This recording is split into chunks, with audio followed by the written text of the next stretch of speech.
In a world where mortals strive for immortality, Lu Fei, an ordinary man without powerful backing or a system, embarks on a perilous journey of soul and body cultivation. Betrayed by those he trusted most, an enchanting beauty with a modified soul, a mother-daughter duo with a bond like sisters, and a high-ranking beauty who is also his fiancée, he finds himself at the mercy of ruthless foes. As he battles against the odds, Lu Fei's resolve intensifies, and he discovers a hidden cave that might be his only hope for survival. In a realm where emotions are but a fleeting luxury, will he rise to become a legendary immortal or fall victim to betrayal? The stakes are high, and the path is fraught with danger as he fights not just for power, but for his very life. Each step brings him closer to his destiny, but will he be able to reclaim his trust and triumph against those who seek to destroy him? Lu Fei's figure darted through the peaks in a state of disarray. The cerulean garb of the core disciple of the Fiancée sword sect was tattered and stained with mottled blood and dust. With each step he took, even with every breath, he felt a searing pain tearing through his back, a mark left by his beloved. Behind him, two shadows relentlessly pursued, their eyes betraying an unabashed intent to kill. Lu Fei, why continue fleeing? This place shall become your grave. A chilling voice cut through the wind. It belonged to Zhao Li, the prodigious disciple of the blood slaughter sect. His countenance was sinister, eyes glimmering with greed and cruelty. At that moment, another voice, cool and feminine, pierced the air, akin to the sharpest blade plunging into Lu Fei's heart. Senior brother Lu, hand over the Ning Han Yu for the sake of our past affection, and perhaps I might spare your life. The speaker, clad in a pristine white robe, possessed an extraordinary beauty and an elegant yet austere demeanor. It was Lin Yu of the Baiyun sect, who had recently exchanged vows of eternal companionship with Lu Fei. Affection? Lu Fei abruptly halted atop a solitary boulder, a crimson droplet escaping his lips. His gaze sharpened as it fixed upon the face that had once captivated his soul, now as frigid as frost. Lin Yu, I treated you as family, placing my complete trust in you, even joining you in the quest for the Ning Han Yu. Is this how you repay my affection? Just half an hour prior, he and Lin Yu had traversed the perilous expanse of the ancient secret realm known as Zhonghan Yuan. After enduring numerous trials, they had finally discovered a peculiar jade, the size of an infant's fist, emanating a gentle soul light, at a site where an ancient cultivator had once meditated. This jade, known for its astonishing efficacy in nourishing the soul and breaking through bottlenecks, was invaluable even to high-ranking cultivators. In his ecstatic anticipation, Lu Fei was ready to gather the Ning Han Yu with Lin Yu. Little did he expect that instead of offering assistance, she would deliver a meticulously plotted, frigid strike from behind. Simultaneously, Zhao Li, lurking in the shadows, unleashed a ferocious attack with his bloodthirsty claws. Had it not been for Lu Fei's solid cultivation and the extraordinary sensitivity of his mind cultivated through the Duan Hanju, he would have met his demise. At the last moment, he barely managed to evade the lethal strikes, but his internal organs were severely injured, his spiritual power in disarray, and his strength diminished. In his haste, he could only grasp the Ning Han Yu within reach and fled with the force of his escape. Had it not been for Lin Yu's betrayal, he could have easily dealt with Zhao Li's ambush. The shattering of trust was far more agonizing than any physical wound. His once proud strength and fortune now seemed utterly ridiculous in the face of betrayal by the one he cherished most. Repayment? Lin Yu stood suspended in the air, her garments billowing, yet her gaze was devoid of warmth. Lu Fei, you are too naive. In the realm of cultivation, the law of the jungle prevails. What do affection and love amount to in the face of opportunity? Hand over the Ning Han Yu, and for the sake of our past, I shall grant you a swift end. Zhao Li licked his lips, casting a greedy glance at Lin Yu before turning his vicious gaze upon Lu Fei. Heh, Lin Xinzi speaks wisely. Lu Fei, those who recognize the times are the true talents. You are already at your wit's end, trapped in this Duan Hanya. Who do you expect to rescue you? Duan Hanya. A wave of unwillingness surged within Lu Fei. Zhonghan Yuan was notorious for its peril, and this Duan Hanya was a place of utter despair. Surrounded on three sides by a bottomless chasm, fierce winds howled, and it was said that even golden core cultivators would perish upon falling into its depths. At this moment, Lu Fei's spiritual power was nearly depleted, his injuries worsening, and despair enveloped his heart. You wish to kill me? To seize the treasure? Lu Fei wiped the blood from his lips, a fierce determination igniting in his eyes. The remaining spiritual energy within him surged as the formidable power of the Duan Hunju coursed through his consciousness, suppressing the agony of his body and the fatigue of his spirit. Then come and take my life. Even if I, Lu Fei, perish, I shall drag you down with me. No sooner had the words left his mouth than he launched his attack. His sword erupted with a dazzling azure light. Lu Fei recklessly burned the last remnants of his blood and spiritual energy, transforming into a colossal sword beam aimed directly at Lin Yu. He knew Zhao Li was equally detestable, but Lin Yu's betrayal fueled a deeper hatred within him. Seeking death, Lin Yu's expression shifted slightly. She had not anticipated Lu Fei would dare to strike back in his wounded state. With a graceful flick of her hand, a small shield, imbued with an ancient aura, expanded instantly to protect her. Simultaneously, countless fine ice needles, coalesced from Lin Yu's spiritual energy, rained down upon Lu Fei. Zhao Li let out a sinister laugh, his blood-red claws slicing through the air, targeting Lu Fei's back, intent on delivering a fatal blow. Boom. Clang. Hiss. The clash of powerful spiritual forces erupted with a deafening roar. The shockwave surged, and debris flew. Lu Fei's desperate strike exceeded Lin Yu's expectations. The ancient shield trembled violently, fissures spreading across its surface. Lin Yu let out a muffled groan, blood spilling from her mouth as she was forced back several steps. Lu Fei, however, was in a far graver state, having endured the brunt of the spiritual backlash and the residual force of Zhao Li's attack. His protective spiritual shield shattered completely, and deep claw marks appeared on his back, blood gushing forth as his body was hurled backward, crashing against the smooth, towering cliff behind him. With a cough, blood sprayed forth, staining the icy surface. Lu Fei felt as though his bones had dislocated. His consciousness began to fade, and the shadow of death loomed closer than ever. At that moment, an unexpected turn of events occurred. The blood on his back made contact with the cliff face, seemingly triggering an ancient restriction. The seemingly seamless, smooth cliff emitted a deep, resonant hum in response to Lu Fei's impact and the violent clash of their spiritual energies. Following this, the surface of the rock undulated like water, and arcane runes flickered momentarily. A dark, narrow opening, just wide enough for a person to pass through, appeared without warning. An aura of desolation and ancient stillness seeped forth from within. A cave? Zhao Li and Lin Yu exclaimed simultaneously, their eyes igniting with the same fervent greed they had displayed upon seeing the Ning Hunyu. The existence of such a deeply hidden cave in this desolate place suggested that its owner and the opportunities left behind were beyond imagination. Severely wounded and on the brink of death, Lu Fei lay at the edge of the cavern's entrance, his breath faint. Kill him. Seize the Nnghy, Zhao El urged without hesitation, launching himself once more. Lin Yu, suppressing her injuries, directed her icy sword aura straight towards Lu Fei's vital points. In their eyes, Lu Fei was already as good as dead, and this enigmatic cave represented their true supreme opportunity. In this life and death moment, the instinct for survival overpowered the excruciating pain. A flicker of determination ignited in Lu Fei's eyes as he summoned the last remnants of his strength to roll backward with a sudden force. With a thud, his body tumbled into the abyss of the dark, profound cave, instantly consumed by shadows. Zhao El and Lin Yu's attacks followed closely, striking only the rocky edge of the entrance, a flash of light illuminating the surroundings, yet the cave's entrance remained unscathed. Pursue. They exchanged a glance, resolute and unwavering, transforming into two streaks of light as they plunged into the unknown darkness of the cavern. Chapter 2. The haunting possession. The cavern was not the narrow passage one might envision, but rather an exceptionally vast stone hall. The air was frigid and bone-chilling, saturated with a heavy scent of decay and an all-encompassing stillness that penetrated to the marrow. Everything within seemed frozen in time. Suddenly, a loud thud echoed as Lu Fei crashed onto the cold, hard stone floor, coughing up several mouthfuls of blood. He struggled to rise, yet his body felt utterly immobile, unable even to move a single finger. Blood obscured his vision, leaving him with only a vague glimpse of three indistinct stone statues that seemed to loom in the center of the hall, surrounded by scattered remnants of decayed artifacts. Behind Lu Fei, Zhao Li and Lin Yu rushed in, their eyes darting warily around the space the moment they landed.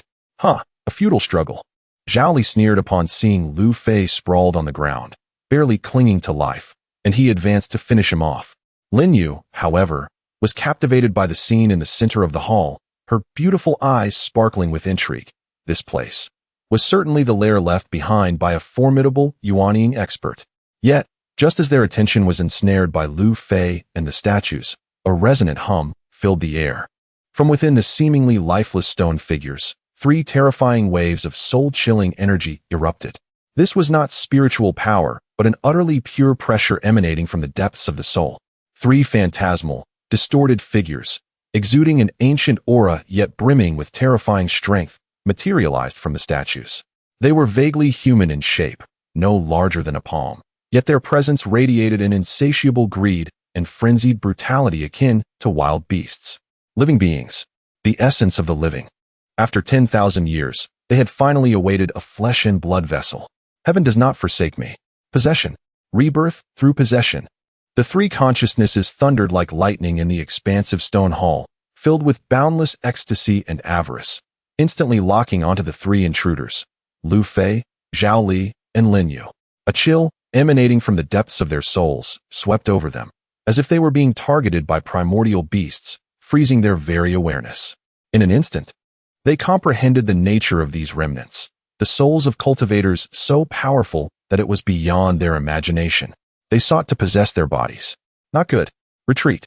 Zhao Li and Lin Yu paled in horror, abandoning thoughts of Lu Fei and any treasures, turning to flee from the cave entrance.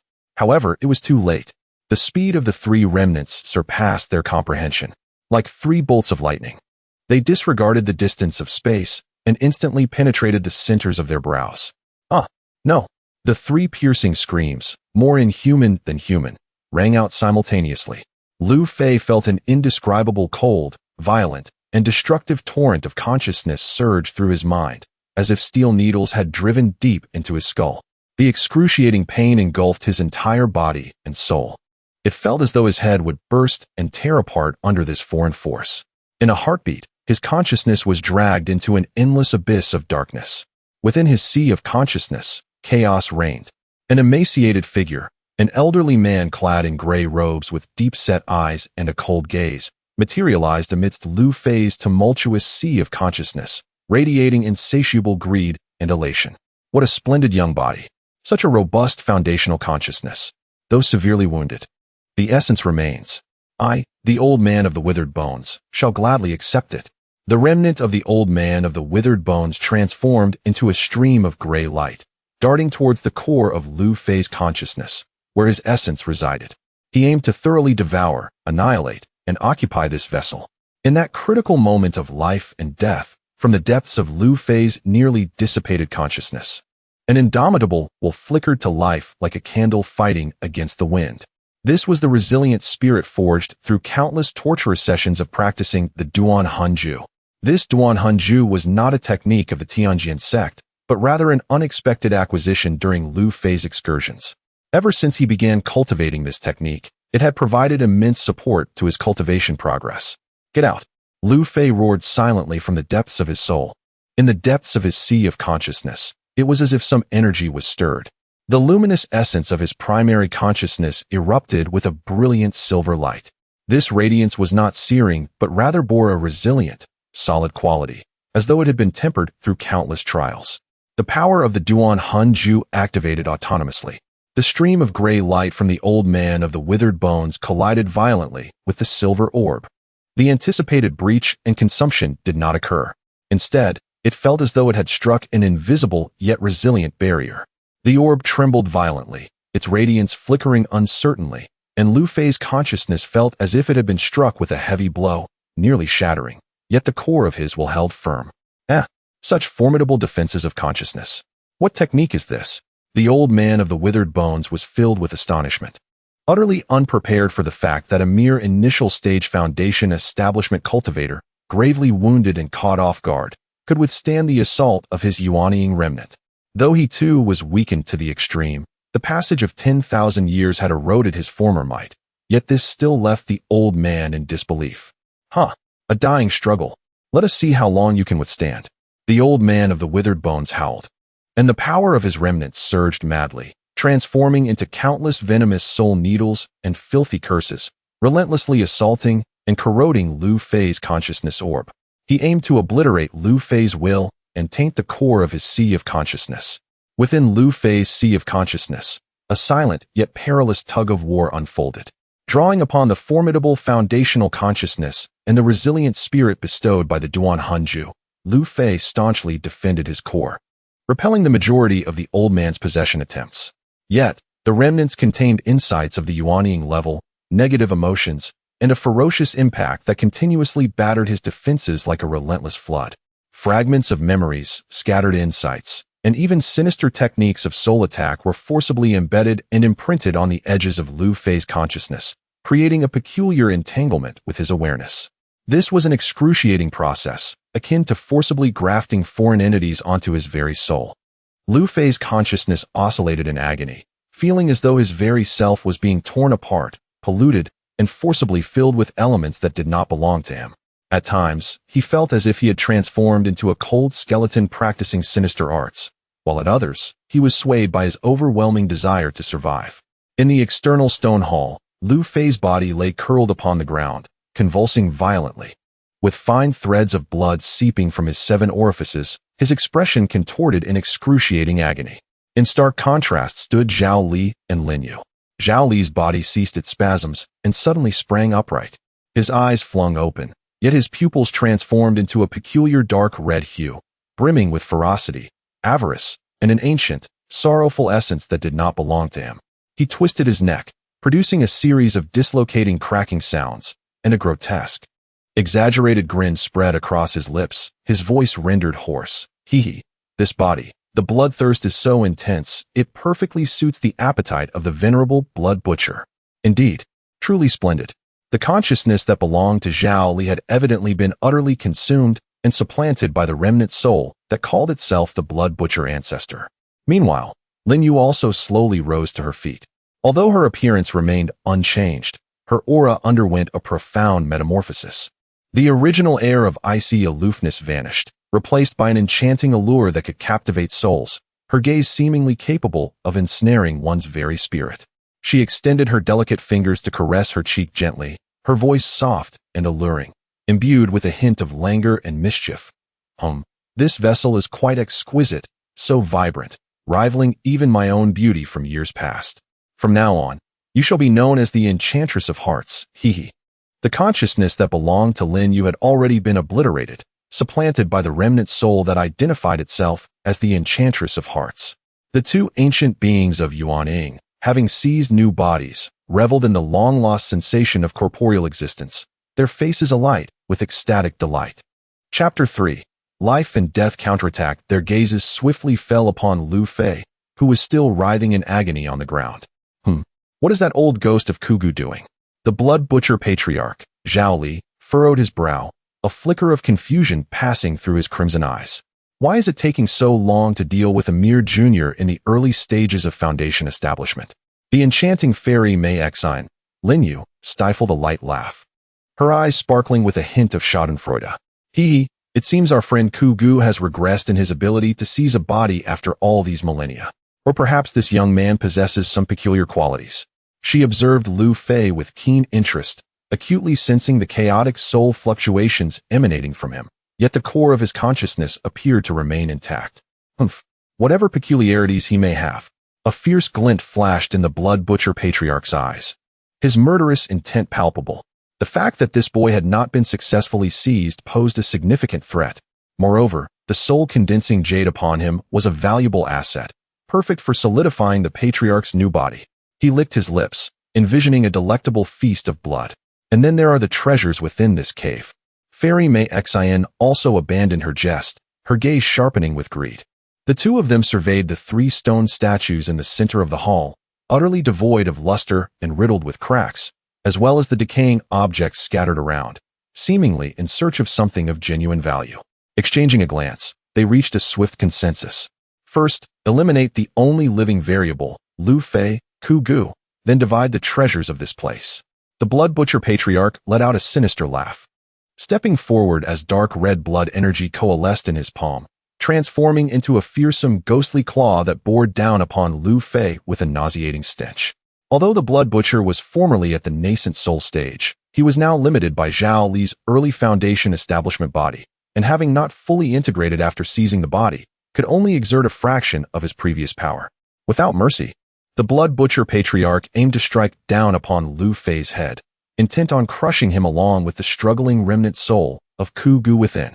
Fairy Mei Xian stood nearby, her slender fingers flicking, unleashing several strands of pink, melodious energy that silently sealed off all possible escape routes for Lu Fei, preventing any last-minute retaliation or escape.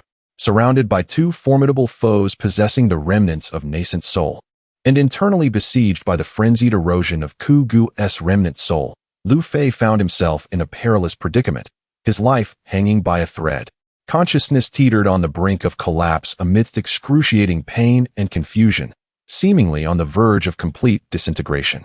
The Blood Butcher Patriarch's claw, charged with terrifying blood energy, descended upon Lu Fei's head with a piercing shriek. The pink, enchanting mist surrounding Fairy Mei Xian sealed off any potential retreat for him.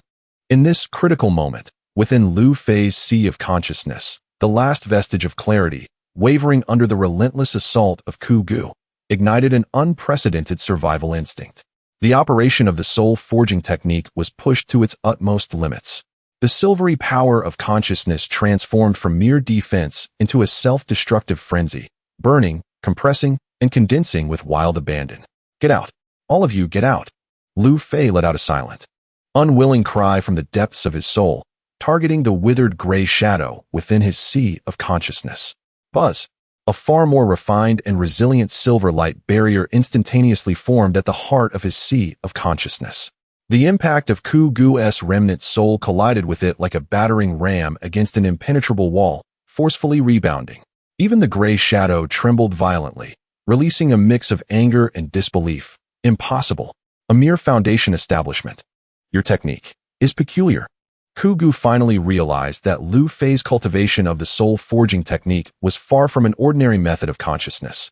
Its resilience and refinement surpassed anything he could comprehend. This heightened the difficulty of seizing his body, causing a momentary delay in his thoughts. Meanwhile, in the external world, the Blood Butcher Patriarch's blood claw was merely 3 inches from Lu Fei's crown. However, an anomaly arose. The soul-condensing jade, closely held and imbued with Lu Fei's essence, suddenly erupted with an unprecedented, gentle soul light upon sensing the excruciating pain and desperate will to survive within Lu Fei, as well as the terrifying external pressure. This light was not blinding but carried a miraculous power that soothed the soul and stabilized the essence, enveloping Lu Fei entirely. Sizzle! The Blood Butcher Patriarch's blood claw struck the layer of gentle light, producing a cacophony of corrosive sounds. The rampant blood energy was rapidly dissolved and purified. The claw's might was immediately diminished by more than half. The soul light of the soul-condensing jade flickered violently, but was ultimately shattered by the claw's force. Lu Fei was violently hurled away by the claw, crashing against the cold stone wall, blood spewing from his mouth, the sound of cracking ribs echoing painfully, exacerbating his injuries. Yet, this brief moment, albeit insignificant, had afforded him a crucial breath of respite. In that fleeting instant, the soul-forging technique, operating at its maximum capacity, not only temporarily repelled the core assault of Ku Gu's remnant soul, but also activated a long-existing potential deep within his sea of consciousness that had never truly been awakened. The fragmented memories and scattered insights of the Ku Gu remnant soul, forcibly clinging to the edges of his consciousness, were ignited by this powerful will to survive and the frenzied silver light of the soul-forging technique. An icy, domineering desire to devour, originating from the core of the soul-forging technique, erupted from the very essence of Lu Fei's soul. "Ah, what is this?" No. The fragments of Ku Gu's remnant soul were the first to bear the brunt. He felt a terrifying pull as his forcibly adhered parts began to be drawn away by an overwhelming force. This pull targeted not only the soul energy, but also the very essence of his consciousness. Lu Fei also felt an excruciating tearing sensation within his soul, yet accompanying this pain was an incredibly pure surge of ancient, timeless soul energy. This energy flooded into his parched sea of consciousness, swiftly calming the turmoil and nourishing his nearly disintegrating awareness, revitalizing his spirit. The hidden characteristic of the soul-forging technique, soul-devouring. In the face of life and death, amidst the extreme stimulation of soul fusion, was finally passively activated.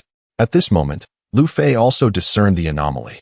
The Duan Hanju not only refined one's consciousness, but also forcefully devoured and refined the alien soul energy that had invaded the sea of consciousness. Curse that insolent junior, daring to refine this old man's remnants. The Withered Bones master was both astonished and enraged, sensing a genuine threat. The speed of this refinement was astonishingly rapid, incessantly gnawing at his very foundation. The external threat loomed once more. The soul-condensing jade. A fine treasure. Alas, it cannot shield you a second time. Bloodslaughter ancestor gazed at Lu Fei, who had been sent flying yet remained alive, a flicker of greed and fury flashing in his crimson eyes. He once again concentrated his bloodthirsty power, and this time, a more solidified, colossal demonic claw, exuding a pungent aura of blood, lunged toward Lu Fei, carrying a devastating pressure, striking fiercely. He intended to achieve a decisive kill, leaving no room for escape. The enchanting fairy Mei Xian also let out a delicate shout, her hands weaving through the air, as pink mist coalesced into countless delicate, shimmering needle-like shadows, shooting towards Lu Fei's vital points like a torrential downpour.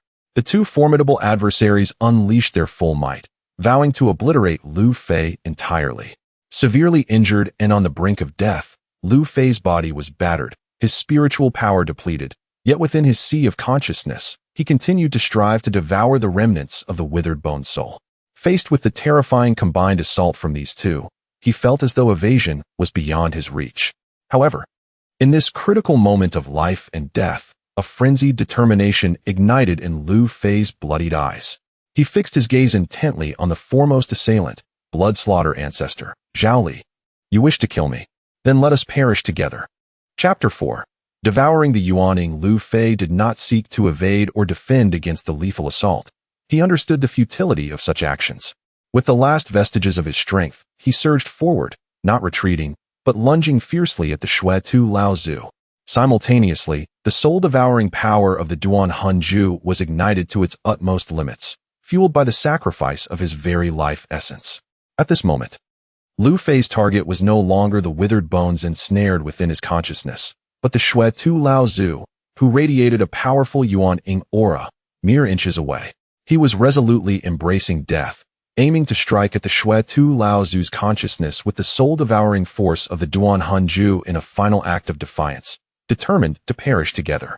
Seeking death, the Shui Tu Lao Zu cackled, his demonic claws lunging unimpeded towards Lu Fei's head.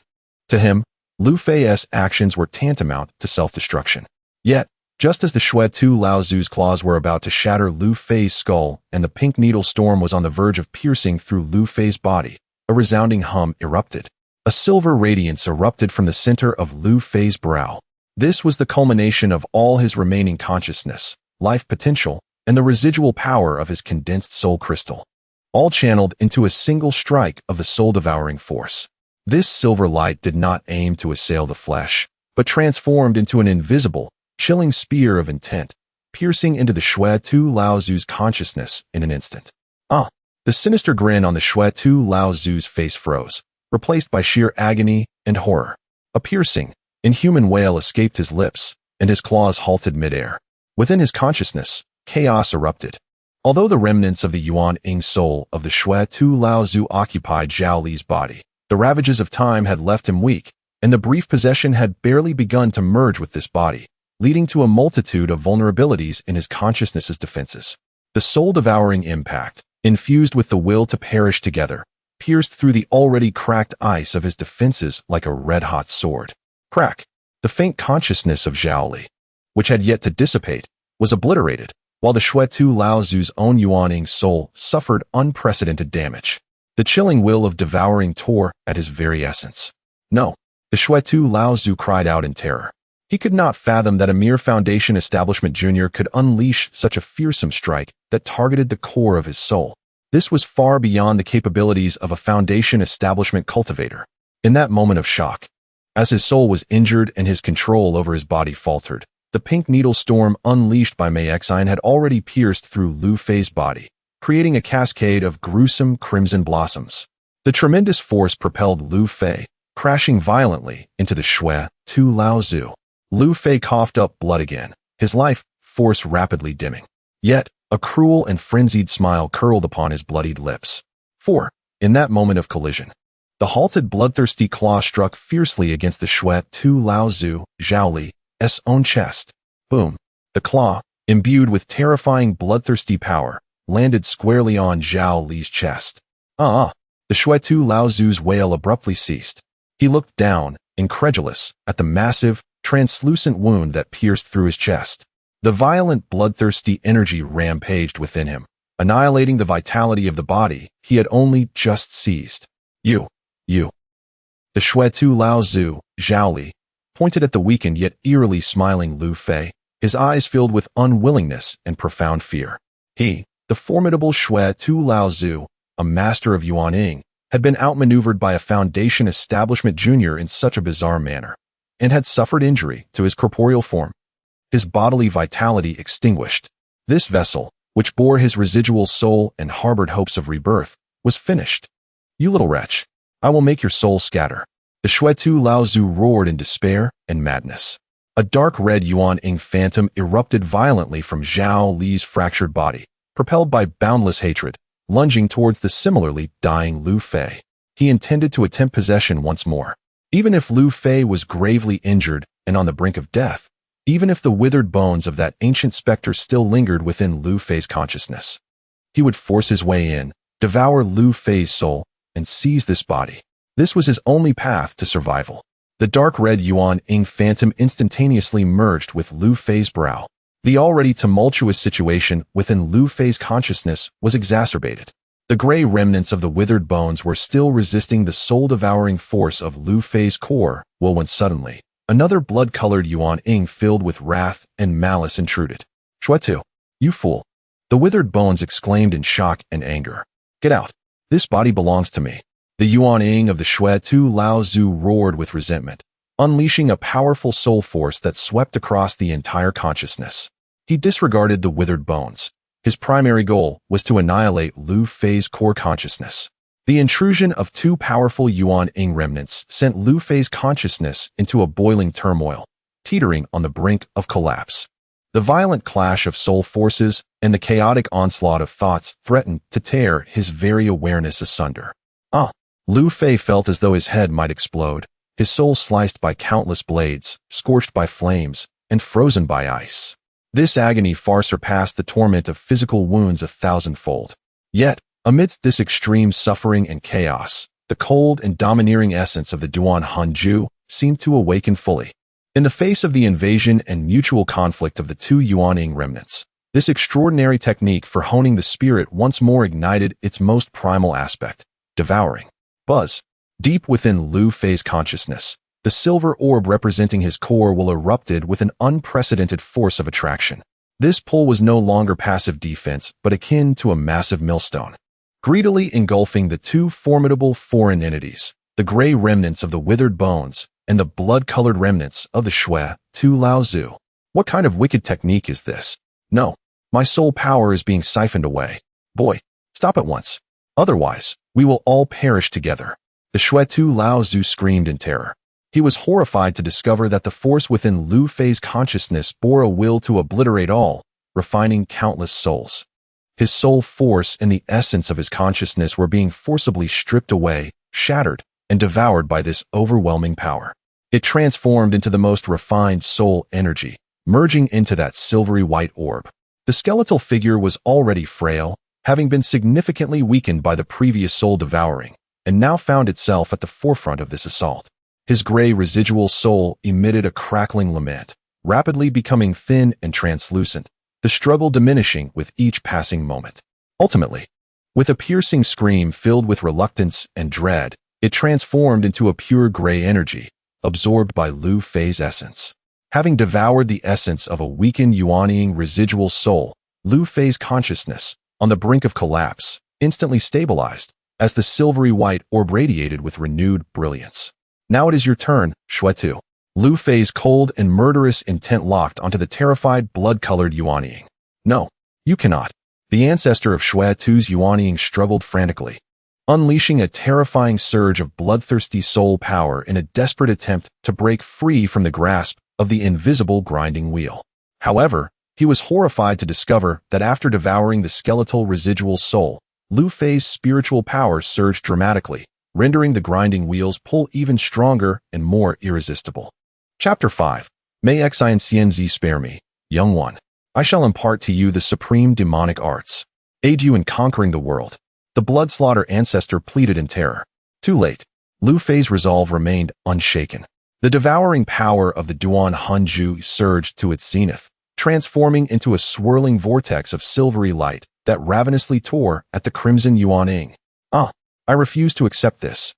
With a piercing wail of despair and boundless resentment, the Yuan-ing of the blood-slaughter ancestor erupted. The rich essence of blood-colored soul power was entirely devoured, purified, and absorbed by that silver vortex. Boom.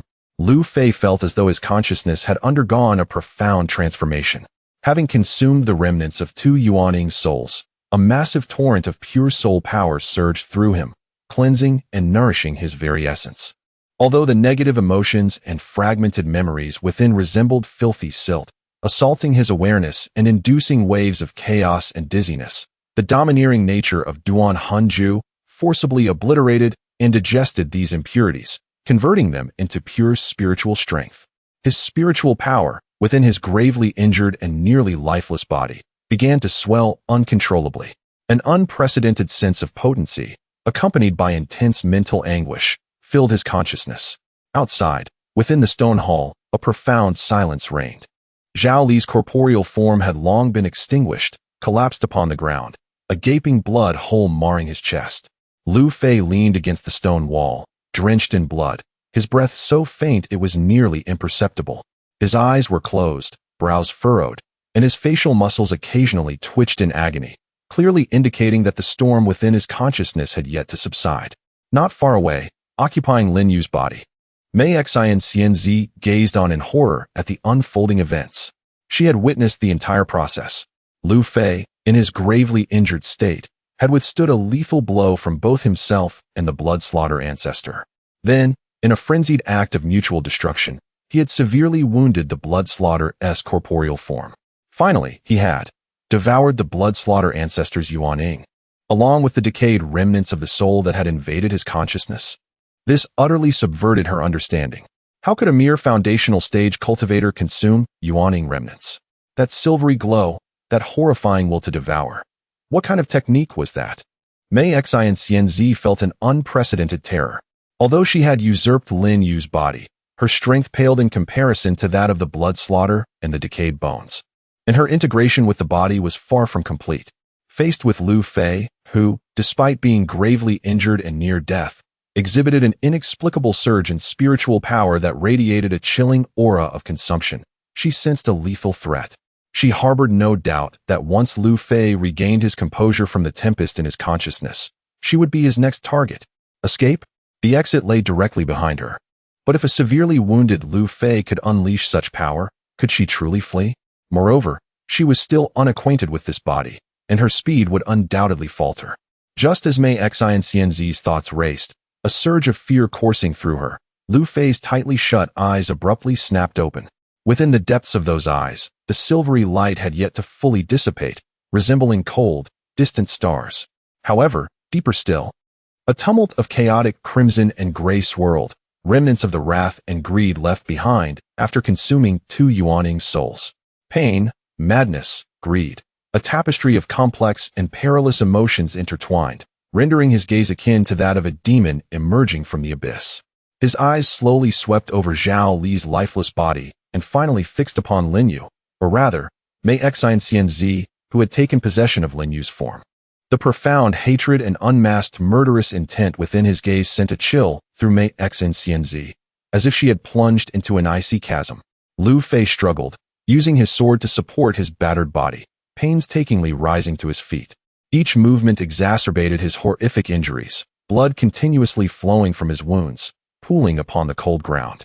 Yet his spine remained straight, and the madness and killing intent in his eyes intensified. Now, it is your turn. His raspy voice cut through the air like a biting wind. Mei Xianxianzi's face turned pale, her delicate form trembling uncontrollably.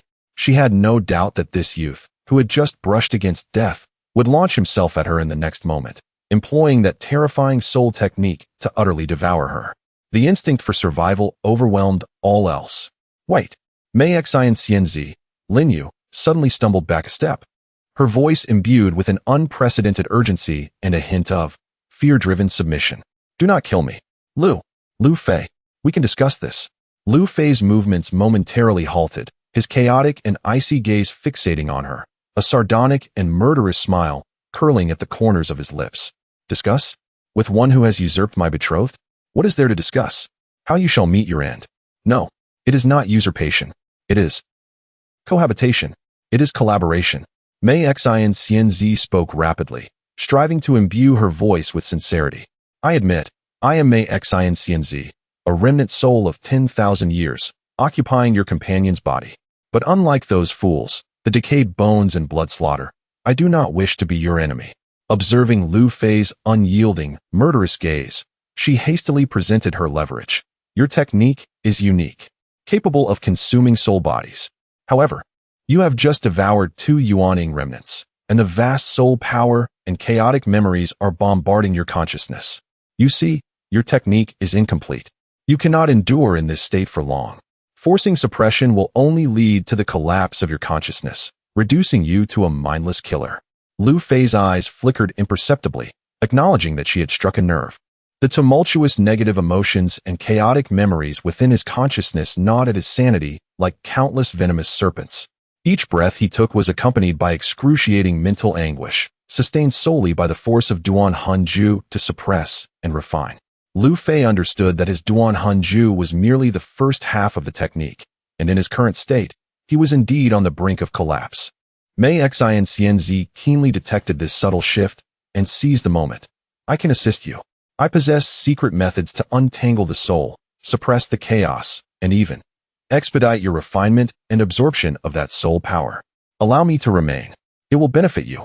This body, can you truly bear to utterly destroy it? Leave me be, and you may control me, utilizing me as a mere tool. The enchanting Xianzi cast a glance at Lu Fei, continuing her seduction, as a means to comprehend ancient secrets and master the art of alluring illusions. I would serve you far better than a mere dead soul of Yuaning level, would I not? She slightly lifted the exquisite countenance belonging to Lin Yu, making an effort to express a heart-wrenching sorrow in her eyes as she gazed at Lu Fei. I can swear the most malevolent blood oath of the soul. I shall serve you as my master. All I seek is a shared existence. All I desire is a glimmer of hope. Within the stone hall, silence descended once more. Lu Fei leaned against his long sword, his battered body resembling a flickering candle in the wind, blood still flowing from his wounds. In his sea of consciousness, chaos intertwined with power, anguish and murderous intent swirling violently. Before him stood the remnant soul of an ancient Yuaning, occupying Lin Yu's form and now pleading for mercy. To kill? Or not to kill? A chilling intent to kill lingered, while simultaneously, a barely perceptible sense of deliberation clashed fiercely within the depths of his chaotic gaze. Ultimately, his eyes fell upon that face. Immeasurably familiar, yet strikingly unfamiliar at this moment. Chapter 6. Dual cultivation and healing. Lu Fei did not respond to Mei Xianzi. Instead, he silently took out a healing elixir and consumed it. The pill melted upon entering his mouth, gradually nourishing his battered body. A flicker of ruthlessness flashed in Mei Xianzi's eyes, but it was quickly replaced by clarity and temptation. Did you just intend to kill me while I was gravely injured? At this moment, Lu Fei's awareness was exceptionally potent. Even though Mei Xianzi's murderous intent was momentary, he still discerned it. Mei Xianzi was taken aback and hastily explained, Master, I wouldn't dare. I was merely concerned about your injuries. Lu Fei gazed at Lin Yu before him, an indescribable pain surging within him. His former goddess had become so humble to survive. Although he still harbored resentment towards Lin Yu, he couldn't help but feel a wave of inexplicable sorrow. Speak. What method do you have to help me restore my consciousness and completely refine the remnants of their souls? Lu Fei coldly inquired. Upon hearing this, Mei Xianzi realized her temporary safety and was filled with joy. Master, I possess a secret technique of He Huan, which not only enhances cultivation but also repairs consciousness. Lu Fei, furious to the point of laughter, replied coldly, Mei Xianzi, have you been foolish for 10,000 years? Do you still wish to use the Huan technique to absorb my cultivation at this time? After saying this, he prepared to summon his spiritual power to devour her, fully aware that keeping Mei Xan Xianzi would always be a calamity. Seeing this, Mei Xan Xianzi understood Lu Fei's murderous intent had resurfaced, and the hope she had waited for over 10,000 years might be shattered. She hurriedly clarified, "Master, you misunderstand. My Huan technique is not some lowly method of yin and yang exchange, but rather a dual cultivation art of yin and yang." Noticing Lu Fei's hesitation and lingering distrust, she continued, "Master, once you see it, you will understand the nature of this technique. It benefits both parties. Please take a look." She then took out a jade slip, erased its original content, and inscribed Yin Yang Huan Shu within it using her consciousness. Tossing it to Lu Fei, Lu Fei accepted the jade slip, probing it with his awareness. A torrent of vast information surged into his mind. With his consciousness far surpassing his current cultivation, he quickly comprehended this technique, realizing it was indeed a powerful dual cultivation method as she had described. "I will tentatively trust you. Now tell me, where is this place? Why are the remnants of the three of you here?" Mei Xian Xianzi then recounted the events leading up to her arrival with Ku Gu and Shui Tuesday. They, like Lu Fei and his companions, had come in search of opportunities. Upon discovering an ancient cave, the three grew suspicious of one another and struck first, each wishing to monopolize the treasures, ultimately leading to their physical demise, leaving them trapped as remnants of their nascent souls for 10,000 years. If Lu Fei and his companions had not arrived, their remnants would have dissipated within a century. Therefore, upon seeing Lu Fei and his group, they were overjoyed, seeking to seize the opportunity for rebirth, only to have Ku Gu and Shui too consumed by Lu Fei. After hearing the entire story, Lu Fei, with an expressionless face, asked, "And what about the treasures you discovered? Where are they, Master?" The remnants surrounding the statue were once supreme treasures 1,000 years ago, but alas, they could not withstand the erosion of time. Following Mei Xan Xianzi's gaze, Lu Fei looked at the scattered items surrounding the statue, reflecting that after 10,000 years, these so-called treasures had long since turned to useless debris. "However, we were too hasty at that time. I believe there must be other treasures here. But we have existed as remnants for 10,000 years, unable to continue searching," Mei Xan Xianzi stated honestly. Lu Fei slightly nodded. "I am currently incapacitated. You go and search." "Yes, Master, I shall go at once." Mei Xan Xianzi turned and began her exploration. Lu Fei watched her retreating figure, feeling a wave of desolation. When he could not see her face, her silhouette and demeanor were strikingly similar to Lin Yu. Mei Xan Xianzi sensed the gaze behind her, and a barely noticeable smile of triumph curled at the corner of her lips, accentuating her alluring figure even more. However, after searching for most of the day without any new discoveries, just as she was about to give up, she discovered a jade box at the bottom of the shattered statue on her right side and hurriedly opened it. "Master, look, there is a well-preserved technique jade slip." Inside the box lay a radiant jade slip, untouched by the passage of time, a testament to its value. "Throw the jade slip over," Lu Fei warily instructed Mei Xan Xianzi. She realized this item was far more precious than the previous treasures, but did not dare to harbor greed. After a moment of contemplation, she tossed it over. Upon receiving it, Lu Fei examined it, and the information of Jiuzhuan Lian Tishu instantly filled his mind, causing a look of delight to spread across his face. Seeing his expression, Mei Xan Xianzi understood that the jade slip contained an unparalleled technique, but regrettably, it was beyond her reach. Noticing her disappointed gaze, Lu Fei contemplated for a moment and tossed the jade slip back to her. "You should take a look as well. You've been trapped for 10,000 years for this technique." Mei Xan Xianzi received the jade slip, overjoyed, and sincerely bowed. "Thank you, Master." She began to study the technique, her expression increasingly thrilled as she discovered that Jiuzhuan Lian Tishu was a top-tier ancient body-refining technique. Having just completed her rebirth, she needed the body-refining technique to enhance her physical strength, and with this technique, she would soon recover her nascent soul power. Just as she was about to express her gratitude, she saw that Lu Fei had already begun to cultivate. Lu Fei paid her no further mind. He urgently needed to practice Jiuzhuan Lian Tishu to restore his body, for only with a restored body could he ensure his own safety. Subsequently, he would utilize Mei Xan Xianzi's Yin Yang Huan Shu to repair his consciousness, as an unstable consciousness was a persistent threat. A day later, Lu Fei slowly opened his eyes. Feeling the formidable strength of his body after practicing Jiu Zhuan Lian Ti Shu. Having completed the first transformation, his body was fully restored.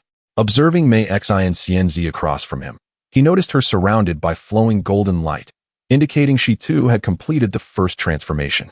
When Mei Xian Xianzi opened her eyes and found Lu Fei staring at her, her face flushed slightly, and she promptly inquired, "Master, how is your body recovering?" "I have recovered. You must pledge your soul oath first, then assist me." Lu Fei felt somewhat awkward, as he had never engaged intimately with a woman before, and now he was to dual cultivate with Lin Yu. Although it was for the purpose of eliminating the hidden dangers to his consciousness, it still felt embarrassing. "Very well, master." Mei Xian Xianzi immediately swore the soul oath, swiftly approaching him. "Master, you probably lack experience. Allow me to assist you." Before Lu Fei could react, she had already pressed herself against him.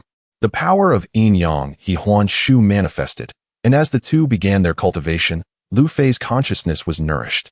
Not only did their spiritual energy circulate within their bodies, but their souls also engaged in profound communication.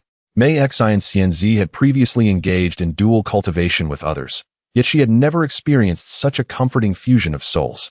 Feeling entirely belonging to Lu Fei gazed at the proactive Lin Yu before him, his heart a tumult of resentment and pity. Resolving his hesitation, he became even more assertive. The enchanting Xianzi, possessing fragments of Lin Yu's memories, was acutely aware of the entanglement between the two and instantly grasped Lu Fei's intentions, thus offering her full cooperation. In the cavern, time seemed to stand still. Lu Fei felt an immense enhancement in his physical prowess. Despite the recent exhaustion from the mutual cultivation with the enchanting Xianzi, his body remained brimming with energy. His spirit had also stabilized completely, having thoroughly consumed and digested the remnants of the two Yuaning souls. At this moment, the enchanting Xianzi was even more elated than Lu Fei, having not anticipated that their joint cultivation would not only bolster her cultivation, but also erase the discomfort brought on by the possession. The enchanting Xianzi's spirit had now fully merged with Lin Yu's body, truly becoming one. Just as they were savoring the recent experience of their mutual cultivation, Lu Fei suddenly sensed his cultivation plummeting rapidly. He shouted at the enchanting Xianzi before him, "What a wicked woman you are, daring to deceive me. I shall ensure your soul is utterly annihilated." Chapter 7 The Grief of Cultivation. The enchanting Xianzi, Mei Xian, was taken aback upon perceiving the intense murderous intent in Lu Fei's eyes. She hastily retreated and questioned him with confusion. "Master, what troubles you? I have already sworn a soul oath. How could I possibly bring harm to you?" Lu Fei studied Mei Xian's expression, finding no signs of deception. Furthermore, she had recently sworn the soul oath, yet his own cultivation was undeniably diminishing. He softened his tone and inquired, "Why is my cultivation in decline after our dual cultivation?"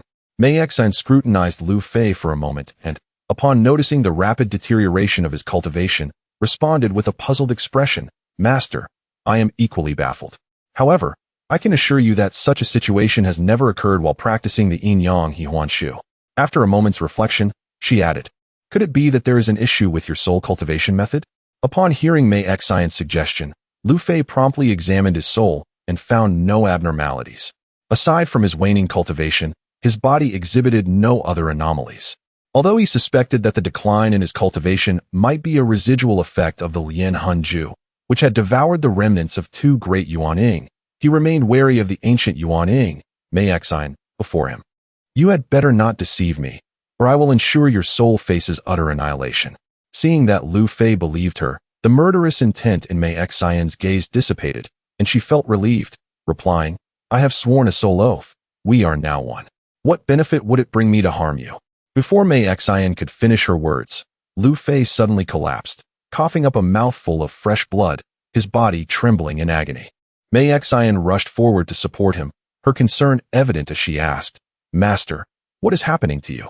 Noticing the fluctuations of his qi condensation stage cultivation, she expressed her astonishment.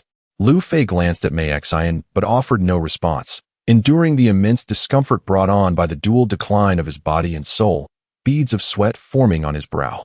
2 hours later, Lu Fei's cultivation stabilized at the third level of qi condensation, halting its decline. At this moment, his aura was feeble and his gaze vacant. Although his soul remained powerful and stable, his physical form maintained the peak strength of qi condensation through the first stage of the Jiu Zhuan Lian Tishu. Observing Lu Fei's condition, even the ancient Yuan Ying, Mei Xing, found herself at a loss, resorting to comforting words. Master, I see that your foundation remains intact. There should still be opportunities for you to restore your cultivation. Lu Fei, contemplating the thought of losing over 20 years of effort, felt an overwhelming sense of despair, a tumult of self-destructive and resentful thoughts clashing in his mind. Mei Xing, witnessing his distress, encouraged him. Master, there are ways for you to swiftly regain your strength. Upon hearing that Mei Xing had a solution, Lu Fei felt as if he had grasped a lifeline and eagerly inquired, "What is it?" However, he failed to notice that his hands were tightly gripping Mei Xing's exceptionally fair and exposed arm. Mei Xing, undeterred, hesitated before responding. We can practice the yin-yang, he-huan shu, to rapidly enhance our cultivation. However, Lu Fei, with no time to ponder the implications of dual cultivation or romantic entanglements, urgently pressed, "But what?" Seeing Lu Fei's urgency, Mei Xing was compelled to reveal the truth. Frequent use of the yin-yang, he-huan shu to boost cultivation may affect the foundation of your cultivation, making future advancements in forming the golden core and yuan ying more challenging. Lu Fei contemplated this for a moment before declaring, "I cannot afford to concern myself with such matters now. I will take it one step at a time. I refuse to believe there is no solution." He then lunged toward Mei Xing, and the two spent over a month practicing the yin-yang, he-huan shu, until all the dan they had prepared were consumed. At this juncture, Lu Fei's cultivation stabilized at the 8th level of qi condensation. In truth, he had reached this level half a month prior through dual cultivation with Mei Xing. Yet, despite their relentless efforts over the subsequent fortnight, Lu Fei's cultivation remained stagnant at the 8th level. Meanwhile, Mei Xing, unrestrained in her practice of the yin-yang, he-huan shu, had ascended to the mid-stage of foundation establishment, her soul fully merging with Lin Yu's physical form. Lu Fei turned to Mei Xing and said, "Once we emerge, please refrain from calling me master. Simply refer to me as Lu Fei." "Very well, then you may call me Yu Heir," she replied, to avoid arousing undue suspicion from others. Having spent over a month in dual cultivation, the two had grown exceedingly familiar, erasing any initial awkwardness. A silent understanding and a hint of affection had blossomed between them. Yet, when Lu Fei heard the name Yu Heir, he involuntarily shuddered. Mei Xing, noticing the change in Lu Fei's expression, revealed a subtle, triumphant smile. After stepping out of the cave, the rock wall behind them returned to its normal state, and both Lu Fei and Mei Xing felt as though they had emerged into another world. In the span of a month, Lu Fei had traversed from life to death, from devouring the remnants of 2 great yuan ying to bolster his soul, only to experience a decline in cultivation to the early stages of qi condensation, followed by continuous dual cultivation with Lin Yu to enhance his abilities. Mei Xing, having endured a millennium, faced the brink of soul dispersal, only to welcome a rebirth through possession. Though she had been compelled to submit to a younger generation, surviving was a stroke of fortune. Finally, the two exchanged a final glance at the rock wall behind them before swiftly departing into the distance. After a day and a night of travel, Lu Fei and Lin Yu arrived in a dense forest. Gazing at the campfire before him, Lu Fei addressed Mei Xing. "Yu Heir, we must part ways temporarily and return to our respective sections. Indeed, though your decline in cultivation may attract scrutiny and disdain from the sect, you must prepare yourself mentally," Mei Xing cautioned. She had repeatedly suggested that they forego returning to their sects and instead live as carefree cultivators. Yet Lu Fei could not abandon his master and fellow disciples of the Tianjin sect. After all, he had been raised by his master since childhood, growing alongside his brothers in cultivation. Such bonds, akin to family, were difficult for Lu Fei to sever. As Mei Xing gazed at the stars in the night sky, contemplating her future path in cultivation, she felt a sense of uncertainty. Although she had practiced the yin-yang, he-huan shu with Lu Fei, eradicating the residual effects of her possession, the road ahead remained unclear. However, truly transitioning from the foundational stage to the yuan-ying stage, even one's own confidence remains tenuous. A millennium ago, it took countless trials and tribulations for me to attain the yuan-ying. Both individuals fell into deep contemplation, and just as they were engulfed in ennui, their gazes unexpectedly intertwined. The emotions of parting, intense possessiveness, and the desires buried deep within their hearts were suddenly ignited by the fervor in their eyes. Amidst the shouts of Yu Er and Lu Fei, the two gradually lost themselves. After a day and a night, Lu Fei and Lin Yu finally parted ways, leaving behind a scene of devastation as they hastened towards their respective sections. Chapter 8. Return to the sect. After parting ways with Lin Yu, Lu Fei traversed the rugged terrain for an entire day and night, and at last, he found himself merely half a day's journey from Tianjin. However, as he approached the sect, his pace began to wane. Although he had repeatedly assured Lin Yu that he was unconcerned about the potential rejection from the sect due to his declining cultivation, an undercurrent of anxiety surged within him as he neared his destination. This unsettling thought, once ignited, expanded like a snowball rolling downhill. Stopping atop a familiar peak, Lu Fei recalled the place where his master had brought him to endure the foundational thunder tribulation just before he reached the pinnacle of qi refinement. Gazing at the surroundings steeped in nostalgia, he was engulfed by memories of the past. He vividly remembered the moment he established his foundation at the age of 20, which had sent ripples through the sect. He had basked in glory, drawing the attention of the elders, and even had a personal audience with the sect leader. The pride and joy in his master's eyes upon witnessing his success, along with the envious gazes of his peers, remained etched in his mind. A chill breeze swept through, jolting Lu Fei back to the present. He felt the meager spiritual energy within him, and the reality of his qi refinement at the 8th level weighed heavily on his heart. Steeling himself, he resolved to press on and set forth towards the sect without further hesitation. 2 hours later, Lu Fei arrived at the gates of Tianjin. As he stood before the entrance he had traversed countless times before, an unfamiliar unease settled within him. "Junior brother Lu, you have returned. But what has happened to your cultivation?" asked a mid-foundation disciple on duty, peering curiously at him. Upon confirming that Lu Fei's cultivation had indeed regressed to the 8th level of qi refinement, the disciple inquired, "What on earth transpired?" Lu Fei approached and respectfully replied, "Senior brother Zhang, I ventured into a perilous area for training, and due to unforeseen circumstances, my cultivation has diminished." "Oh, that sounds troublesome. You should quickly seek out Master Zhao to see if there is a remedy," Zhang urged. "Thank you for your concern, senior brother. I will do just that," Lu Fei replied before proceeding deeper into the sect. After walking a short distance, he overheard a conversation behind him. Utilizing his peak foundation cultivation, he discerned their words clearly. "Senior brother Zhang, can junior brother Lu's decline be resolved? Will his master have a solution?" Sighing, another voice lamented. "It is difficult. If it were merely a drop in cultivation, it would be manageable. However, this is a fall from foundational to qi refinement. This is a decline in realm, and he may never establish his foundation again." Although Lu Fei was aware of the formidable challenges ahead in restoring his cultivation, hearing senior brother Zhang's words sent a chill through him. Regaining his composure, he continued onward toward Master Zhao Shan's abode. Along the way, he encountered several familiar disciples who greeted him warmly. However, upon realizing that Lu Fei's cultivation had fallen to the 8th level of qi refinement, some shook their heads in pity, others revealed expressions of schadenfreude, while a few displayed disdain. Even with Lu Fei's steady temperament, witnessing such reactions left him feeling lost and disoriented. Arriving at his master's door, Lu Fei took a deep breath and called out, "Master, I have returned." "Oh, you finally remember to come back. Enter." A somewhat aged voice responded from within. With a heart full of trepidation, Lu Fei stepped into the cave dwelling, where he was greeted by a kindly old man clad in white robes. His master, Zhao Shan, beamed at him. However, upon sensing Lu Fei's qi refinement level, Zhao Shan's expression shifted to one of shock. He swiftly approached Lu Fei, channeling a gentle stream of spiritual energy into him, and asked. His voice tinged with concern, "What has happened?" Lu Fei relayed the general circumstances, omitting the details regarding Zhao Li and Lin Yu's conspiracy against him, as well as the incident involving the devouring of the Yuan Ying and Mei Xine Xianzi.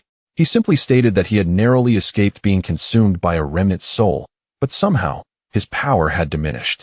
Zhao Shan, unwilling to accept that Lu Fei's cultivation had truly regressed, attempted to probe further with his spiritual energy. The result was the same. Lu Fei's realm had indeed fallen. Frowning, Zhao Shan remarked, "Alas, this is troubling.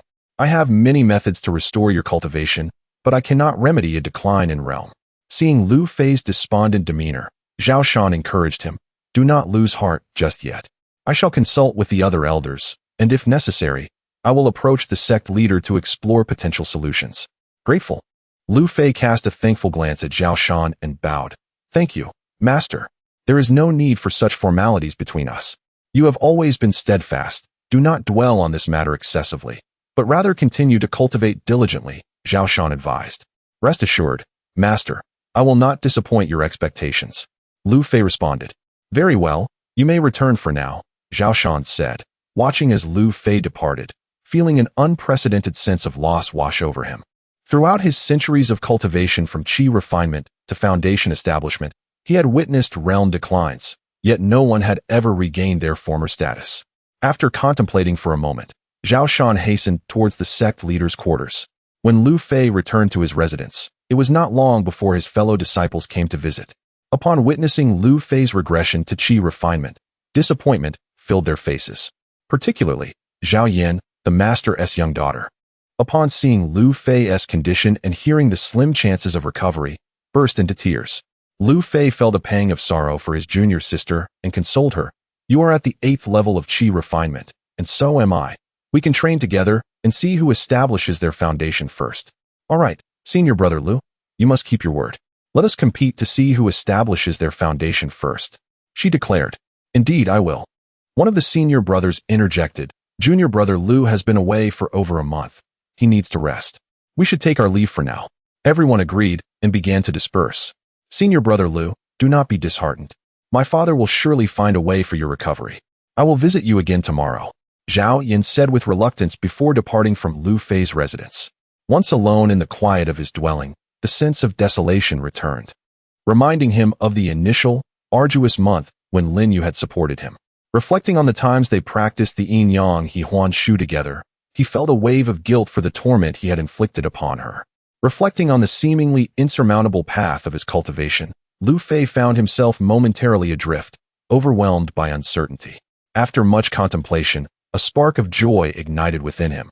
He recalled the existence of the Jiao Zhuan Lian Ti Shu, a profound technique for body refinement. Perhaps this method could illuminate a path for his physical cultivation. With newfound determination, he settled his mind and commenced his training in the Jiao Zhuan Lian Ti Shu. Thus, the days passed, stretching over a month, during which visits from his fellow disciples dwindled significantly.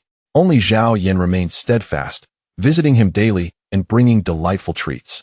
One day, as Lu Fei immersed himself in his practice, he discerned the sound of approaching footsteps from a distance, surmising that it was Zhao Yan once more. Senior brother, come quickly. My father requests your presence, she exclaimed. Upon hearing that his master sought him, Lu Fei promptly rose and made his way outside, nearly colliding with Zhao Yan, who was rushing inside. Zhao Yan halted abruptly, her excitement palpable. Senior brother, we must hurry. My father has found a potential way to restore your cultivation. Ecstatic at the prospect of regaining his powers, Lu Fei quickly followed Zhao Yan as they hastened towards the residence of Master Zhao Shan. Chapter 9. Reduced to the outer sect. When Lu Fei, in a state of elation, arrived at the discussion hall led by Zhao Yan, he beheld an imposing elder and Zhao Shan seated at the high table. To the right, at a lower seat, sat an unremarkable young man, who was gazing intently at him and Zhao Yan. Father, Master, Zhao Shan, upon noticing Lu Fei and Zhao Yan's entrance, rose joyfully and pointed to the elder next to him, addressing them. Allow me to introduce to you. This is Elder Sun Jin, an elder of our Tianjin sect's outer sect. Greetings, Elder Sun, Lu Fei and Zhao Yan said in unison. Zhao Shan continued with introductions. Elder Sun, this is my daughter Zhao Yan, and this is Lu Fei. Elder Sun Jin nodded slightly and remarked to Zhao Shan. Indeed, quite impressive. This girl has reached the 8th level of qi refinement at such a young age. She will surely establish her foundation before turning 20. Elder, you flatter me. I tend to be playful and do not focus enough on my cultivation, Zhao Shan humbly replied. Lu Fei, however, felt perplexed. Why was his master introducing him to Elder Sun? The role of an outer sect elder was, in truth, more akin to a liaison between the sect and the mundane world. Very few in the sect had any connection with an outer sect elder, as only those who had lost hope for advancement were sent to the outer sect. With this thought, Lu Fei's mood grew heavy. His master, with a somewhat proud demeanor, would not be so familiar with Elder Sunday. Although Zhao Yan was young, she quickly grasped the situation. her eyes glistening with tears as she looked at Lu Fei. Seeing this, Lu Fei offered Zhao Yin a gentle smile, signaling that it was not a grave matter, before resolutely turning his gaze back to Zhao Shan and Elder Sunday. Despite only being at the peak of Foundation establishment, Elder Sun sensed the shift in emotions between Lu Fei and Zhao Yin. Observing Lu Fei's calm demeanor, he praised, "Ah, this youth's character is indeed as Zhao Shixiang described. Rest assured, I will look after him well." Zhao Shan, with a serious expression, addressed Lu Fei. "Lu Fei, according to sect regulations, you must first train in the outer sect. Once a means to restore your cultivation is found, I will certainly assist you. Thank you for your care, master. No matter where I am, I shall strive diligently," Lu Fei replied with respectful resolve. Over time, Lu Fei had ceased to wallow in self-pity. Although a hint of disappointment lingered, the Jiuzhuan Lian Ti Shu technique had instilled within him a measure of confidence. At that moment, Zhao Yin, tears streaming down her face, implored Zhao Shan, "Father, can't you find a way to keep Lu Shixiang here?" Though reluctant, Zhao Shan knew the sect's rules were firm and personally arranged by the sect leader. With a heavy heart, he replied, "Yin'er, do not act foolishly. Elder Sun is present. Furthermore, the outer sect is not a terrible place. It offers respite from the harshness of the cultivation world, allowing for a more humane experience." Understanding her father's intentions and not wanting to complicate matters for Zhao Shan, Lu Fei reassured Zhao Yin, "Junior sister, what are you doing? I am not leaving Tianjin sect. I am merely going to the outer sect for training. I will come to see you often." Zhao Yin, feeling helpless, disregarded the gazes of those around her and embraced Lu Fei, weeping. Zhao Shan, initially intending to intervene, cast a glance at Lu Fei and gradually took a seat. Elder Sun had witnessed such scenes far too often, and as one who had also been sent to the outer sect due to lack of prospects for Foundation establishment, he waited silently. After a while, Zhao Yin realized that clinging to Lu Fei was inappropriate. She quickly released him, saying, "Lu Shixiang, do not worry. I will visit you often." Turning to Elder Sun, she respectfully bowed, "Elder Sun, please take good care of my Shixiang. I will not forget your kindness." Elder Sun stood and thought to himself, "This girl possesses exceptional talent. She may very well become an important figure in the sect." He nodded slightly and replied, "Rest assured, Yinji. Lu Fei is Zhao Shixiang's disciple, and he is merely facing temporary difficulties. I will certainly look after him." He then turned to Zhao Shan and said, "Zhao Shixiang, it is getting late. I shall take my leave to greet the other elders." Zhao Shan returned the gesture. "Then I shall not keep you, Elder Sunday. Take care." Elder Sun understood Zhao Shan's courtesy was a request for him to watch over Lu Fei, but did not dare to be presumptuous. He respectfully replied, "You flatter me, Zhao Shixiang. Rest assured, I will not neglect Lu Fei." He then turned to Lu Fei with a kind demeanor. "Lu Fei, please prepare your belongings. Let us meet at the sect's entrance in an hour." With that, he shared a brief smile with Zhao Shan before leading the unremarkable male cultivator out of the hall. Once Elder Sun and the others departed, Zhao Shan addressed Lu Fei. "Lu Fei, I currently have no means to restore your cultivation. You should go and train in the outer sect for the time being." Seeing his master's expression, Lu Fei felt a surge of indescribable sorrow at their impending separation, yet he confidently responded, "Master, please be assured. I will not give up. I will continue to cultivate diligently, and I will visit you whenever I have the opportunity."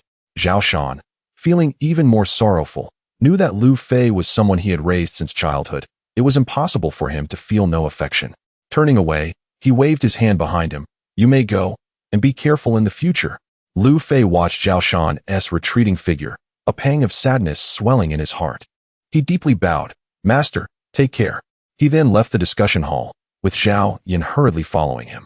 Upon returning to his residence, Lu Fei began to pack his belongings, feeling a mix of sadness and reluctance at leaving the place where he had lived since childhood. Zhao Yin assisted him, and since there were not many items, they quickly organized everything. Suddenly, Zhao Yin took out the contents of her storage bag and handed it to Lu Fei. Lu Fei stared at the intricately embroidered storage bag she offered, puzzled. "Junior sister, what is this?" "It's a gift for you. You must give me your storage bag in return." Realizing her intentions, Lu Fei understood that exchanging storage bags was a sign of mutual affection between cultivators. However, given his current circumstances, he felt it was inappropriate to accept such a significant gift from Zhao Yin. "This gift is too heavy. I cannot accept it. You must take it. Otherwise, I will not let you leave." Upon witnessing Zhao Yan's unwavering determination, Lu Fei had no choice but to acquiesce, entrusting her with his storage bag. He earnestly advised her, "Make sure to cultivate diligently. You are the most gifted disciple under our master's tutelage. Bring honor to our master by establishing your foundation before the age of 20. Zhao Yan strove to suppress her tears and replied, "Rest assured, I shall surpass my senior brother and establish my foundation before I turn 20. However, the thought of Lu Fei's current diminished cultivation struck her heart with sorrow, prompting her to embrace him and weep. Lu Fei gazed at his younger sister, who bore the innocence of a child, and shook his head in helplessness, hoping she would find a better path in the future. After a moment, Lu Fei said, "Junior sister, I must go wait for elder son at the entrance of the sect." Zhao Yan nodded slightly in response. "Senior brother, I will accompany you." As they arrived at the sect's entrance, they spotted senior brother Zhang and another standing there, while elder son had yet to arrive. They remained standing aside, engaging in casual conversation. Shortly thereafter, Sun Jin appeared with 3 others, acknowledging Lu Fei and Zhao Yan with a slight nod upon seeing them waiting. The gatekeeping senior brothers approached Sun Jin, bowing respectfully, "Elder son, safe travels." Sun Jin nodded in return and addressed Lu Fei and the others, "Let us depart." Just as Lu Fei and his companions were about to exit the sect, the gatekeeping senior brother Zhang turned to Lu Fei and said, Junior brother Lu, please return your inner sect disciple token to the sect." Chapter 10. A glimpse into the mortal realm. Lu Fei halted in his tracks, his brow furrowing at the peculiar gazes of those around him, yet he endeavored to maintain a facade of tranquility. Zhao Yan, noticing his discomfort, hastily interjected, "Senior brother Lu, you need not pay any mind to them."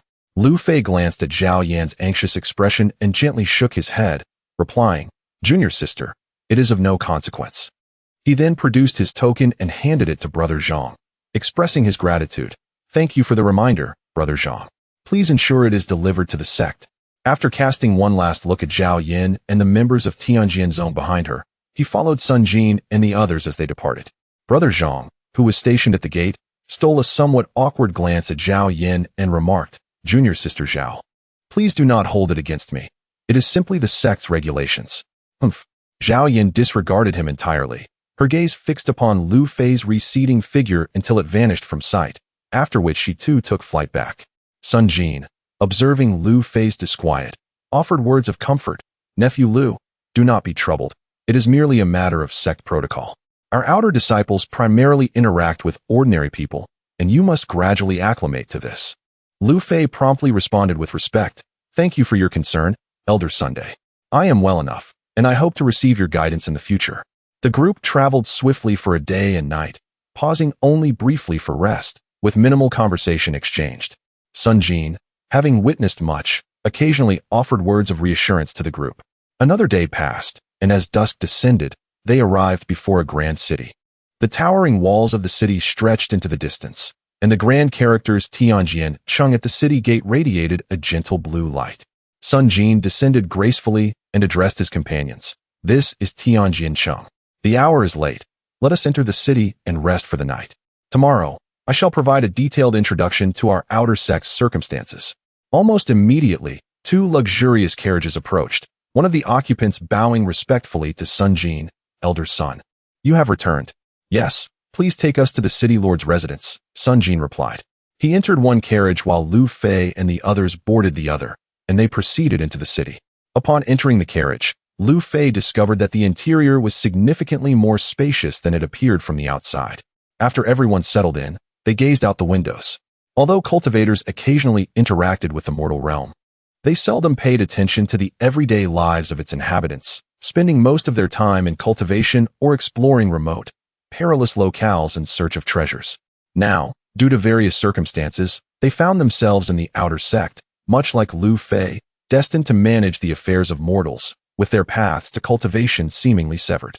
As Lu Fei observed the bustling scene and the lively human atmosphere outside, he noted vendors peddling exquisite delicacies, merchants showcasing luxurious fabrics, and restaurant owners promoting their culinary delights, while heavily adorned women flirted with passers-by. Gazing at the myriad of wares and the throngs of people, Lu Fei felt that the life of ordinary individuals was not without its merits. In fact, it appeared far more vibrant and colorful than the arduous path of cultivation. After some time, They arrived at a vast square where the two carriages gradually came to a stop.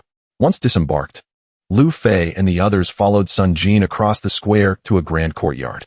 Above the immense gates, the words City Lord's Residence were inscribed, flanked by two towering swords emanating a silvery glow in the night.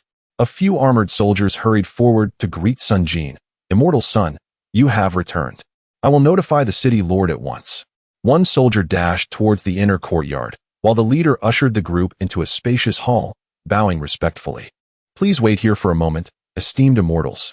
After the soldiers departed, a few maidservants entered, bringing exquisite pastries and tea. Lu Fei noted their cautious demeanor. Even the sound of the teacups clinking revealed their nervousness. Once the maidservants had left, Sun Jin addressed the group. Do try these pastries and tea. Although they may not be as beneficial for cultivation as those in the sect, their flavors are quite delightful. Lu Fei sampled a yellow pastry, his eyes lighting up at its unique taste, a blend of sweetness with a hint of coolness.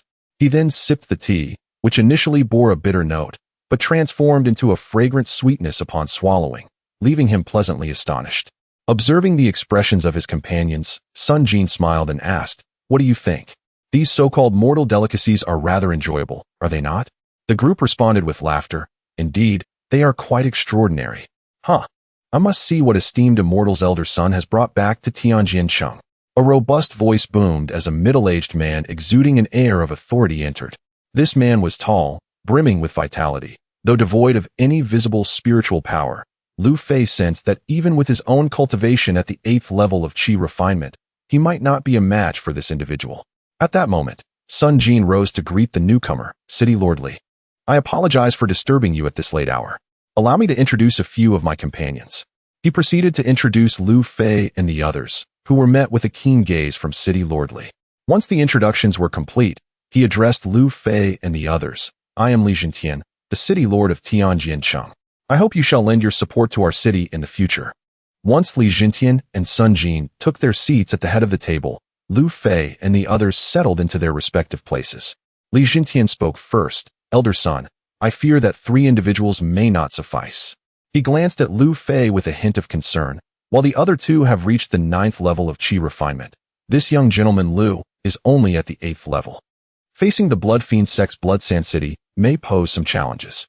He then awkwardly explained to Lu Fei, do not take offense, young Lu. I am but a simple man. You are too kind, City Lord. Your observations are indeed accurate, Lu Fei replied with a courteous bow. Sun Jin sighed and addressed Li Jintian. What you say is true, but the sect's directive is for us to safeguard our own city without engaging with the Blood Fiend sect. Upon hearing this was the sect's will, Li Jintian responded somewhat sheepishly. If that is the sect's decision, I shall comply. However, should a crisis arise, I hope Elder Sun will extend his assistance. Of course. We are all of one body. As your brother, I shall ensure you do not suffer loss. As long as the Shueisha men does not go too far, we need not pay heed to their provocations, Sun Jin remarked courteously. Li Jintian glanced at Lu Fei and his companions, saying, I perceive that the day has grown late. Some matters can be discussed tomorrow. Let us allow these young disciples to take their rest first. Sun Jin addressed Lu Fei and the others. Please, you may retire for the night. Li Jintian called out to those outside. Bring these esteemed guests to their guest quarters for rest. 3 beautiful maidens entered, offering a slight bow to Lu Fei and his companions, who then followed them away. In the hall remained only the city lord Li Jintian, Sun Jin, and the ever-present Qian Shixiang by Sun Jin's side. Esteemed guests, this shall be your abode. Do you require my assistance? The maiden leading Lu Fei said cautiously. Hearing her trembling voice, Lu Fei smiled gently and responded, There is no need for such anxiety. I do not require assistance. You may attend to your duties. He then opened the door to his room, which was tastefully appointed. Just as he was about to lie down, he heard the faint sound of a girl weeping from the adjacent courtyard. It was the other 2 companions, Zhou and Wu, bullying the maiden who had guided them. Although Lu Fei contemplated intervening, he paused, sighed, and began his cultivation instead. Chapter 11 Task Assignment. Early the next morning, Lu Fei was awakened by the sounds of weeping and scolding outside his door, prompting him to rise and investigate. He discovered the maid who had guided him the previous day, sobbing over 2 stretchers. In the distance, he saw 2 other maids lying on the stretchers, both battered and disheveled, appearing to be on the brink of death. Nearby, A man clad in fine garments admonished those carrying the stretchers. What are you all dawdling for? Do you wish to disturb the immortal's rest? Just wait and see how I deal with you. He then turned to the maid, saying, Hihua, stop your crying. If you irritate the immortal further, you will not survive either. However, upon noticing Lu Fei's gaze, he was taken aback and hurried over, kneeling before Lu Fei. Immortal, we beg your forgiveness for the disturbance. The maid followed suit, kneeling and pleading, Immortal, I implore you to save my two sisters.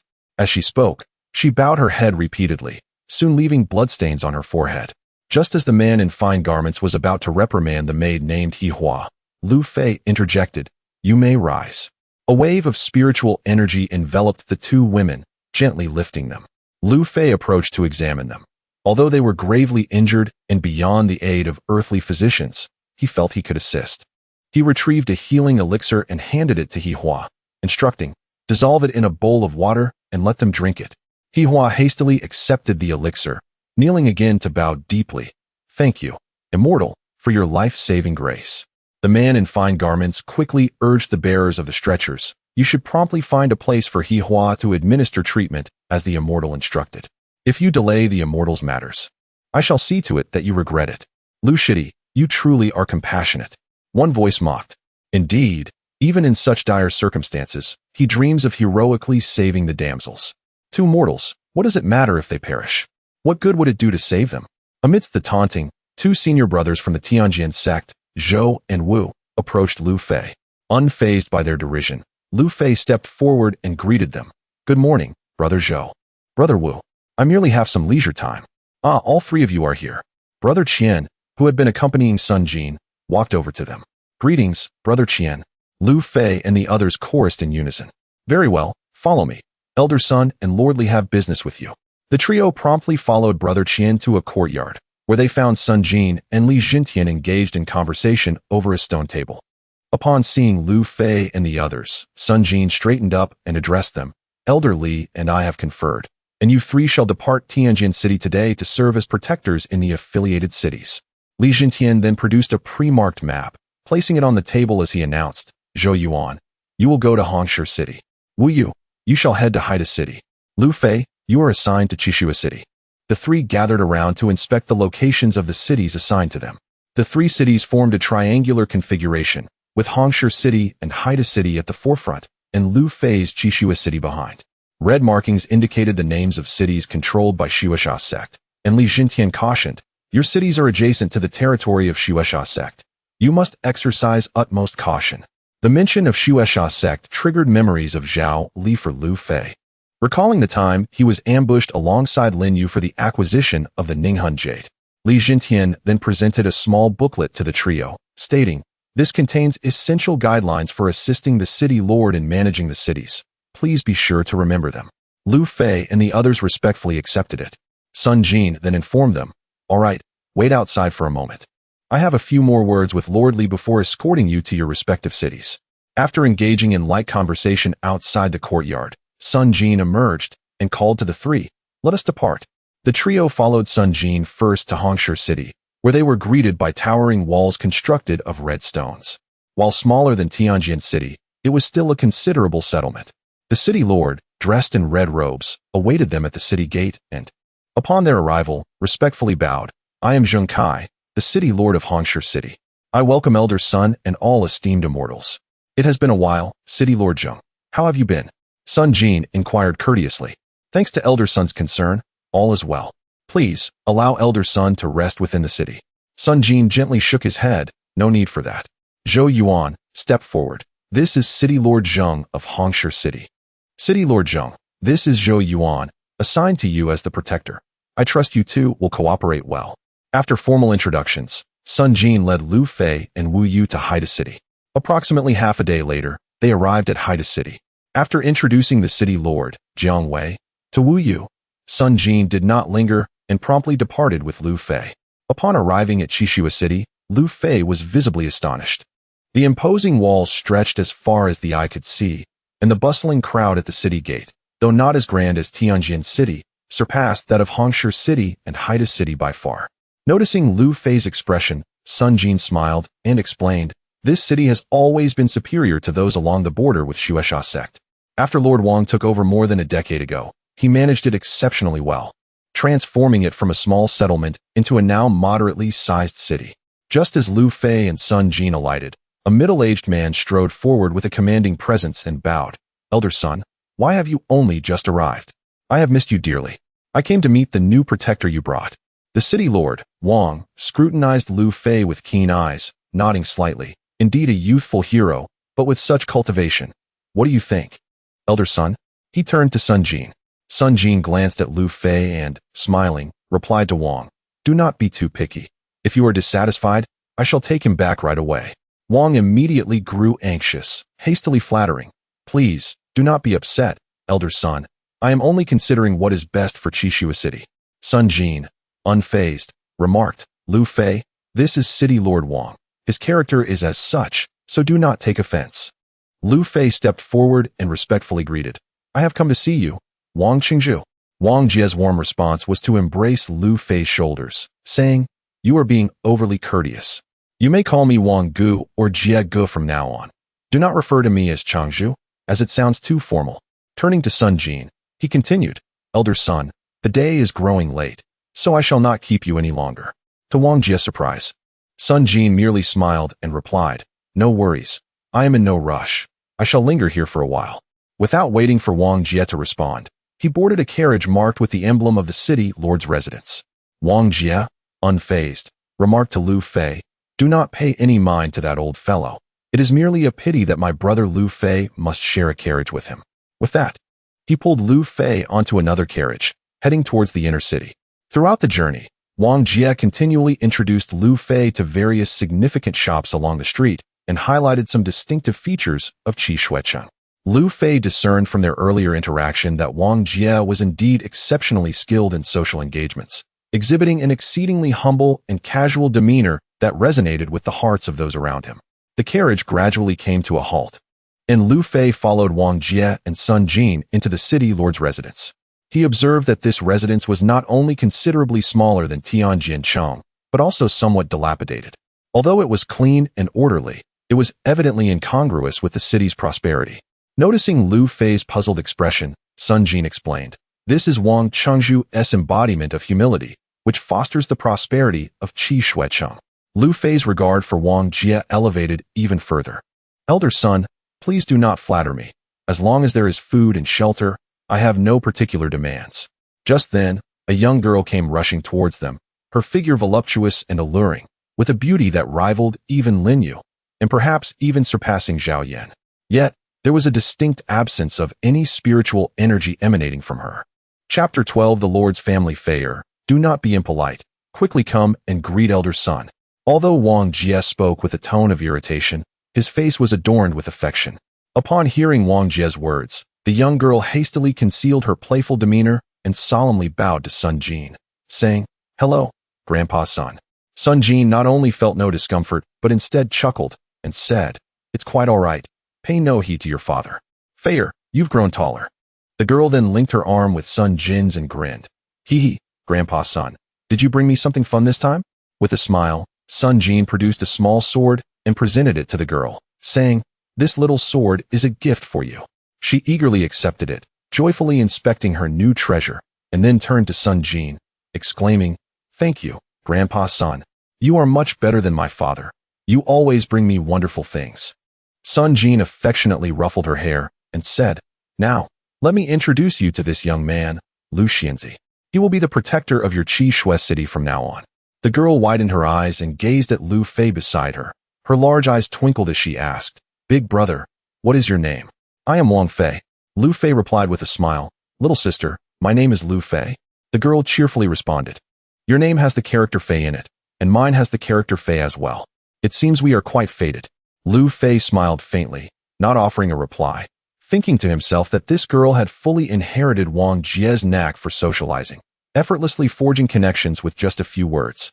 Wang Fei, seeing this, was not offended. She merely smiled and continued to engage Sun Jin with numerous questions. Wang Jie turned to Lu Fei and said, "Brother Lu, please do not take offense. My daughter is simply like this." Suddenly, the girl turned to Wang Jie and Lu Fei, declaring, "No, If you call him brother, that means I have to call him uncle, and it will disrupt our lineage. She then turned back to Sun Jin and pouted, Grandpa Sun, you must manage them. My generation is becoming muddled. Sun Jin laughed heartily and replied, haha, you can each address one another as you wish. Wang Fei's eyes twinkled as she said, all right, that sounds fine. What do you say, Brother Lu? Lu Fei chuckled and responded, little sister, as long as you are happy. Before long, the group arrived in a grand hall, taking their seats in order of precedence. Sun Jin turned to Wang Jie and inquired, is there still no news on the missing protector Zhang? Wang Jie, upon hearing Sun Jin mention Zhang, displayed a hint of melancholy as he replied, sigh, I have dispatched several teams to search both within and outside the city, but there has been not a single clue. It is as if he vanished without a trace. Sun Jin's expression mirrored his confusion as he remarked, with his peak cultivation at the 9th level of qi refining, he should not have gone entirely silent. How could he simply disappear? Indeed, how could anyone inexplicably disappear within this city? Wang Jie sighed in agreement. Wang Fei suddenly asked Lu Fei, Brother Lu, what is your cultivation level? Is it stronger than the peak of qi refining? Lu Fei, having recently come to terms with his diminished cultivation, replied calmly, little sister, I am at the 8th level of qi refining, not yet at the pinnacle. Oh, I cannot cultivate any techniques, so I cannot become an immortal. Alas, even Grandpa Sun cannot help me. Wang Fei lamented softly to herself. Then she suddenly turned to Sun Jin and asked, Grandpa Sun, I have heard that the Shui Sha Min has a way to enable those who cannot cultivate to practice techniques. Is that true? Sun Jin, taken aback, inquired, Feier, where did you hear that? Wang Jie then explained to Sun Jin, I was just about to report this matter to you. Recently, there has been much talk in the city, not only Feier, but I have also received reports from those below. After pondering for a moment, Sun Jin said, there are no outsiders here, so I will tell you. Shui Sha Min indeed possesses such techniques, but they are malevolent in nature. Seeing the puzzled expressions on their faces, he continued, they allow mortals to practice techniques, but the intent is for the disciples of Shui Sha Min to devour them, rather than genuinely enabling ordinary people to cultivate immortal arts. In other words, they use this technique to turn those who cannot cultivate into elixirs for their own enhancement. How cruel! Wang Fei exclaimed, sticking out her tongue. As they conversed, a maid entered and bowed to Wang Jie, saying, City Lord, the food and drinks have been prepared as you instructed. Wang Jie nodded slightly and replied, good, we shall proceed at once. Old son, Brother Lu, let us go. The group then entered a grand dining hall, where a large table was laden with delicacies from land and sea, accompanied by exquisite wines. Come, everyone take a seat, do not stand on ceremony. Wang Jie urged. As soon as Lu Fei sat down, Wang Fei hurriedly took a seat beside him, deliberately shifting her chair closer and whispering, Brother Lu, do you have a Dao partner? Lu Fei was momentarily taken aback, not understanding the significance of Wang Fei's question, but seeing her innocence. He could only shake his head slightly, not yet. Is there something you wish to discuss?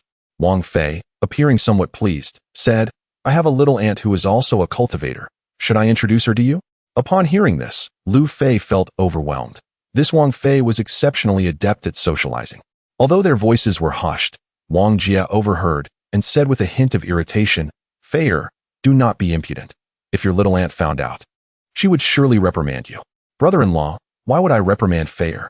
Lu Fei then noticed two beautiful women entering the room, one slightly older, resembling Wang Fei with stunning features, exuding a mature charm, and the other younger, with a well-proportioned figure and a faint aura of spiritual energy, indicating she was also a cultivator. Once they stood still, the two women bowed to Sun Jin, saying, Hello, elder son. Sun Jin nodded slightly, while Wang Jie stood to introduce. Elder Lu, this is my wife, and this is my wife's younger sister. This is the newly arrived Protector Lu. The three women then exchanged greetings and took their seats in turn. Wang Fei nudged Lu Fei, signaling him to glance at her little aunt. Seeing Wang Fei making gestures in front of so many people, Lu Fei chose to ignore her. However, Wang Fei's aunt suddenly turned to Lu Fei and asked, recently, there have been reports of young girls going missing in the city, including Protector Zhang, who has been unaccounted for some time. Do you have any insights, Protector Lu? At that moment, Wang Fei's mother interjected, Li Qian, do not be disrespectful to Protector Lu. Protector Lu, please disregard her. Qianer is simply straightforward and means no harm. Lu Fei calmly replied, it is of no concern. Having just arrived in Qishua City, I am yet to comprehend the specific circumstances. Once I have gathered sufficient understanding, I shall undoubtedly alleviate any concerns for the city lord and the others." Before Lu Fei could finish his words, Li Qian interjected, "How about after we have our meal, we take a stroll around the city to see if there is anything noteworthy?" Observing the eager glimmer in Li Qian's eyes, Lu Fei gently nodded and said, "Indeed. I aim to familiarize myself with Qishua City. It would be splendid to have you as my guide. I want to join too. Would you take me along? I am more acquainted with many places in the city than you are." Wang Fei exclaimed hurriedly. Chapter 13. Li Qian's abduction. At this moment, Wang Fei's mother addressed her, "Feier, stop your nonsense, and stay with me obediently. Mother, please let me go. With Lu Hufa and my aunt here, I will be fine, and we are just in the city." Wang Fei replied, then turned to Sun Jin, saying, "Besides, with grandfather's son in the city, who would dare to commit any wrongdoing at this time?"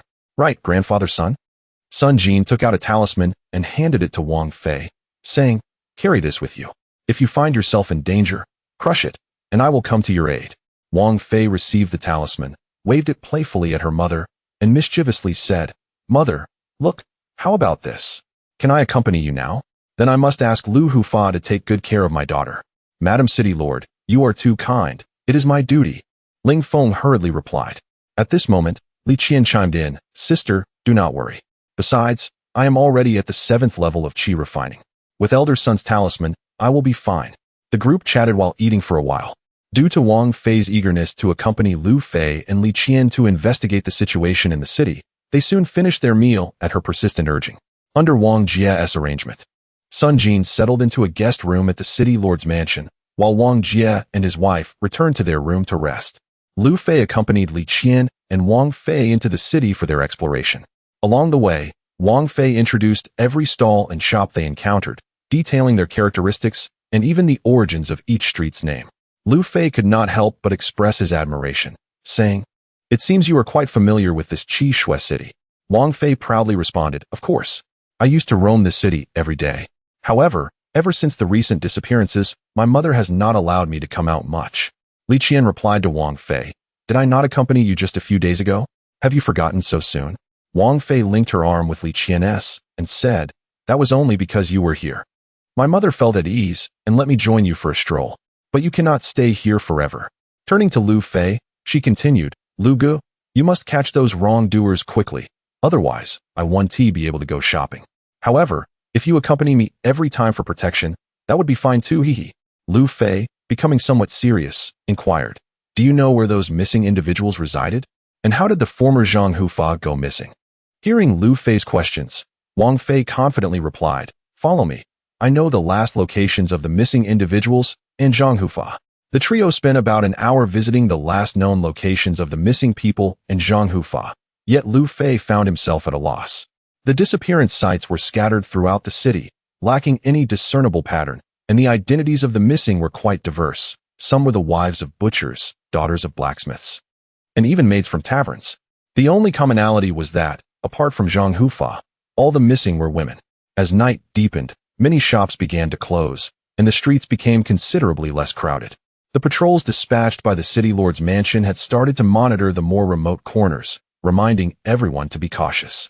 Lu Fei walked alongside Wang Fei and Li Qian on a main street, his mind still pondering the connections among the missing individuals, when suddenly, he sensed an unusual energy fluctuation emanating from a courtyard in the northeast direction. "Not good. Something has happened. You two wait here." Before he could finish his sentence, Lu Fei dashed toward the courtyard. Li Qian glanced at Wang Fei, feeling uneasy about leaving her behind, yet unwilling to be left out. She seized Wang Fei's hand and followed. Within moments, Lu Fei hovered above the courtyard, witnessing a burly man with a tiger-like build carrying a young girl. Poised to leap out of the yard, Lu Fei drew his sword and unleashed a sword beam toward the man. "Who dares to ruin my plans?" The man was forced back by the sword beam, retreating into the courtyard. "Release her," Lu Fei commanded, pointing his sword at the man. Before long, Li Qian had joined them, clutching Wang Fei as they stood behind Lu Fei. Upon seeing the two women, the muscular man did not appear anxious. Instead, he grinned widely, exclaiming, "Wonderful. These two beauties are exquisite. We are fortunate." Before he could finish, he lunged at Lu Fei and the others. Lu Fei was taken aback. This man, at most, possessed the cultivation of the 5th level of qi refining.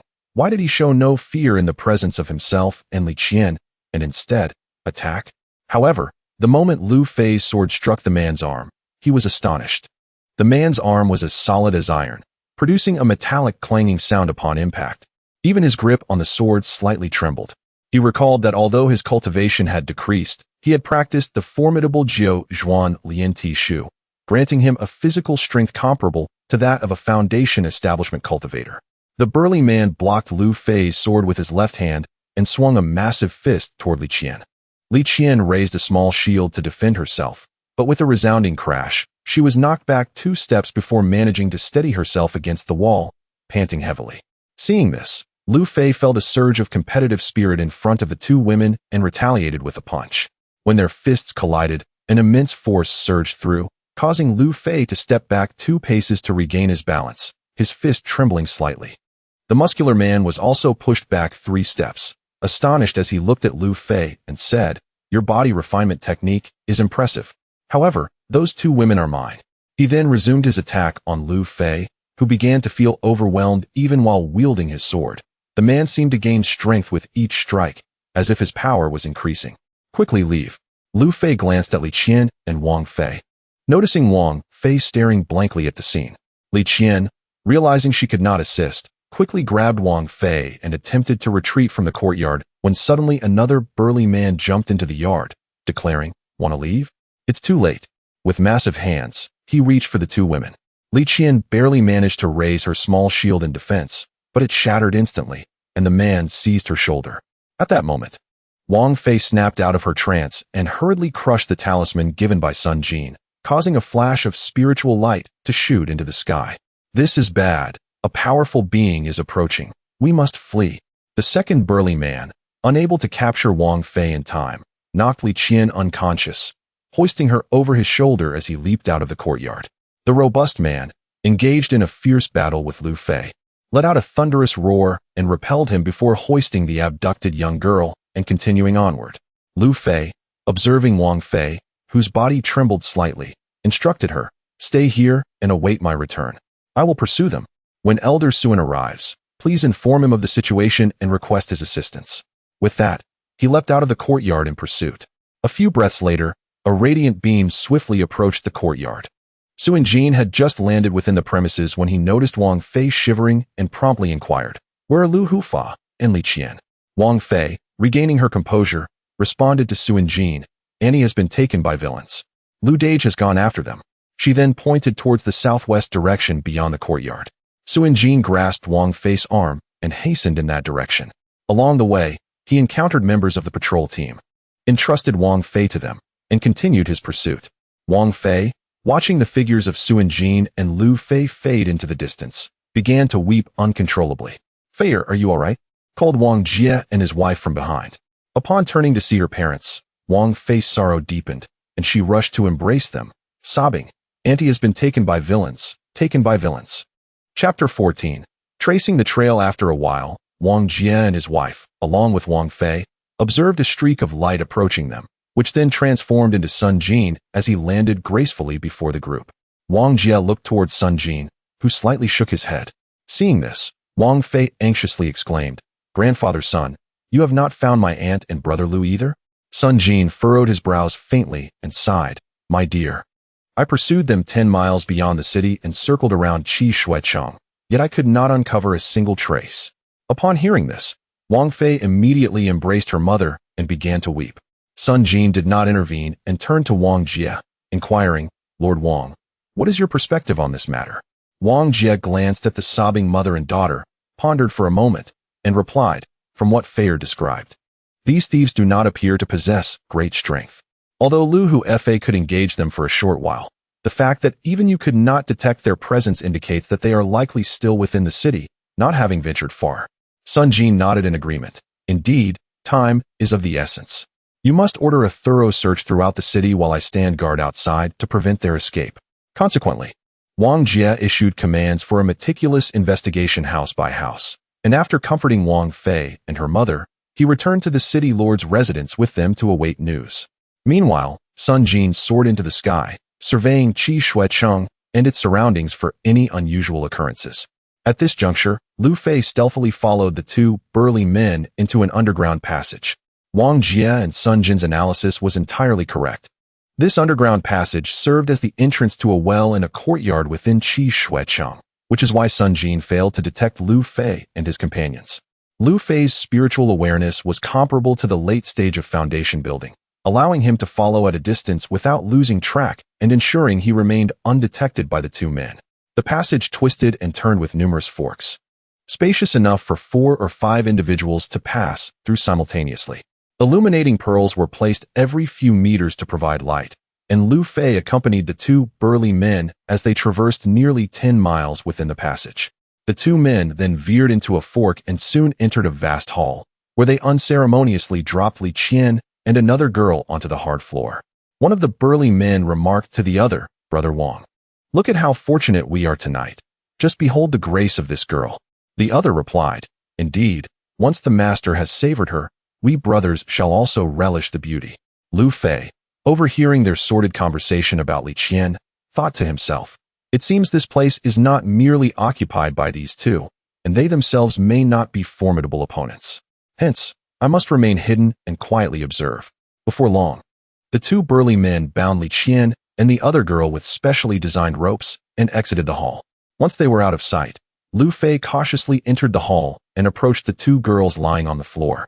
After inspecting them, he discovered that they were largely unharmed, which eased his concern somewhat. "What are you doing sneaking around here?"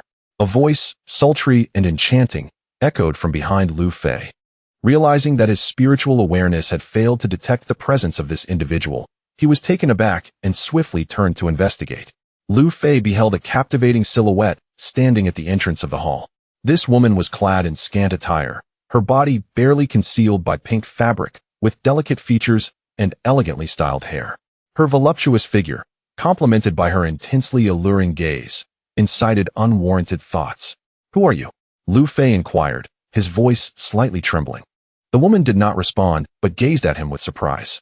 Moments later, the two burly men reappeared behind her, kneeling before her in trepidation, stammering, "Forgive us, master, we did not realize anyone was following. This individual is a new protector of Qi Shuecheng." Although the woman smiled, her voice was frigid as she admonished, "You two useless fools, guard the entrance. No one is to enter without my permission." The burly men, rather than feeling angered, expressed relief and gratitude. "Thank you, master. We shall guard the entrance diligently and ensure no one disturbs you. Begone." They quickly scrambled away. The woman then approached Lu Fei, inspecting him while giggling. "Not bad, not bad. You have a pleasant appearance, and your physique is also commendable." She then turned her attention to Li Qian and the other girl, suddenly pointing at Li Qian and inquiring, "Is she your partner?" Lu Fei shook his head slightly. "No." He observed her for a while, noting that no matter how he scrutinized her, he could detect no fluctuations of spiritual power emanating from her, making her seem like an ordinary mortal. Yet, Lu Fei was acutely aware that her strength was undoubtedly formidable. Unable to discern my cultivation and capabilities? It seemed as though she anticipated Lu Fei's thoughts, posing the question. Lu Fei, astonished, nodded slightly. Seeing that Lu Fei was completely under her control, she appeared to have achieved her aim and cheerfully said, "Well then, tell me, would you prefer to save yourself, or these two girls?"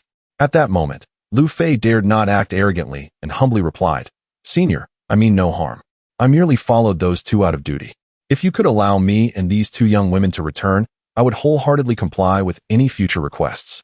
Upon hearing this, the woman nodded slightly. "Oh, your words are quite charming. You wish for me to release all 3 of you?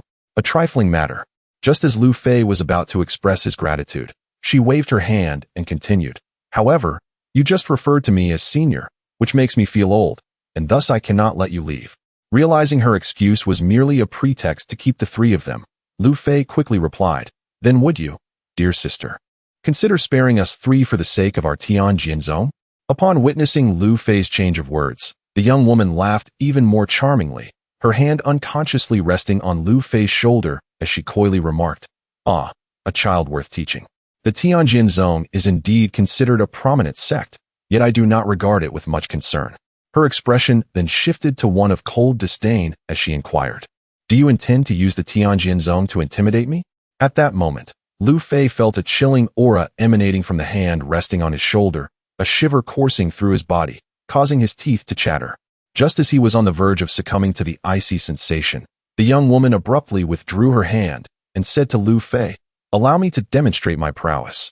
How dare you play tricks with me?"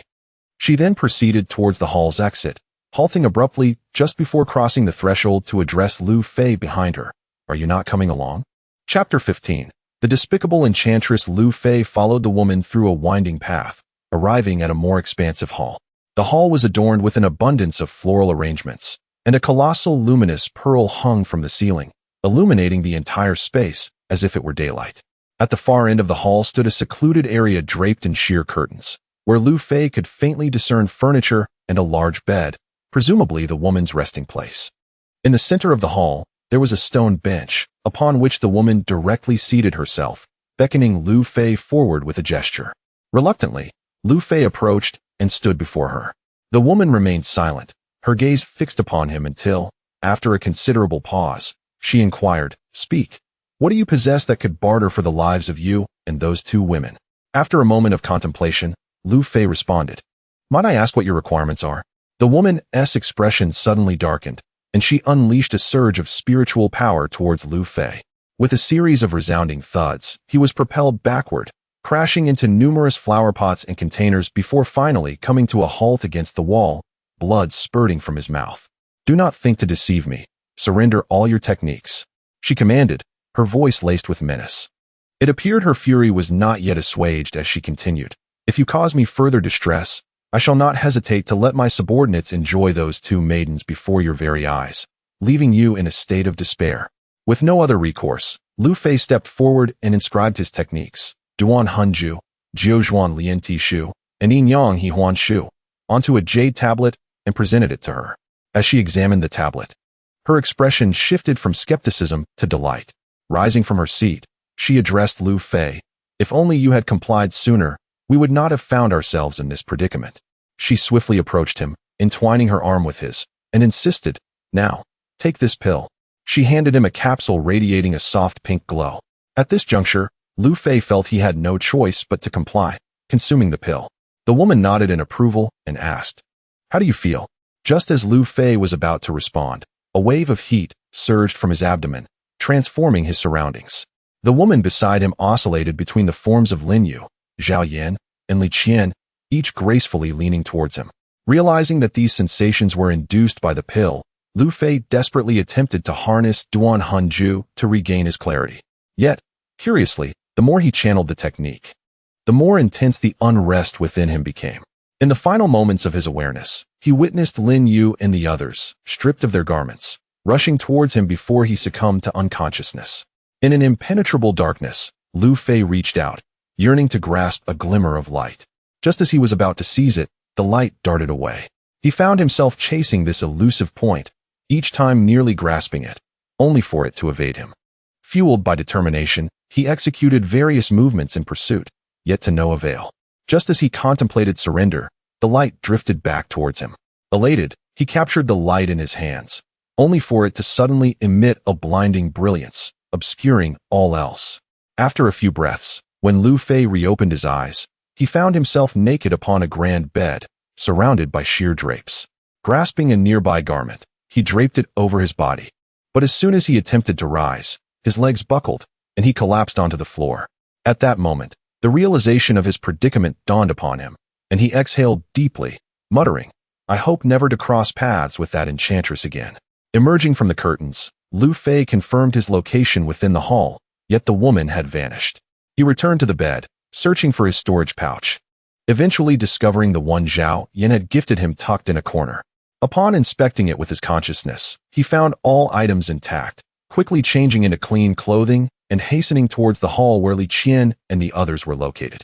Seeing that the two women remained unconscious, he rushed to untie their bonds when suddenly, the entire hall began to tremble violently, as though it might collapse at any moment. He swiftly lifted both women and sprinted towards the exit. As he neared the entrance, he noticed the absence of the two burly men, but the tremors intensified. Glancing up, he saw only a faint glimmer of light at the well's opening, and he propelled himself upward with the women in tow. Just as the structure threatened to disintegrate, Lu Fei emerged into the open sky, gazing down at the collapsing courtyard and the billowing dust. His heart gradually settled. The courtyard was situated in the southeastern corner of Qishui City. As he prepared to fly back to the city lord's residence, a streak of light approached rapidly.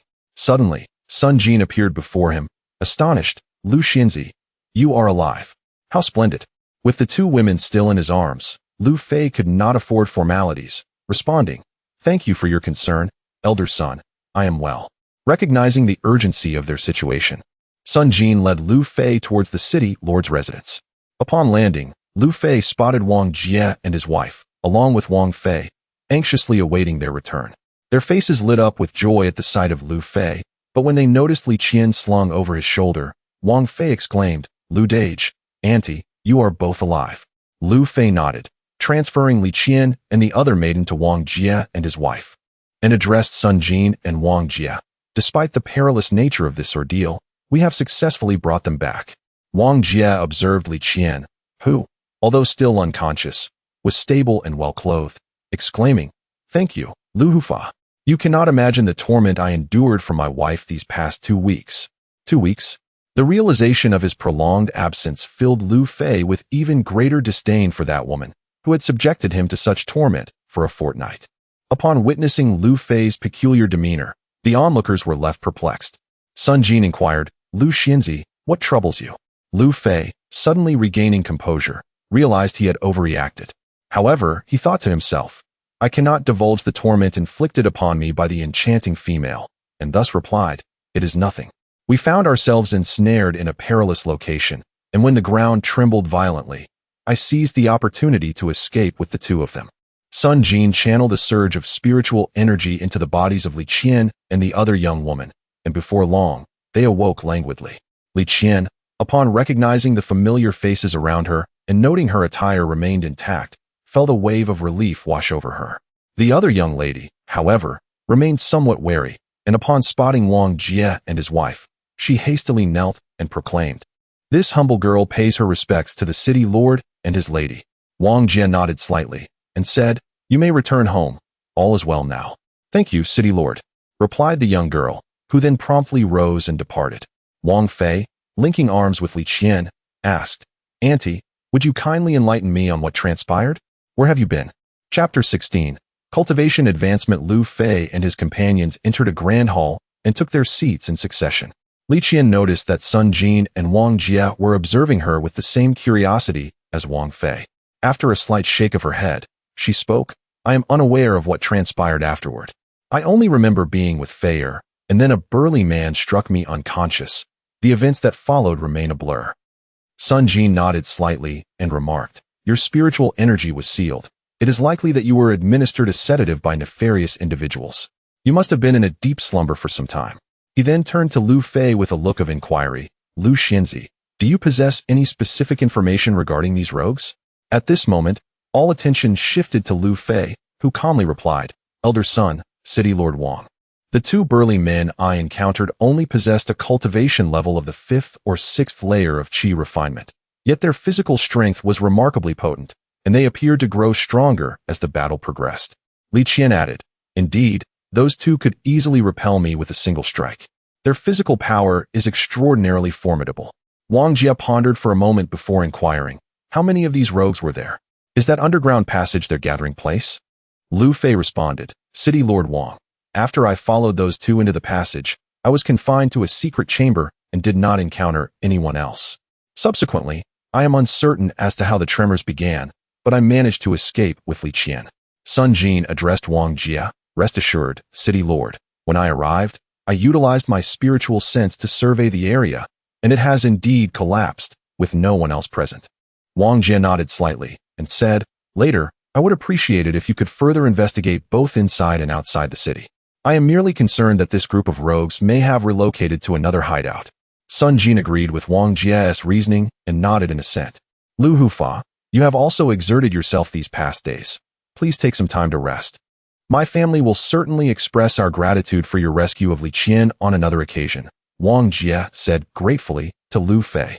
Li Qian also stood and bowed to Lu Fei, saying, thank you, Lu Hufa, for saving my life. Indeed, a life-saving grace. Auntie, how do you intend to repay him? Surely, you won't offer yourself in return. Wang Fei teased before running off. Li Qian's cheeks flushed as she looked at Lu Fei. But upon seeing his unperturbed demeanor, she chased after Wang Fei, playfully pinching her ear and saying, "You little rascal, just wait until I deal with you for speaking so irresponsibly." Wang Jie and his wife shook their heads slightly, expressing their helplessness at the situation. Noticing Lu Fei standing awkwardly, Wang Jie called out, "Someone, please escort Lu Hufa to a guest room for rest." A maid promptly entered and bowed before Lu Fei, saying, "Immortal Lu, please follow me." Lu Fei followed the maid to a secluded courtyard, where small trees surrounded the area, creating a tranquil atmosphere. Upon entering the courtyard, he found it tidy, with various flowers and plants. Turning to the maid, he said, "I wish to rest now. You may return." "Very well, Immortal. Would you like me to bring some food?" "Yes, just place it on that stone table after you bring it." Lu Fei indicated to a stone table in the courtyard. Once inside the room, Lu Fei discovered it was well furnished and equipped with all necessary living items, which made him appreciate the attentiveness of Wang Jie and his wife. He then began to cultivate the Tianjin sect's sword spirit technique. Although this method was not as powerful as the 9 revolutions body refinement technique, soul forging technique, or yin-yang harmonization technique, it had nonetheless enabled Lu Fei to gradually progress to the foundation establishment stage. As he circulated the technique, Lu Fei suddenly realized that his cultivation was no longer stagnating but was beginning to grow steadily.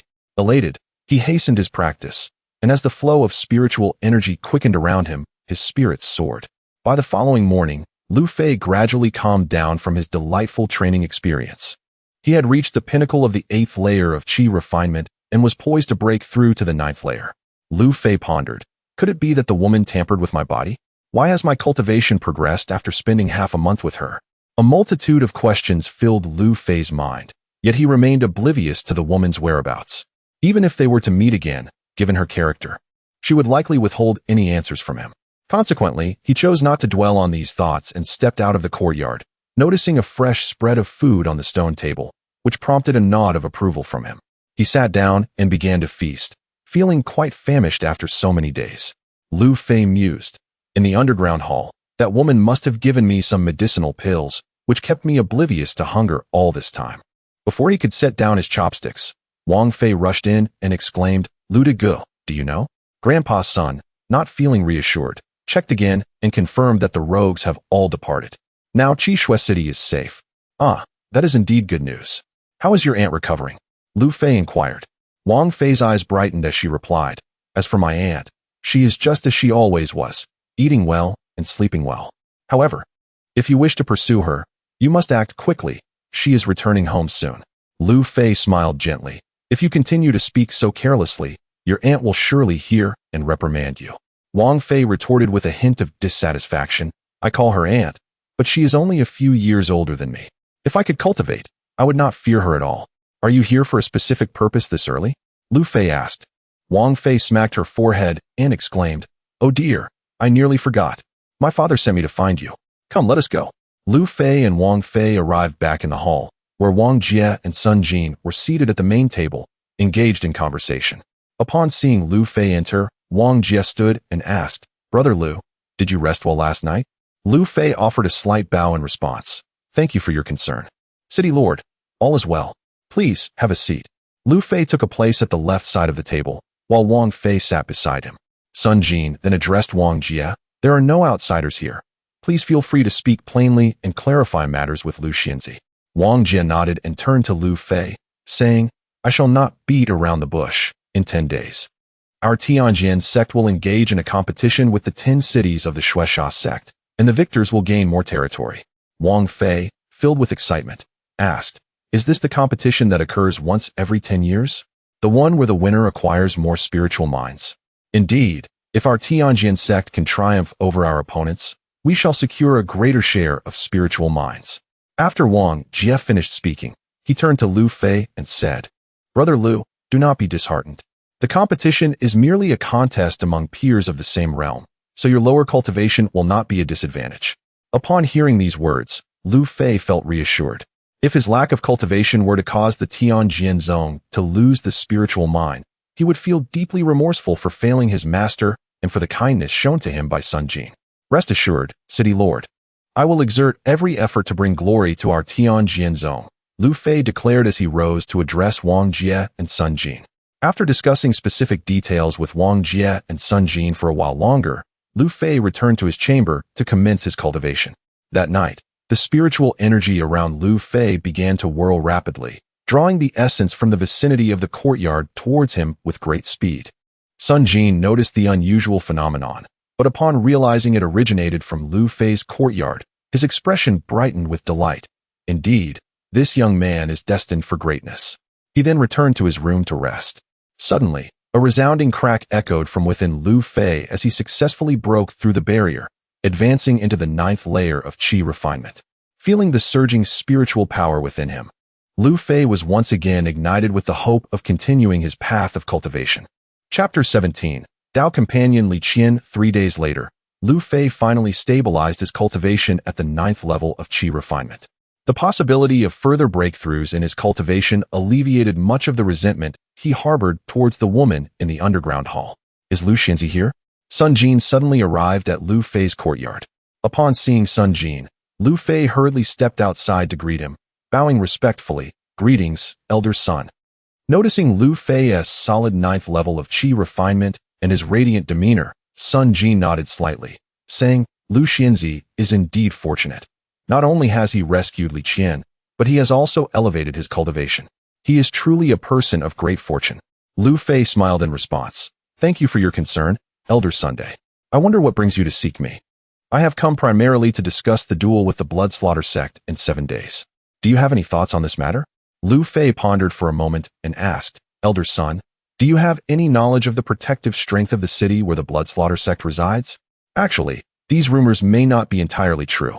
Much like yourself, the guardians stationed in the cities rarely have opportunities to display their true abilities, Sun Jin continued, observing Lu Fei's slight nod. Moreover, I suspect that most of them are concealing their strength. While it is true that many guardians are those who cannot advance their cultivation, it does not exclude the possibility of individuals like you, who possess great fortune. Lu Fei inwardly acknowledged Sun Jin's words, but felt that there must be another reason for his visit.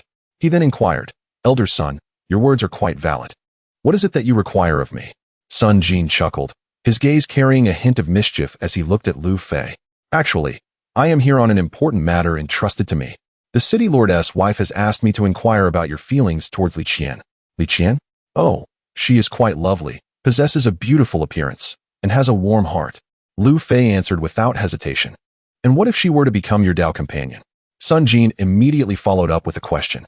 Lu Fei was taken aback, his eyes widening in confusion as he looked at Sun Jin. Become my Dao companion? Indeed, Sun Jin affirmed. I have been tasked by the city lord's wife to ask you about her sister, Li Qian. If it were Wang Jie, I would not even bother. Unsure how to respond. Lu Fei thought to himself. Li Qian is indeed extraordinary, yet having just experienced Lin Yu's betrayal, I still harbor reservations about the matter of a Dao companion, and I have not exchanged much with Li Qian. However, I cannot disappoint the city lord's wife and elder son, so I replied ambiguously, Li Qian is indeed a good choice, but given my current situation, as you know, I fear it may hinder her. Sun Jin nodded slightly, teasing. In reality, that girl Li Qian can only cultivate. Her talents are not exceptional. If it were not for her stunning beauty, I doubt anyone would even consider you. Seeing Lu Fei's slight embarrassment, Sun Jin added, I know your former junior sister, Jia Yin, has feelings for you. But you must understand that your current ability to enhance your cultivation does not equate to how you once were. After a brief pause, he continued, it is not difficult to elevate your cultivation after a fallen realm. The challenge lies in whether you can restore your former level. Do you understand?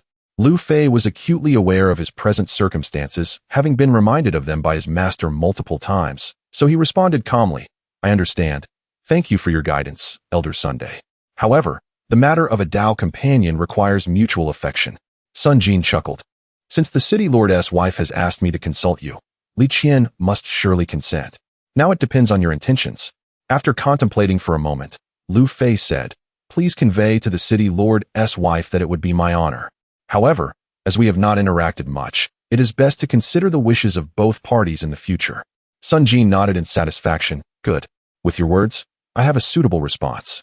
You need not overly concern yourself with matters of romance. Simply follow your heart. Overthinking can be detrimental to your cultivation. Lu Fei was taken aback by these words, reflecting on how he had placed too much weight on romantic emotions following Lin Yu's betrayal. The pursuit of immortality requires centuries of effort. Why should one be entangled in transient feelings? He then sincerely bowed to Sun Jin. Thank you for your guidance, Elder Sunday. I shall keep it in mind. Observing the change in Lu Fei's expression, Sun Jin remarked, I am merely a few years your senior. You talented individuals often focus too much on cultivation, neglecting the very essence of why you cultivate. The path of immortality requires a calm approach to emotions. This, too, is a form of cultivation. Your words resonate deeply. I have indeed been overly fixated. Lu Fei hurriedly replied. Focus on your cultivation. I shall return now. Sun Jin said before departing the courtyard.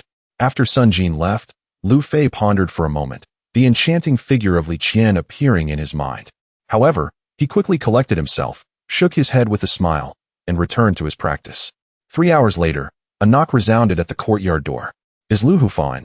Upon hearing Li Qian's voice, Lu Fei paused his cultivation and stepped outside to welcome her into the courtyard. They both sat down at the stone table.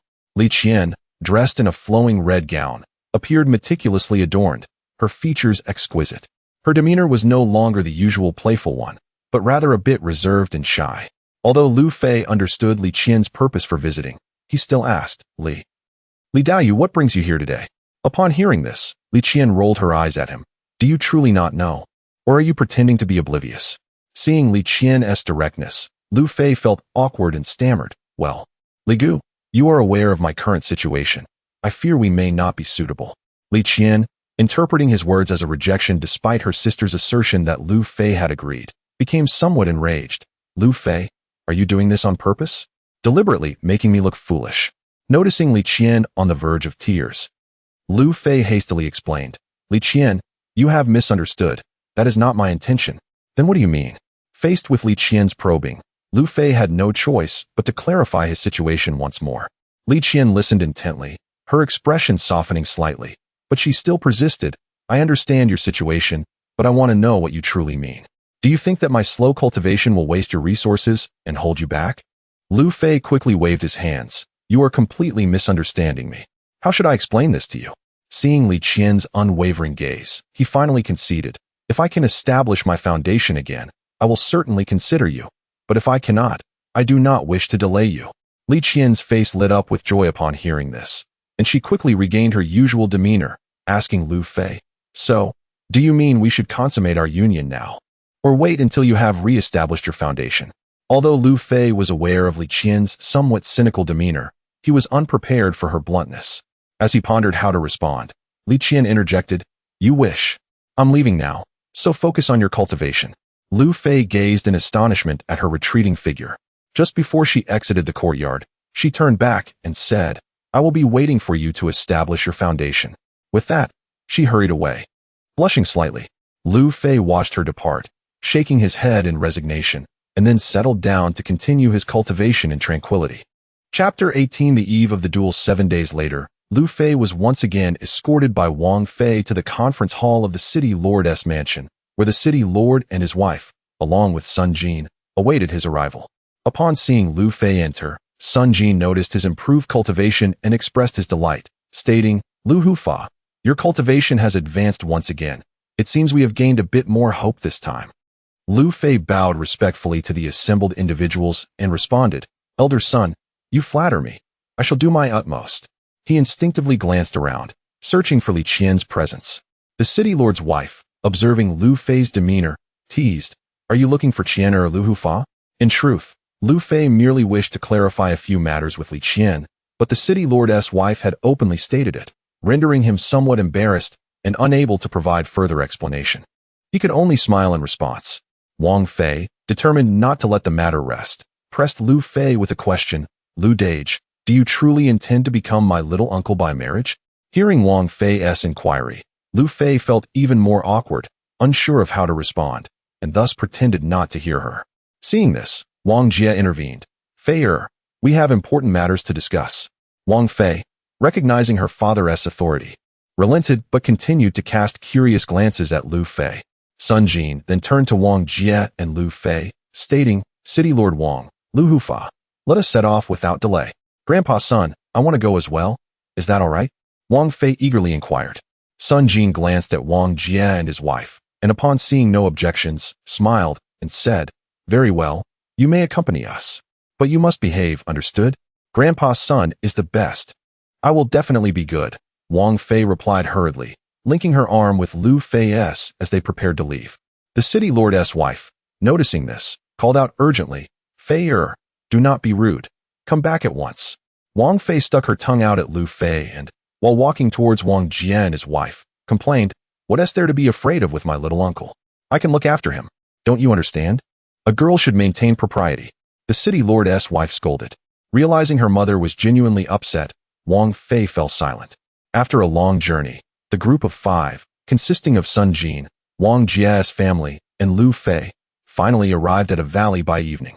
This gorge, known as Yixianshan, lay at the border between the territories of Tianjin sect and Shua Shaman, where the upcoming duel would take place on a platform within the valley.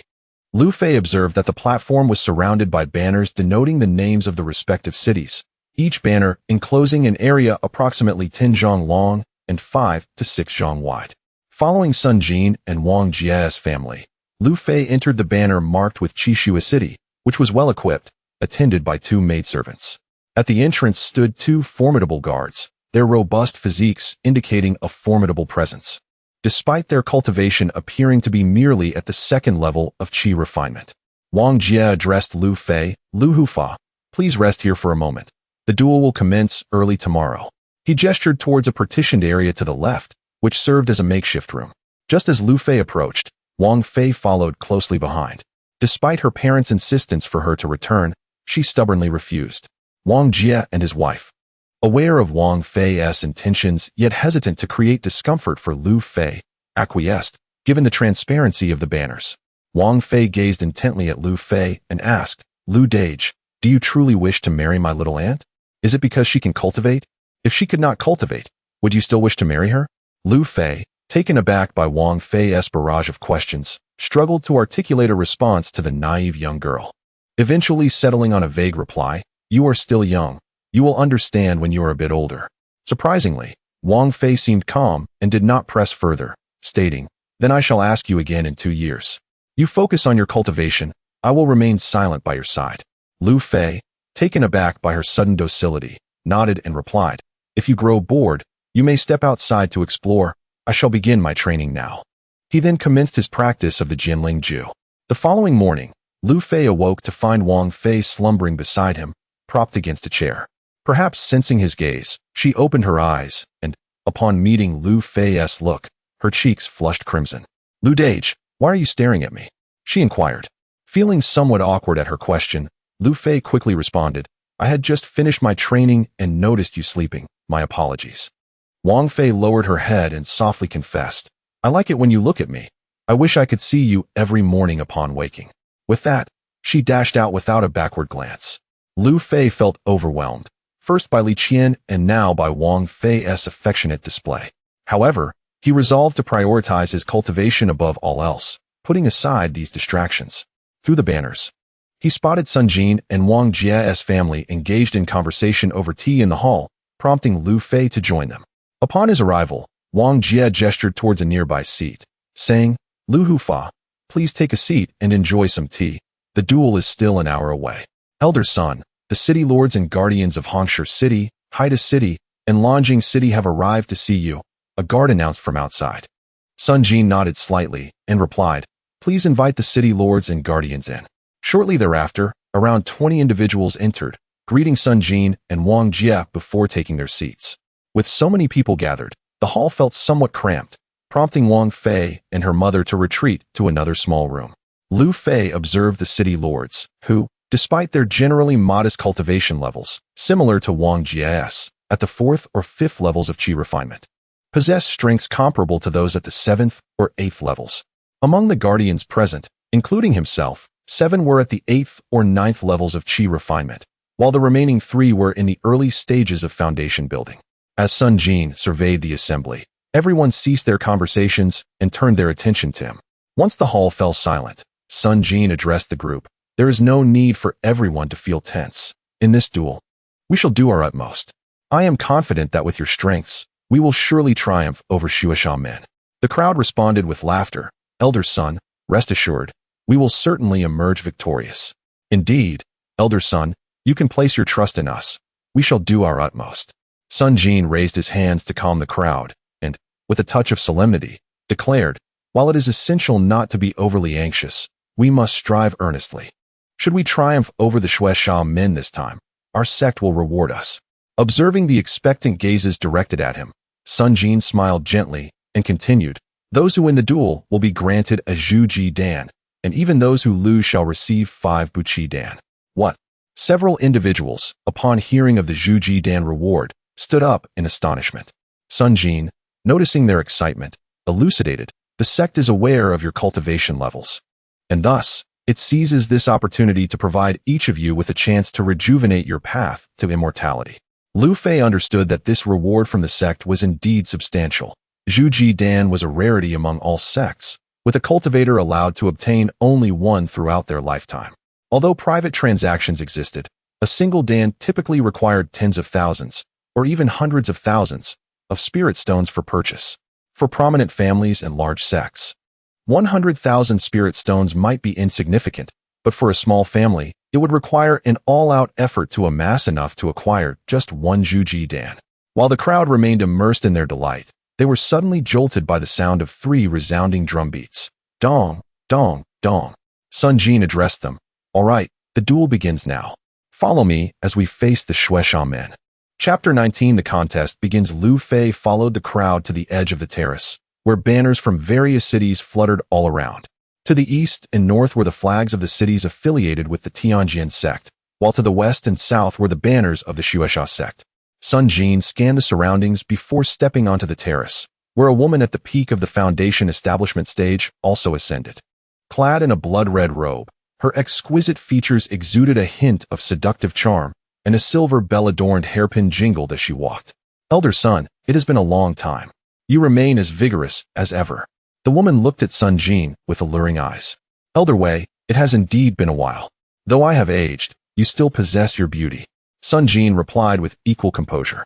Before their exchange concluded, a robust man approached the terrace, his every step resonating with a thudding sound as he ascended the 4 or 5 steps. Lu Fei discerned that this man had not only reached the late foundation establishment stage, but had also mastered formidable body refinement techniques, making him no less powerful than Sun Jin or Elder Wei of the Shueisha sect. You two sects are so fussy, just get on with it. The burly man complained to Sun Jin and the woman on the terrace. His gaze suddenly softened as he addressed Elder Wei. Elder Wei, you have worked hard, having to endure the company of us rough men. Sun Jin, observing the man's flattery towards Elder Wei, merely scoffed. I suggest you be cautious, junior brother Zhu. Don't let Elder Wei leave you with nothing but scraps.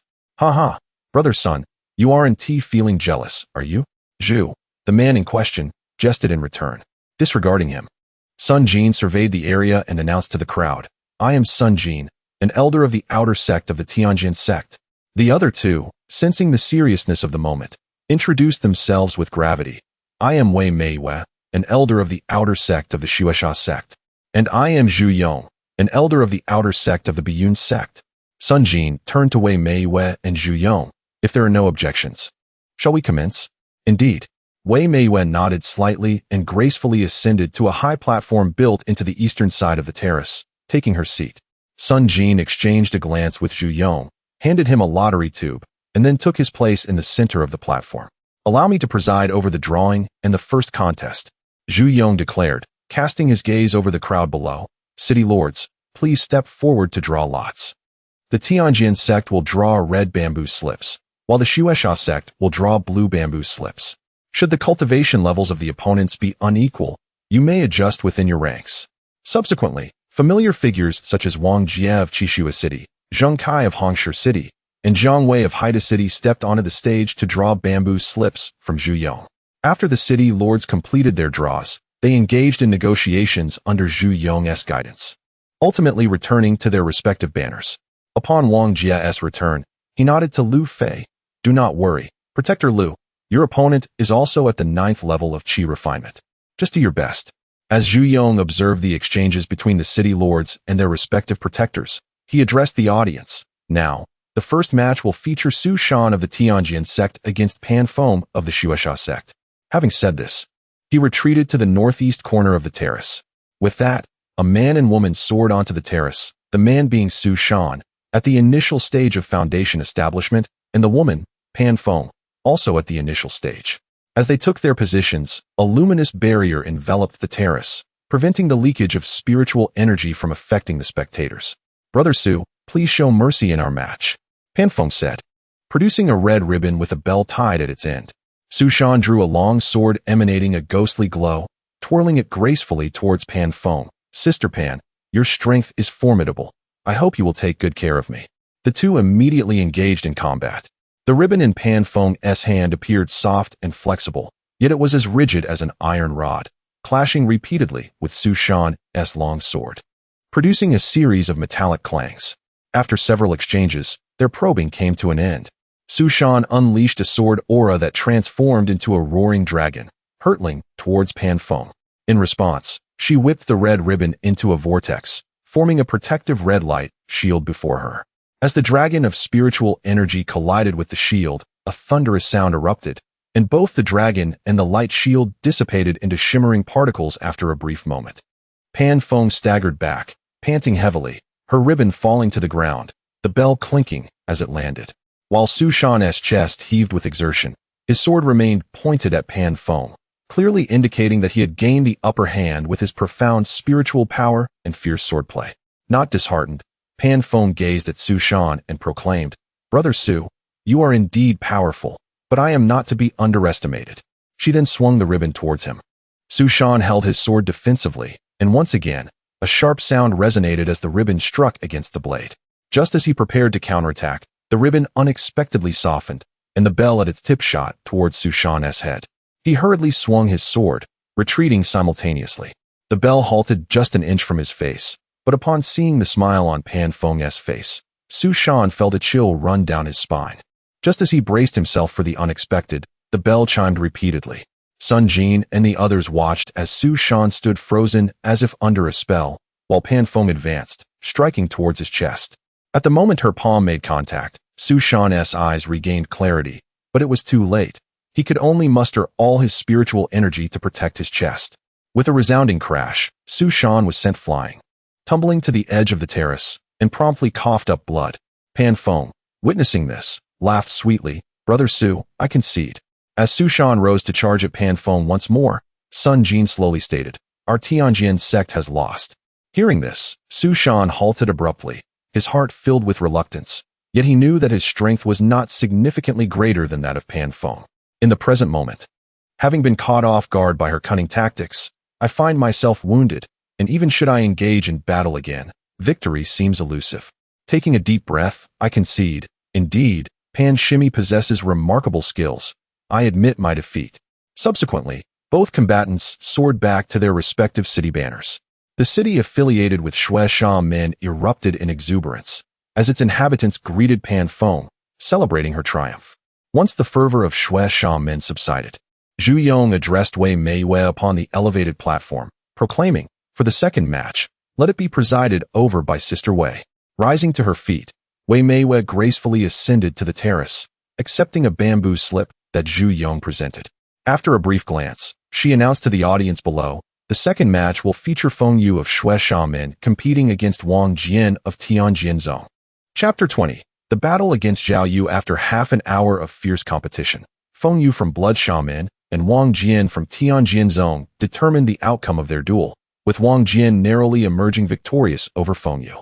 The next bout, presided over by Sun Jin, featured a contest between foundational stage practitioners from both sections. It was not long before the practitioners from Tianjin Zone were defeated by their counterparts from Blood Shaman. In the foundational stage match, Blood Shaman momentarily led with a score of 2-1 against Tianjin Zone. The atmosphere on Blood Shaman's side was palpably more vibrant than that of Tianjin Zone, as if they had already claimed victory in this decade-long competition. At this juncture, Zhu Yong once again soared to the terrace and announced to the crowd below, we shall now commence the Qi refinement stage of the competition. The first match features Lu Fei from Tianjianzong against Zhao Yu from Blood Shaman. Upon hearing this, Lu Fei ascended the terrace and respectfully greeted Zhu Yong. "Greetings, Elder Zhu." Zhu Yong nodded slightly in acknowledgement. On the opposite side, a young woman also approached the terrace. Lu Fei noticed that this woman differed from the other practitioners of Blood Shaman, her spiritual energy emanating a remarkably pure aura, devoid of the characteristic bloodthirsty essence. Her delicate features exuded tranquility, yet her gaze held a hint of seductive charm. Clad in a blood-red robe that accentuated her graceful figure, she appeared to be of a similar age to Lu Fei. "Greetings, Senior Brother Lu." Zhao Yu offered a slight bow. Lu Fei reciprocated. "Hello, Junior Sister Zhao." The two then each drew their weapons. Lu Fei wielded a long sword, its tip pointed to the ground, while Zhao Yu brandished a short sword and a shield, the chilling aura emanating from her short sword almost tangible, and the shield appeared quite ancient. "Senior Brother Lu, prepare to receive my attack." Zhao Yu promptly launched herself at Lu Fei. As their weapons clashed, an intense chill radiated from Zhao Yu's short sword, leaving Lu Fei feeling as though his spiritual power had been momentarily frozen. With a sharp clang, Lu Fei was forced to step back. As Zhao Yu struck again, Lu Fei retreated once more.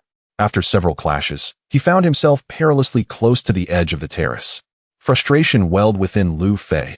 Although Zhao Yu's attacks lacked overwhelming force, each encounter seemed to disrupt the flow of his spiritual energy. With no other recourse, he activated the Jiao Zhuan Lian Ti Shu, having now reached the third stage of cultivation. As he channeled the technique, a soft golden glow enveloped him, and he held his long sword firmly against Zhao Yu's short sword, this time unaffected by the chilling aura. With a clang, Zhao Yu stumbled backward, taking 2 steps before regaining her footing. Seizing the opportunity, Lu Fei launched another strike towards Zhao Yu. After exchanging over 20 blows, Zhao Yu suddenly smiled seductively and attacked again. Sensing that she was concealing a hidden strike, Lu Fei became vigilant. Yet, as their swords met, everything seemed normal, just as before. Lu Fei maintained his position against Zhao Yu's short sword, only to see her face flush with excitement, her smile widening. Before he could comprehend the situation, Zhao Yu playfully blew a kiss towards Lu Fei. "A soul attack!" exclaimed Wei Shimi, impressed by Zhao Yu's technique. As Lu Fei heard this, his mind went blank, his consciousness enveloped in chaos. Noticing her success, Zhao Yu hastily retracted her short sword and aimed a palm strike at Lu Fei's chest. Mindful that inflicting serious harm with her weapon would be inappropriate in this contest. Just as Zhao Yu's palm was about to contact Lu Fei's chest, a tremor coursed through Lu Fei's spiritual essence, and a beam of white light burst forth within his mind. He saw Zhao Yu advancing, her hand nearly touching him, and suddenly regained clarity. He swiftly grasped her right wrist, catching Zhao Yu off guard, who then exerted more force against him. However, Lu Fei had already seized her left wrist and pulled her forcefully to the left front, causing her to spin halfway around and collide into his embrace. Lu Fei found himself unable to maintain his stance, stumbling backward several steps before steadying himself, now holding Zhao Yu in his arms, his left hand still gripping her wrist.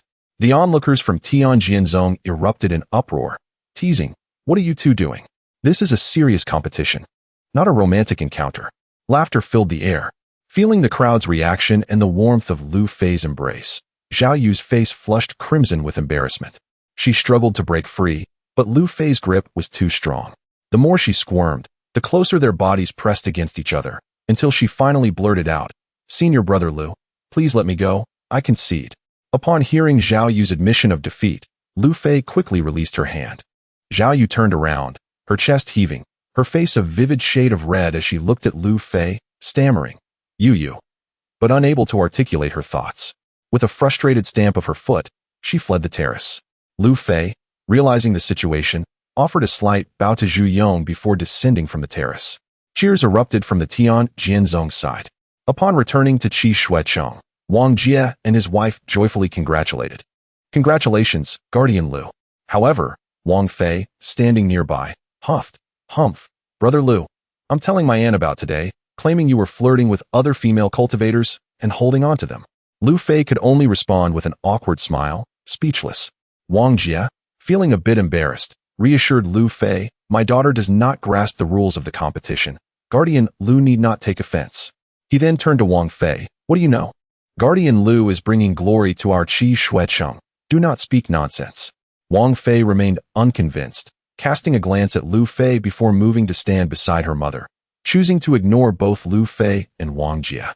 Lu Fei, deciding not to dwell on Wang Fei, raised his gaze to the battles taking place on the terrace. In that fleeting moment, his eyes met Zhao Yu's across the way, where she glared at him fiercely. He nodded and smiled in acknowledgement before hastily diverting his gaze elsewhere. 2 hours later, all 10 matches concluded. While the spectacle had its moments of intrigue, the nature of the competition prevented the use of lethal techniques, allowing for a smooth conclusion. Ultimately, Tianjin and Bloodshaw men each secured 5 victories, leaving both sides somewhat dissatisfied with the result, each harboring hopes of besting the other in future encounters, yet resigned to accept the outcome. Upon the terrace, Sun Jin addressed Wei Mei beside him, saying, "Elder Wei, it appears we can only maintain the status quo for now and determine the victor a decade hence." Zhu Yong then remarked to the two, "I find this outcome quite agreeable. Let us each continue our development. Competing incessantly is hardly beneficial." Wei Mei cast a glance at both Sun Jin and Zhu Yong, then turned her gaze towards Lu Fei, declaring, "If you wish for me to acknowledge the result, it is not difficult. Simply allow me to take that young man back for further study." Lu Fei noticed Wei Mei's finger pointed in his direction, her face adorned with a hint of mischievous allure. Chapter 21. A brief sojourn at Shueisha Min. Upon hearing the conditions proposed by Wei Mei, the assembly was left in a state of astonishment. Not only did Lu Fei momentarily fail to respond, but even Sun Jin and Zhu Yong were rendered speechless, staring blankly at Wei Mei. It did not take long for Sun Jin to grasp the crux of the matter. Wei Mei likely sought to discern how Lu Fei managed to withstand Zhao Yu's soul attack. He promptly waved his hand, saying, "Elder Wei, I fear this may not be appropriate. The relationship between our two sects has yet to reach such a level of intimacy." Wei Mei, however, responded with a charming smile, "Elder son, your assertion is misguided. Our two sects are the closest neighbors, as the saying goes. Distant relatives are not as beneficial as nearby neighbors. What harm is there in borrowing this lad for a while?" As she spoke, she leaned closer to Sun Jin. Alarmed, he quickly distanced himself, resolutely waving his hand, for he had no desire to entangle himself with this enchanting woman. Seeing Sun Jin's reaction, Wei Mei remained unperturbed. She turned to Zhu Yong beside her. "Elder son does not trust me, so I implore Elder Zhu to mediate. After all, your Bai Yunzong is recognized by both our Shueisha Min and Tianjin. Zhu Yong pondered for a moment and inquired, "Junior sister Wei, what exactly do you mean by taking this lad away?" Upon hearing Zhu Yong's question, Wei Mei's face lit up with a pleasing smile as she replied, "Brother Zhu, I wish for Lu Fei to practice with the disciples of our Shueisha Min. While my primary intention is to assist the disciples of Shueisha Min, it would also greatly benefit Lu Fei, would it not?" Zhu Yong considered her words and replied, "Exchanges between sects are not inherently negative, but what if?" Before Zhu Yong could finish, Wei Mei stepped forward and linked her arm with his, saying, "Brother Zhu, rest assured.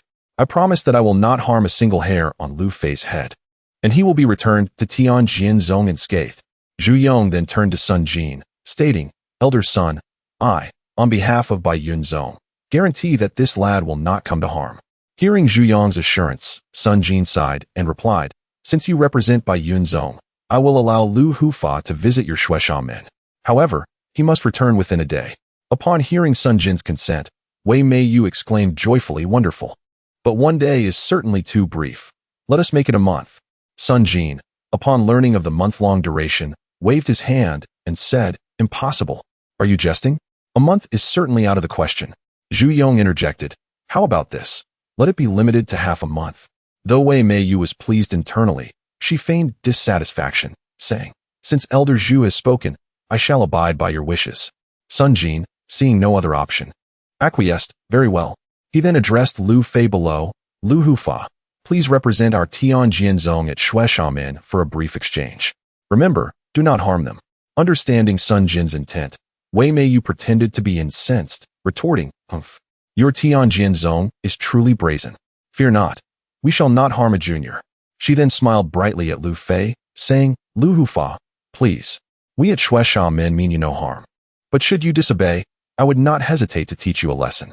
At this moment, Lu Fei had no choice but to comply with Wei Mei's arrangement, bowing respectfully, "I ask Elder Wei for your guidance." "No need for thanks. Our Shui Sha Min never takes advantage of others. When you return, I will ensure you bring back valuable items for Elder Sun." After speaking, Wei Meiyu turned to Zhu Yong and Sun Jin, saying, "Until we meet again." She then led the members of Shui Sha Min away from the gathering. "Grandfather's son, will they truly harm Brother Lu?" Wang Fei inquired of Sun Jin, who glanced at Wang Jie and then responded to Wang Fei, "Rest assured, with Elder Zhu from Bai Yunzong vouching for him, even if Wei Meiyu were to cause a ruckus, she would not dare offend both Tian Jianzong and Bai Yunzong simultaneously." Half a day later, Lu Fei followed Wei Meiyu to a place known as Bai Shuecheng. Upon entering the city, Lu Fei noticed that it bore a striking resemblance to the Qi Shuecheng he hailed from, albeit slightly smaller in scale. The streets within the city were bustling with shops, with the majority of ordinary people residing there, while only a select few exhibited faint signs of spiritual power. When Lu Fei arrived at a relatively secluded courtyard, he found himself and Zhao Yu as the only ones accompanying Wei Meiyu. "You will rest in this courtyard," Wei Meiyu instructed Lu Fei, then turned to Zhao Yu.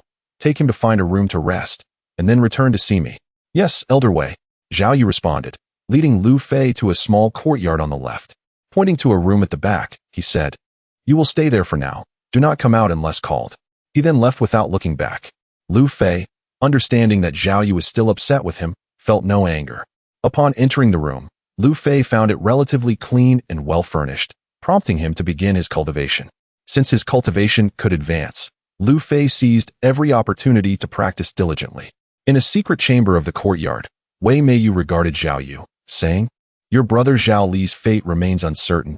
He has likely met with misfortune. Your cultivation has also encountered setbacks, leading you to the outer sect. The hope for your Zhao family grows increasingly dim." Zhao Yu bowed respectfully to Wei Meiyu, pleading, "I beseech you, master, to assist me." Wei Meiyu nodded slightly. "I am only helping you out of respect for your master. Otherwise, why would I bring Lu Fei back?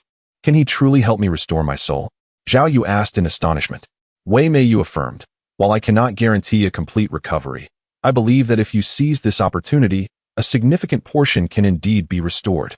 Zhao Yu, filled with gratitude, bowed once more to Wei Meiyu, declaring, "Master Wei, I shall surely repay your great kindness in the future." Waving her hand dismissively, Wei Meiyu replied, "There is no need for such formality. I have faith in you, child. From tomorrow onward, you will cultivate alongside Lu Fei, and I shall guide you. You may retire now." Meanwhile, Lu Fei, engrossed in his cultivation, suddenly sensed someone entering the room. A fragrant breeze wafted into his nostrils, prompting him to open his eyes hastily.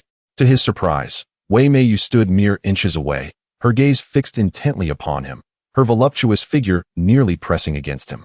Lu Fei instinctively shifted to the side. Unwilling to let Lu Fei escape, Wei Meiyu followed suit, their bodies nearly brushing against one another. The scent of her body, coupled with her alluring presence, caused Lu Fei's face to flush crimson. "Hee, you truly are amusing. However, you are mistaken. I have no interest in you yet." Wei Meiyu suddenly left Lu Fei's side, standing at a distance while teasing him. Lu Fei had no choice but to rise. Bowing respectfully to Wei Meiyu, and inquired, "May I ask what Elder Wei seeks from this junior?" Wei Meiyu approached and circled around Lu Fei, smiling as she remarked, "It is nothing of great significance. Starting tomorrow, you shall accompany Zhao Yu in her training." "I shall certainly do my utmost," Lu Fei replied earnestly. Wei Meiyu nodded slightly, but then spoke with a tone of menace. "It is not merely your utmost that is required. You must comply fully, or I shall make your existence a living torment. Although I have promised not to take your life, I possess numerous methods to make you suffer." Upon finishing her words, Wei Meiyu turned and began to walk away, only to suddenly pivot back towards Lu Fei and said, "Hee, there is no need to see me off." Chapter 22. Assisting in the restoration of the spirit. As dawn broke the next day, Lu Fei, along with Wei Meiyu and Zhao Yu, descended into a concealed chamber beneath the courtyard. The familiar surroundings instantly reminded Lu Fei of the harrowing experience he had endured in the depths of Qi Shui City at the hands of that enchantress. Observing Lu Fei's flushed and somewhat embarrassed demeanor, Wei Meiyu inquired with curiosity, "What troubles you, young man?" Regaining his composure, Lu Fei responded awkwardly, "It's nothing, Elder Wei. Shall we commence our training here?" Not pressing further, Wei Meiyu directed Lu Fei and Zhao Yu. "Very well, you may begin your cultivation here." Lu Fei, gently probe Zhao Yu's spirit with your consciousness. "My dear girl, do not fear. If he harbors any ill intent, I shall not hesitate to eliminate him. Lu Fei pondered the gravity of the situation. It was a rare privilege for one to allow another's consciousness to delve into their spirit. Should the other party harbor malicious thoughts, the one who had opened their spirit would face dire consequences. Zhao Yu gave a slight nod, then relaxed her demeanor, closing her eyes. Lu Fei slowly extended a strand of consciousness into Zhao Yu's mind. His consciousness encountered no resistance as it seamlessly entered her mental realm. There, he observed that while Zhao Yu's spirit core shimmered with light, it bore several small fissures, as if it might collapse at any moment. What is the condition? Wei Meiyu inquired as Lu Fei's consciousness returned to his body. At that moment, Zhao Yu opened her eyes, gazing intently at Lu Fei. He took a moment to gather his thoughts before responding. Her spirit has suffered damage. It appears she cannot endure for much longer. Both Wei Meiyu and Zhao Yu displayed no signs of surprise at his revelation. Noting their expressions, Lu Fei asked, "Might I inquire how I can assist Sister Zhao?" Now aware of Zhao Yu's plight, he felt a flicker of compassion and thus addressed her as Sister Zhao. Wei Meiyu fixed her gaze upon Lu Fei and replied, "It is both simple and complex. Your spirit power is exceptional. You should be able to aid her in repair." Lu Fei, puzzled, queried, "Is there truly no one at Shui Shaman who can assist her?" Wei Meiyu sighed. "Those with greater cultivation possess overwhelming consciousness. Even a mere fragment of their spirit power could shatter her already fragile spirit. Conversely, those of lower cultivation lack the surplus spirit power required for restoration. Only you, with cultivation akin to hers, possess spirit power that likely rivals my own." Suddenly, Lu Fei's confusion dissipated, and he asked, "Is this the reason you brought me here?" "Indeed. If that old codger Sun Jin refuses, I would have no qualms about taking you by force. Zhao Yu has at most a year left before her spirit is extinguished." Observing Zhao Yu's despondent demeanor stirred a deeper sense of affection within Lu Fei. He declared, "I shall do my utmost. Sister Zhao, prepare yourself." He then released a strand of spirit power into Zhao Yu's mind. The moment this power made contact with her spirit core, it was repelled. Undeterred, Lu Fei persisted, guiding the strand around her core before cautiously approaching the fissures once more. This time, the resistance was less intense. Gradually, the spirit power permeated the small fissures, mending approximately 1/5 of the damage. Elated, Lu Fei, though wearied, released another strand of spirit power into Zhao Yu's mind. A smile illuminated Zhao Yu's face as she sensed hope for the restoration of her spirit core. Wei Meiyu watched intently, her expression one of delight, as she remained vigilant for any unforeseen complications. After 2 hours, Lu Fei had utilized 3 strands of spirit power, successfully repairing nearly half of the fissures in Zhao Yu's spirit. However, he was drenched in sweat, fatigue evident upon his face. Despite Zhao Yu's ecstatic expression, her attire was dampened, clinging to her alluring form. At that moment, Lu Fei found himself devoid of interest in her physique, consumed instead by overwhelming exhaustion, merely holding on against the urge to collapse. Recognizing their state, Wei Meiyu proclaimed, "That is enough for today. Return to rest, and we shall reconvene tomorrow." Upon returning to his quarters, Lu Fei began to circulate the Jianling Ju and Duan Hun Ju, gradually regaining his strength. Meanwhile, Wei Meiyu turned to Zhao Yu, stating, "You must seize this opportunity. It is your last hope." Feeling a pang of guilt, Zhao Yu replied, "But is it fair to Lu Fei? Do not overthink it. Your spirit's restoration is paramount. As for that young man, should he exhaust his spirit power, I shall bear the consequences." Wei Meiyu reassured her. Zhao Yu wished to voice further concerns, but Wei Meiyu waved her hand and said, "You are the last hope for your clan. If you do not reclaim your status as a disciple of Shui Shaman, your family risks being devoured by rival factions." With no choice but to acquiesce, Zhao Yu nodded in agreement. "Rest well. We shall continue tomorrow," Wei Meiyu concluded before exiting Zhao Yu's chamber. The following morning, Zhao Yu and Lu Fei returned to the underground chamber, only to find a large wooden tub filled with cold water placed in the center, surrounded by blocks of ice. Wei Meiyu instructed them, "Remove your garments and enter the tub for the restoration of your spirit." Lu Fei felt a twinge of embarrassment, while Zhao Yu blushed and stammered, "Elder, this." Irritated, Wei Meiyu retorted, "Is your modesty more important than the restoration of your spirit? The cold water will enhance his ability to repair your spirit." Reluctantly, Zhao Yu began to disrobe. Halfway through, she noticed Lu Fei's unwavering gaze and, flustered, exclaimed, "Lu Shi Xiang Yu." Startled, Lu Fei quickly turned away. After a brief moment, a splash echoed, indicating that Zhao Yu had entered the tub. Wei Meiyu glanced at Lu Fei and urged, "What are you waiting for? Hurry up." With no other option, Lu Fei shed his garments and leaped into the wooden tub. The icy water enveloped him instantly, while Zhao Yu sat cross-legged on the opposite side, her face flushed and eyes closed. "Commence your work. I shall observe," Wei Meiyu declared. Lu Fei calmed his mind and began to infuse a strand of divine soul energy into Zhao Yu's consciousness, initiating the restoration of her soul's essence. After 3 hours, both ceased their efforts. Although they still bore signs of fatigue, their condition had improved compared to the previous day.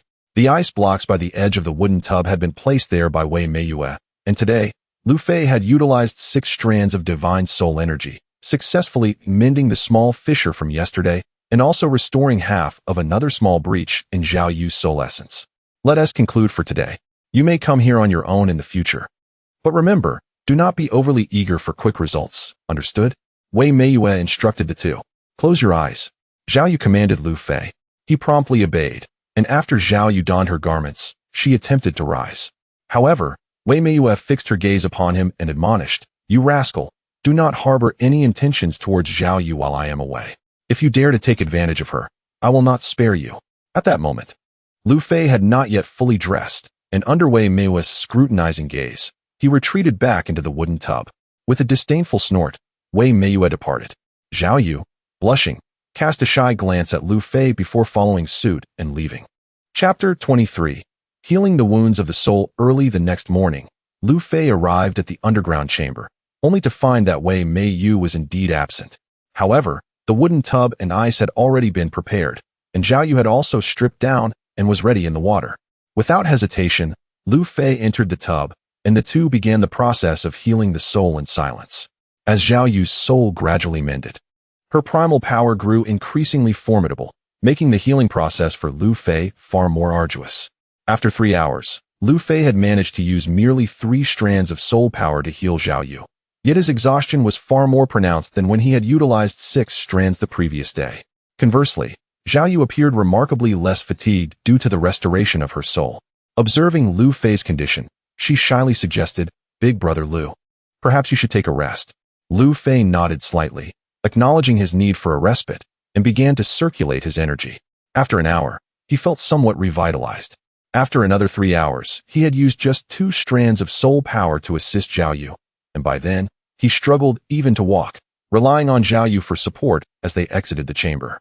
Suddenly, they encountered Wei Meiyu, who inquired of Zhao Yu, "Why are you both so late? What happened to him?"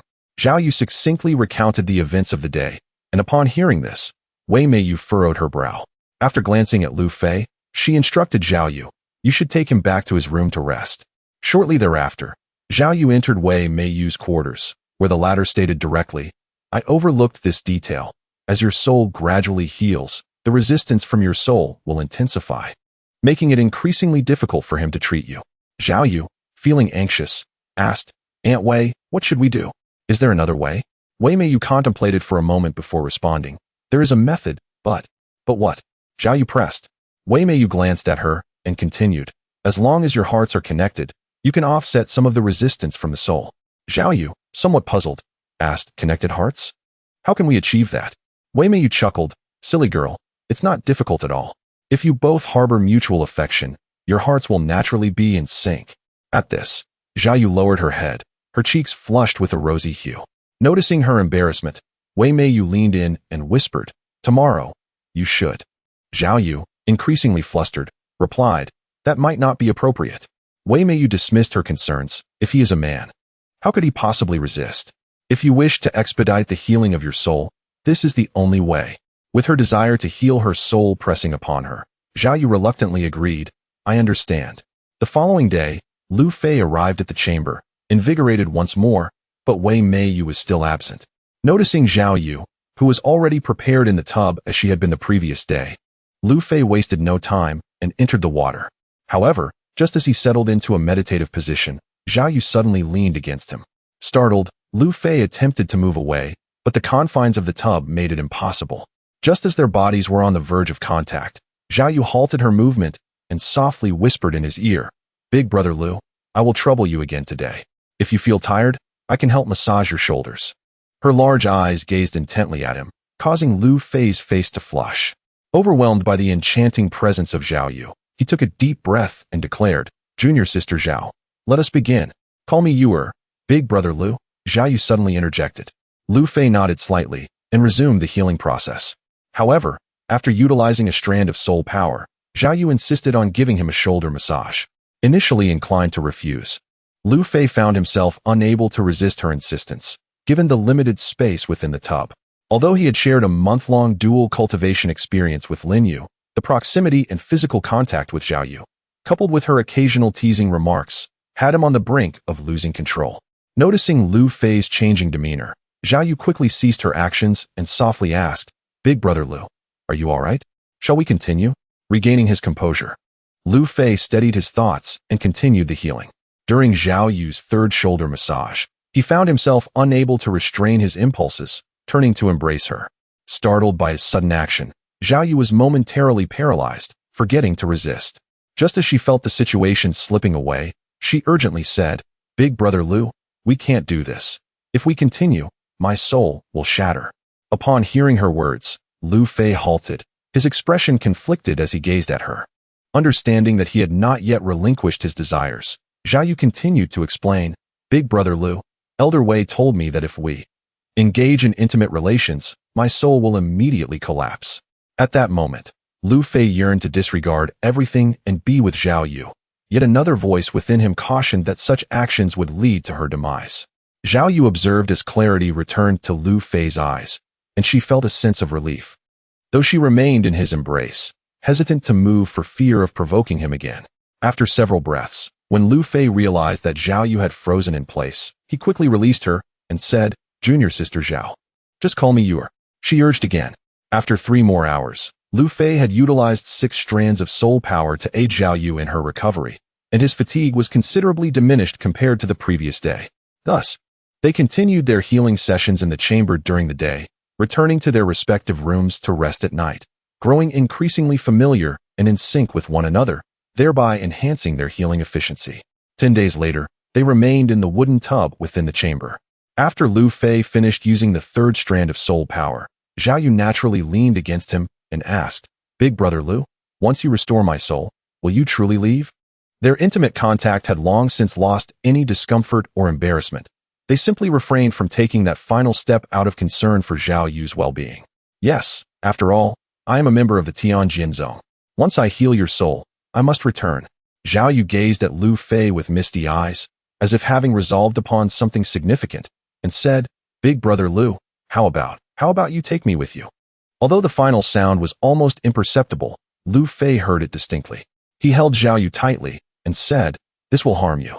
With just one more day, your spirit should be entirely restored. The following day, Lu Fei and Zhao Yu arrived early in the secret chamber, shedding the initial shyness as they commenced the healing process. When the last fissure in Zhao Yu's spirit was mended by Lu Fei, she was overwhelmed with joy and spontaneously leaped towards him. Just as they were on the brink of intimacy, a sudden voice interrupted. All right, you can return to Tianjin Zone today. It was Wei Meiyue. Upon hearing this, Zhao Yu hurriedly distanced herself from Lu Fei, donned her clothing, and bowed respectfully to Wei Meiyue, exclaiming, Master Wei. At that moment, Zhao Yu was engulfed in embarrassment, having been caught in the act with Lu Fei. And feeling the heat rise to her cheeks, she nearly bowed her head to her chest. Wei Meiyue, observing Zhao Yu's demeanor, merely smiled and remarked, There is nothing wrong with affection between men and women, but the timing is not right. Lu Fei, however, was exceedingly frustrated. After so many days of waiting, he had finally healed Zhao Yu's spiritual wound and was ready to savor the moment, only to have Wei Meiyue's sudden appearance disrupt his plans. Yet, he could not express his irritation and could only awkwardly say, Please wait outside for a moment. I will join you shortly. Chapter 24. Journey to the Qishua Mine. Lu Fei donned his attire and exited the underground chamber, arriving at Wei Meiyue's quarters. Upon seeing Lu Fei enter, Wei Meiyue gestured for him to take a seat in a nearby chair. She glanced at Zhao Yu beside her, then back at Lu Fei, her gaze shifting between the two of them. Both Zhao Yu and Lu Fei were puzzled by Wei Meiyue's scrutiny. Zhao Yu lowered her head, her hands nervously clutching the hem of her clothes, while Lu Fei turned his gaze elsewhere, avoiding Wei Meiyue's penetrating stare. Suddenly, Wei Meiwei confronted them. You two truly are something. Instead of focusing on enhancing your cultivation, you're preoccupied with frivolous matters. If it weren't for my timely intervention, you would have made a grave mistake. Zhao Yu lifted her head to explain. Wei Shibois, didn't you say that one shouldn't engage in such activities while repairing the soul? What? Are you arguing back, little girl? Do you mean to imply that once your soul is repaired, it's acceptable to be at the mercy of a man? Before Wei Meiwei could finish, Zhao Yu, blushing, interrupted. Wei Shibois, what are you saying? We haven't done anything. Do you think I'm blind? If I hadn't shown up in time, this boy would have taken advantage of you. After finishing her statement, Wei Meiwei turned to Lu Fei. I originally intended to reward you with 20,000 spiritual stones. Since she has already given herself to you, take these 10,000 spiritual stones as a token of gratitude. This is equivalent to a month's income from a city. Lu Fei was about to protest, but Wei Meiwei waved her hand and interjected. I know what you want to say. You can keep the 10,000 spiritual stones if you wish. Resigned, Lu Fei accepted the stones and inquired, when may I take my leave? He then glanced at Zhao Yu. Seeing their expressions, Wei Meiwei sighed. Do not dwell on this too much. Now that Zhao Yu's soul has been repaired, she will surely regain the Blood Fiend sect's attention. You are merely an outer disciple of the Tianjin sect. You and she are not on the same path anymore. Zhao Yu raised her head resolutely, stating, Wei Shibois, I wish to be with Lu Deji. Please support us. Wei Meiwei shook her head gently. I do this for your own good. You are a genius favored by the sect master. It was only your soul injury that brought you to the outer sect. In a few days, you will undoubtedly be recalled by the sect.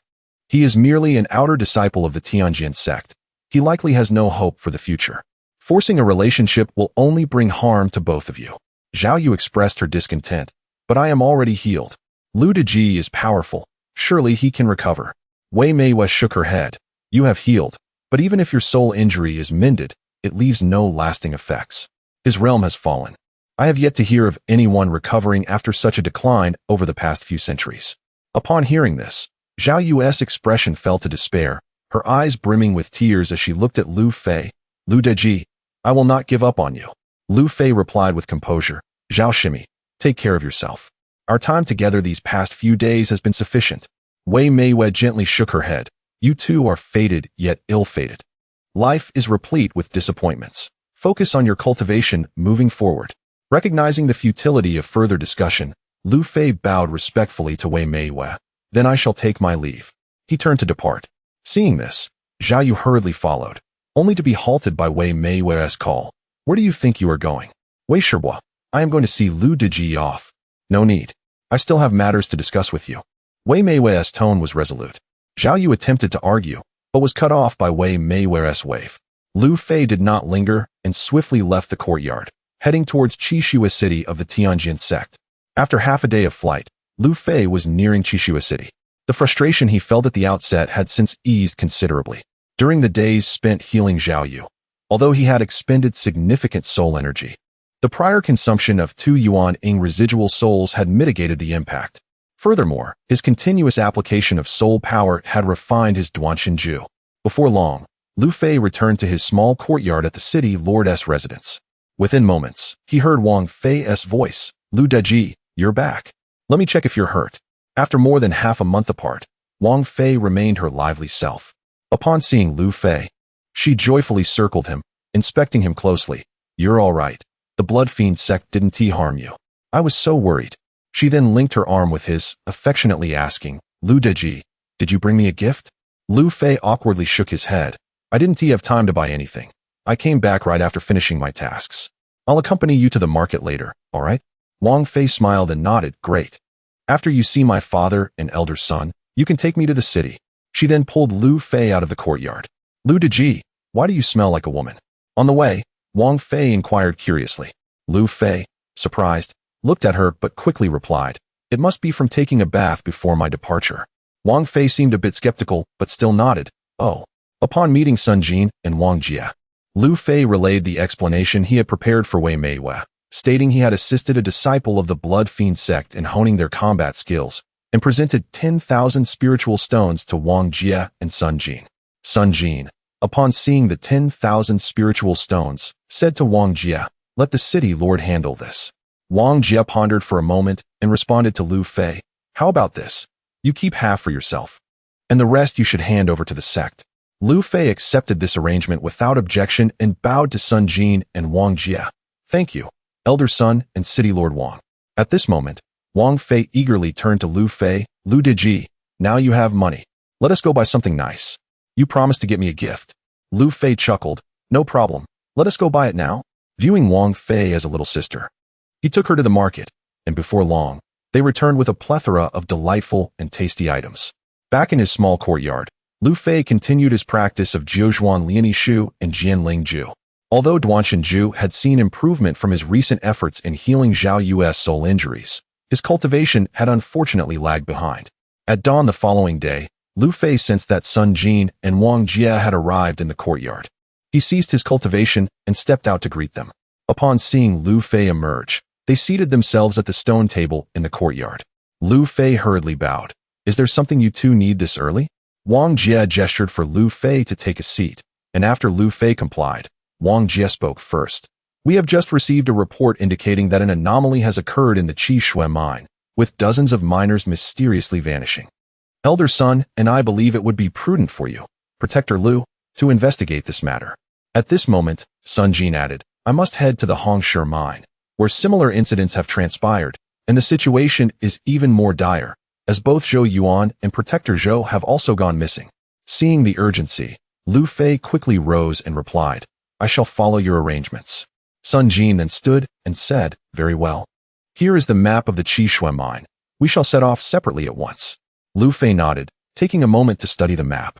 The Qi Shui mine lies 1,000 miles southeast of Qi Shui City, and with his cultivation at the 9th level of Qi refinement, he estimated he could reach it in 3 to 4 hours.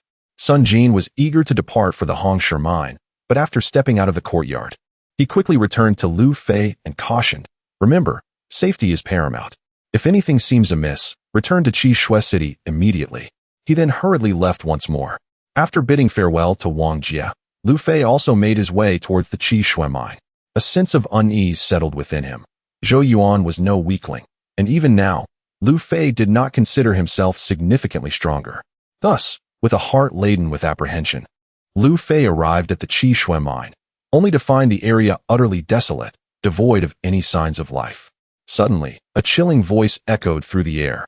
Ah, another blood meal has arrived, and it seems to be a rather formidable one. Chapter 25. Trapped in the blood sacrifice soul refinement array. Suddenly, 5 figures clad in black attire and masked faces encircled him from all directions. Lu Fei extended his divine sense and found that their cultivation levels were comparable to his own, the most formidable among them being at the pinnacle of the 9th layer of Qi refining, which alleviated his tension somewhat. Who are you? Lu Fei inquired as his gaze swept over the group once more. One stepped forward, responding with a sinister tone, What difference does it make if you know? At that moment, Lu Fei realized that retreating or begging for mercy would be futile, so he mustered his courage to ask, This is the territory of Tianjianzong. Are you not afraid of retribution from them for your reckless actions here? The man scoffed, What is Tianjianzong to us? We have long lived with the threat of being hunted. The addition of Tianjianzong means nothing. Suddenly, another voice called out from behind, Big brother, why are you wasting words with him? Just capture him and throw him into the blood sacrifice soul refinement array along with the others. With that, he lunged forward with his sword. Lu Fei parried the attack, and with a resounding clash, their swords met and then separated. The earlier speaker shouted, Then let us subdue him together. Instantly, the others drew their weapons and charged at Lu Fei, the sounds of clashing weapons and surging spiritual energy reverberating through the air. Although the 5 surrounded Lu Fei, their intent to capture him alive provided him with a glimmer of resistance. As time passed, Lu Fei's spiritual energy waned significantly, and anxiety began to creep in. Among the 5, one figure to the left appeared noticeably weaker and was not particularly tall. After fending off the others with a sweep of his sword, Lu Fei dashed towards this individual, swinging his sword with a powerful arc aimed at the person's chest. The individual reacted swiftly, countering with a strike of spiritual energy before retreating sideways. This maneuver created a gap in their encirclement.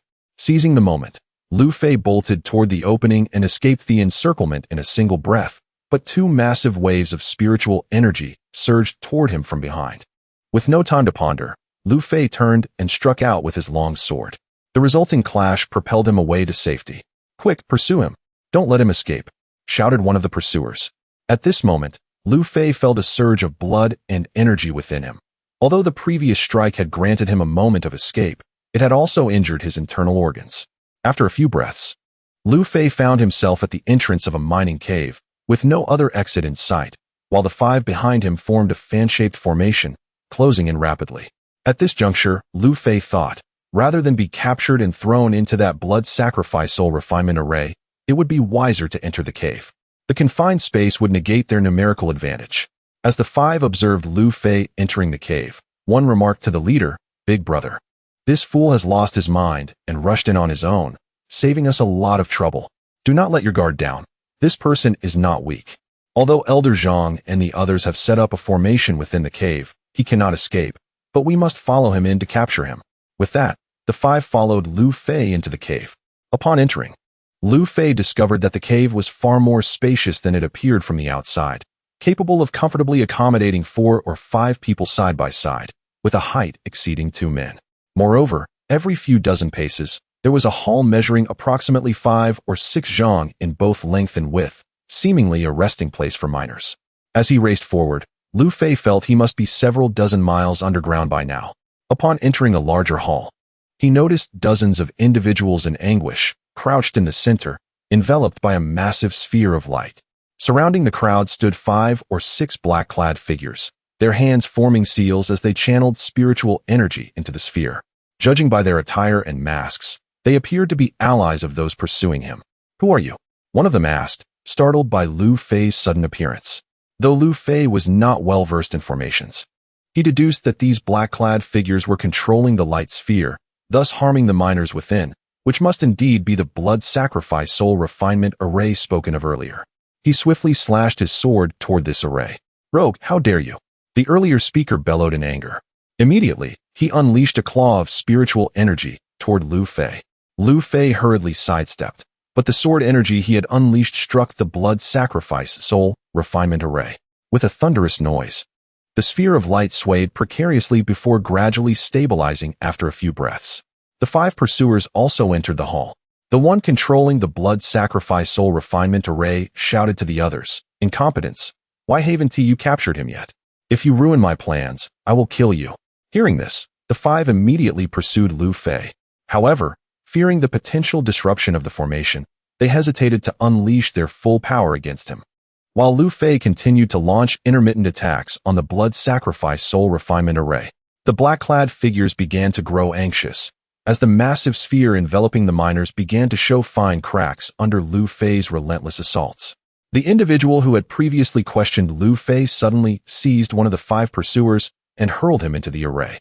The remaining 4 were momentarily stunned, while the other figures controlling the array began to snatch nearby black-clad individuals, tossing them into the formation as well. Once thrown into the array, these individuals collapsed to the ground like the others. Ultimately, only Lu Fei and the weaker individual who had managed to open the gap remained outside, as he was shielded by one of the others and had not been thrown in. However, the moment this person turned to flee, a claw of spiritual energy ensnared him and yanked him back. With a sharp sound, the mask fell from his face, revealing an enchanting visage. The woman caught sight of Lu Fei and cried, "Save me," before she too was thrown into the blood sacrifice soul refinement array. Seizing the opportunity, Lu Fei hastily darted toward the exit of the hall, but just as he emerged, a massive wave of spiritual energy from an incoming figure struck him, sending him crashing back. Lu Fei lost control of his body and collided with the sphere of the array, and with a muffled sound, he too was pulled into the blood sacrifice soul refinement array. Upon entering the array, Lu Fei immediately felt its immense power. The spiritual energy within his dantian was being relentlessly extracted, rendering it impossible to circulate within his body. It felt as though his very blood and soul were being slowly siphoned away. The excruciating pain in his body and soul caused him to break into a cold sweat. He gazed at the miners who had long been ensnared within the formation, their vitality almost extinguished and their appearances reflecting the ravages of age. The 5 figures clad in black who entered subsequently bore expressions of anguish, particularly the woman among them, whose eyes widened in terror at the sight of the miners' aged visages. Suddenly, Lu Fei noticed a blood-red sphere, roughly the size of a fist, hovering ominously above him, gradually solidifying and emitting an eerie glow. The spiritual energy and vitality drained from the others began to drift towards this malevolent orb. In an instant, Lu Fei felt a grip on his arm and turned to see the woman staring at him, her voice barely a whisper as she pleaded, "Save me, save," before she succumbed into unconsciousness. At that moment, Lu Fei himself had lost a considerable amount of spiritual energy, yet he relied on the Jiuzhuan Lian Tishu technique to maintain his strength, feigning weakness to mislead his adversaries. Nonetheless, he understood that this was not a sustainable strategy. As he watched the blood-red sphere above him grow more solid and diminish in size, approaching that of a pill, Lu Fei steeled himself and, utilizing the Jiuzhuan Lian Tishu, soared into the air. Reaching for the blood pill, as if sentient, evaded his grasp. "How dare you!" shouted the man who had hurled Lu Fei into the formation, launching a spherical black entity towards Lu Fei's back. With a sickening sound, Lu Fei coughed up blood, but the blood pill, seemingly drawn by an unseen force, took advantage of the moment. He opened his mouth and flew into his throat. Before Lu Fei could react, the blood pill plunged into his abdomen. "Ah!" Lu Fei cried out in agony. Chapter 26. Refining the blood pill. As the blood pill entered his body, an excruciating pain surged through Lu Fei, causing even his powerful soul, honed by the Duan Hanju, to cry out in agony.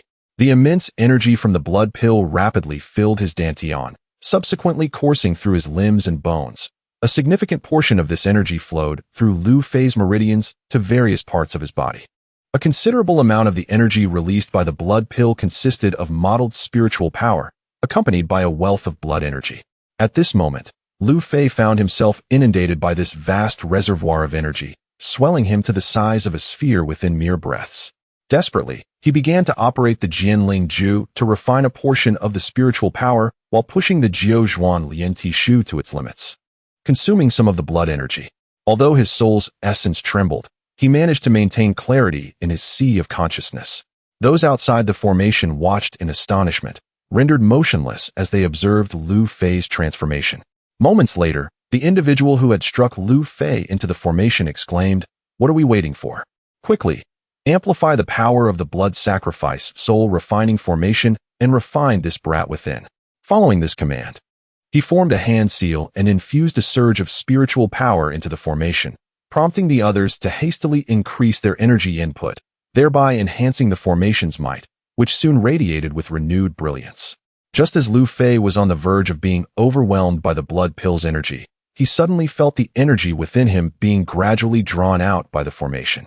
With no time to ponder, he focused on hastening the speed of energy refinement using the Jianling Ju and the Jiuzhuan Lian Tishu. Unbeknownst to those outside the formation, their attempt to refine Lu Fei inadvertently granted him a temporary reprieve from peril. After several breaths, Lu Fei's strength surged to the pinnacle of the 9th layer of qi refinement. Although the formation had extracted some of the energy from his body, a substantial amount remained, which Lu Fei continued to refine at a rapid pace. A quarter of an hour later, Lu Fei's cultivation continued to escalate swiftly. Suddenly, a resounding explosion echoed within him, causing even the essence of his soul to tremble as the rate of absorption and refinement of the internal energy multiplied several-fold.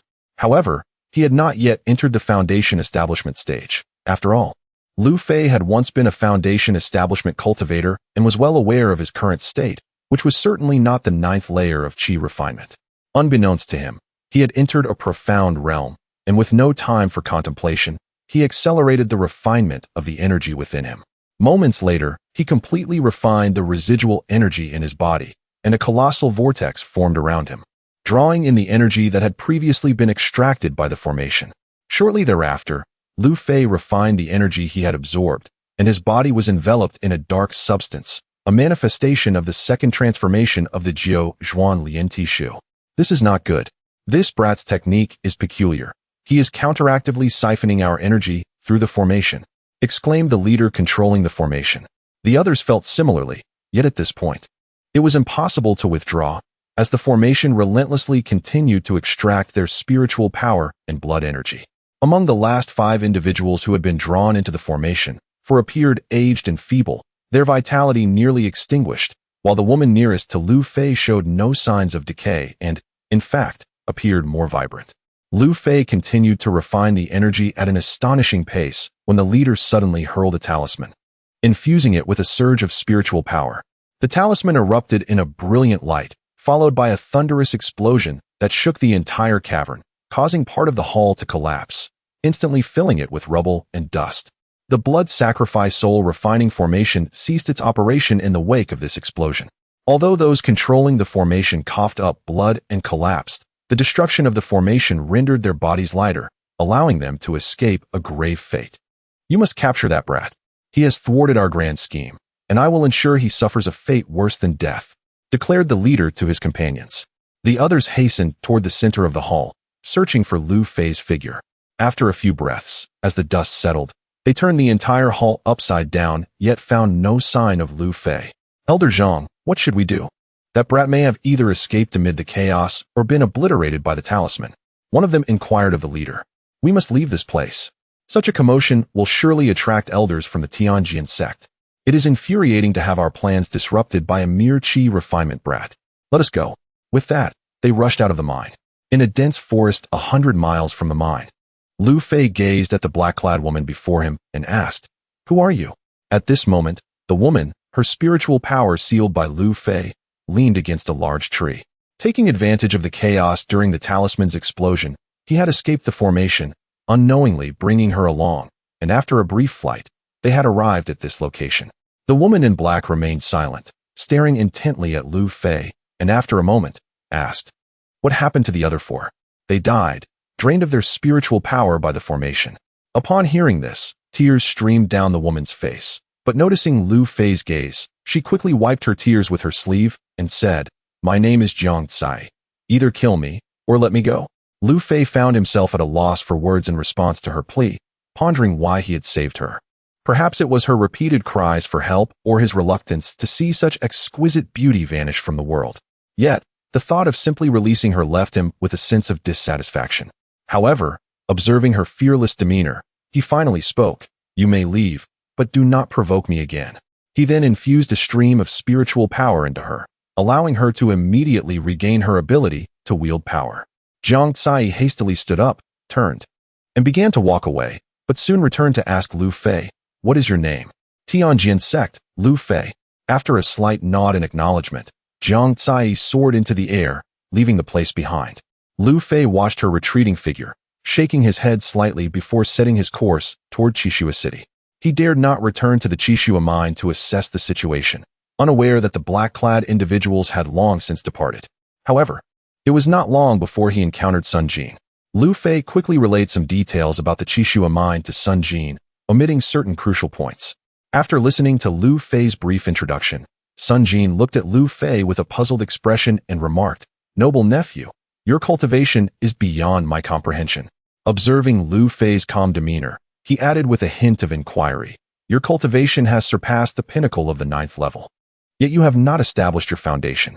Sun Jin then fell into deep contemplation. After a moment, his eyes suddenly sparkled with insight, and he addressed Lu Fei, saying, "Lu Xinzi, you are indeed a person of great fortune. If I am not mistaken, you have reached the 10th level of qi refinement." Lu Fei, upon hearing this, expressed his confusion. 10th level of qi refinement? Indeed, the 10th level of qi refinement. This is a rare opportunity that arises only once every few hundred or even 1,000 years. Only with such an opportunity can one reach the 10th level of qi refinement and establish a foundation, Sun Jin joyfully explained to Lu Fei. Hearing Sun Jin's words, Lu Fei was elated and bowed respectfully, saying, "If what elder son has said is true, I shall never forget your great kindness in the future." Sun Jin waved his hand dismissively, saying, "There is no need for such formalities. I am merely fulfilling my responsibilities. Let us proceed to the Qi Shuan mine to investigate." Lu Fei nodded slightly and replied, "Very well." He then followed Sun Jin as they swiftly made their way towards the Qi Shuan mine. Chapter 27 Encounter with Jiang Tsai. Several hours later, Sun Jin and Lu Fei arrived at the mine, where the hall set for the blood sacrifice and soul refining formation lay in disarray. Numerous figures clad in black had already departed, and upon entering the hall, Sun Jin beheld the severed limbs and scattered stones, allowing him to infer the peril that had transpired. "Lu Xianshi, do you practice any other techniques apart from the Jianling Ju?" Sun Jin suddenly inquired. Lu Fei, perplexed by the question, replied, Elder son, I have not cultivated any other techniques, only a body tempering art taught by my master to strengthen my physique. Although Sun Jin had treated him well, Lu Fei was reluctant to disclose his cultivation of the Jiu Zhuan Lian Ti Shu, Duan Hun Ju, and Yin Yang, He Huan Shu. Very well, let us depart from this place, Sun Jin suggested. They made their way toward the cave entrance, but as they reached the hall's threshold, Sun Jin abruptly turned and called into the hall. Who are you? You hide well. Seeing Sun Jin's demeanor, Lu Fei assumed he had detected another living presence within the hall and turned to look, but found nothing amiss. With a sudden thud, Lu Fei felt a powerful blow strike his back. An immense force of spiritual energy coursing into his body and wreaking havoc within. Thud! Lu Fei was sent flying to the far end of the hall, where he coughed up blood, his breath growing faint. As he looked up, he saw Sun Jin approaching, his eyes filled with a fierce glare. When Sun Jin was within an arm's length, he halted and asked, Lu Xianshi, do not blame me. I have served as an elder in the outer sect for many years, yet my cultivation remains stagnant. After scrutinizing Lu Fei, he continued, You are aware of our imposing presence outside, yet within the sect, we are subject to others' whims. Since you possess a method to enhance your cultivation, do share it with me. Injured and unable to suppress a cough, Lu Fei replied, Elder son, I truly have no means of advancing my cultivation. He reflected on his experiences. Initially aided by the body tempering art, he later gained a boost after being replenished by the demoness beneath Qi Shui Cheng, and only recently had he broken through after suffering backlash in the formation. In truth, it was not a specific event or technique that had elevated his cultivation. Rather, it was a series of fortuitous circumstances, the exact reasons eluding even Lu Fei himself. Seeing Lu Fei's reluctance to speak, Sun Jin attempted to entice him further. Lu Xianshi, why must it come to this? If you share your knowledge, you stand to lose nothing. We will continue to care for you as before. What do you say? Lu Fei gently shook his head. Elder son, I truly do not know how to rapidly elevate my cultivation. My advancement has been a result of serendipitous events. He intended to reveal the matters concerning the demoness and the blood sacrifice soul refining formation beneath Qi Shui Cheng. But Sun Jin waved his hand dismissively, stating, It seems you are unwilling to accept kindness and are instead courting punishment. I happen to possess a formation that can extract memories directly from your soul. He produced a formation disc, placing several spirit stones into its slot, causing a brilliant light to erupt and envelop Lu Fei. Sun Jin continued, Hand over your techniques. This is your final chance. Once I employ this formation to extract your memories, you may become a mindless fool. In a hurry, Lu Fei responded, Elder son, I truly do not possess such a technique. You may inquire with my master. If it existed, I would not have been assigned to the outer sect. Then you cannot blame me, Sun Jin said as he moved toward the hall's entrance to set up a defensive formation. Returning to Lu Fei, he sat cross-legged and directed a surge of spiritual energy toward the formation disc, which enveloped him in its light. Before long, Lu Fei sensed fragments of his soul's essence slowly traversing the barrier surrounding him and flowing into Sun Jin's shield. After a quarter of an hour, Sun Jin abruptly opened his eyes, exclaiming, So, you have slain Zhao Li of the blood-killing sect and engaged in dual cultivation with Lin Yu, who has been possessed by an ancient being. Quite the romantic escapades you have had. Before he could finish, a series of loud bangs echoed from the hall's entrance, followed by a tremendous crash as Sun Jin's defensive formation was shattered by a talisman.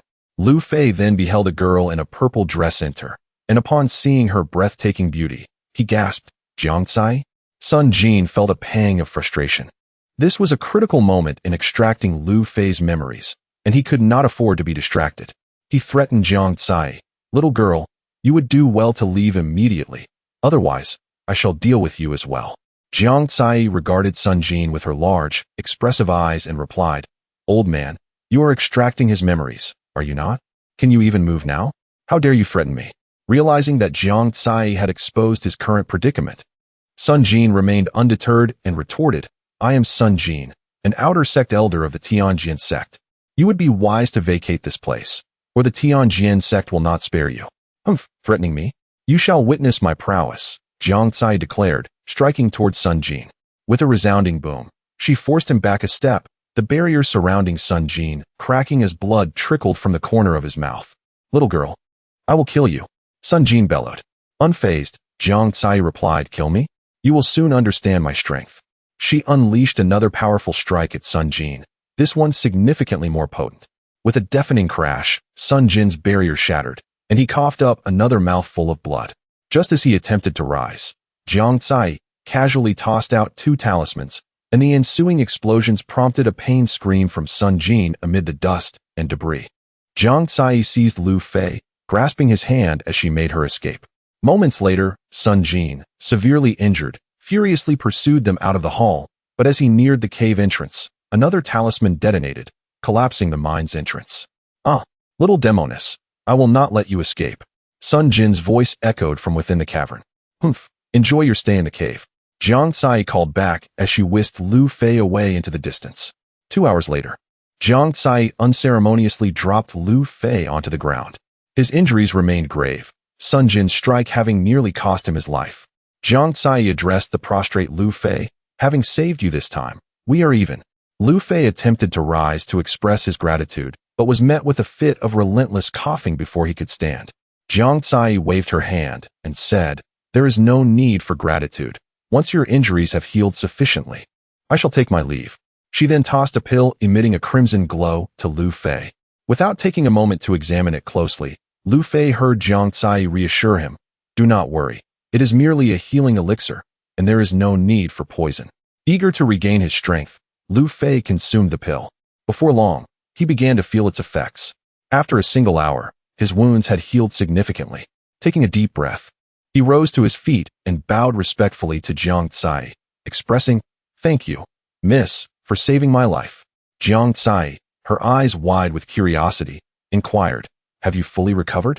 Lu Fei responded, I am nearly well. Thank you for your concern. Mississippi. Jiang Tsai gazed at him intently and remarked, you are indeed formidable. It is no wonder that Sun Jin sought to extract your memories through soul-searching. Her eyes sparkling with intrigue, she then asked, will you return to Tianjin's sect now, or will you depart with me? Chapter 28. Pretending to be a fiancé. As Jiang Tsai posed her question, Lu Fei found himself deep in thought throughout the journey.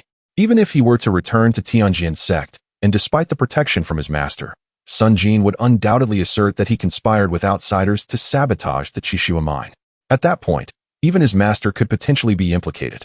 Lu Fei felt utterly lost regarding his future and inquired of Jiang Tsai, which sect are you from? She replied, I am not from any sect. I hail from a small family of cultivators, located thousands of miles away at the border between Shuasha Gate and Biyun sect. We are considered a subordinate family of Biyun sect. Upon hearing the name Biyun sect, Lu Fei was reminded of Linyu. Although she had been possessed by the enchanting Xianzi, she was still someone he could approach at present. Lu Fei decided to visit Zhang's family first, intending to explain to his master at a later date. Yet, he needed a plausible reason to go to Zhang's family, so he asked, very well, Miss Jiang, I will accompany you to Zhang's house. But what role shall I assume?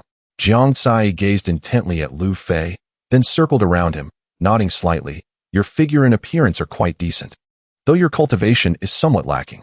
Pretend to be my fiancé. Lu Fei was taken aback and looked at Jiang Tsai, asking, fiancé? Is that acceptable to you? Jiang Tsai feigned annoyance. What do you mean? Do you object? Lu Fei hurriedly responded, no, not at all. It's just that the term fiancé. Jiang Tsai interrupted with a smile. What are you thinking? It's not a real engagement. You are merely pretending to be my fiancé. Lu Fei nodded slightly. That is acceptable. However, upon hearing Lu Fei's response, Jiang Tsai's mood soured further, and she questioned, what do you mean by that? Do you think I am unworthy of you? You seem rather pleased at the idea of pretending to be my fiancé. Lu Fei quickly clarified, no, that is not my intention. It's just. Observing Lu Fei's awkwardness, Jiang Tsai suddenly burst into laughter. I was just teasing you. But do not get the wrong idea. I already have someone I care for. Once he enhances his cultivation, he will surely come back to marry me. Noticing the confusion on Lu Fei's face, Jiang Tsai elaborated, my parents are eager to betroth me to Li Jin of Biyun sect, but my brother Jiang Hao is about to become an elite disciple of Shuasha Gate. I must wait for my brother Jiang Hao. So for now, you will help me fend off my parents, understood? Lu Fei nodded slightly. I see. I will cooperate with you. 2 days later, Lu Fei accompanied Jiang Tsai to Jiang City, where her family resided. This city was rather small, merely 1/5 the size of Qishua City, and did not strictly qualify as a city. Along the way, Lu Fei learned that although Zhang's family was nominally under the jurisdiction of Biyun sect, they were not taken seriously due to the lack of powerful cultivators within the family. The highest cultivation level reached was that of Jiang Cai's uncle, who was at the later stage of foundation establishment. This was why Zhang's family was eager to marry her off to Li Jin of Biyun sect, aiming to strengthen their ties with the sect. The 5 members of Zhang's family had been coerced by another family of cultivators, the Zhang family, controlled by Shuasha Gate, to capture miners and Lu Fei at the Qishua mine of Tianjin sect, intending to use them to enhance their own cultivation. "Miss, you have returned. The master and mistress are nearly frantic," a young maid exclaimed upon seeing Jiang Cai enter the courtyard. As she rushed into the courtyard, she called out, "Master, mistress, the miss has returned." Jiang Cai called out to the maid with concern, "Xiaoyu, be careful, don't fall." She then led Lu Fei further inside.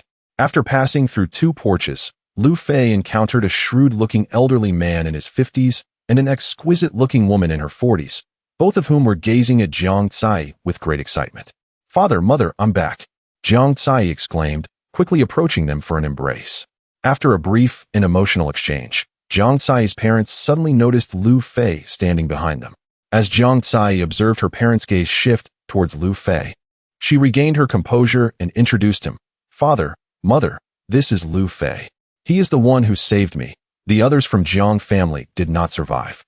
We have mutually pledged our lives to one another. I hope you can forgive your daughter." She then turned to Lu Fei, saying, "Husband, this is my mother, Li Shui Ro, and this is my father, Jiang Shan." Lu Fei was momentarily stunned upon hearing Jiang Cai refer to him as husband, forgetting to respond. Noticing this, Jiang Cai hurriedly pinched Lu Fei's arm. He quickly awkwardly bowed to Jiang Shan and Li Shui Ro, "Uncle, aunt, I am Lu Fei. It is an honor to meet you both."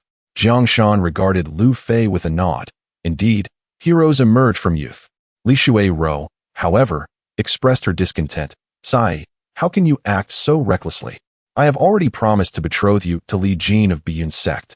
I do not approve of your relationship with this young man."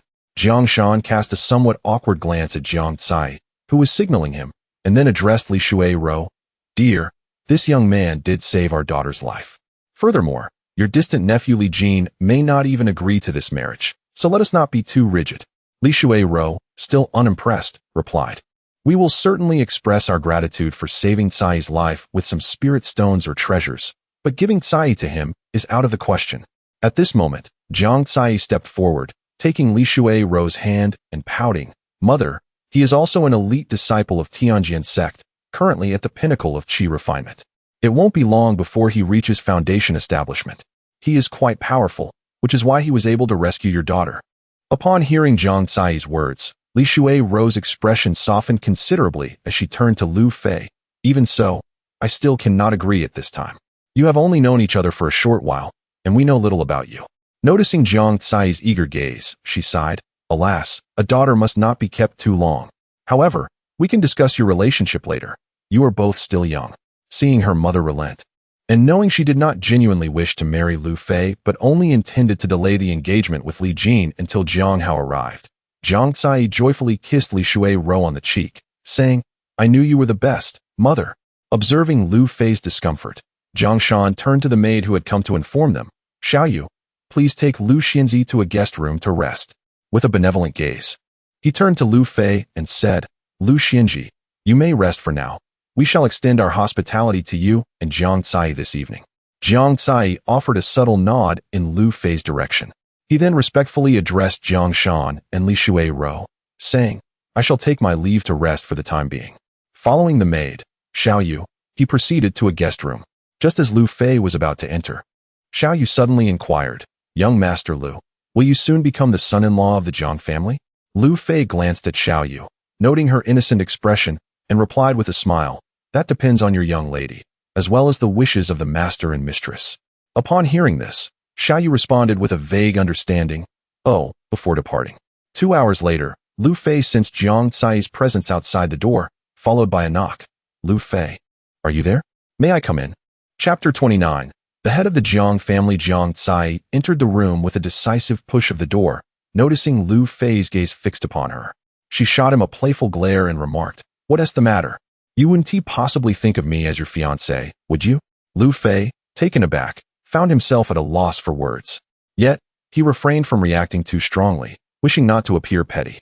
He replied, "I merely wish to know the reason for your visit." Jiang Cai casually took a seat, observing Lu Fei with keen interest. "I have yet to inquire how your cultivation level fell. Moreover, when I rescued you, that Sun Jin mentioned something about you dual cultivating with an ancient being." Feeling the intensity of Jiang Cai's gaze, curiosity evident on her face, Lu Fei sighed and began recounting the tale of his unfortunate entrapment, reframing the incident involving Zhao Li and Lin Yu in the process. "Oh, so that is how your cultivation fell. That is indeed rather pitiable," Jiang Cai remarked, her sympathy directed towards Lu Fei. At that moment, a voice called from outside, "Miss, young Master Lu, the master and madam are calling for you to dine." Jiang Cai rose and turned to Lu Fei, saying, "Let us go. Remember, you are my fiancée." With a playful giggle, she gently linked her arm with his and led him outside. Before long, they found themselves in a grand hall, where they encountered Jiang Cai's parents, Jiang Shan and Li Shui. After exchanging greetings, they had barely settled down when a figure strode in with purpose. The man bore a resemblance to Jiang Shan and addressed the assembly. "I have come to see my dear niece. I was terribly worried." Lu Fei deduced that this man was Jiang Yun, the head of the Jiang family and Jiang Shan's elder brother, also known as Jiang Cai's uncle, a practitioner at the late foundation establishment stage. Upon seeing him, Jiang Cai hurried forward and greeted, "Uncle, I came looking for you as soon as I returned, but you were busy, so I went back."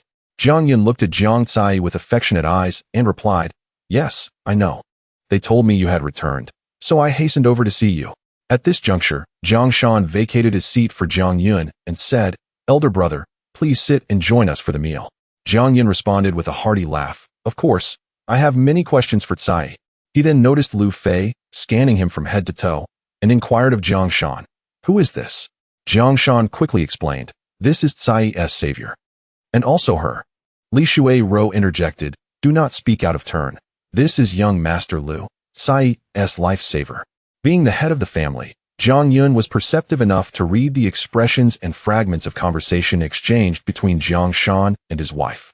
Noticing Jiang Cai's slightly uncomfortable demeanor, he jovially addressed Lu Fei. "Ah, so you are Lu Xianshi. Not only did you save Cai, but you also brought her back to our Jiang family safely. You are indeed a benefactor of our clan. Come, sit beside me." He pulled Lu Fei to sit on his right, while Jiang Shan and his wife took their places on Jiang Yun's left, and Jiang Cai settled next to Lu Fei. As the meal progressed, Jiang Yun gradually learned about the circumstances surrounding the events and declared, "This matter ends here.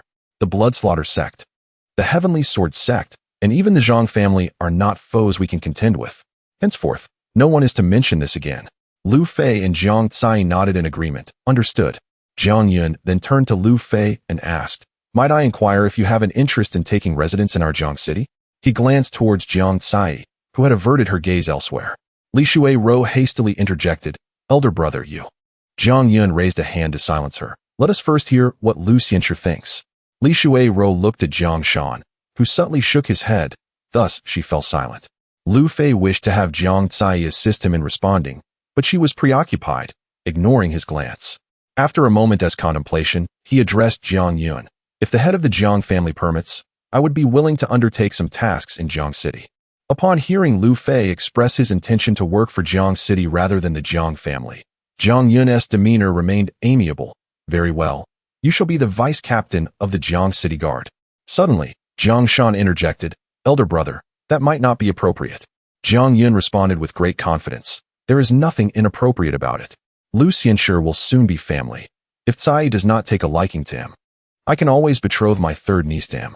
He then turned to Jiang Cai and asked, "What say you, Cai?" Jiang Cai, somewhat shy, replied, "I defer to my uncle's decision." Jiang Yun beamed, "Excellent. Lu Xianshi is now the vice captain of the Jiang City Guard." He then looked at Jiang Shan and his wife. "I believe we should not intrude on these young ones any longer. I have matters to discuss with you two elsewhere." Standing, he made his way out, giving Lu Fei a friendly pat on the shoulder. "My niece may very well be the most beautiful girl in the vicinity. Do not let her slip away." Once Jiang Yun and Jiang Shan left, an awkward silence enveloped Lu Fei and Jiang Cai, who exchanged a brief glance before silently resuming their meal. After a while, it was Jiang Cai who broke the silence. "Lu Fei, The captain of the Jiang City Guard is my cousin, Jiang Changha, who is also my uncle's son. He has a generous disposition, so there is no need for you to worry about working together. Lu Fei nodded slightly. That is reassuring, but I would prefer not to take on the role of vice captain. Being an ordinary member will suffice. Meanwhile, Jiang Shan and Li Shuai-Ro joined Jiang Yun in a separate sitting area. Once settled, Jiang Yun initiated the conversation. Are you wondering why I appointed Lu Fei as vice captain right after meeting him? Jiang Shan glanced at Li Shuai-Ro beside him before replying. Elder brother, have you discerned something? Li Shuai-Ro's gaze was equally intense as she looked at Jiang Yun. Jiang Yun smiled faintly at their expressions. Indeed, this Lu Fei is not merely a peak chi refinement practitioner. His spiritual power is exceedingly robust, and his spiritual awareness is remarkably acute. I only discerned this through a family secret method of observing individuals. Upon hearing of Lu Fei's extraordinary capabilities, Li Shuai-Ro's face lit up with joy, though she still queried. But he was sent to the outer sect by the Heavenly Sword sect, and he himself claimed to have fallen in cultivation. At this moment, Jiang Shan concurred, saying, Elder brother, Shuai-Ro speaks the truth. Although we, as a couple, possess only the cultivation of the third layer of chi refinement, we have heard that a drop in realm is exceedingly difficult to recover from. Jiang Yun waved his hand dismissively and replied, You are correct in your assessment, yet it is still possible to bestow the colorful attire. We both know that Kai was not chosen by the Baiyun sect. Alas, this may very well confine her to the chi refinement stage for the entirety of her life. Jiang Shan and his wife nodded slightly in agreement, responding, Her current achievements are largely due to the abundant resources you have provided, elder brother. Jiang Yun shook his head slightly, refraining from further comment, and continued, I have a persistent feeling that Lu Fei is no ordinary individual. Thus, our Jiang family must secure him before he has the chance to flourish. Do you understand? Li Shuai-Ro exchanged a glance with Jiang Shan and replied, Elder brother, it is not that I fail to comprehend. It is just that giving Kai to him feels somewhat. Jiang Yun interrupted with a smile, saying, Sister-in-law, can you not perceive the intentions of that girl Kai? Moreover, this Lu Fei has saved her life. Observing this, Jiang Shan interjected, I suggest you let things flow naturally, otherwise, Kai may harbor resentment towards you in the future. Suddenly, a voice from outside announced, Patriarch, someone from the Zhang family has arrived. The young master requests your return. Chapter 30. The demands of the Zhang family. Early the next morning, Zhang Cai arrived at Lu Fei's residence, eager to escort him to report to the Jiangxin Guard. As they stepped outside the courtyard, they soon encountered a modest yet imposing mansion, flanked at its entrance by two gigantic stone lions. The words guard team were prominently carved above the doorway. Upon seeing Zhang Cai, two guards hastily approached and greeted her. Miss Cai, you have arrived. Zhang Cai responded joyfully, It is Xiao Wu and Xiao Lu. I am here to see Brother Changha. Is he available? The guard named Xiao Wu replied, Miss Cai, the young master is indeed present. I shall lead you to him. That won't be necessary. You both should remain here and guard the entrance. I will find him myself, Zhang Cai declared as she guided Lu Fei inside. They traversed through two corridors and arrived at a grand hall, where a young man resembling Jiang Yun stood at the center. This was Jiang Changha, flanked by 7 or 8 individuals who were attentively listening to his instructions. Upon noticing Jiang Cai, his face lit up with delight, and he addressed those present. All right, you may all leave and conduct your patrols, paying particular attention to any movements from the Zhang family. As they departed, the guards greeted Jiang Cai and Lu Fei, bowing respectfully. Greetings, Miss Cai. Jiang Cai smiled and nodded. Thank you for your hard work. She then entered the hall, affectionately linking her arm through Jiang Changha's and stating, Brother, I have come to see you. Allow me to introduce Lu Fei. Lu Fei, this is my elder brother, Jiang Changha. Lu Fei stepped forward and offered a slight bow. Captain Jiang, I am Lu Fei, here to report for duty. Jiang Changha laughed heartily. Lu Fei, a splendid name. Your cultivation is commendable as well. Henceforth, you shall serve as the vice captain of the Jiangxin Guard. I hope you will assist me in safeguarding Jiangxin. Observing the amiable exchange, Jiang Cai interjected, Why are you both being so formal? She then turned to Jiang Changha and inquired, Brother, what did you mean by instructing the guard to pay attention to the Zhang family? Jiang Changha glanced at Lu Fei, gesturing for both to take a seat before recounting the events from the previous day regarding the Zhang family's visit. After listening to Jiang Changha's account, Lu Fei comprehended that the Zhang family intended to merge with the Jiang family, which in reality meant the Zhang family aimed to absorb the Jiang family. Currently, the Jiang family had 3 cultivators at the foundation establishment stage, City Lord Jiang Yuan at the late foundation establishment stage, his younger brother Jiang Yu at the mid-stage, and Jiang Changha at the early stage. Conversely, the Zhang family boasted 7 cultivators at the foundation establishment stage, with over 20 individuals in the Qi refinement stage, surpassing the Jiang family's numbers by more than double. The Jiang family's strength was indeed inferior to that of the Zhang family, had it not been for the Zhang family's consideration of the Biyun sect backing the Jiang family. They would have long since devoured the Jiang family. Jiang Cai, perplexed, asked, "Brother, what does the Biyun sect signify? After all, we allocate half of the spirit stones from the city to them, which is sufficient for 2 foundation establishment cultivators to cultivate for an entire year." Jiang Changha sighed. "Indeed, our father plans to send our 3rd uncle to the Biyun sect to inquire further." Jiang Cai turned to Lu Fei, questioning, "Lu Fei, you were previously with the Tianjian sect. You must know someone from the Biyun sect, right? Could you assist our Jiang family?" Lu Fei pondered briefly. If the Jiang family were to be absorbed by the Zhang family, it would indeed be detrimental to him, especially considering his previous disruption of the blood sacrifice soul refining formation, which was somewhat linked to the Zhang family. He nodded. "I do know someone who might be able to help. But given my current identity, it would not be appropriate for me to meet her." Seeing the expressions of excitement on Jiang Changha and Jiang Cai's faces, he proposed, "I have a hairpin that I will send to Lin Yu of the Biyun sect. I believe she will do her utmost." He then retrieved a hairpin from his storage bag and handed it to Jiang Changha. Jiang Cai pouted, somewhat displeased. "Oh, so it's a woman." Jiang Changha recognized this as an opportunity. If Lu Fei could indeed communicate with someone from the Biyun sect, it would be of great assistance in helping the Jiang family navigate this crisis. "I shall go find our 3rd uncle. Please wait here for a moment," he said before hurriedly exiting. Jiang Cai took a seat beside Lu Fei and asked, "What is your relationship with Lin Yu?" Lu Fei, wishing to avoid unnecessary complications, casually replied, "During my time at the Tianjian sect, she was quite close to my junior sister, so we could be considered friends." "Just friends?" Jiang Cai inquired, slightly puzzled. Lu Fei, eager to shift the topic, asked, "Does your Jiang family not have any acquaintances in the Biyun sect?" Upon hearing this, Jiang Cai's expression dimmed as she lamented, "Ah, there was once an elder named Li from the outer sect who had a good relationship with our Jiang family. But he went missing some time ago. The new outer sect elder has yet to arrive, so we can only venture to the Biyun sect to gather intelligence." Lu Fei contemplated for a moment before stating, "It seems the Zhang family is taking advantage of the absence of the new elder, aiming to absorb your Jiang family." Jiang Cai nodded slightly. "Yes, they intend to challenge us in 3 days. The victor will become the head of the merged families." Lu Fei then asked, "Is it true that your Jiang family has only 3 foundation establishment cultivators?" Jiang Cai confirmed, "Indeed, it comprises my uncle Jiang Yuan, my other uncle Jiang Yu, and my elder brother Jiang Changha." She sighed and continued, "I am several years older than you and have wasted so many resources of the Jiang family without breaking through." Lu Fei sought to comfort her. "You are indeed remarkable.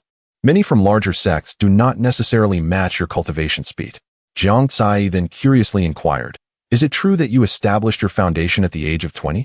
Upon seeing Lu Fei nod, she pressed on, "How many spirit stones did you consume daily during that year?" Lu Fei appeared to drift into nostalgia at her question, and after a few breaths, he replied, "Approximately 50 to 60 daily." Jiang Cai expressed her envy. "That is impressive.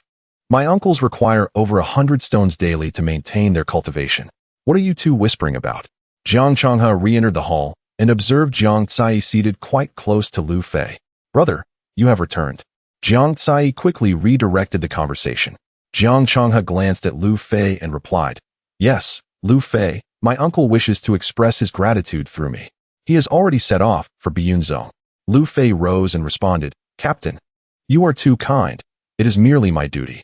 Jiang Changha chose not to pursue the topic further and said to Lu Fei, "Very well. I shall take you to explore both the city and its outskirts, and introduce you to our guard members. Elder brother, I wish to accompany you." Jiang Cai exclaimed eagerly, "All right, let us go together." Jiang Changha then led Lu Fei and Jiang Cai out of the courtyard. Chapter 31. Lan Yu Mineral. Lu Fei and Jiang Cai followed Jiang Changha as they roamed both within and beyond the city limits, during which Jiang Changhe introduced Lu Fei to the members of the guard team they encountered along the way. Throughout this journey, Lu Fei observed that although Jiang City was not particularly large, its various trades thrived remarkably. Nestled between mountains and rivers, the city was particularly notable for a large jade mine located nearby. This jade, known for its hardness and the delicate glow it emitted at night, was frequently utilized for paving the roads of various cities. The higher quality jade was even coveted by certain sects for constructing their abodes. Given the mine's immense value, the Jiang family had deployed half of their guard team to this site. As Jiang Changhe gazed at the bustling jade mine before him, he remarked to Lu Fei, "The revenue from these minerals constitutes over half of Jiang City's income and serves as our family's foundation." Lu Fei nodded slightly in agreement, responding, "This must be the primary reason the Jiang family has set its sights on Jiang City, correct?" Jiang Changhe sighed. "Indeed, it is also a reflection of our Jiang family's decline in recent years.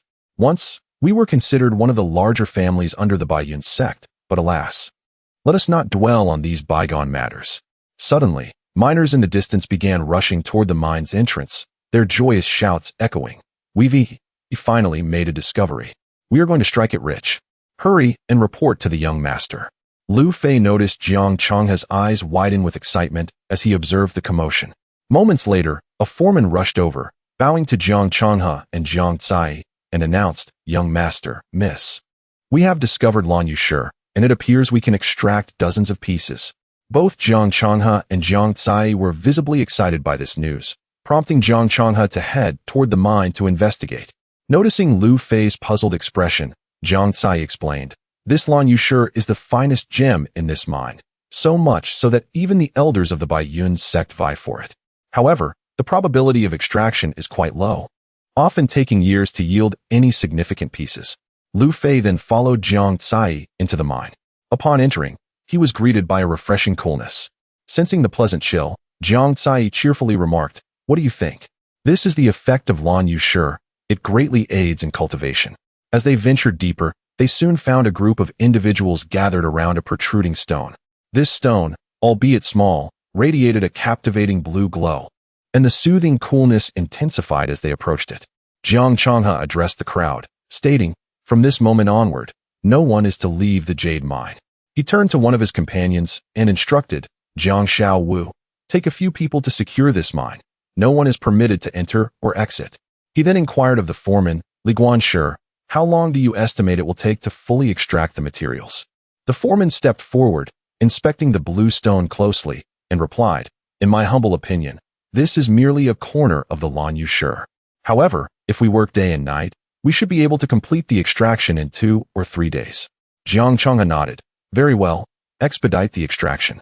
If you require anything, come find me. I will be waiting outside the mine." Lu Fei and Jiang Cai subsequently followed Jiang Changhe out of the mine and into a relatively modest room to rest. Unfamiliar with the mining process, Lu Fei turned to Jiang Cai and asked, "I am not well versed in mining, but I have always had a question." Before he could finish, Jiang Cai interjected, "Are you wondering why we do not employ cultivators with magical abilities for the extraction?" Surprised, Lu Fei looked at Jiang Cai, who proudly continued, "I once had the same question and posed it to my elder brother, he."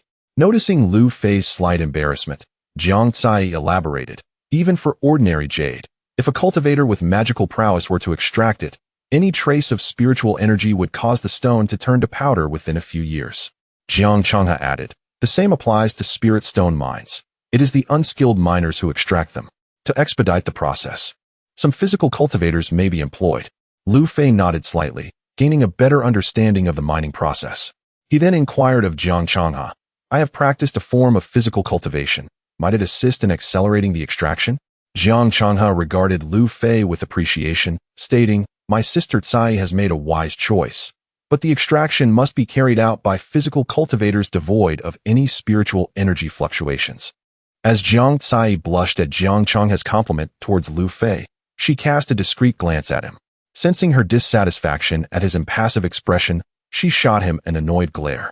Jiang Changhe, noticing the exchange, refrained from further teasing and turned to Jiang Cai, speaking earnestly, "Cai, you must return and inform our father of this news. Remember, do not share it with anyone else." Acknowledging the gravity of the situation, Jiang Cai nodded, "Brother, I understand. Please take care. Before leaving, Jiang Tsai glanced back at Lu Fei, prompting Jiang Changhe to add, once you return, do not come back. Oversee the guard team in the city. Lu Fei and I will maintain watch here. After Jiang Tsai departed, Jiang Changhe turned to Lu Fei, saying, I will be relying on you in the coming days. Please guard the entrance of the mine while I oversee the rear mountain. As night fell, the jade mine remained bustling with activity, devoid of any unusual occurrences. Just as fatigue began to settle over the workers, Lu Fei's keen senses suddenly detected two figures clad in black, both possessing cultivation levels at the 9th layer of qi refinement, slowly approaching their location. Moments later, Jiang Changhe appeared beside Lu Fei and whispered, to the right, a pair of scouts are approaching. They are likely from the Zhang family. It seems the news of the Lan Yushur has reached them. Lu Fei nodded. Should we apprehend them? Jiang Changhe casually replied, not just yet. Let us observe.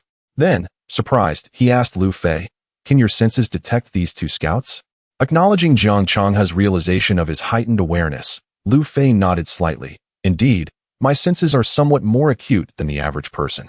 Jiang Changhe's face instantly brightened with joy as he exclaimed, well, regardless of how others perceive it, I hereby acknowledge you as my brother-in-law, haha. He then addressed Lu Fei, saying, I will maneuver to the rear of these two individuals to ascertain if any high-level cultivators are lurking behind them.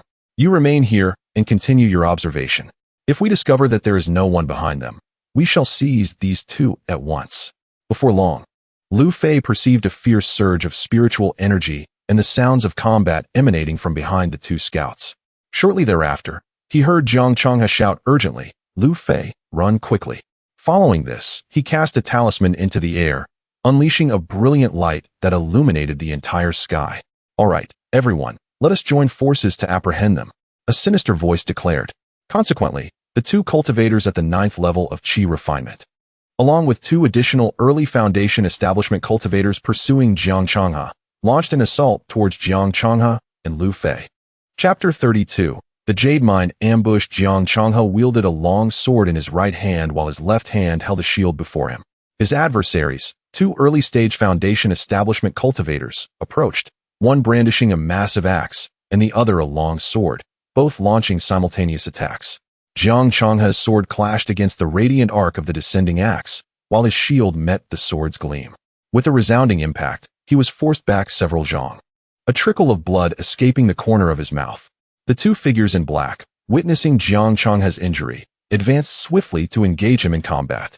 True to the Jiang family's rare talent, despite his wounds, he continued to counter their assaults with resilience. Meanwhile, two black-clad assailants targeted Lu Fei. One wielded a dagger, the other a short sword, their movements exceedingly swift as they closed in on him. Lu Fei hastily swung his long sword, producing a series of sharp clangs, yet the blades of his enemies left numerous cuts on his garments and inflicted wounds upon his flesh. Although the injuries were not severe, they throbbed painfully, and dark veins began to spread ominously around the lacerations. Realizing the presence of poison, Lu Fei had no time to ponder further and urgently attempted to distance himself from the two attackers. However, their movements were eerily tenacious, as if they were relentless parasites. Closely tailing him, Lu Fei found himself brimming with power, yet lacking the space to unleash it. In desperation, he unleashed a colossal sword aura, barely managing to repel the two foes. One of Jiang Changhe's opponents suddenly shouted towards Lu Fei, "So it is you, brat. You ruined our plans at the Qishua mine." He then directed his companions, "Capture him alive or dead. I must avenge my grievances." Following this, a sword aura sliced towards Lu Fei. At that moment, Jiang Changhe, recognizing the danger, swiftly cut through the oncoming blade aimed at Lu Fei. With a powerful clash, Jiang Changhe's intervention diminished the potency of the attack, yet it still shattered Lu Fei's sword with a crack, followed by a resounding blow to his chest. Lu Fei coughed violently, spewing forth blood, and was propelled backward with tremendous force, crashing against the rocky entrance of the mine, his body sliding downwards. He spat out another mouthful of blood, the injury severe. Had he not practiced the Jiuzhuan Lian Ti Shu, he would have likely succumbed to the attack. Moments later, two black-clad cultivators at the 9th layer of qi refinement charged at Lu Fei once more. Spotting the approaching figures, Lu Fei hurriedly retreated into the mine. With each step, blood trickled from his lips, staining his garments crimson. suddenly sensing immense danger behind him. Lu Fei instinctively swung his broken sword backward, producing sharp clangs as he deflected the daggers and short swords. However, he coughed up another gushing stream of blood and was sent flying several zhang away, prompting him to flee once more. You really are quite remarkable. Even heavily injured, you can still run this far. The pursuers taunted as they chased after him. Not long after, Lu Fei found himself within the depths of the blue jade mine, where a considerable amount of blue jade had already been excavated, revealing a large, radiant stone emitting a cool azure glow. Standing beside it, Lu Fei felt a refreshing chill, sensing his injuries beginning to mend rapidly. After a few breaths, the two pursuers entered the mine, astonished by the sight of the immense blue jade. Is this truly the legendary blue jade? It is indeed extraordinary. Lu Fei, realizing their intent to subdue him, threatened. You should know that your Zhang family covets this jade mine, especially this exceptional blue jade. If we use spiritual energy here, it could be ruined. You would do well to reconsider before acting. Exchanging glances, the slightly stronger cultivator instructed his companion. Go ask the elder. I will keep an eye on him. The other swiftly darted out of the cave to inquire, while Lu Fei pondered ways to escape his perilous situation. Before long, the inquirer returned, stating, The elder has commanded us to destroy this place. The city lord of Jiangxing is almost here. Immediately, they unleashed two massive beams of light toward Lu Fei and the blue jade, leading to a colossal explosion that caused the mine to collapse. As they rushed out, they slashed at the sides of the cave with their weapons. Outside, Jiang Changhe, battered and bruised, heard the continuous rumbling from within the mine. The mountainside began to cave in, and soon he saw two figures burst forth from the billowing white dust at the mine's entrance. They were the very assailants who had pursued Lu Fei. Jiang Changhe let out a furious roar, sending a sword aura towards them. Just as the two were about to be engulfed by the attack, another sword aura and an axe aura intercepted Jiang Changhe's strike. With a thud, one black-clad cultivator, noticing a brilliant light speeding towards them, shouted to the others. We must flee. Jiang Yun is coming. Ignoring Jiang Changhe's attempts to hinder them, they dashed away, using talismans against the pursuing Jiang Changhe and Jiang Yun. Amidst the ensuing explosions, the four black-clad figures vanished without a trace. At this moment, Jiang Cai arrived, panting heavily. Seeing Jiang Changhe's injuries, she inquired with concern, Elder brother, are you all right? Jiang Changhe nodded, replying, Thanks to our father's timely arrival, I am unharmed. However, noticing Lu Fei's absence, Jiang Cai scanned the surroundings but found no trace of him. She turned to Jiang Changhe, asking, Elder brother, where is Lu Fei? Jiang Changhe remained silent, his gaze fixed on the devastated jade mine, frustration evident in his voice as he lamented, Lu Fei, my brother has been buried within the mine. Jiang Cai gasped in shock. What? You mean Lu Fei is trapped in the mine? Without waiting for Jiang Changhe's response, she rushed forward to investigate. Seeing the entrance blocked by rubble, she struck it fiercely, but instead of opening, the entrance collapsed further, sealing it more tightly. Jiang Cai hastily turned to Jiang Yun and Jiang Changhe, pleading with tears streaming down her face. Uncle, elder brother, please help me rescue Lu Fei. Hurry. Jiang Changhe, with a troubled expression, replied, Cai, I fear. Jiang Cai, with her eyes brimming with tears, implored, Fear what? Please, elder brother, tell me. With a heavy sigh, Jiang Changhe cast a glance at Jiang Yun and continued, Before Lu Fei entered the mine, he was injured by a foundational cultivator, and it appears he has also been poisoned. Even if he were not buried by the mine, he would not survive. If this mine is to be cleared, I fear it will take no less than 10 days to a month, and Lu Fei is likely buried at the deepest point. As Jiang Cai listened to Jiang Changhe's account, her cries intensified, and she kept shouting into the mine, Lu Fei, Lu Fei. Meanwhile, within the mine, Lu Fei lay drenched in blood, his body pinned beneath a massive rock, unable to move, and his head was struck by a piece of blue jade, causing blood to flow, appearing eerily luminous under the jade's faint glow. Suddenly, Lu Fei's finger twitched.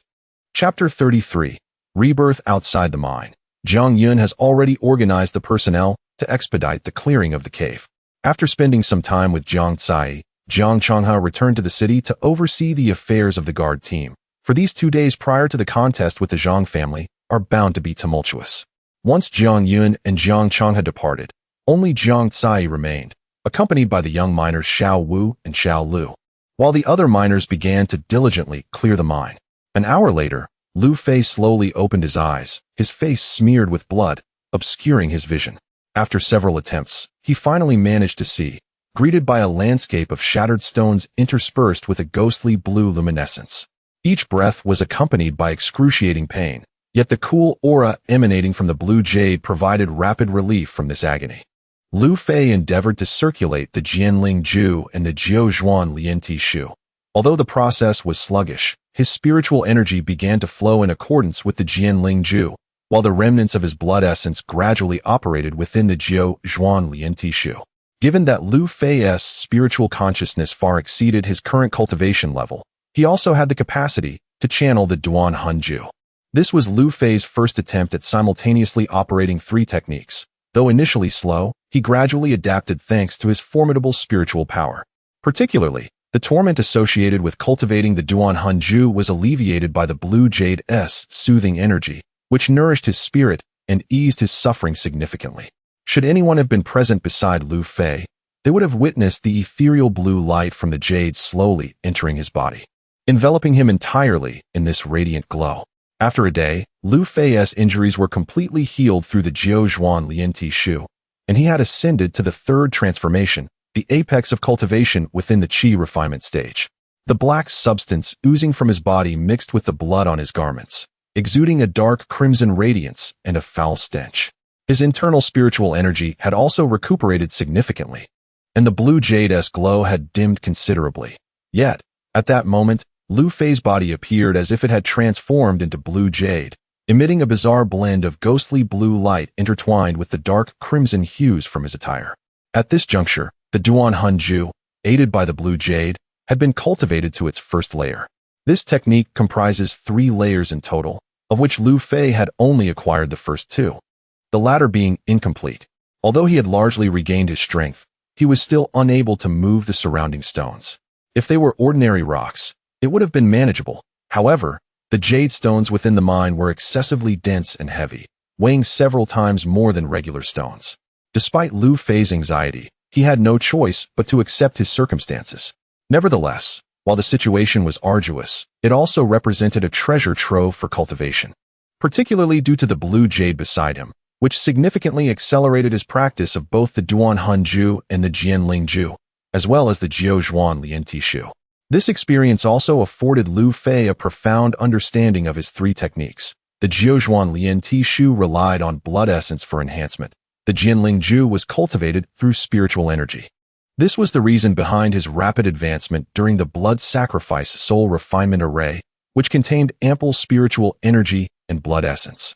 In contrast, the Duan Hanju depended entirely on one's willpower to continuously refine the spirit, with external aids like the blue jade being necessary for accelerated cultivation. After half a month, Lu Fei's cultivation had further progressed, and the blue jade surrounding him had reverted to ordinary stone, devoid of any luminescence. Outside the mine, Jiang Yun, Jiang Changhe, Jiang Cai, and others were observing the miners as they cleared the cave. The Baiyun sect had dispatched 2 body-refining cultivators to assist, and it was estimated that only another hour would be required to complete the task. Half an hour later, Lu Fei, empowered by his peak foundational spiritual consciousness, sensed the presence of the Jiang family members. Beyond Jiang Cai and the others, he also detected a familiar aura, Linyu. Linyu, too, sensed Lu Fei and, relieved to know he was safe, a radiant joy replaced the cloud of worry on her face. Moments later, Jiang Yun, smiling, turned to the still troubled Jiang Cai and said, "Cai, Lu Fei is alive. Do not grieve any longer." Jiang Cai was momentarily taken aback. For over 10 days, she had been mourning, albeit subconsciously coming to terms with Lu Fei's death. Now, upon hearing her uncle's proclamation, and noting his earnest expression, joy flooded her features as she eagerly inquired, "Uncle, is Lu Fei truly alive?" Jiang Yun, noticing the inquisitive gazes from Jiang Changhe and others, nodded slightly.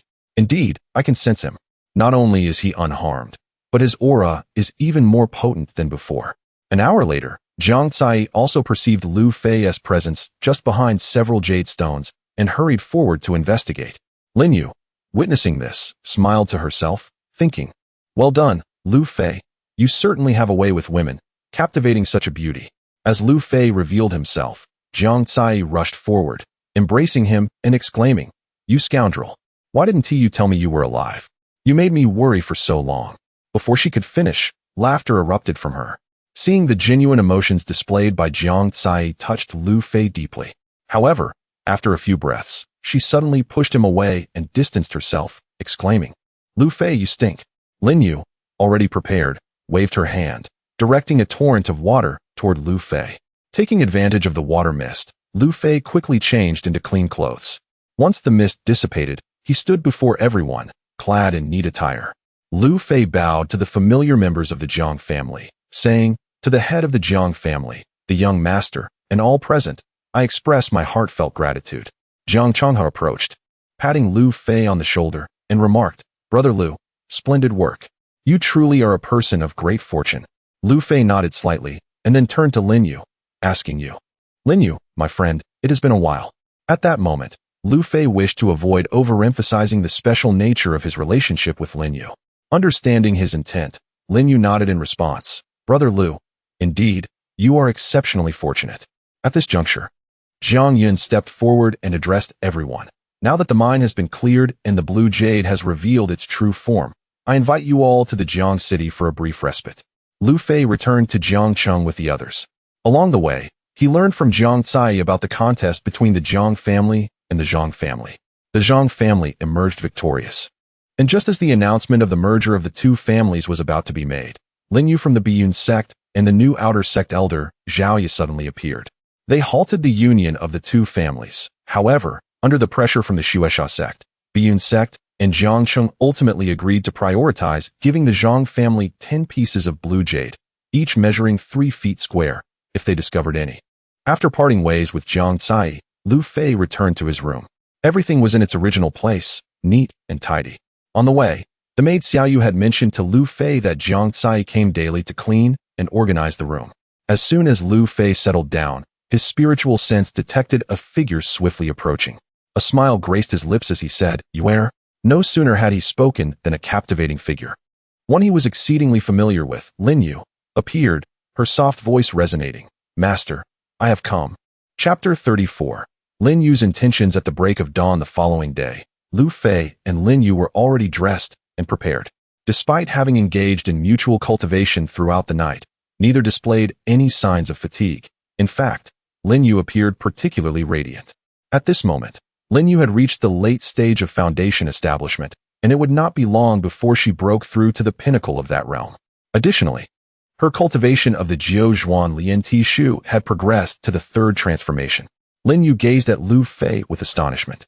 She had intended to take advantage of his currently lower cultivation to thoroughly challenge him, yet she found that despite his mere qi refining stage, he could withstand her onslaught. Recognizing her thoughts, Lu Fei jested, "Yuer, I hope I haven't disappointed you." Lin Yu shot him a playful glance and inquired, "Did you rely on that bloodthirsty soul refining array to reach the 10th level of qi refinement?" Lu Fei looked at her in surprise, then comprehended the situation and nodded slightly, saying, "Kai must have informed you, right?" "Indeed, the array contained an abundance of blood essence and spiritual energy. I broke through under dire circumstances." Lin Yu studied him for a moment before continuing. "But how did your cultivation reach the 9th level of qi refinement prior to that? It is exceedingly difficult for an ordinary person to achieve such a breakthrough in such a short time, especially considering your prior setback." Upon hearing this, Lu Fei recalled the embarrassing incident in the underground of Qi Shui City involving that enchantress. His expression shifted before returning to normal, and he replied ambiguously, "I am not entirely sure of the reason. Perhaps it is due to my diligent practice." Lin Yu, well versed in the arts of love, could easily discern the true nature of Lu Fei's enhancement. However, she chose not to be direct and instead teased, "I see. I thought perhaps an older woman had thoroughly consumed you and granted you some benefits." At her words, Lu Fei's face flushed crimson, and he awkwardly chuckled, quickly changing the subject. "Is it true you weren't discovered upon returning to Baiyinzong?" Lin Yu, sensing his discomfort, replied, "No. During our month-long mutual cultivation in that cave, I have completely merged with Lin Yu's spirit. In truth, I am now both Mei Xian Xianzi and Lin Yu." Hearing this, Lu Fei's expression darkened as he recalled his past with Lin Yu before her possession. Lin Yu, noticing his mood, refrained from speaking further. After a moment, As Lu Fei's demeanor returned to normal, she asked, "Now that you have attained a rare 10th level of qi refinement, what are your thoughts?" Lu Fei, troubled by his cultivation, regarded Lin Yu, the illustrious Mei Xianzi of 10,000 years past, and responded, "I have only heard Elder Sun Jin from Tianjianzong mention the 10th level of qi refinement. I am unaware of any further details." Lin Yu nodded. "Indeed, your situation is exceedingly rare. In my era, only those with exceptional talent would step into the 10th level of qi refinement under specific circumstances, rather than transitioning directly from the 9th level to foundation establishment." Lu Fei hastily queried, "What benefits does this 10th level of qi refinement confer?" Lin Yu did not answer immediately, falling into deep thought. After a considerable pause, she remarked, "From what I know, those who transition from the 10th level of qi refinement to foundation establishment, even if not the heads of major sects, often became esteemed elders, indicating their power far surpassed that of their peers." Initially elated, Lu Fei soon tempered his excitement, reminded that his ability to establish a foundation was still uncertain. Lin Yu, noticing his demeanor, reassured him, "Lu Fei, there is no need for anxiety. The Tianyan secret realm will soon open in half a year, and this presents your opportunity." Upon hearing about the Tianyan secret realm, Lu Fei recalled how his master frequently mentioned this enigmatic trial ground. The Tianyan secret realm opens once every 500 years. Currently, the founding ancestors of Baiyunzong, Shueshamen, and Tianjianzong were all participants in its trials. Furthermore, a millennium ago, cultivators below the golden core stage could enter as long as they had not yet formed their core. However, as time passed, the last opening 500 years ago permitted only those in the mid-foundation stage or below. Most speculate that the upcoming opening will likely allow only qi refining stage cultivators entry. Contemplating the significance of this secret realm as a chance, Lu Fei understood that not everyone could easily gain access. Presently, the Tianyan secret realm was jointly controlled by Shueshamen, Tianjianzong, and Baiyunzong, with only 100 spots available. Seemingly reading his thoughts, Lin Yu smiled and asked, "Are you worried about the allocation of spots?" Lu Fei looked at her in surprise and nodded slightly. "Yes, the spots are limited and must be divided among 3 sects." Lin Yu, however, remained unconcerned and replied, "You underestimate me. I have already devised a way to secure a spot for you." Seeing Lin Yu's thoughtfulness, Lu Fei rushed forward to embrace her. You are truly kind. I had thought our relationship was." With a delicate finger raised, Lin Yu gently silenced him, whispering, "Although I was initially compelled to submit to you, I have come to realize that rather than dwelling in the past, it is far better to live authentically in the present." Before Lu Fei could respond, they both sensed someone approaching their room quickly, prompting them to part and sit upright at the table. Within moments, Jiang Kai burst through the door, exclaiming, "Lu Fei, hurry. The blue jade stones have been mined." Upon noticing a woman in Lu Fei's room, she felt a twinge of embarrassment. However, recognizing Lin Yu, she offered a slight bow. "It is an honor to meet Elder Lin from Baiyunzong. I am Jiang Kai." She then cast a suspicious glance at Lu Fei, but upon seeing that both were fully dressed and the bed was tidy, her expression softened. She addressed Lu Fei, "My uncle has sent me to summon you to the jade mine." Jiang Kai's every action did not escape Lin Yu's keen observation. She shot Lu Fei a teasing glance and said, "Lu Daoyu, I shall not intrude upon your tender moments any longer." With that, she stood and departed, leaving Lu Fei and Jiang Kai momentarily dumbfounded. After a while, Jiang Kai still appeared puzzled and asked Lu Fei, "Is there truly nothing between you two? Why was she in your room so early?" Lu Fei responded casually, "Oh, you mean Lin Daoyu? She came to inquire about some matters regarding the former Tianjianzong." He then added, "By the way, weren't you saying that Jiang City Lord asked us to go to the jade mine?" Jiang Kai nodded. "Right. I almost forgot about that. Let us hurry." Not long after Lu Fei and Jiang Kai arrived at the jade mine, Jiang Yun, Jiang Changhe, Lin Yu, and others also began to arrive, along with several individuals Lu Fei did not recognize. Inquiring with Jiang Kai, he learned that these individuals were from the Zhang family. Lu Fei gazed upon the dozens of azure gemstones emanating a mesmerizing blue glow, meticulously polished by miners into square slabs measuring 3 feet per side, all neatly arranged in a pile. Every individual's gaze was fixated on these precious stones, particularly the members of the Zhang family, whose faces unmistakably displayed a glimmer of avarice. At this moment, Jiang Yun stepped forth from the crowd and addressed everyone. Now, I invite Elder Zhao Ye of the Baiyun sect, the head of the Zhang family, Zhang Zhun, and myself to partake in the distribution of these azure gemstones. Chapter 35. The overbearing Li Tianyun, Zhao Ye, and Zhang Zhun promptly stepped forward to stand alongside Jiang Yun. After exchanging respectful nods, they turned to face the crowd. Jiang Yun once again took the initiative to address everyone, stating, following discussions with Elder Zhao Ye and clan head Zhang Zhun, the distribution of the Lan Yushur will be according to.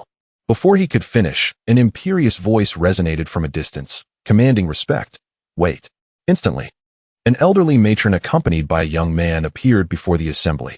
Recognizing the old woman, Zhao Ye and Lin Yu hurriedly approached and bowed, exclaiming, Outer Sect Elder Zhao Ye pays respects to Master Li. Inner Sect Disciple Lin Yu pays respects to Master Li. The old woman nodded slightly, instructing, You may step back.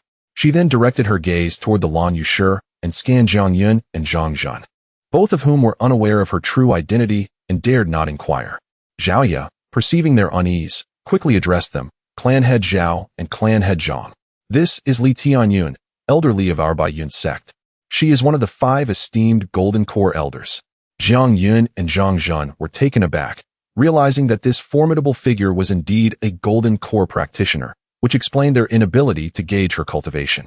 They hurriedly bowed to Li Tianyun, saying, Junior Jiang Yun pays respects to Elder Li. Junior Zhang Zhun pays respects to Elder Li. Li Tianyun acknowledged them with a slight nod, then turned to Jiang Yun, inquiring, Jiang Yun, how do you plan to distribute the Lan Yushur? At that moment, Jiang Yun refrained from mentioning the previously agreed-upon distribution with Zhao Ye and Zhang Zhun, instead responding with utmost respect, Elder Li. There are a total of 43 pieces of Lan Yushur, awaiting your esteemed decision. Upon hearing this, Li Tianyun's expression softened considerably. She replied, Since you have stated it so, I shall graciously accept. Her gaze shifted to Zhang Zhun and Zhao Ye, who both promptly bowed, saying, We shall abide by your arrangements. Li Tianyun then smiled and declared, Very well, then I shall take 30 pieces, which will serve as gifts for the sect master and other elders. Jiang Yun and Zhang Zhun furrowed their brows at the mention of 30 pieces, feeling a sense of reluctance, but knowing they could not defy her wishes. They bowed and replied, We shall comply with Elder Li's arrangement.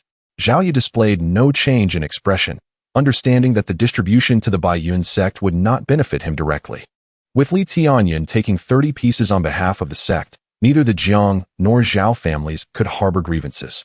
Noticing the dissatisfaction on the faces of Jiang Yun and Zhang Zhun, Li Tianyun turned to Jiang Yun and remarked, I presume this young lady is your Jiang family's Jiang Tsai?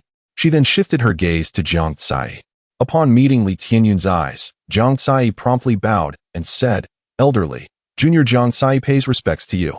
Li Tianyun appraised Jiang Tsai before turning to the young man beside her, saying, Li Jin, this girl is indeed quite lovely, though her cultivation talent appears somewhat lacking.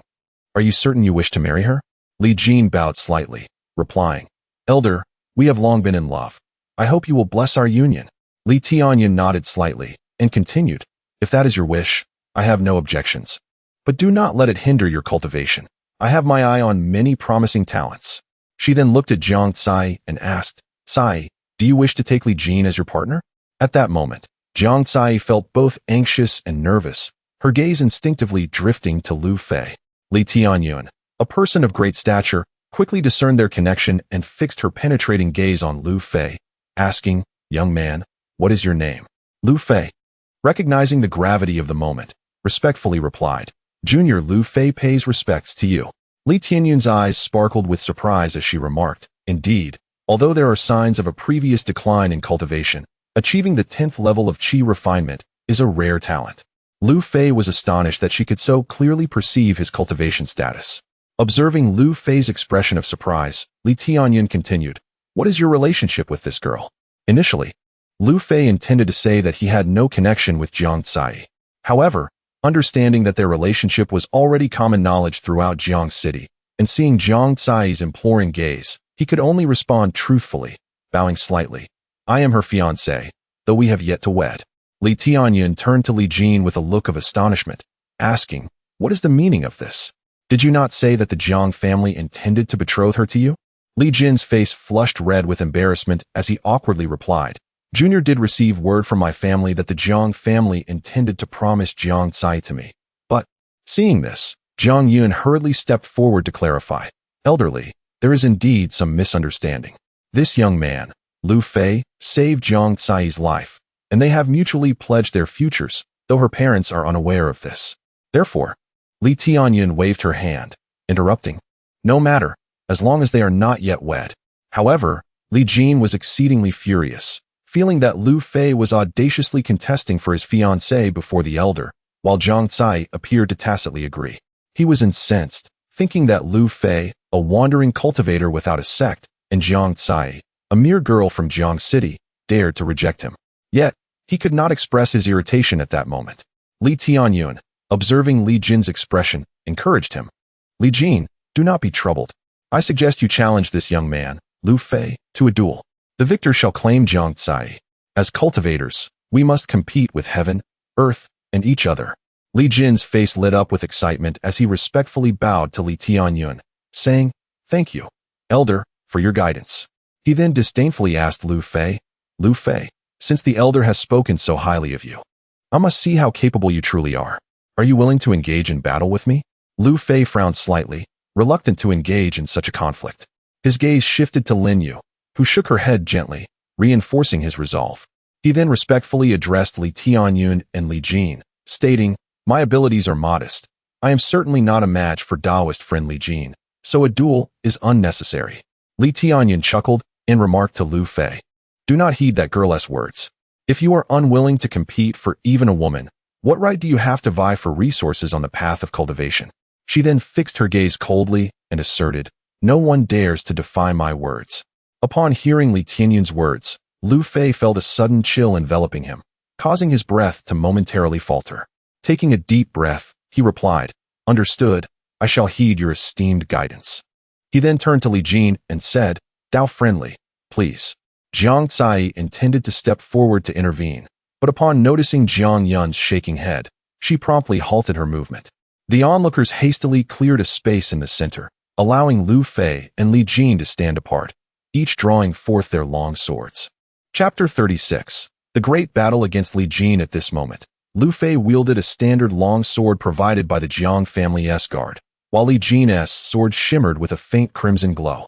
Lin Yu, whether genuinely surprised or intentionally speaking for Lu Fei's benefit, blurted out the words by Huijian. Li Tianyun cast a glance at Lin Yu, but remained silent. However, Lu Fei and the present Jiang Yun and Zhang Zhen clearly understood the sword's formidable power. The Bai Huijian was bestowed upon outstanding disciples in the Qi Foundation stage of the Bai Yun sect, who had made significant contributions to the sect. This sword contained immense fire spiritual energy, capable of greatly enhancing the wielder's strength. Furthermore, the Bai Huijian was exceptionally resilient, rendering ordinary treasures nearly incapable of inflicting any damage upon it. Li Jin smirked slightly and infused his spiritual energy into the sword, slashing it toward Lu Fei. A streak of red sword light swiftly surged toward Lu Fei. Sensing the imminent threat, Lu Fei hurriedly channeled his spiritual energy into his long sword, which trembled slightly under the weight of the immense power being infused, radiating a faint blue glow. As the red sword light approached, Lu Fei swung his long sword with all his might.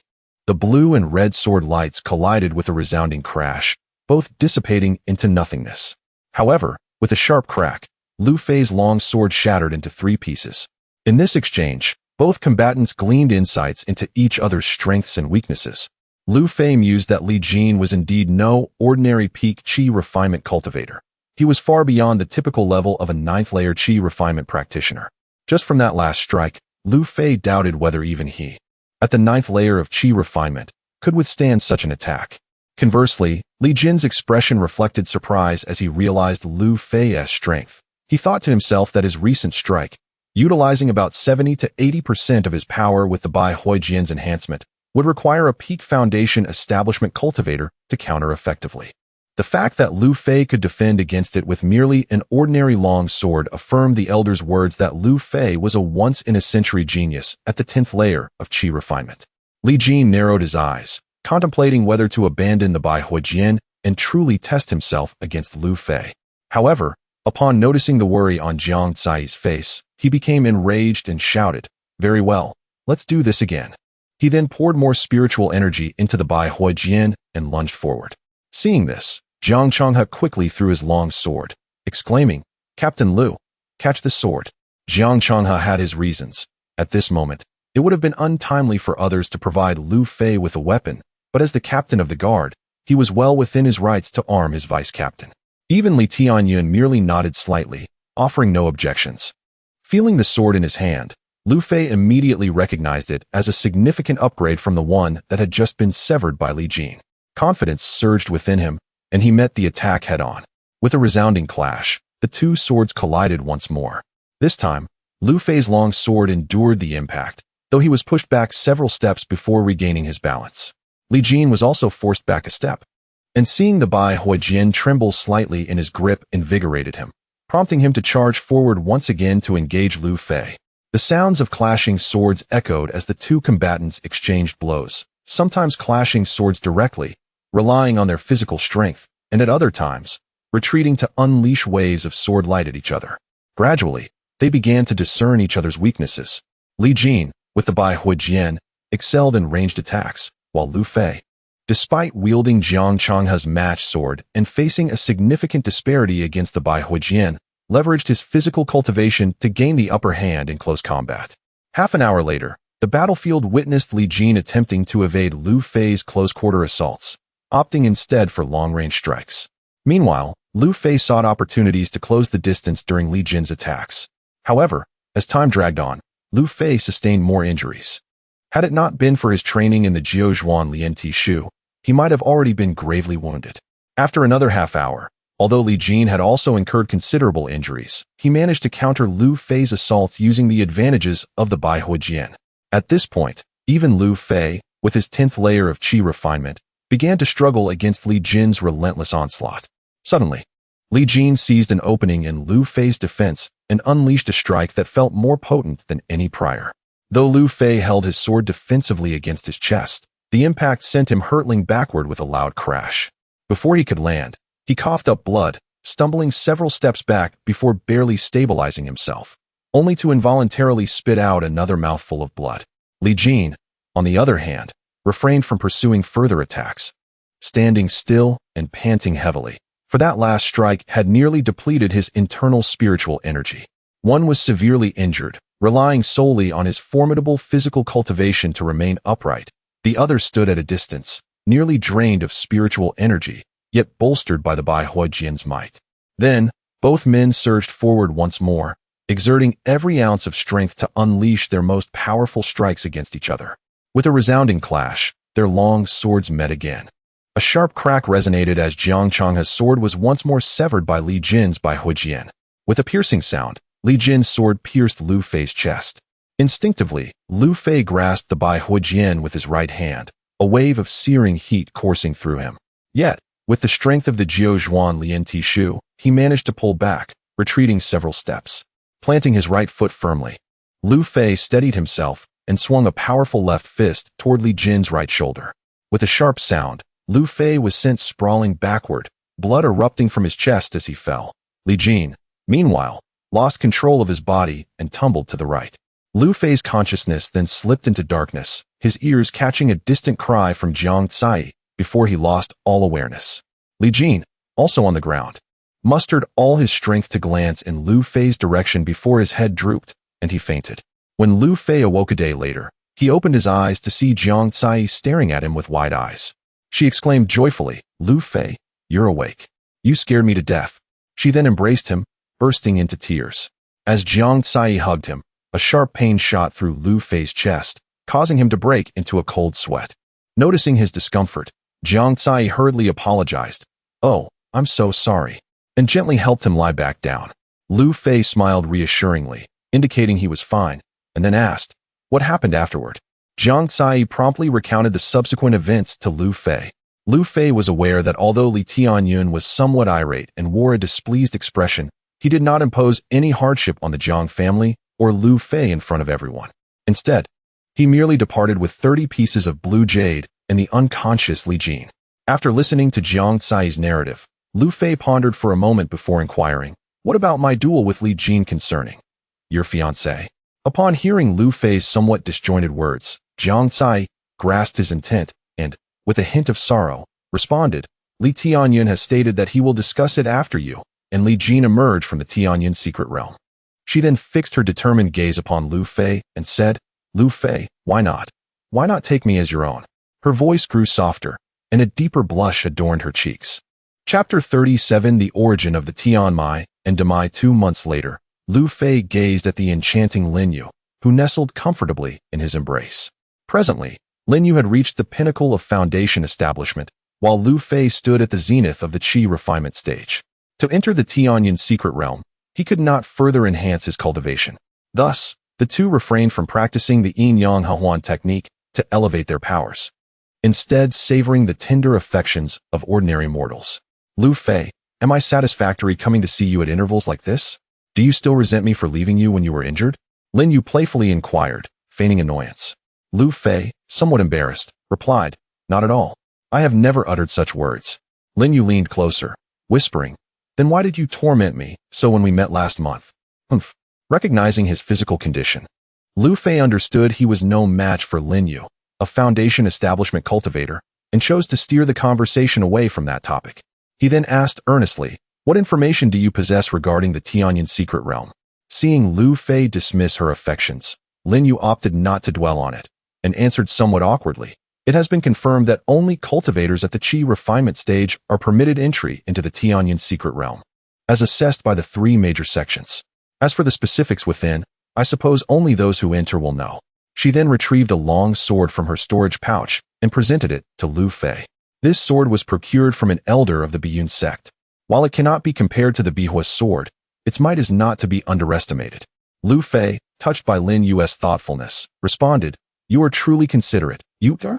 Lin Yu teased, As long as your Cai sister does not get upset, that is all that matters.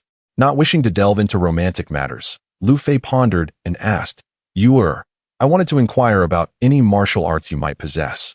During my duel with Li Jin, I realized I lacked suitable techniques. Lin Yu, a hint of worry in her voice, replied, I too noticed this issue last time. However, my techniques are primarily suited for female cultivators. Then could you pass some techniques to Cai? Lu Fei inquired, looking at Lin Yu. Lin Yu smiled and responded, That is not impossible, but I estimate she has only opened half of her 36 Demai, making it challenging for her to practice my techniques. Lu Fei, hearing the term 36 Demai for the first time, asked, What are the 36 Demai? Lin Yu patiently explained, Humans possess 36 Demai, alongside 36 Tianmai. The 36 Demai are innate to most individuals, yet some are open while others remain blocked. Lu Fei, puzzled, queried, Open? Blocked? Lin Yu clarified with a smile, It means that the more open Demai one possesses, the faster their cultivation progresses, requiring fewer resources. Lu Fei, astonished, asked, Why has my master never mentioned the Demai and Tianmai before? Lin Yu scoffed, To assess the Tianmai and Demai requires at least a nascent soul cultivator. How would you know? The only ancestor of your Tianjin sect is merely at the initial stage of nascent soul and has not been seen for a century, leaving his current status unknown. Lu Fei slightly nodded, And you? You were once a nascent soul cultivator. How many of your Demai are open? Lin Yu proudly stated, In the past, I managed to cultivate to the initial stage of nascent soul thanks to the openness of 32 Demai. What about me? Can you discern my condition? Lu Fei asked with urgency. Lin Yu gently shook her head. Currently, I am only at the foundation establishment stage and cannot ascertain your Demai status. However, since you have reached the 10th level of qi refinement and previously established your foundation at the age of 20, you must have at least 30 open Demai. Still feeling uncertain, Lu Fei pondered and asked, How can blocked Demai be unblocked? Lin Yu shook her head. I am unsure. It may require certain opportunities or perhaps some secret treasures or techniques.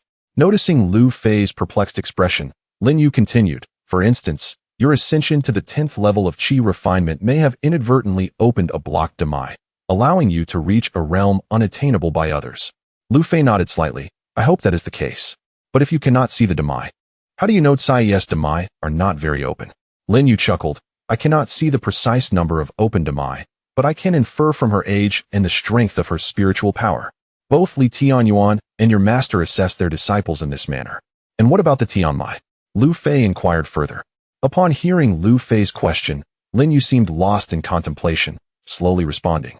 The 36 Tianmai manifest only after a cultivator reaches the nascent soul stage. However, I do not know how many of my Tianmai are open, but judging by my cultivation speed after reaching nascent soul, it should be at most half. After absorbing Lin Yu's explanations, Lu Fei contemplated. If only he could find a way to open the Demai and Tianmai in the future. Since the blood sacrifice ritual might have allowed him to unblock a Demai, he resolved to seize any similar opportunities that arose. As both were lost in thought, a voice outside shattered the tranquility. Lu Fei, are you there? Lu Fei smiled at Lin Yu, who feigned annoyance, saying, all right, I will take my leave. She then vanished without a trace. With a creak, the door swung open as Jiang Tsai entered. Lu Fei could only shake his head helplessly and asked, what brings you here, Tsai? Jiang Tsai stepped forward, smiling. Lu Fei, I too have received the chance to enter the Tianyan secret realm. Aren't you delighted? Lu Fei exclaimed joyously, that is wonderful. Such a rare opportunity for trials. We must seize it. However, instead of sharing his enthusiasm, Jiang Tsai inhaled deeply, perplexed. Why does it smell like a woman in here? Surprised, Lu Fei replied, impossible. I just finished my cultivation when you arrived. It must be the fragrance from your own body. Hearing this, Jiang Tsai blushed and retorted, you're talking nonsense. That is not true. I'm ignoring you now. She then dashed away. Lu Fei chuckled and shook his head, reflecting. Ever since he had turned down Jiang Tsai's advances last time, the girl had not only ceased to be angry, but had become even more attentive toward him. Another 2 months passed, and with only a month remaining until the Tianyan secret realm opened, anticipation filled the air. Early that morning, Lu Fei and Jiang Tsai bid farewell to the others and set forth towards Biyunzong. Both of them belonged to the influence of Biyunzong, so they planned to gather there before proceeding to the Tianyan secret realm alongside the disciples of Biyunzong. Before reaching the entrance of Biyunzong, Lu Fei and Jiang Tsai spotted Lin Yu in the distance. Observing Lu Fei's eyes sparkling with excitement, Jiang Tsai, feeling a twinge of jealousy, remarked, Lu Fei, do not forget, I am your fiancé. With a huff, she quickly approached Lin Yu and greeted her with a respectful bow, saying, Sister Lin, we have arrived. Lin Yu, in turn, affectionately took Jiang Tsai's hand, engaging in warm conversation. Lu Fei was taken aback by the interaction between the two women, pondering to himself, what is happening here? When did they become so close? Have I been played by them? A cascade of questions surged through Lu Fei's mind. Chapter 38. Arrival at Tianyan secret realm. Lu Fei, why are you just standing there? Hurry over and join us at the gathering point. Lin Yu called out to Lu Fei.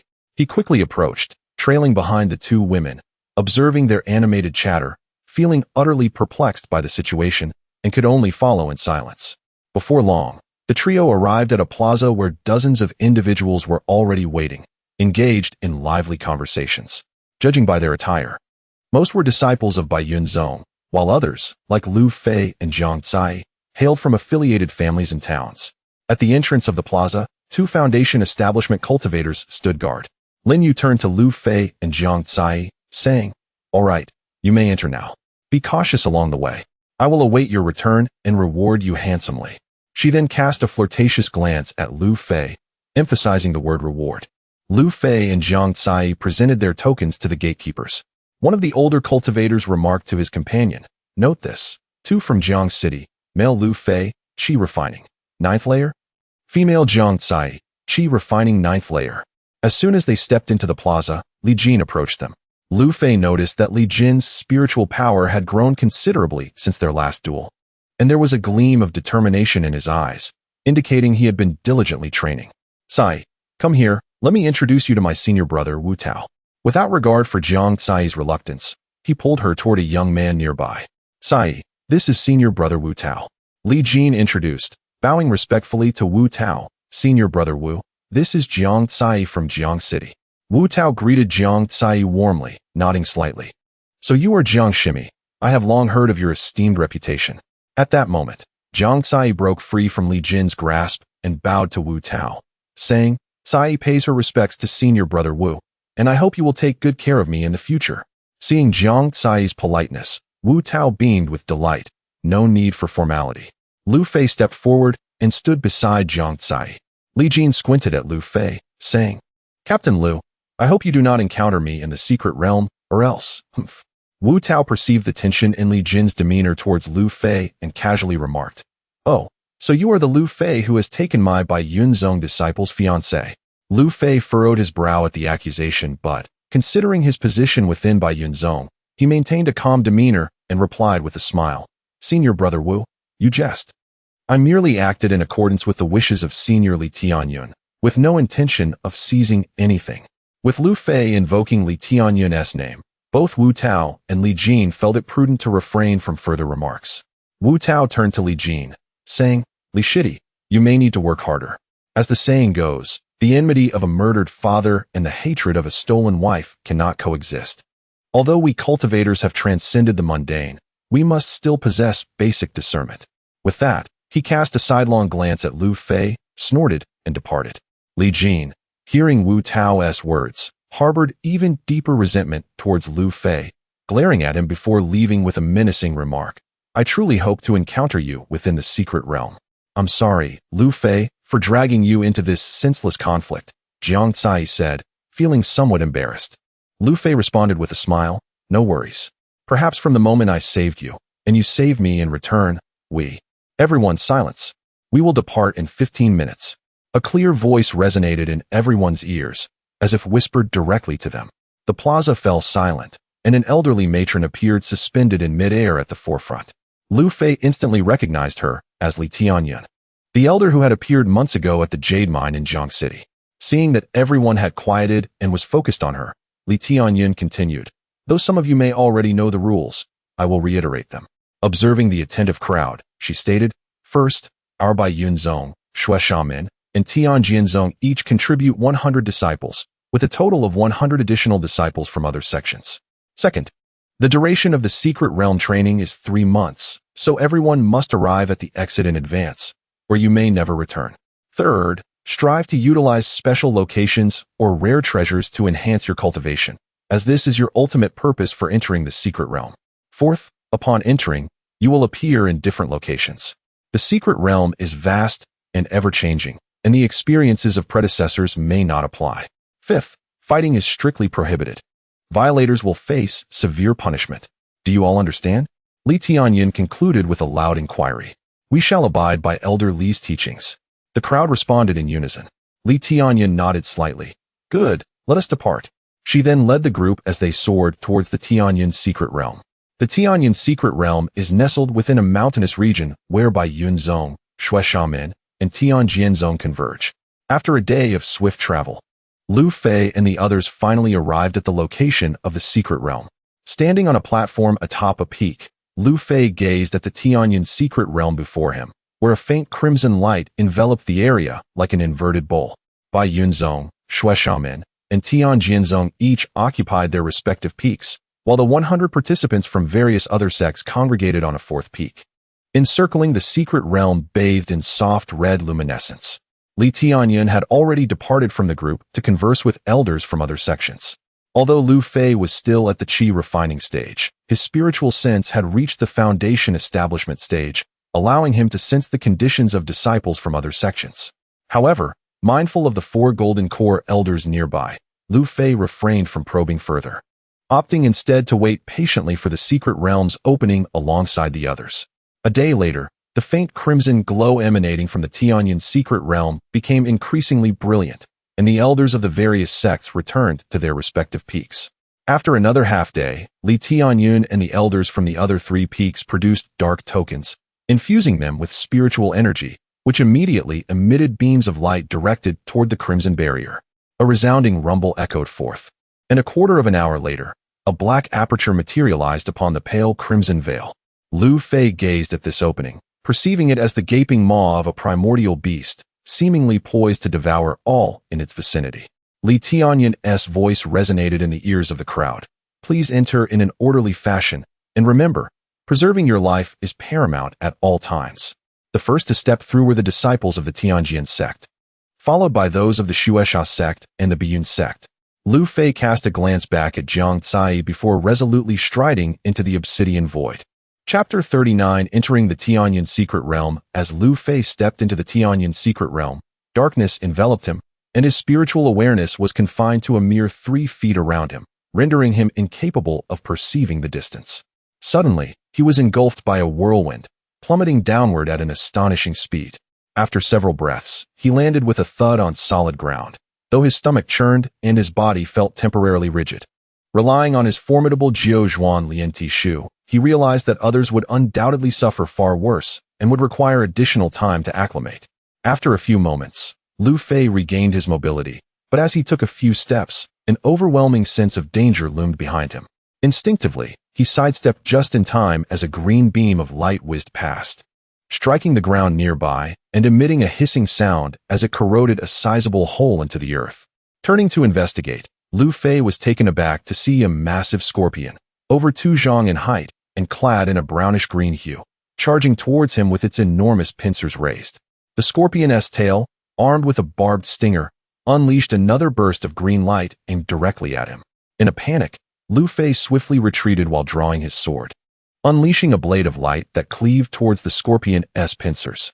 With a resounding crash, the green scorpion was forced back several steps, and the green projectile aimed at Lu Fei was also severed. A continuous hissing emanated from Lu Fei's sword, yet after a few breaths, it remained intact, easing his anxious heart. As the green scorpion launched another assault, Lu Fei discerned its vulnerability. Its movements were rather cumbersome. He evaded a direct confrontation, maneuvering to the scorpion's flank, where he struck with his sword. The scorpion, caught off guard, hastily swung its tail to intercept the blade, resulting in a sharp snap as its tail was severed. Lu Fei's sword continued its descent, striking the scorpion's back with a forceful blow that sent it sprawling, releasing a cloud of green mist from its severed tail, accompanied by a gurgling wail.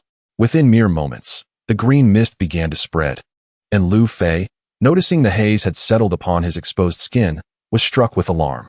He rapidly retreated and unleashed another sword strike, dispersing the green mist, while the scorpion, now wailing, fled into the distance. Lu Fei, uninterested in pursuing the creature, scrutinized the green mist clinging to his arm. A faint green hue rested on his skin, nearly imperceptible unless closely examined. Attempting to expel the toxic fumes with his inner spiritual energy proved futile, leading him to conduct a thorough examination of his body, which revealed no abnormalities. With a sigh, Lu Fei derisively remarked on his misfortune. Having entered the secret realm, he had not perished at the hands of the green scorpion, yet had instead fallen victim to an unknown toxin. Resolving to choose a direction, he took off at a swift pace. After half a day, Lu Fei halted before a large lake, contemplating the expansive body of water. He recalled Lin Yu's mention of a lake within the secret realm that contained special energy beneficial for body refinement. Surrounding the lake were towering trees, lush and vibrant, yet an eerie silence enveloped the area, devoid of any sound. Lu Fei circumnavigated the lake, finding nothing amiss, and thus felt no trepidation, confident that his peak foundational cultivation would allow him to detect any lurking dangers. He leapt into the lake, and as he immersed himself, a chilling sensation gripped him, the azure waters seemingly imbued with a unique energy that pressed down upon him with immense weight. Elation surged within Lu Fei. This lake was indeed the one Lin Yu had described as aiding body refinement. Just moments ago, he lamented his bad luck with the green scorpion and the toxin, yet now he felt fortunate to have discovered this lake on his very first day in the secret realm.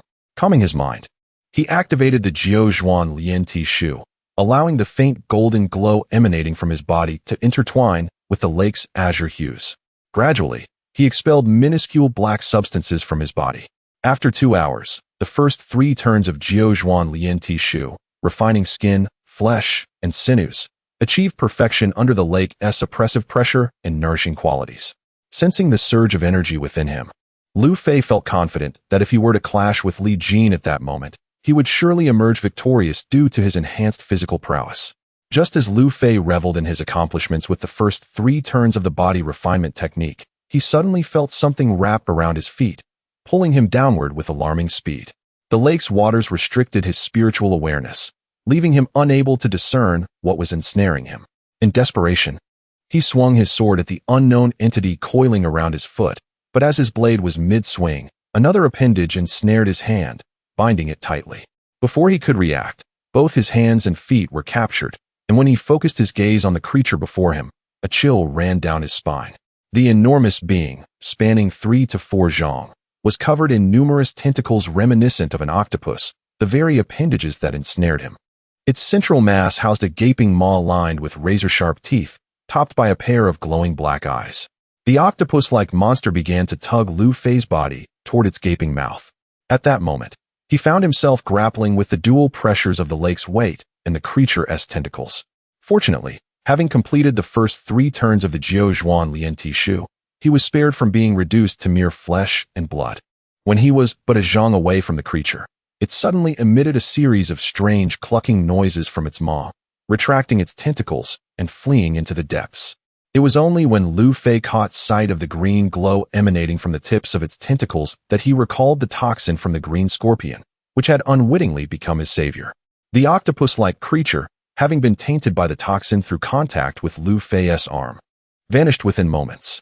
Now, Lu Fei found himself adapting to the lake's pressure, aided by the creature's formidable strength, as he rapidly circulated the Jiu Zhuan Lian Ti Shu. Under this immense force, every inch of his skin and every fiber of his flesh underwent a relentless cycle of compression and transformation. As he felt the creaking sound of his bones, Lu Fei realized that his Jiu Zhuan Lian Ti Shu was progressing towards the 4th transformation of bone refining. This realization filled him with joy and excitement, alleviating even the excruciating pain that had permeated his very being. The biting cold of the lake water and the immense pressure on his body significantly enhanced his training efficacy in both Jiu Zhuan Lian Ti Shu and Duan Hanju.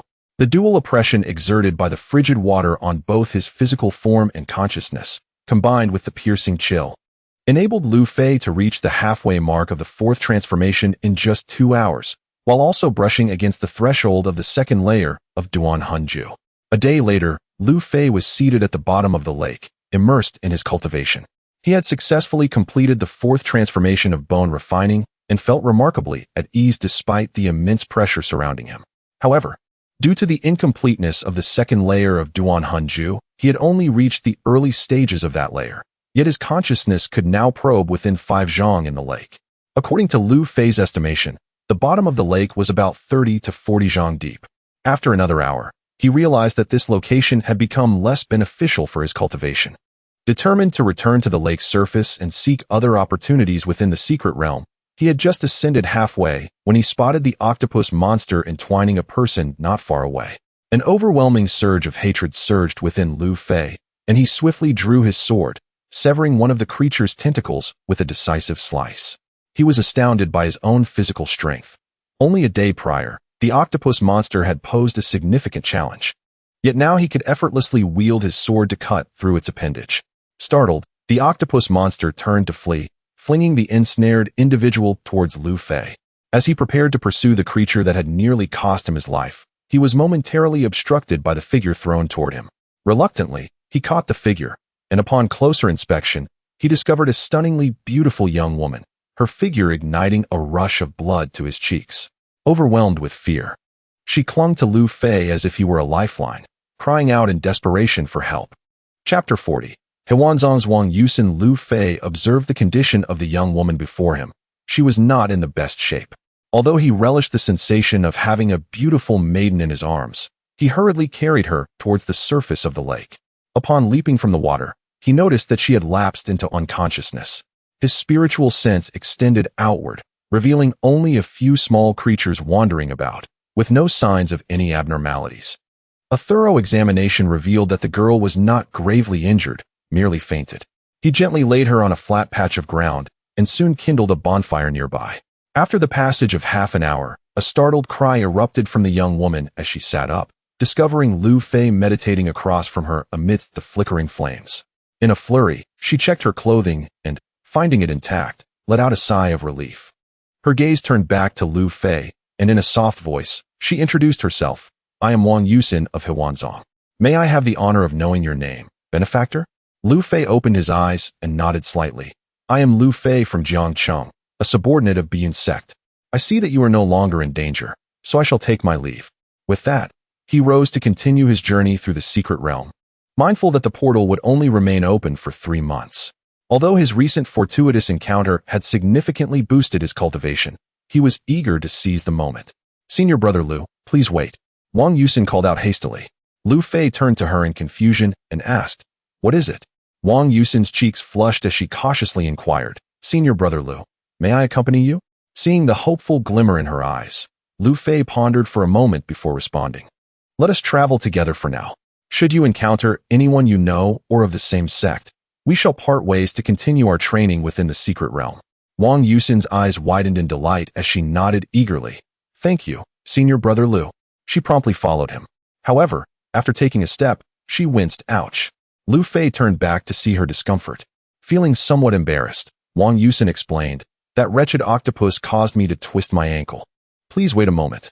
She sat down, massaging her foot before rising again. Upon hearing her mention the octopus, Lu Fei recalled his own encounter, and an inexplicable surge of anger welled up within him. He declared to Wang Yusin, Wait here, I shall deal with that octopus first. He then leaped into the lake. Wang Yusin watched in astonishment, her heart swelling with admiration. This Senior Brother Lu is willing to confront that vile creature for my sake, even in this perilous water. Her initial shock quickly transformed into concern as she anxiously gazed at the lake's surface. Underwater, Lu Fei swiftly searched for the octopus's location, discovering a myriad of creatures dwelling within the depths, including various monstrous fish and unknown entities. Just as he was about to abandon his search, he caught sight of the octopus not far off, engaged in a fierce battle with a monstrous fish that had its jaws wide open. As Lu Fei approached with haste, the octopus sensed his presence, recognizing his formidable prowess, and hastily abandoned its struggle to flee deeper into the lake. Lu Fei was resolute in his pursuit of the creature that had nearly cost him his life. In no time, he caught up with the fleeing octopus.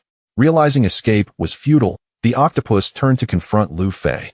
Thus, a fierce battle commenced between man and beast. The octopus, being a creature of the water, possessed an innate understanding of its aquatic environment far superior to Lu Fei's. Although Lu Fei was physically strong and wielded a sword, the immense pressure of the lake hampered his movements. Despite the octopus's initial advantage, Lu Fei's body gradually adapted to the water, allowing him to seize an opportunity to sever one of its tentacles with his sword. The octopus emitted a ghastly screech, and with 2 tentacles lost, its strength diminished significantly.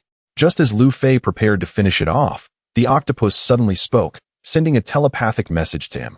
Kid, do not kill me. If you do, you will not escape this place either. Taken aback by the octopus's words, Lu Fei paused, his sword poised before him. Regaining his composure, he retorted, I care not how you learned to speak. Attempting to threaten me is tantamount to seeking your own demise. He raised his sword to strike once more. The octopus, now genuinely frightened, quickly transmitted, I made a mistake. I did not intend to threaten you. I serve a master. I can offer you benefits. Lu Fei halted his assault, fixing his gaze intently upon the octopus as he communicated telepathically. What benefits can you provide me? Who is your master? The octopus's large eyes darted around, and it replied, I was sent here by my master to guard this place. Anyone who practices body refinement in this lake is to be captured. However, I have never seen my master, nor do I know where he is now. Lu Fei was indifferent to the identity of the octopus's master, knowing that the disciples who entered this secret realm were merely at the chi refinement stage. He pressed further, your lack of knowledge about your master is irrelevant. What can you offer me? After a moment of contemplation, the octopus replied, I can lead you to a superior location for body refinement, allowing your techniques to advance further. Lu Fei considered this and shook his head slightly, responding, not enough. Though the octopus felt vexed, it remained silent for a moment before continuing. I will also give you a spirit herb, the wandu grass, capable of detoxifying countless poisons. Lu Fei shook his head again. That will not suffice. I require 5 herbs. The octopus, now agitated, retorted, 3 herbs. Otherwise, just kill me now. Realizing further negotiation would be futile, Lu Fei agreed. Very well. You shall accompany me to the surface, where I have a friend waiting. You must apologize to her. With that, Lu Fei emerged from the lake, the octopus in tow, landing before Wang Yusin with a splash. In a moment of shock, she saw the octopus and let out a terrified scream, retreating swiftly. Lu Fei turned to the octopus and commanded, apologize to Miss Wang. The octopus, dragging its cumbersome form, mimicked a bow with its tentacles and said, I apologize, Miss Wang. I was reckless before. Though its tone conveyed reluctance, both Lu Fei and Wang Yusin paid little heed to it. Observing the clumsy demeanor of the octopus creature, Wang Yusin couldn't help but burst into laughter. Her admiration for Lu Fei deepening. Lu Fei addressed the octopus creature, saying, all right, Bring forth those 3 detox spirit herbs. The octopus writhed its massive body and subsequently expelled 3 herbs from its mouth. The sight was so nauseating that Lu Fei felt a tumultuous churn in his stomach, nearly on the verge of vomiting. Meanwhile, Wang Yusen, gazing at the herbs emanating a soft yellow glow, exclaimed, "Wan Du Chao?" The octopus, somewhat smug, retorted, "Little girl, you have a discerning eye, unlike this lad who possesses no appreciation for such treasures." Ignoring Lu Fei's astonished expression, Wang Yusen hurriedly approached to collect the Wan Du Chao, then dashed to the lakeside to wash the herbs clean. As Lu Fei received the 3 Wan Du Chao from Wang Yusen and noted the glint of greed in her eyes, he smiled and took 2 of the herbs, saying, "I'll give you the remaining 1 as a gift." Wang Yusen's eyes widened in disbelief as she confirmed, "You truly are giving it to me? The Wan Du Chao is really mine?" Lu Fei nodded slightly. "Indeed, consider it compensation for the octopus's earlier actions towards you." Upon hearing Lu Fei's affirmation, Wang Yusen joyfully embraced him, exclaiming, "Thank you so much." Lu Fei remained still, feeling the warmth of her form against him, a surge of unbidden desire rising within, which he swiftly suppressed. After a few breaths, Wang Yusen sensed the awkwardness of the moment and quickly released him, carefully stowing away the Wan Du Chao. The octopus then cast a peculiar glance at Lu Fei before inquiring, "Kid, should I take you alone for body refinement, or shall I bring this girl along as well?"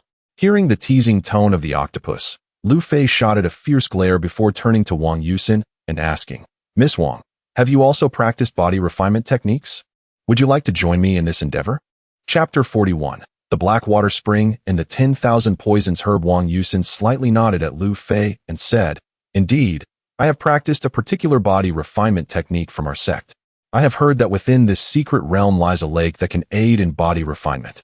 She then turned to the octopus monster and continued, "However, I did not expect that after only a short period of cultivation, I would be pulled into the lake by you, Senior Octopus."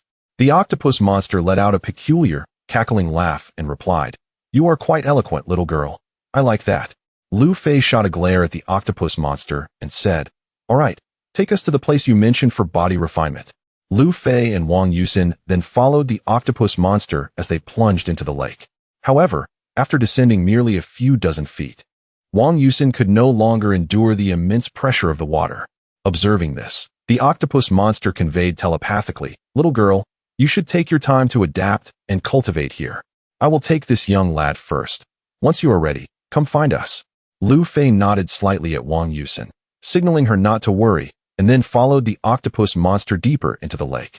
After descending further, Lu Fei suddenly felt the pressure of the surrounding water intensify significantly. Soon, he noticed a black spring bubbling up from the lakebed, its waters diffusing into the surrounding lake. The octopus monster communicated with Lu Fei, saying, "This black spring is the source of energy that aids in body refinement throughout the entire lake, though its potency diminishes as it spreads." Lu Fei nodded and asked, "You mean I should cultivate right here in this black spring?" The octopus monster confirmed, "Yes, the closer you get, the greater the pressure, which in turn will enhance your body refinement." Understanding this, Lu Fei began to approach the black spring while simultaneously practicing the 9 transformations body refinement technique and the soul forging art.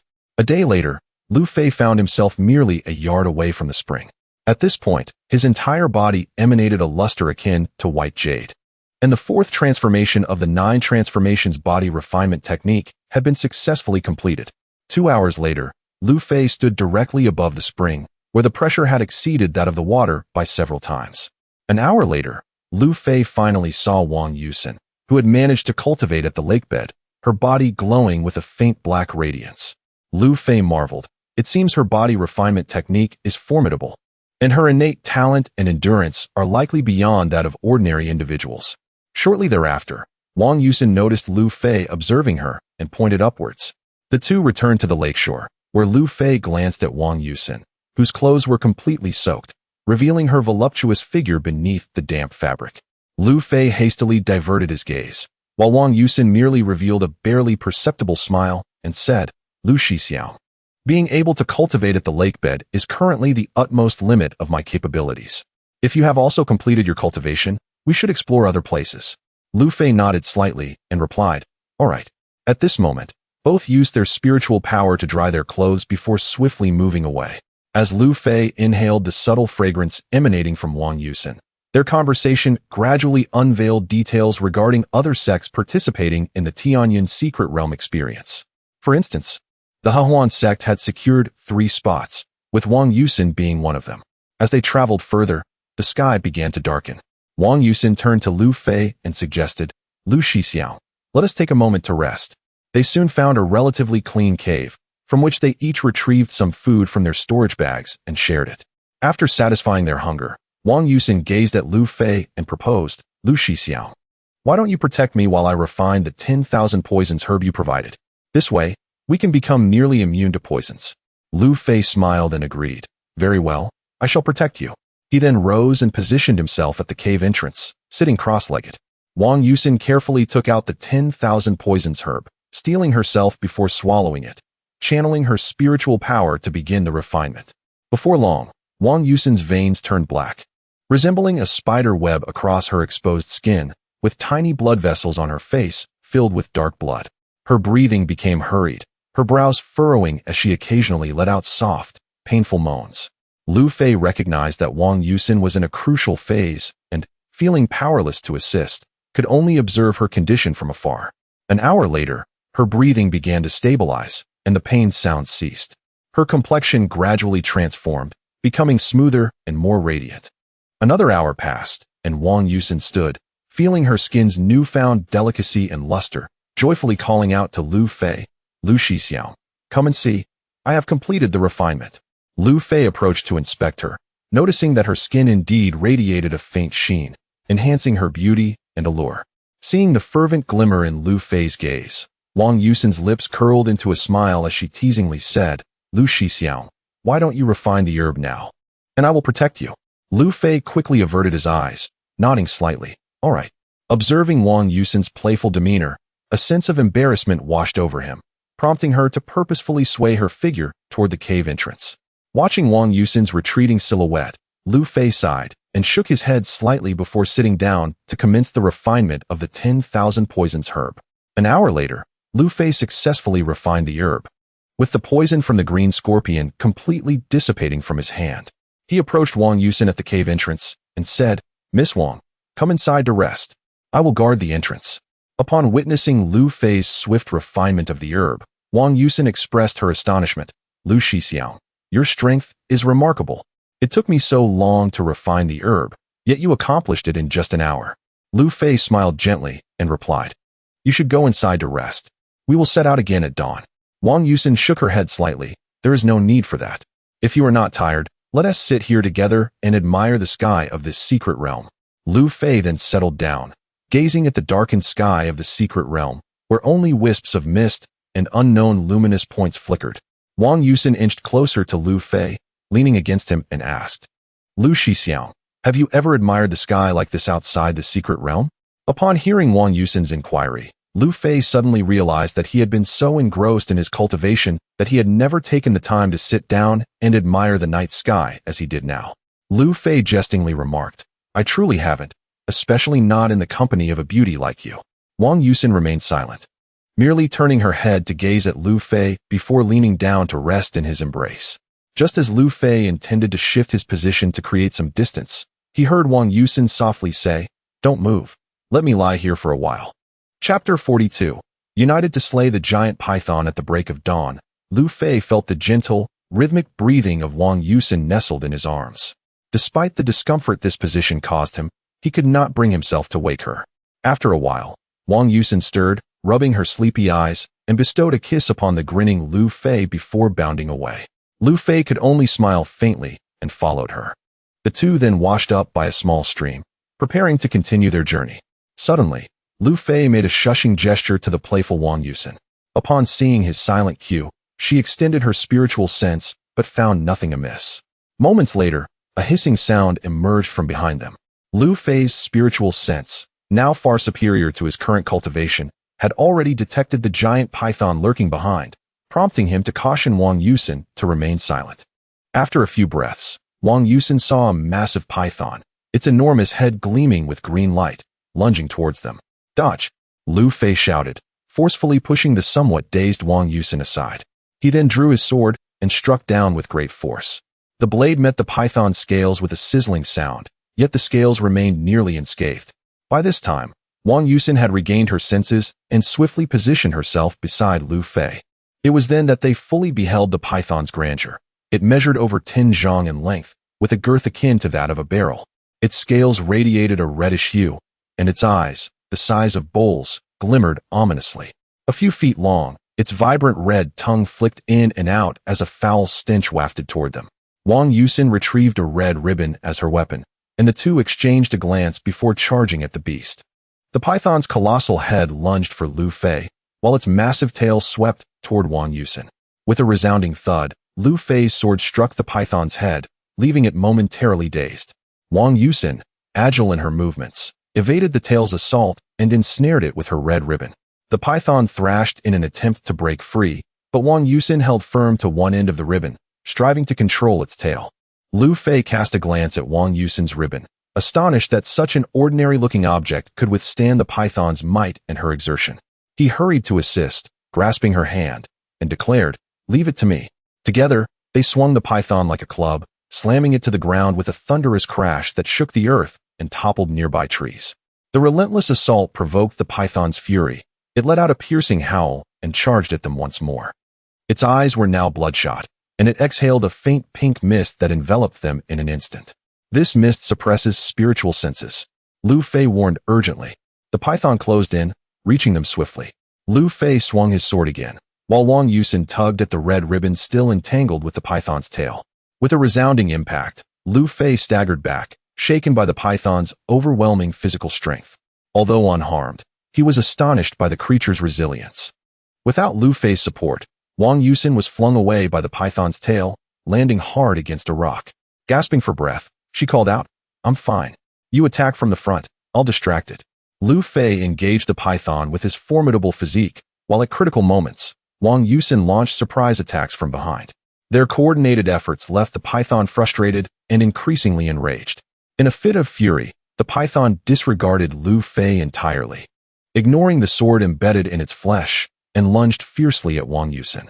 With a thunderous crash, Wang Yusin was sent flying like a rag doll, blood spilling from her mouth as she hit the ground with a thud. Enraged, Lu Fei retaliated with a powerful strike against the python. His sword cut into its flank, causing several scales to fall away. Elated, Lu Fei recognized this as the python's weakness and relentlessly targeted the same spot, delivering blow after blow. Half an hour later, the python was battered and bleeding, its side a gruesome sight as dark green blood oozed from its wounds. Though Lu Fei was weary, his formidable body still gave him the upper hand. An hour later, with one final strike, the python's massive head crashed to the ground, its eyes slowly closing. Lu Fei, exhausted, approached Wang Yusin, who had nearly regained her strength. Noticing the concern etched on his face, she feigned calmness, saying, "I'm all right." Thankfully, I had cultivated my body refinement technique to a minor success at the bottom of the lake. Otherwise, I would not have made it here. Just as Lu Fei was about to assist Wang Yusin to her feet, he sensed two figures approaching rapidly. Moments later, two young men clad in the attire of Shui Sha men landed before them. They gazed in shock at the defeated python, and then turned their attention to the weary Lu Fei and the injured Wang Yusin. Upon seeing Wang Yusin's alluring figure and delicate features, a lewd glint flickered in their eyes. At that moment, Lu Fei was oblivious to their intentions, for his spiritual sense detected a phantom of the giant python drifting from its slain body. The phantom, initially gazing into the distance, suddenly caught sight of Lu Fei and darted towards him, entering his consciousness in an instant. The two members of Shui Sha men noticed Lu Fei's body stiffening and his gaze becoming vacant. They exchanged wary glances before returning their attention to Wang Yusin. Within Lu Fei's mind, the python's phantom coiled around his soul's essence, its gaping maw incessantly gnawing at the barrier of his spiritual source. With a cold snort, Lu Fei activated the Duan Hanju, swiftly consuming the python's phantom into his soul essence. When clarity returned to Lu Fei's mind, he heard Wang Yusin's desperate cry, "What do you two intend to do? I am from Hehuan Zone. How dare you act so brazenly? Lu Fei, what is happening? Come and save me." The sound of tearing fabric echoed, and Lu Fei turned to see the two men from Shui Sha men attempting to assault Wang Yusin. He lunged forward, delivering a swift strike with his sword towards the two individuals. These two were also distinguished members of the Shueisha men, drawing their long swords to confront Lu Fei. With a resounding clash, Lu Fei was pushed back a step, while the two adversaries stumbled back 3 or 4 steps before regaining their footing. One of them exclaimed, a body-refining practitioner, Junior Brother Li, we shall engage in ranged attacks.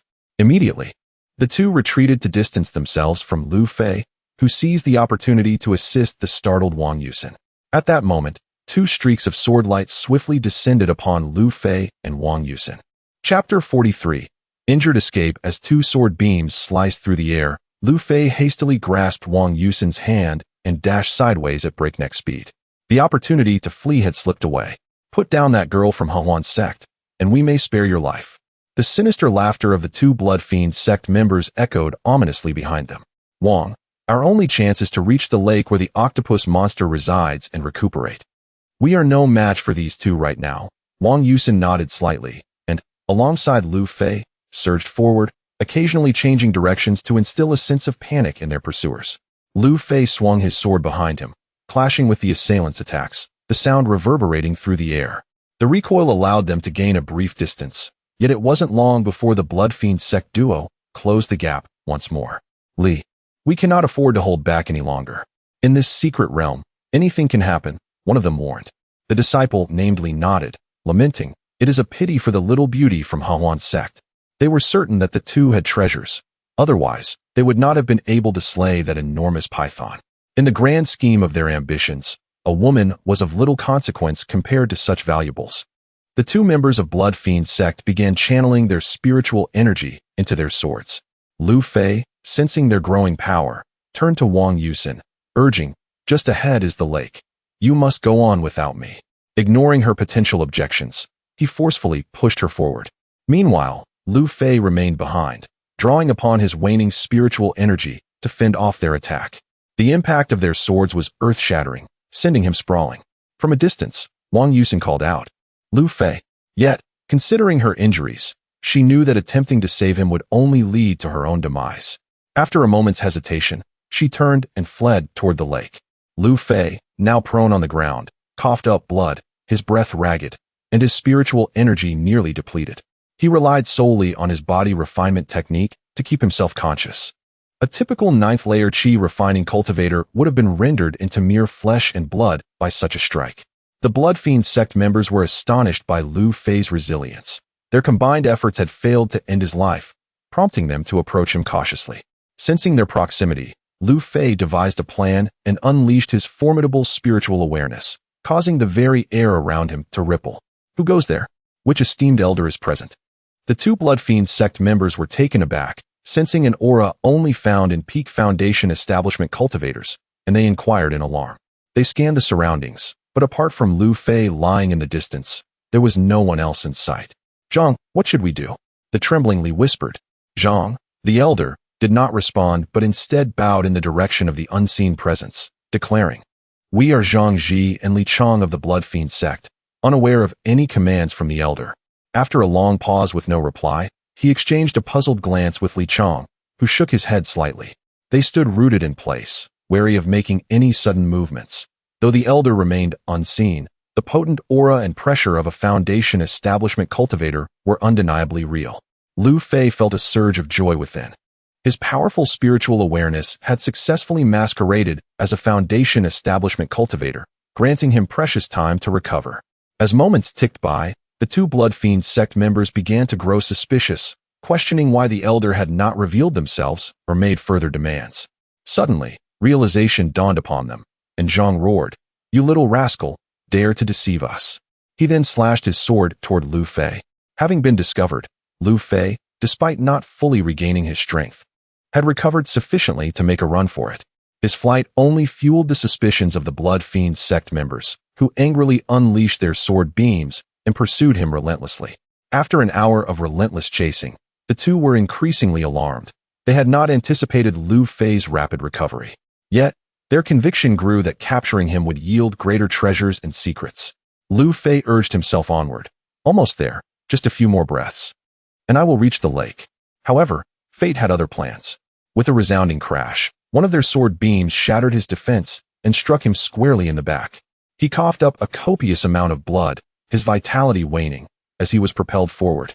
With a thud, Lu Fei landed at the water's edge, another spurt of blood escaping him.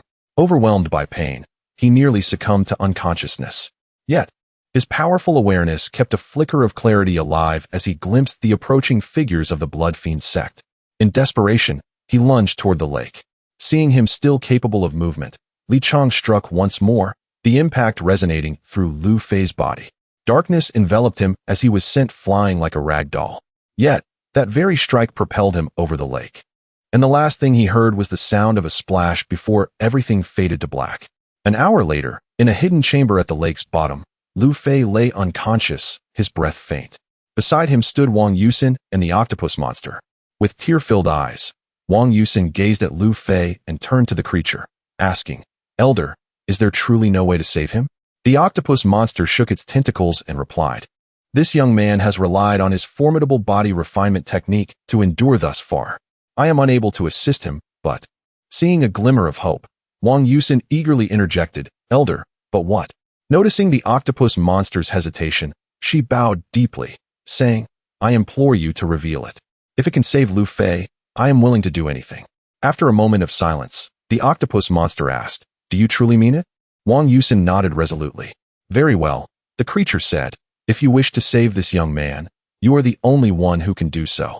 Wang Yusin's eyes widened in astonishment, pointing at herself in disbelief. "Me? I can save him." The octopus creature spoke in an enigmatic tone. "Indeed, it is you. Only you can save him now." Wang Yusin was immediately filled with joy and inquired, "May I ask how I can rescue him, esteemed elder?" As the octopus creature moved towards the exit, it replied, "The union of yin and yang, the blending of water and milk, the revival of all things." Upon hearing the creature's suggestion, Wang Yusin's face flushed crimson. After all, she was a disciple of Hehuan's sect and understood the implications of the octopus's words. However, gazing at the figure of Lu Fei before her, she fell into deep contemplation, uncertain of how to proceed. Meanwhile, the octopus creature, stepping out of the secret chamber, muttered to itself, "Youngster, I can assist you no further. The debts of romance must be settled by you alone." It then glanced at its recently restored tentacle, which Lu Fei had severed, and sneered, "Humph, daring to offend me." Subsequently, it glided towards the depths of the lake. Chapter 44. Assisting Zhao Yan in detoxification. A day later, Lu Fei gradually regained consciousness. At this moment, his injuries had fully healed, and his spiritual energy was not only abundant, but had also improved compared to before. Dressed in fresh garments, he surveyed his unfamiliar surroundings, uncertain of his whereabouts and who had rescued him. Based on his conjecture, it was likely the octopus monster and Wang Yusin, who had arrived here before him. However, the secret chamber was devoid of any other presence. As Lu Fei left the chamber in a daze, he passed through a luminous barrier and found himself at the bottom of a lake, where he suddenly felt an overwhelming pressure, confirming his survival. Instantly, the ethereal sensations in his mind dissipated, and he swiftly propelled himself towards the surface of the lake.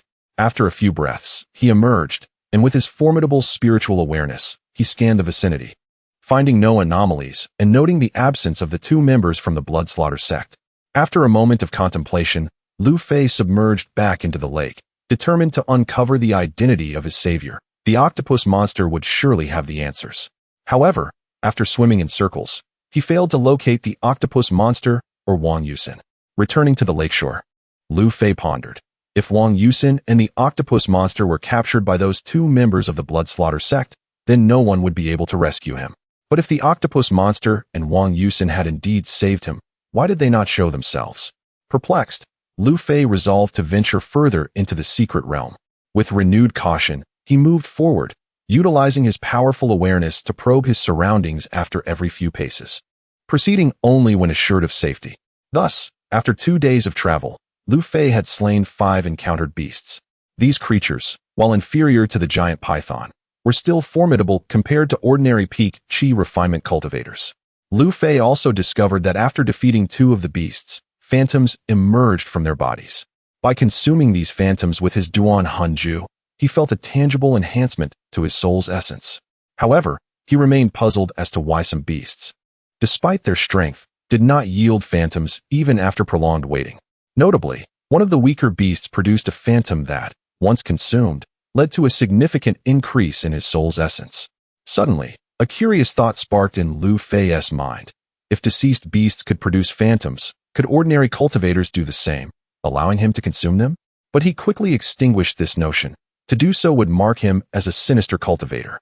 Days passed, and half a month had elapsed since Lu Fei entered the secret realm.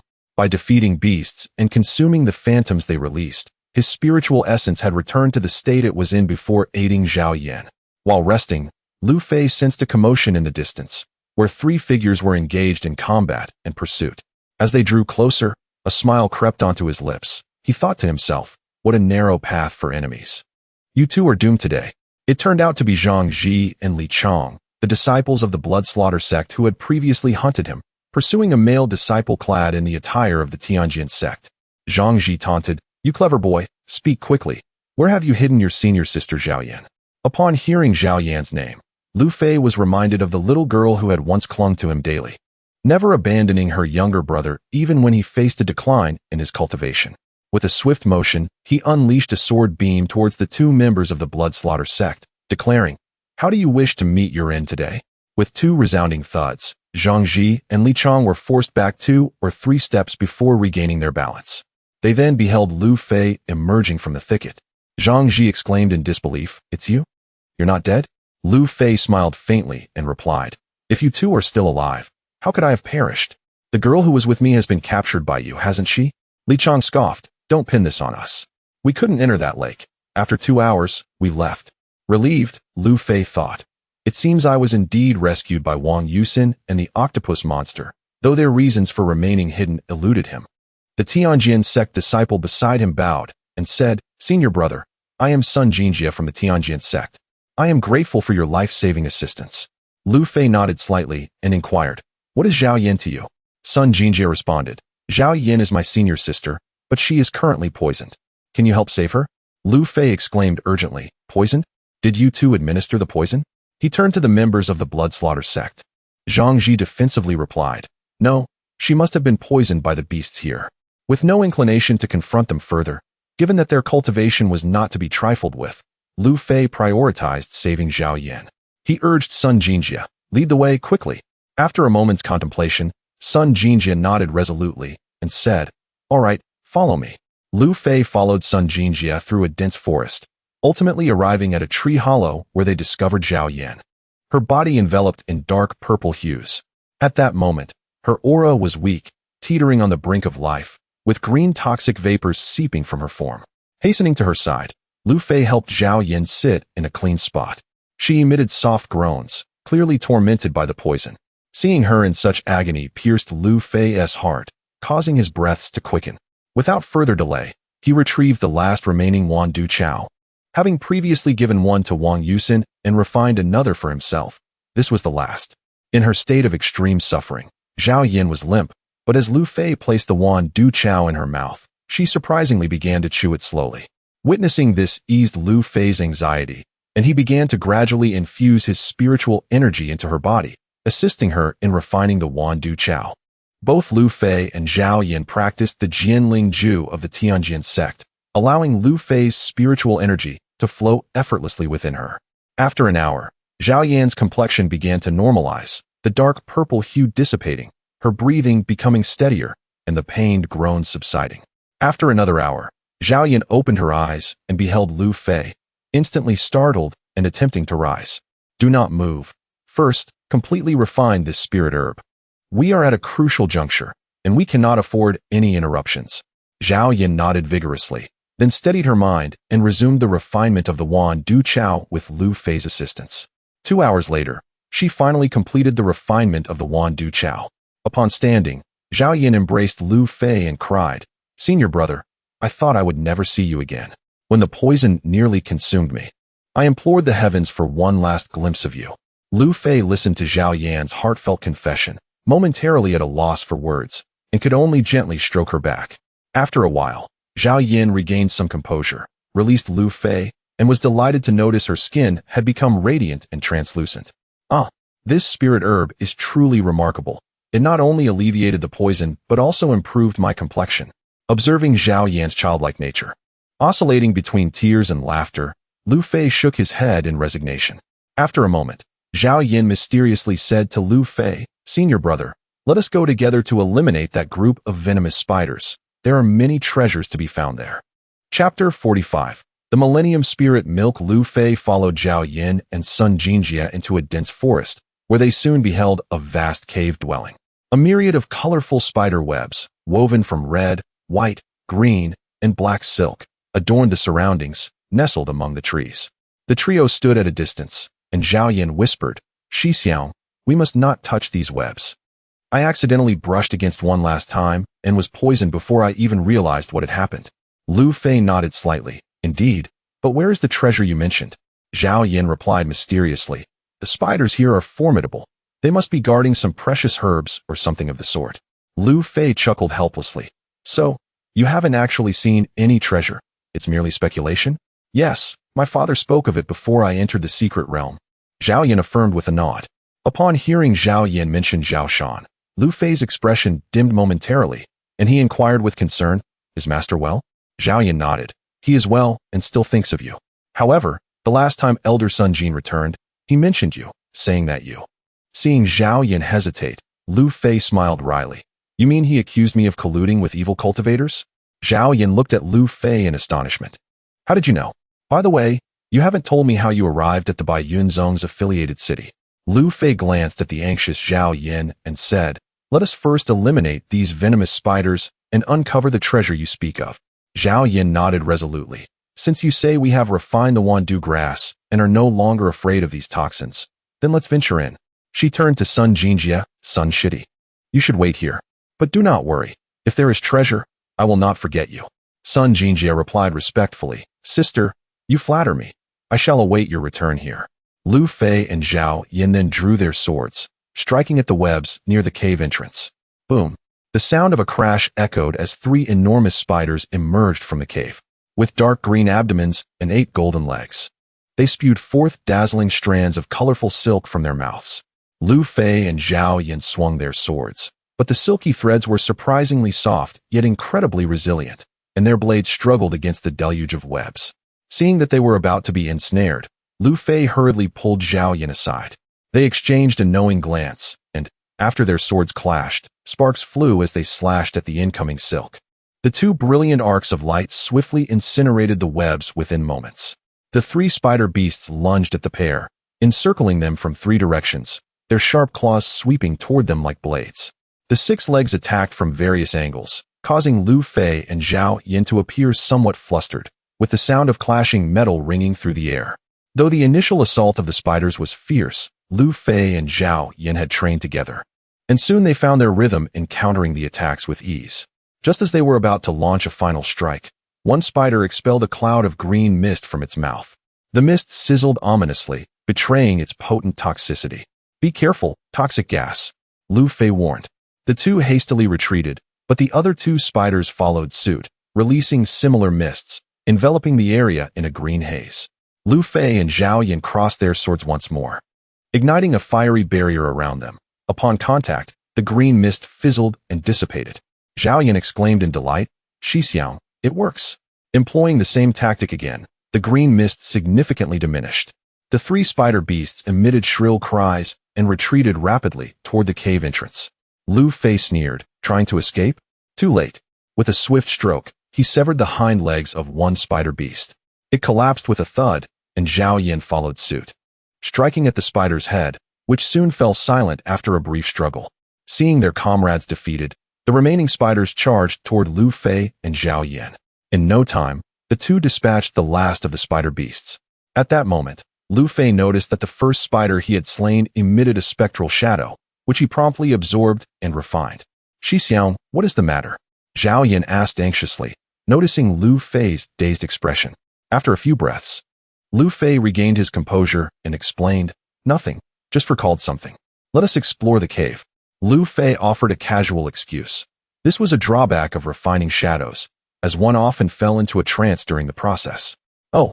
Zhao Yin nodded blankly and cautiously ventured deeper into the cave with Lu Fei. Inside, the cave was dark and damp, filled with spider webs, yet these traps posed no threat to the 2, who had refined the Wandu grass. They encountered a few smaller spider beasts along the way, which they easily dispatched. After traversing a considerable distance, they discovered a small pond at the far end of the cave. The pond, several feet square, radiated a faint golden glow, and the surrounding spiritual energy was notably denser. Zhao Yin gazed excitedly at the milky white pond glimmering with golden light and exclaimed, "Shi Xiang, we have struck gold. This is the Millennium Spirit Milk, remarkably effective for restoring spiritual energy and healing wounds." Lu Fei was momentarily taken aback upon hearing Millennium Spirit Milk, realizing it to be a sacred healing water. "This abundant pool is splendid," he remarked, equally thrilled. "You are indeed clever, Shimmy, to have deduced that there would be something valuable here." Zhao Yin proudly lifted her chin and replied, "Of course. Now, let us quickly collect the spirit milk." Lu Fei began rummaging through his storage bag for bottles, but found none after a while. Zhao Yin, noticing that he was still using the storage bag she had given him, felt her face flush. However, the dim lighting of the cave concealed her expression from Lu Fei. "Shi Xiang, use mine. My father prepared many jade bottles and boxes for me," Zhao Yin whispered. The two individuals commenced the process of transferring the ancient spiritual milk into exquisite jade vials, ultimately filling 11 bottles to the brim. With the remaining portion, they cupped their hands to drink every last drop. As they felt the potent spiritual energy surging within them, a wave of elation washed over them, and they erupted into joyous laughter. Zhao Yin handed 7 bottles of the spiritual milk to Lu Fei, stating, "Senior brother, these 7 are for you, and I shall give 1 to Sun Jinjia, leaving 3 for myself."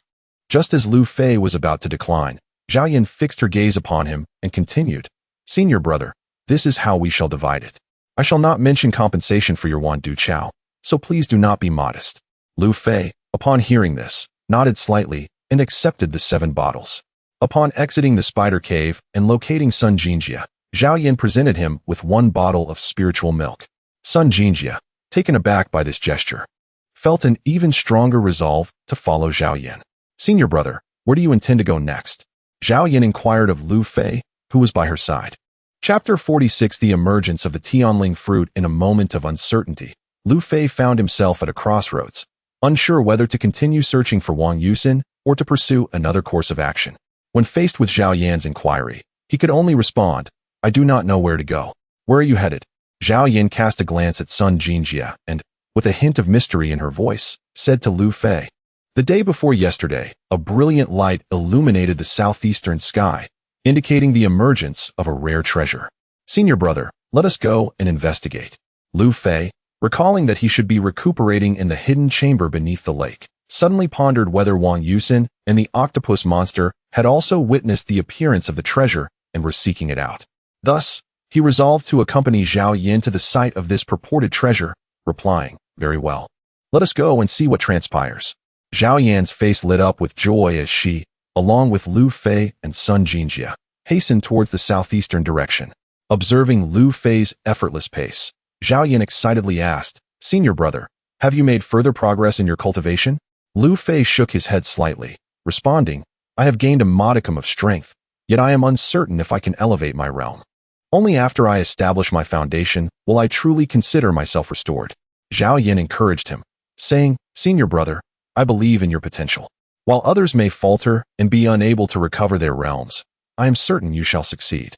As the three conversed and journeyed, Lu Fei and Zhao Yin recounted recent events to one another.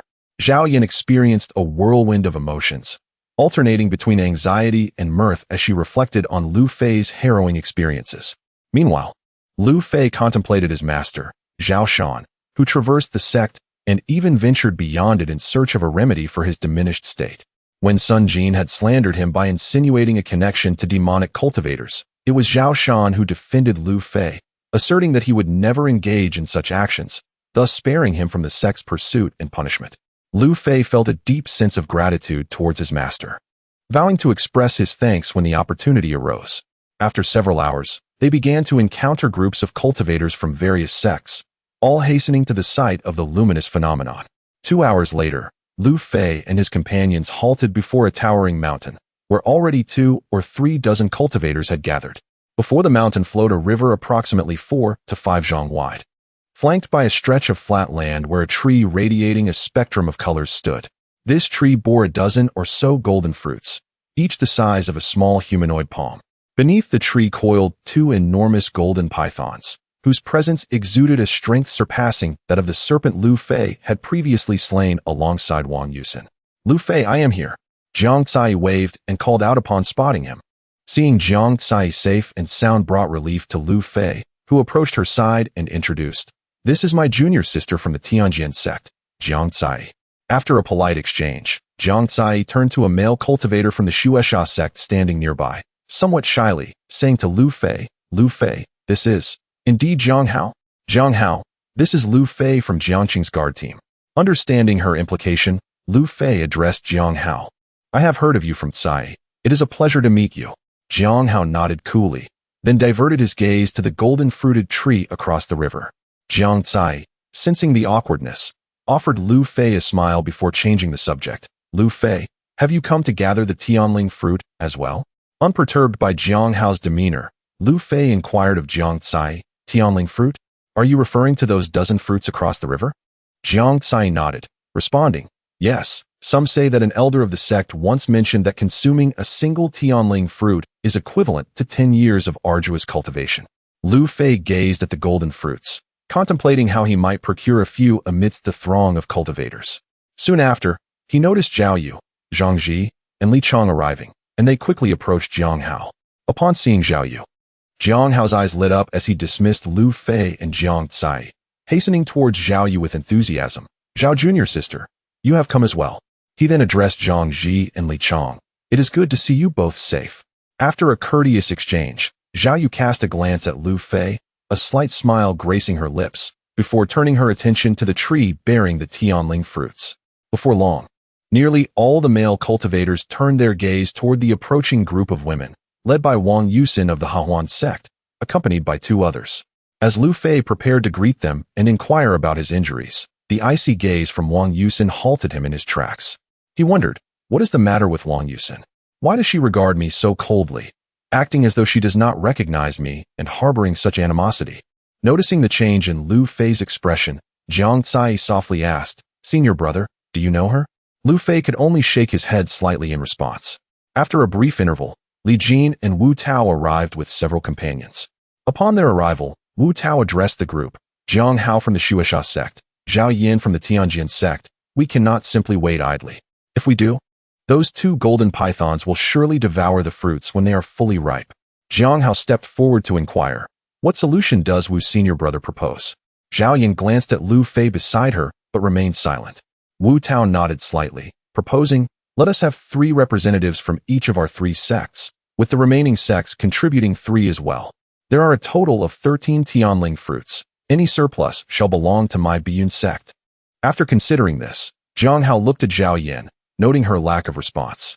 Given that he possessed the strongest power among them, he replied, "In that case, it rests upon Zhao Junior's sister to express her opinion." He turned his gaze towards Zhao Yin and Lu Fei.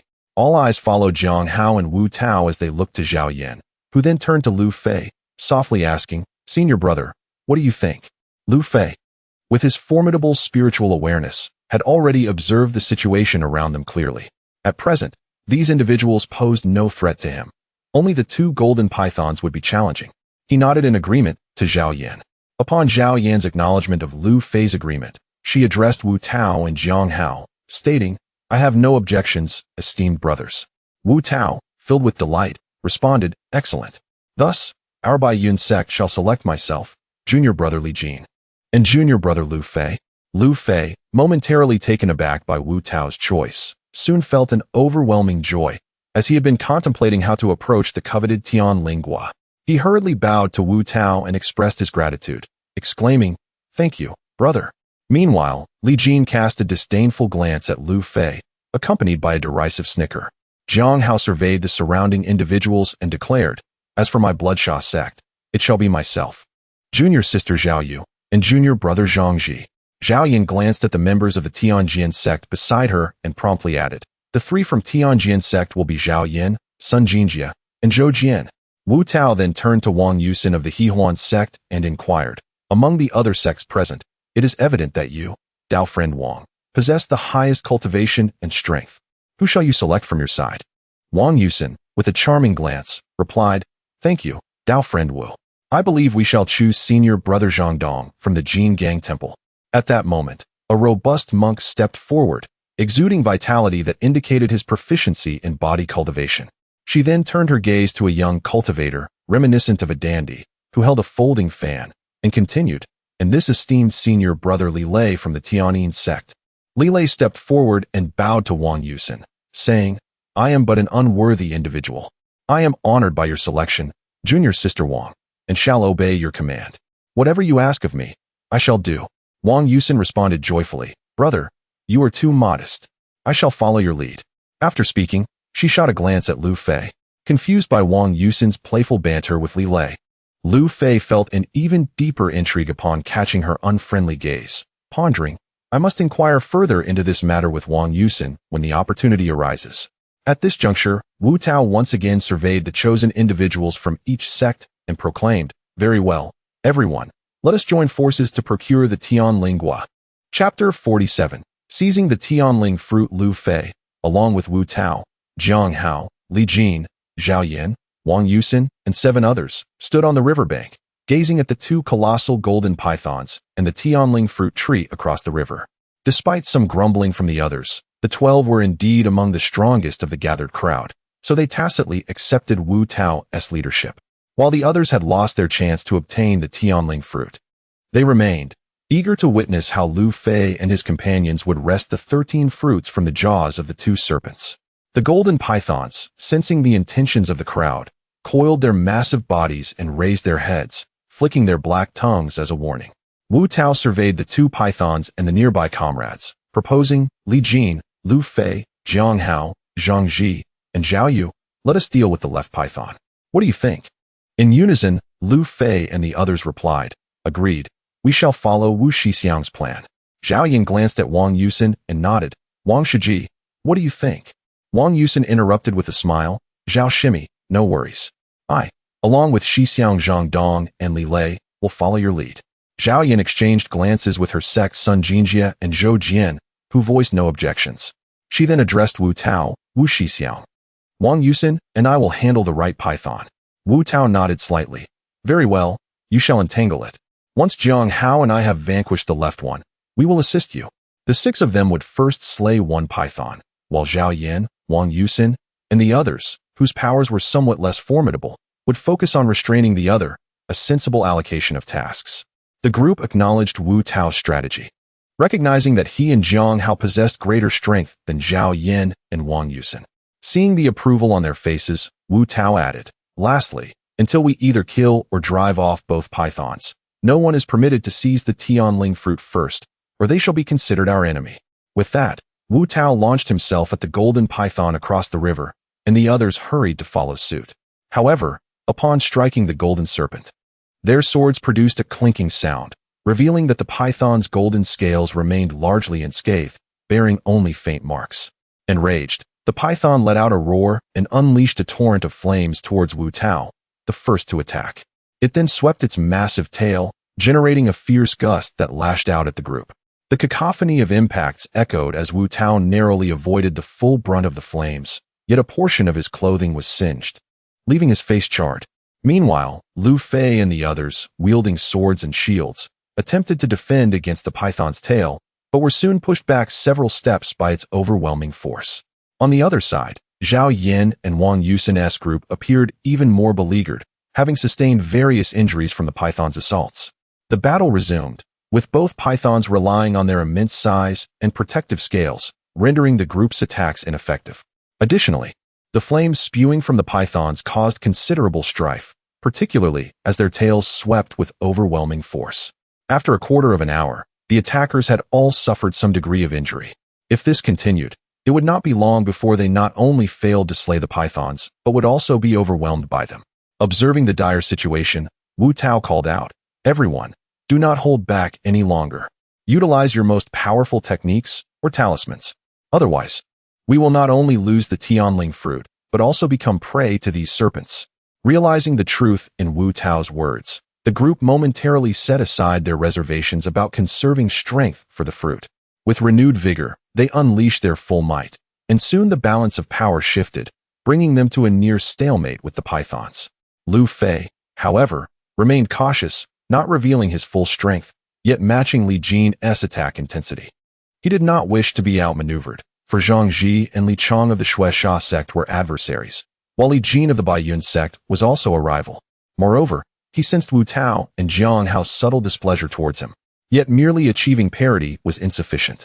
As their eyes fell upon the ripening Tianling fruit, Wu Tao's anxiety intensified.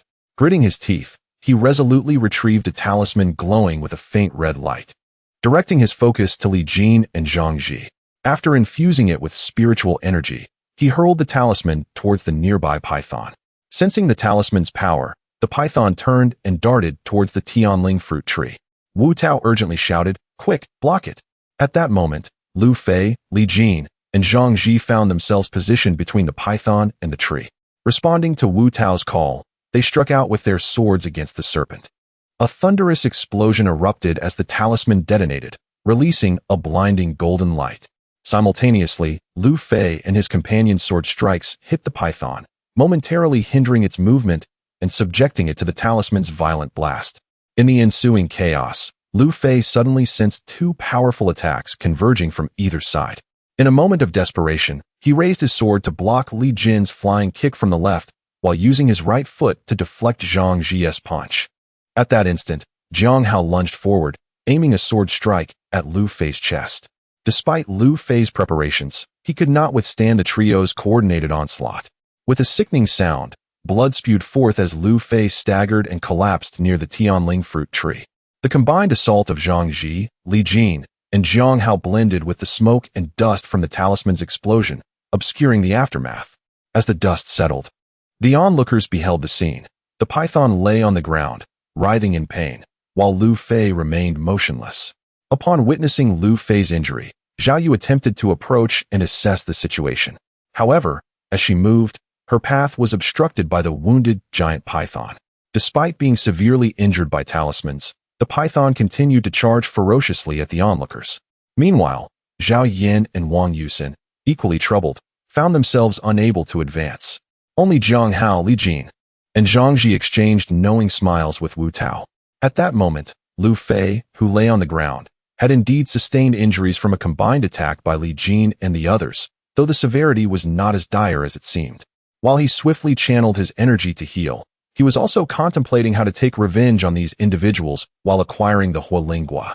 Wu Tao and the others relentlessly targeted the wound inflicted on the giant python by the talismans, exacerbating its injuries and evoking chilling cries that instilled fear in all present. Jiang Hao paused his assault and urged everyone, "Let us not hold back any longer. Unleash all your attacking methods." Eager to check on Lu Fei's condition, Zhao Yu, Wang Yusin, and Zhao Yin did not hesitate to throw their attack talismans. Seeing this, the others felt compelled to reveal their own talismans, as it was common knowledge that each sect provided a few talismans for self-preservation before their disciples entered. Suddenly, a cacophony of explosions ensued, accompanied by the anguished cries of the two giant pythons amidst the detonations and flashes of sword light. Moments later, as the explosive energy and dust settled, the group beheld the two giant pythons lying on the ground, barely alive, their golden scales riddled with wounds, and blood oozing from their injuries. However, upon observing the barren Tianlingua tree, everyone was left in shock. Not a single one of the 13 resplendent Tianlingua remained. Wu Tao shouted in fury, "Who did this? Who took the Tianlingua?" His gaze swept over the crowd. Suddenly, Li Jin shouted towards the direction of the Tianlingua tree, "Lu Fei is missing. Where is he?" Chapter 48 Reunion with Wang Yusin. It was only then that everyone noticed the absence of Lu Fei, who had previously been gravely injured and lay motionless on the ground.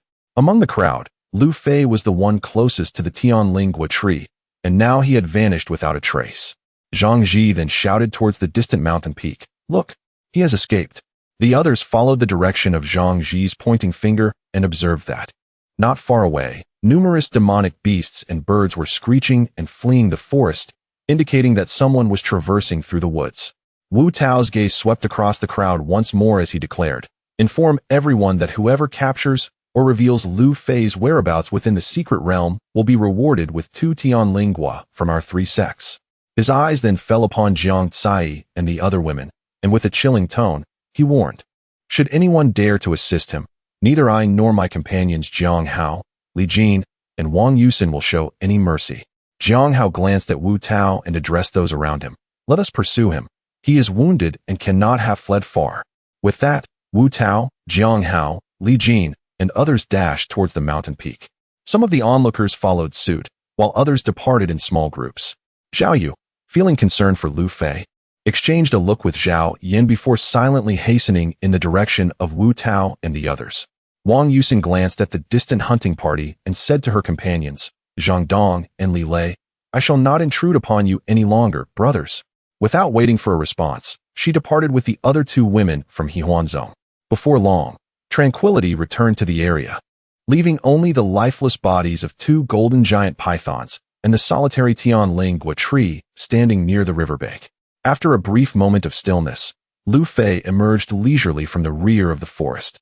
His formidable spiritual sense made it effortless for him to evade the pursuers. Observing the phantoms of the two golden giant pythons drifting farther away, Lu Fei promptly took flight and consumed them into his spiritual essence in a mere breath.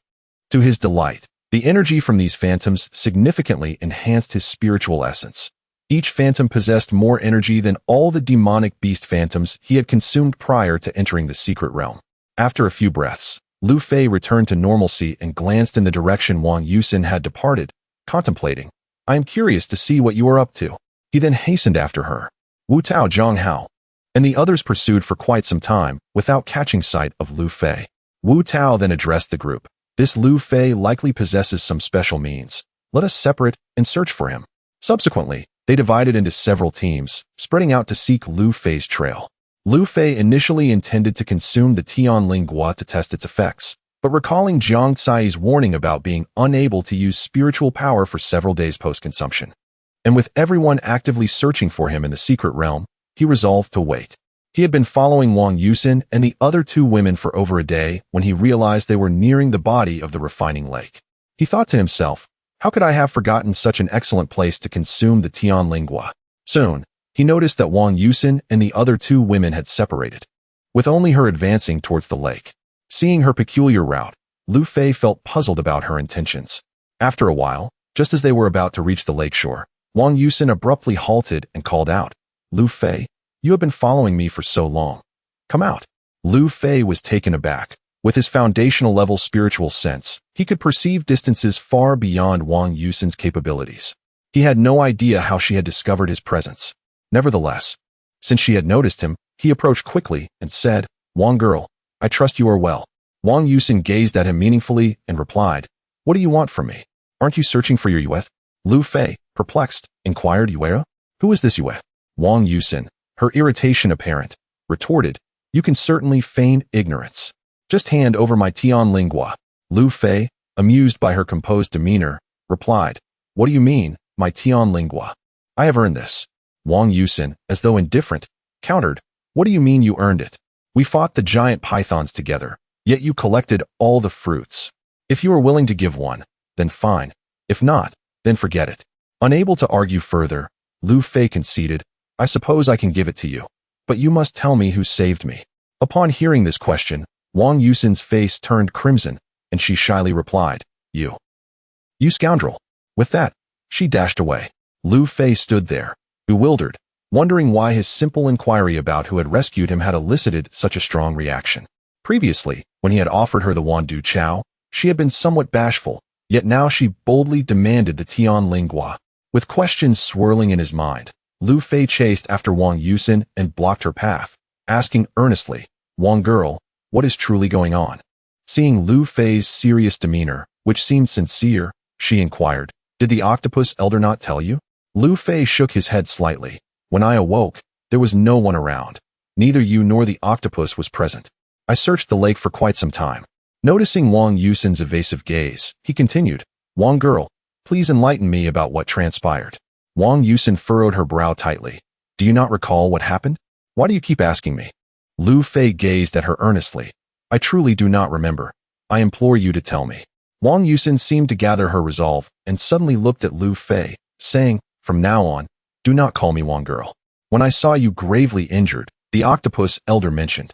Although her voice grew softer and tears streamed down her cheeks, Lu Fei finally understood from her account that he had taken away her innocence. Embracing the distressed Wang Yusin, he consoled her, only for her tears to flow even more abundantly. After a while, she regained her composure and said to Lu Fei, "You saved me, and I saved you. We are even now." Lu Fei chuckled. "Then why do you always seem angry at me when we meet? As if you harbor resentment?" Wang Yusin, blushing in embarrassment, retorted, "It is all your fault, for you. And I. And yet you still call out Yuer's name." Lu Fei's mind buzzed with embarrassment. This was indeed a significant humiliation. While healing alongside Wang Yusin, he had inadvertently called out Lin Yu's name. No wonder Wang Yusin always appeared irked upon seeing him. He could only force a sheepish smile and reply, "I lost consciousness at that moment and cannot recall what transpired. Even if I did utter another's name, it was unintentional." Wang Yusin, however, retorted in anger, "Are you implying that I am deceiving you?" "No, I did not suggest that you were lying. It was merely that I." Lu Fei hastily clarified. Observing his flustered demeanor, Wang Yusin's ire diminished somewhat, and she declared, "Humph, this matter is far from over." Lu Fei's heart sank, thinking to himself, "This is dire. Wang Yusin will surely hold a grudge against me." He quickly shifted the topic and said to Wang Yusin, "Shall we proceed to the lake's depths to refine the Tian Lingua?" He then took her hand, disregarding her reluctance, and soared towards the lake's surface. Chapter 49. Refining the Tianling fruit. Lu Fei took Wang Yusin's hand and leaped into the lake. Having previously undergone the lake's body tempering, they encountered little resistance as they descended into the secret chamber at the lake's bottom. Upon entering, Wang Yusin surveyed the familiar surroundings and was instantly reminded of the day she voluntarily offered herself to heal Lu Fei, her face flushing with embarrassment as she hurriedly freed herself from his grasp. Lu Fei, perplexed by her reaction, brushed it aside and said, "It should be safe now. Let us commence." Still lost in her memories, Wang Yusin was startled by his words and instinctively took a step back, asking, "Commence what? What do you intend to do?" "Of course, we are to refine the Tianling fruit," Lu Fei replied. Noticing the look on Wang Yusin's face, he mischievously added, "However, if you are nostalgic for the sensations of healing me, I could indulge you." Wang Yusin's breath quickened upon hearing this, and she glared at Lu Fei, exclaiming, "Lu Fei, I shall kill you." She then threw a flurry of punches at him, which Lu Fei did not evade, allowing her fists to land upon him. Wang Yusin, however, refrained from using her spiritual energy, relying solely on her physical strength, while Lu Fei's 9 turns body refinement technique was evidently of a superior grade, resulting in minimal damage. After a while, Wang Yusin ceased her assault, shooting Lu Fei an irritated glance as she huffed, "Fine, I cannot overpower you. Let us begin refining the Tianling fruit." Without further ado, Lu Fei produced 2 humanoid Tianling fruits radiating golden light and handed one to Wang Yusin. Ecstatic, she accepted the fruit, gazing at its shimmering surface before decisively stating, "I shall refine it first. You will guard me." Lu Fei could only nod slightly, assuring her, "Rest assured." Wang Yusin then enveloped the Tianling fruit with her spiritual energy, and to her astonishment, the fruit seemed to possess a consciousness of its own, transforming into a stream of golden light that soared into her dantian. Lu Fei watched in delight, thinking to himself that it was fortunate Wang Yusin went first. Had he attempted to refine it, he might have instinctively bitten into it, resulting in a most embarrassing scenario. Not long into Wang Yusin's refinement, myriad tiny golden lights began to disperse from her dantian throughout her body. Some circulated back, while others seemed to encounter blockages and retrace their paths. Lu Fei, observing this peculiar phenomenon, suddenly recalled Lin Yu's mention of the 36 earth veins and began to scan Wang Yusin's body intently. Wang Yusin felt Lu Fei's gaze unabashedly sweeping over her, causing her to blush deeply. However, knowing this was a critical moment for her refinement, she suppressed her emotions. After his examination, a glimmer of insight illuminated Lu Fei's eyes as he realized that the pathways of the golden lights indeed corresponded to the 36 earth veins. Of these, 31 were circulating back to her dantian, while 5 were blocked, located in her right chest, left back, lower abdomen, left arm, and right leg. An hour later, Wang Yusin's body exuded a golden radiance, and the flow of spiritual energy through the 31 unblocked earth veins quickened. After 3 hours, a brilliant flash of golden light erupted, and while her body returned to normal, Lu Fei sensed the powerful wave of her spiritual energy vanish in an instant. He marveled at the potency of the Tianling fruit, contemplating that rather than rendering her unable to use spiritual energy post-refinement, it merely caused a temporary depletion. He was relieved he had not attempted it outside.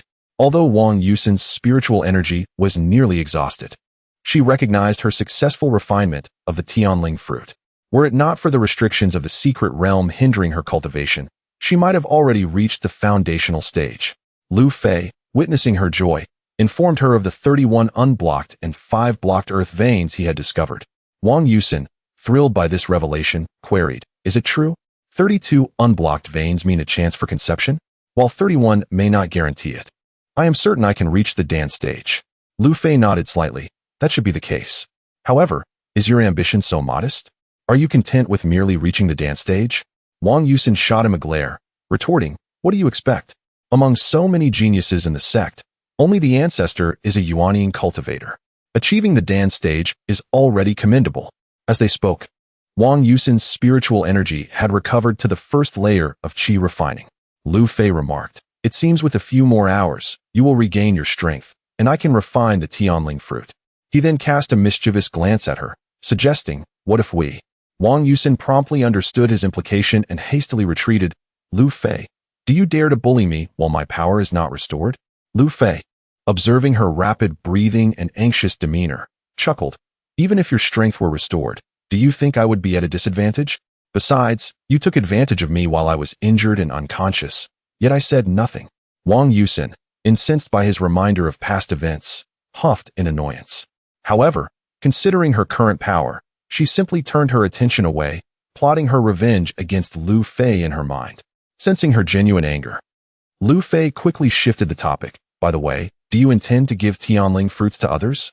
I still have 11 left." Wang Yusin pondered for a moment, saying, "I would like to give one to each of the 2 junior sisters who entered the secret realm with me, if possible." Lu Fei retrieved a jade box and presented it to her. Upon opening it, Wang Yusin found 2 gleaming Tianling fruits inside.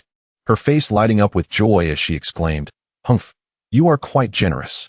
Lu Fei replied with a hint of seriousness, "I will repay those who treat me well with double the kindness. However, those who scheme against me shall not escape unscathed."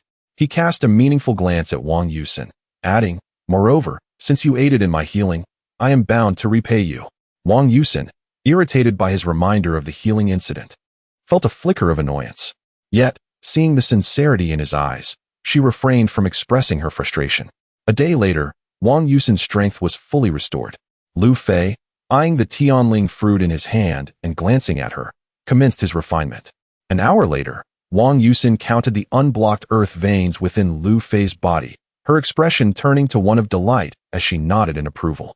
2 hours later, having completed his refinement, Lu Fei eagerly inquired, "How many of my earth veins are unblocked?" Wang Yusin squinted her eyes slightly. 32, one more than mine." Lu Fei was elated. Although he did not surpass Lin Yu's 32, it was still commendable.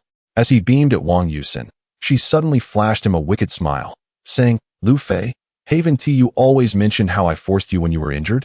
Allow me to give you another taste, but this time, you shall be fully aware."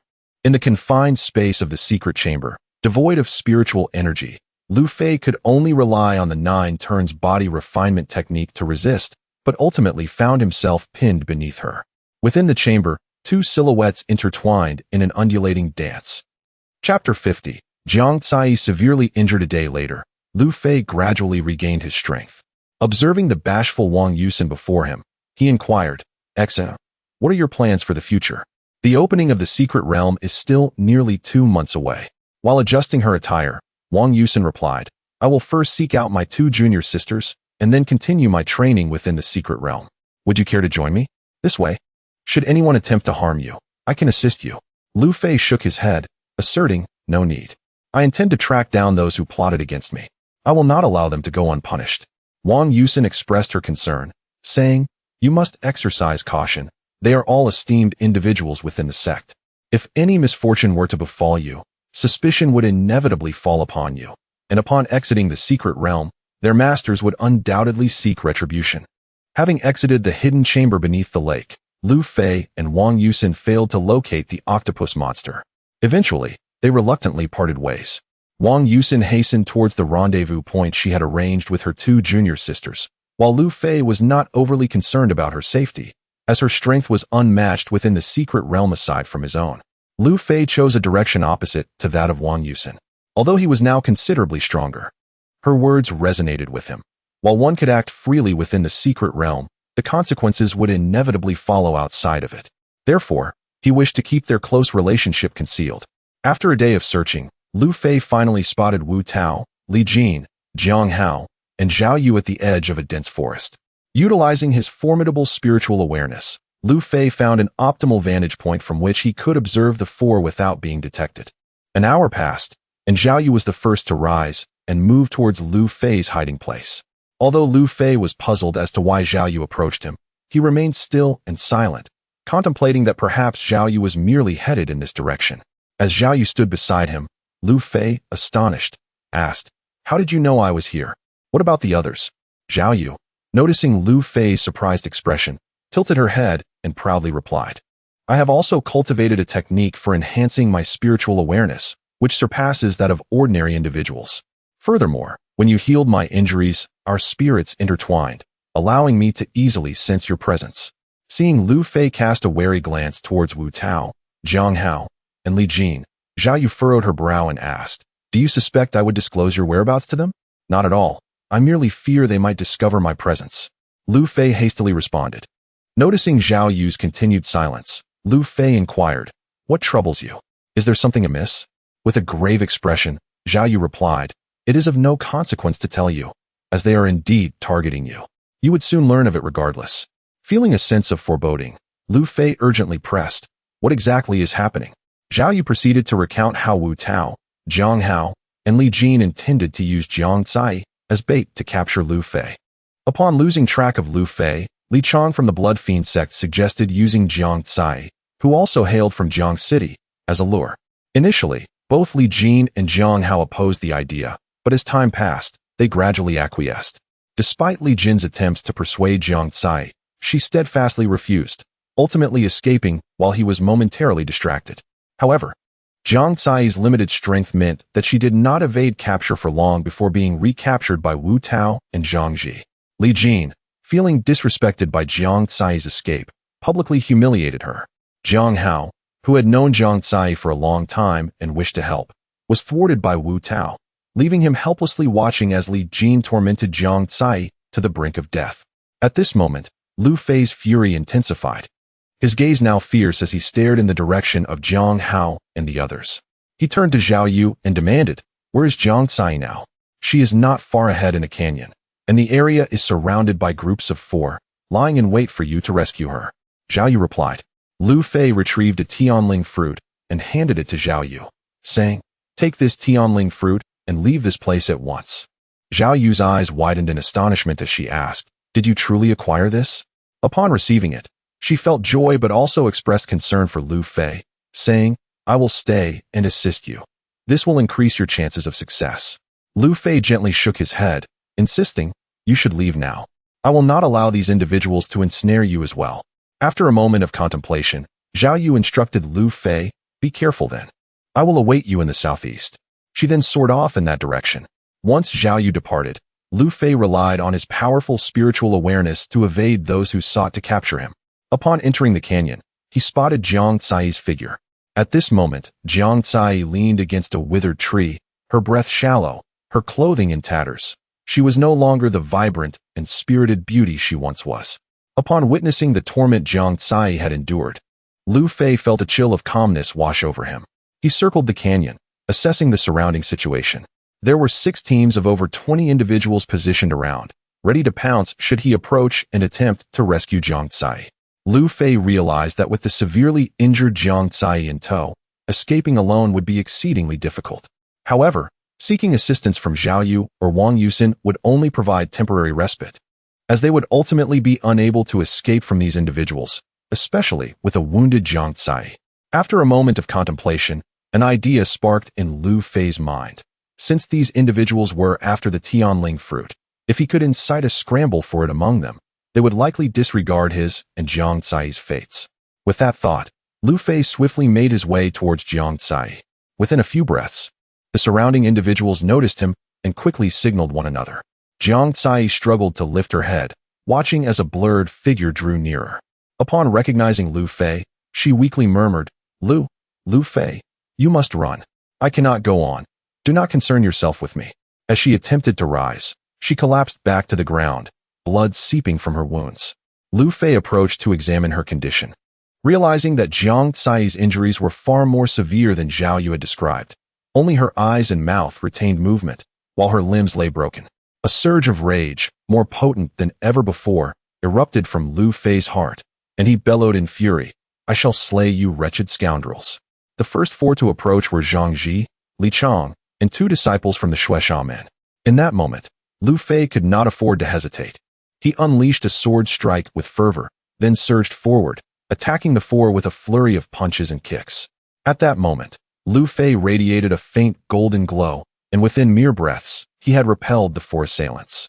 Notably, Li Chang, who had suggested using Jiang Tsai as bait, was sent sprawling by a single blow, collapsing to the ground, incapacitated. At that juncture, Wu Tao, Jiang Hao, and Li Jin also arrived, with others quickly following suit. Encircling Lu Fei and Jiang Tsai, Wu Tao stepped forward and addressed Lu Fei, Junior brother Lu, if you surrender the Tian Lingua, we shall spare you.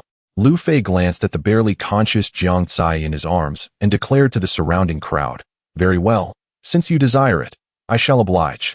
He then retrieved the jade box containing the Tian Lingua and hurled it towards Zhang Dong of the Jin Gangxi, Li Lei of the Tian Yin Jiao, and Wu Tao. Chapter 51. The Heavenly Spirit Fruit. As bait, Lu Fei retrieved a garment and bound Jiang Tsai in front of himself, then dashed towards Li Lei's direction. Wu Tao noticed that Zhang Dong and the pursuit team, led by Li Lei, had shifted their attention away from Lu Fei and were instead scrambling for the jade boxes Lu Fei had thrown. He immediately shouted at the crowd, what are you all fighting for? If you capture Lu Fei, he possesses far more than just these 3 heavenly spirit fruits. At his words, everyone ceased their actions. Lu Fei, while fleeing, retorted, I have already given away the other heavenly spirit fruits. If you do not believe me, abandon the ones before you and pursue me. The others quickly fell into chaos over the jade boxes, disregarding Wu Tao. After all, if they caught up to Lu Fei and he had no heavenly spirit fruits, what would they do? Even Li Jin and Jiang Hao, who were by Wu Tao's side, joined the scramble for the jade boxes. Amidst the chaos of the crowd fighting for the boxes Lu Fei had tossed, he escaped with Jiang Tsai towards the southeast direction overseen by Li Lei, which was also the rendezvous point agreed upon with Zhao Yu. After a few breaths, the 3 jade boxes landed in the hands of Zhang Dong from the Jingang Temple, Li Lei from the Tianyin sect, and Li Jin. However, upon meeting Wu Tao's gaze, Li Jin, despite a reluctant expression, handed the jade box to Wu Tao and said, Brother Wu, take a look. Wu Tao, not one to hesitate, took the box and opened it, only to be met with a mere ordinary fruit from the secret realm instead of the heavenly spirit fruits. Enraged, he shouted towards the direction Lu Fei had fled, I, Wu Tao, vow to slay you. He then cast a fierce glance at the crowd and commanded, pursue. At that moment, resentment towards Lu Fei brewed within everyone, particularly Zhang Dong and Li Lei. Initially lacking any deep-seated grudge against Lu Fei, they were now infuriated by his deception. Although Lu Fei had managed to distance himself during the chaos over the jade boxes, he was burdened by the injured Jiang Tsai, and Wu Tao and others remained in close pursuit. As time passed and the distance between them dwindled, Lu Fei grew increasingly anxious. If it were only himself, it would be manageable. However, Jiang Tsai's condition was deteriorating. While fervently calling Zhao Yu's name in his mind, Lu Fei suddenly detected Zhao Yu's presence around a nearby mountain peak. His face brightened with hope. Without delay, he took out 2 bottles of Millennium Spirit Milk and a jade box, disregarding any notions of propriety, and stuffed them into Jiang Tsai's garment. This action roused Jiang Tsai from her stupor, and through misty eyes, she murmured, Lu Fei, don't worry about me, just run. I can't go on. She then fainted, though her lips continued to mumble something. With no time for contemplation, Lu Fei deliberately approached the mountain peak, and as he neared the corner where Zhao Yu awaited, he tossed Jiang Tsai into her arms before speeding away.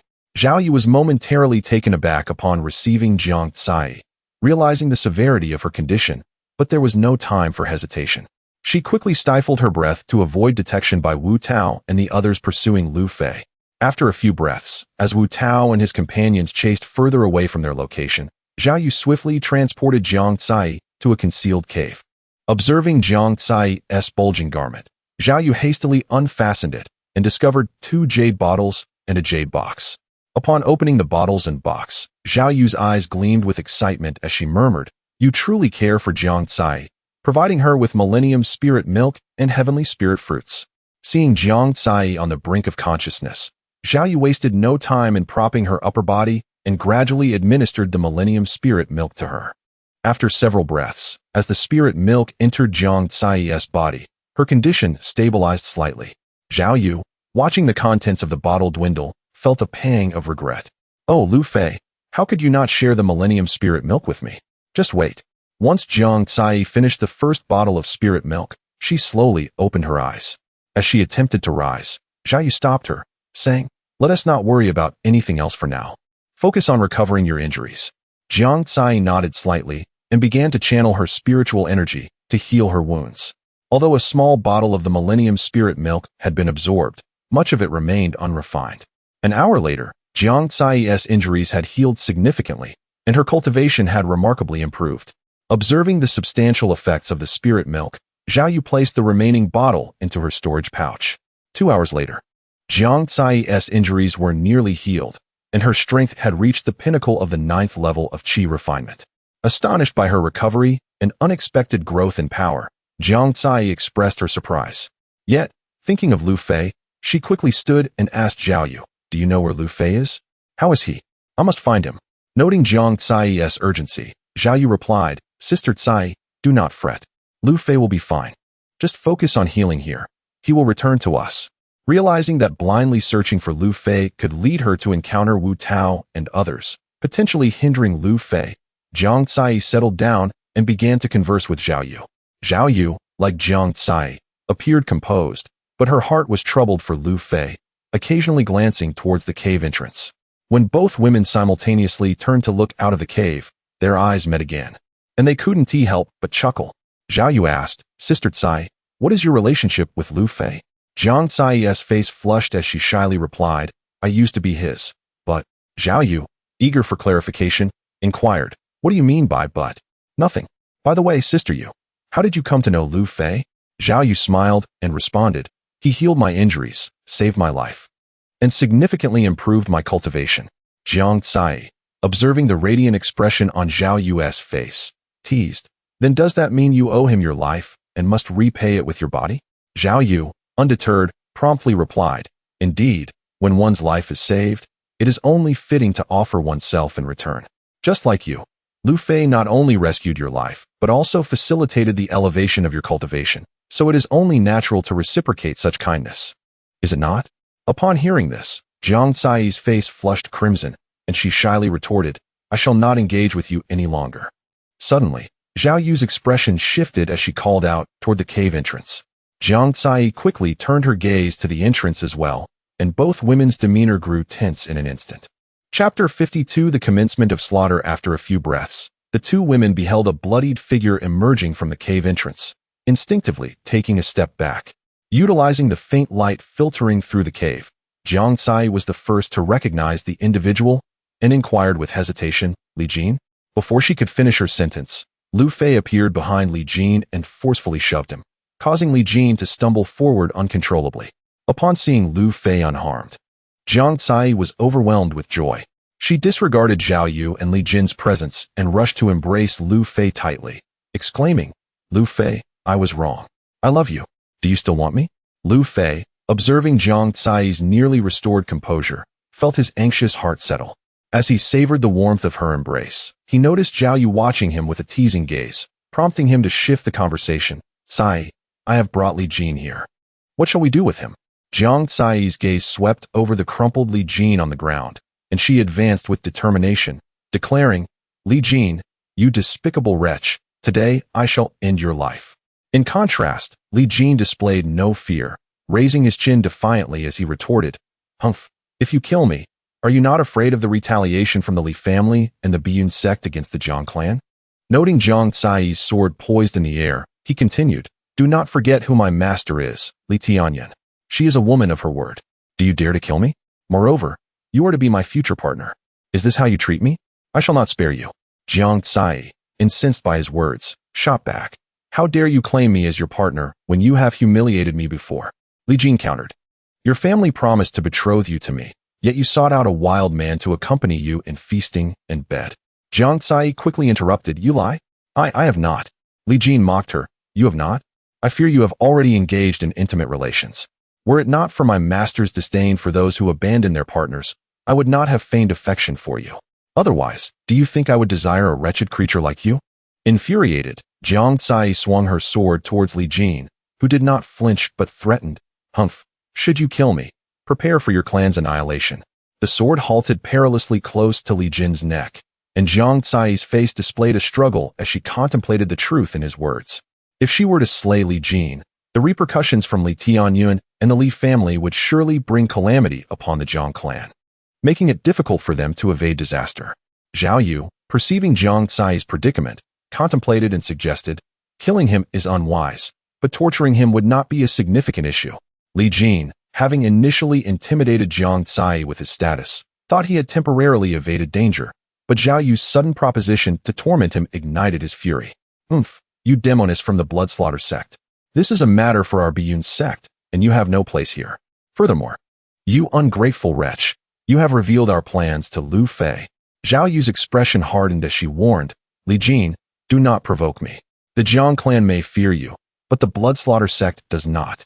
Li Jin laughed heartily. You are no better. You offered yourself to Lu Fei, yet he spurned you. How dare you pretend to be high and mighty while rejecting Jiang Hao's goodwill? Zhao Yu stepped forward, grabbing Li Jin as she demanded. What did you say? Who told you this? Li Jin sneered. Of course, it was Jiang Hao who said so. He initially intended to use you as bait, but he refrained out of respect for your master. Otherwise, Jiang Tsai would have been bait as well. Zhao Yu, feeling a mix of embarrassment and anger, shot a glance at Lu Fei before casting Li Jin back to the ground, choosing silence. Observing the silence between the two women, Lu Fei approached. Realizing the gravity of the situation, Li Jin hastily pointed at Lu Fei, saying, Lu Fei, do not act recklessly. My master is Li. Before he could finish, Lu Fei swiftly severed Li Jin's head with a single stroke of his sword. The severed head fell beside his body, lips still moving as if to utter something, eyes filled with unyielding resentment. In mere moments, the eyes widened in death. Jiang Tsai and Zhao Yu stood frozen, gazing at Lu Fei in shock, their hearts pounding furiously within their chests. Noticing the astonishment and tension in their expressions, Lu Fei relaxed his demeanor and reassured them, Fear not, he is but one man. His death matters little. Zhao Yu regained her composure and asked, Lu Fei, who else have you killed? Jiang Hao and Zhang Ji. Lu Fei replied nonchalantly. Jiang Tsai quickly interjected, Sister Yu, what shall we do now? The Bloodslaughter sect and the Biyun sect will not let Lu Fei go. Though typically whimsical, Zhao Yu found herself at a loss for solutions. Observing the women's expressions, Lu Fei appeared considerably more composed, stating, What is there to fear? Once I eliminate Wu Tao and Li Chong, those who know will be no more. Zhao Yu fixated on Lu Fei, instinctively stepping back as she queried, What of Tsai and me? Lu Fei's expression turned stern as he stepped closer, declaring, The fewer who know, the better. Seeing Lu Fei's demeanor, Jiang Tsai stepped back in fright, stammering, Lu Fei, what do you intend to do? Witnessing their apprehension, Lu Fei burst into laughter. The two women recognized his jest, their annoyance resurfacing as they charged at him playfully. After a while, their anger dissipated, and they began to inquire about Lu Fei's experiences. It turned out that after entrusting Jiang Tsai to Zhao Yu, Wu Tao and the others had split up to pursue Lu Fei. Relying on his formidable spiritual awareness, Lu Fei first eliminated Zhang Ji before seizing an opportunity to ambush Jiang Hao from behind, gravely wounding him before ultimately slaying him. Had Zhang Dong not suddenly appeared, the injured Li Chong would likely have met the same fate. Upon discovering Lu Fei's remarkable strength, their group coalesced into a 5-member team to track him down, while Li Jin, in his arrogance and ignorance, underestimated Lu Fei's rapid growth and power, ultimately falling into Lu Fei's hands. The three fell into a contemplative silence. Lu Fei broke the stillness, addressing the two women. There is still over a month until the secret realm opens. You should refine the Tianling fruit now, while I stand guard. Zhao Yu nodded slightly. I shall go first. Thank you for your efforts. With that, She retrieved the Tianling fruit Lu Fei had previously given her and began the refining process, while Lu Fei and Jiang Cai settled down at the cave entrance, ensuring they did not disturb Zhao Yu. Lu Fei and Jiang Cai merely gazed at one another in silence before gradually immersing themselves in their cultivation. After the passage of an hour, Lu Fei cautiously rose to his feet, observing the condition of Zhao Yu's meridians. As the golden radiance circulated around Zhao Yu, Lu Fei discerned that 29 of her meridians flowed freely, while 7 were obstructed. 2 hours later, having successfully refined the Tianling Gua, a powerful surge of spiritual energy emanated within the cave. Zhao Yu felt a significant enhancement in her cultivation and was overjoyed. She quickly rose and, embracing Lu Fei beside her, exclaimed, "Lu Fei, this is wonderful. My cultivation has improved greatly." However, upon noticing Jiang Cai's curious gaze, she hurriedly released Lu Fei. Lu Fei, unfazed, turned to Zhao Yu and advised, "You should take a drop of the Millennium Spirit milk I gave you. It will hasten your recovery." Zhao Yu's large eyes sparkled with mischief as she replied, "But I used it all on Sister Cai." Understanding her intent from her expression, Lu Fei helplessly produced another vial and commanded gently, "Open your mouth. I shall feed you a mouthful." Zhao Yu, seizing the opportunity to benefit, reached for the jade vial and declared, "There's no need for your assistance. I can take it myself." With that, she swiftly snatched the vial from him. Just as Lu Fei was about to protest, Zhao Yu smiled and said, "Do not be so stingy. My heart will always belong to you. Do you truly care about this vial of spirit milk?" Lu Fei chuckled and shook his head, considering that since she had undoubtedly aided him in rescuing Jiang Cai, he could afford to let her have one more vial. He then turned to Jiang Cai and said, "Cai, it is now your turn to refine the Tianling Gua." Chapter 53. Entering the ancient ruins a day later, the two women had regained their strength. For their safety, Lu Fei decided to part ways with them. At this moment, their abilities were considered among the pinnacle within the secret realm, thus separating from Lu Fei posed little danger.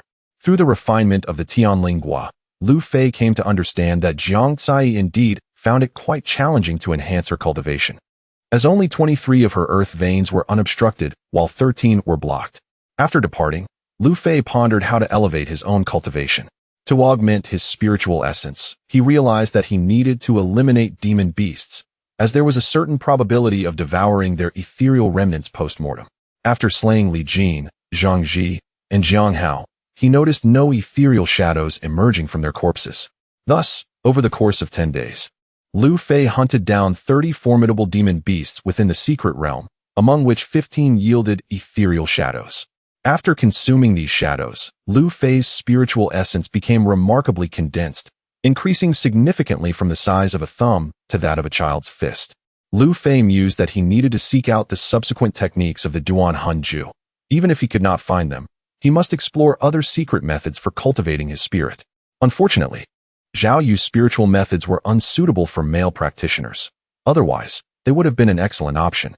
While Lu Fei was searching for traces of Wu Tao, Li Chang, and others, Wu Tao and his companions unexpectedly stumbled upon an ancient sect's ruins. Wu Tao, Li Chang, Zhang Dong, and Li Lei discovered numerous cultivation manuals, talismans, and treasures around the periphery of these ruins, but they could not access the core area immediately. This core area was shrouded in a faint black mist. As soon as a disciple from the Tianyin sect entered, their protective light shield was swiftly corroded by the black mist. Had it not been for Li Lei's decisive action in severing the man's arm, he would likely have succumbed to poisoning. Gazing at the black mist before him, Wu Tao furrowed his brow and remarked that the toxin was formidable enough to afflict cultivators. He then turned to the others, instructing them to cease searching for Lu Fei and to spread the word that anyone possessing an antidote or means to resist the toxin would be handsomely rewarded. Li Lei approached and inquired, "What about the Tianling Gua that Lu Fei possesses?" Wu Tao glanced at Li Lei and replied, "There is no need for concern, Li Daoyu. They can exaggerate the treasures here when they spread the word. I believe Lu Fei will come here of his own accord." Li Lei's eyes brightened at this, and he said, "Excellent. I shall make arrangements at once." Indeed, a day later, upon hearing from several disciples of the Tianjin sect and later from those of the Biyun sect about the immense treasures at the site where Wu Tao was located, Lu Fei could not resist his curiosity and set off to investigate the ruins. Observing the groups of cultivators from various sects entering the site, Lu Fei contemplated that rather than searching outside for Wu Tao and the others, it would be wiser to enter the ruins and seize the opportunity to eliminate a few individuals. If he could conveniently acquire some treasures, that would be even better. The ruins were situated within a gorge, marked by a distinct boundary that separated it from the outside world. Beyond this boundary, the valley was lush with greenery. However, within the boundary, there was not a hint of vitality, only desolation. Lu Fei then made his appearance, following behind several disciples as he entered the ruins. Upon entry, he was immediately struck by an ancient, profound aura. At this moment, Lu Fei had disguised himself as a loose cultivator within the secret realm, utilizing his formidable spiritual power to suppress his cultivation aura to the mid-phase of the 9th layer of Qi refinement. Inside the ruins, remnants of walls and some intact structures were scattered about, with doors and windows shattered. Even if treasures were present, they had likely been long claimed by other sects who had discovered the ruins earlier. Coming to a halt before a massive expanse of faint black mist, Lu Fei stood slightly back, as around 40 to 50 disciples from various sects were already present there. The area cloaked in the black mist revealed faintly preserved structures and halls, while the mist swirled like flowing light, barring entry for the onlookers. Disciples of various sects continued to enter the ruins, gathering in this vicinity. Shortly thereafter, Lu Fei gleaned further information from the conversations of those nearby. The distinct boundary in the gorge was protected by a layer of luminous barrier that emitted gentle ripples. Unbeknownst to Wu Tao and his companions, they had inadvertently breached this barrier with sheer force, revealing the true nature of the ruins. Lu Fei speculated that the formation safeguarding the ruins must have exhausted its energy over time, leading to its discovery by the crowd. As more individuals arrived, the gathering swelled to nearly 100 people. Lu Fei also spotted Zhao Yu, Wang Yusen, and Zhao Yin among them. Before long, Wu Tao stepped forward, surveying the crowd before declaring, "Esteemed friends, please quiet down." Upon hearing Wu Tao's words, the crowd fell silent, eager to learn about the ruins and the black barrier, as Wu Tao was among the first to arrive and possessed the highest cultivation level, being a disciple of the Biyun sect. Seeing the expectant gazes fixed upon him, Wu Tao nodded slightly and continued, "I believe you are all aware that those of us who found this ruin have, to varying degrees, discovered some manuals and treasures nearby. Of course, the rules within the secret realm state that what one finds belongs to them, so let us not squabble." His gaze swept over the crowd, revealing a hint of disappointment, yet he pressed on. "The area enveloped by the black mist must be the core of these ruins, but the mist is toxic, and even we cultivators cannot evade its effects. Therefore, if anyone possesses a method for detoxification or resisting the poison, please share it." Upon hearing this, the crowd began to murmur among themselves, yet no one stepped forward with a remedy. After a while, as Wu Tao noted the lack of response, he added, "Do not fear that revealing your antidote will prevent you from obtaining the treasures within. On behalf of the Biyun sect, I assure you that whoever's method allows us entry into this area shall receive 1/3 of the treasures therein." He then turned his gaze to the nearby Zhao Yan, Wang Yusen, and Zhao Yu, as well as Zhang Dong, Li Lei, and others, inquired, "I wonder if the esteemed friends from Shui Shaomen, Tian Jianzong, He Huanzong, Tian Yinjiao, and Jin Gangxi have any thoughts to share?" The trio of Zhao Yin remained silent, as Wu Tao had consistently targeted Lu Fei. However, Zhang Dong and Li Lei offered a slight bow and replied, "We have no objections to what Wu Daoyu has proposed." Within a few breaths, a disciple from Wan Du Gu stepped forward. Clad entirely in black, with a face shadowed in darkness, he addressed Wu Tao, "Wu Shixiao. I am Lung Xia, a disciple of Wan Du Gu, and I am eager to test the might of this black mist." Wu Tao responded with a subtle smile, "Lung Shidi, your spirit is commendable.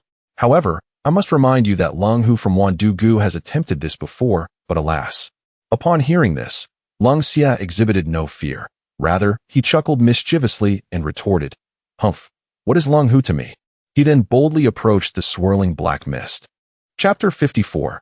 Lu Fei emerges to rescue the women. Lung Xia promptly produced a scorpion tail shimmering with a dark hue and strode purposefully towards the black mist. As he passed by, the other cultivators were assailed by a foul odor, causing some of the less experienced to sway as if on the verge of collapse.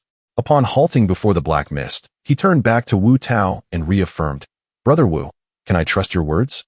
Wu Tao replied with a slight smile, "Rest assured, Lung Shidi. While my words may not hold weight, I currently stand as a representative of Bai Yun Zong. Long Xie then bellowed, infusing black spiritual energy into the scorpion tail, which instantly emitted a thick cloud of dark mist, enveloping his form.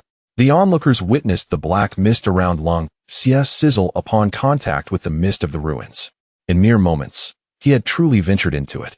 However, not long after, he swiftly withdrew, his entire body emanating white smoke, as he gulped down numerous medicinal pills.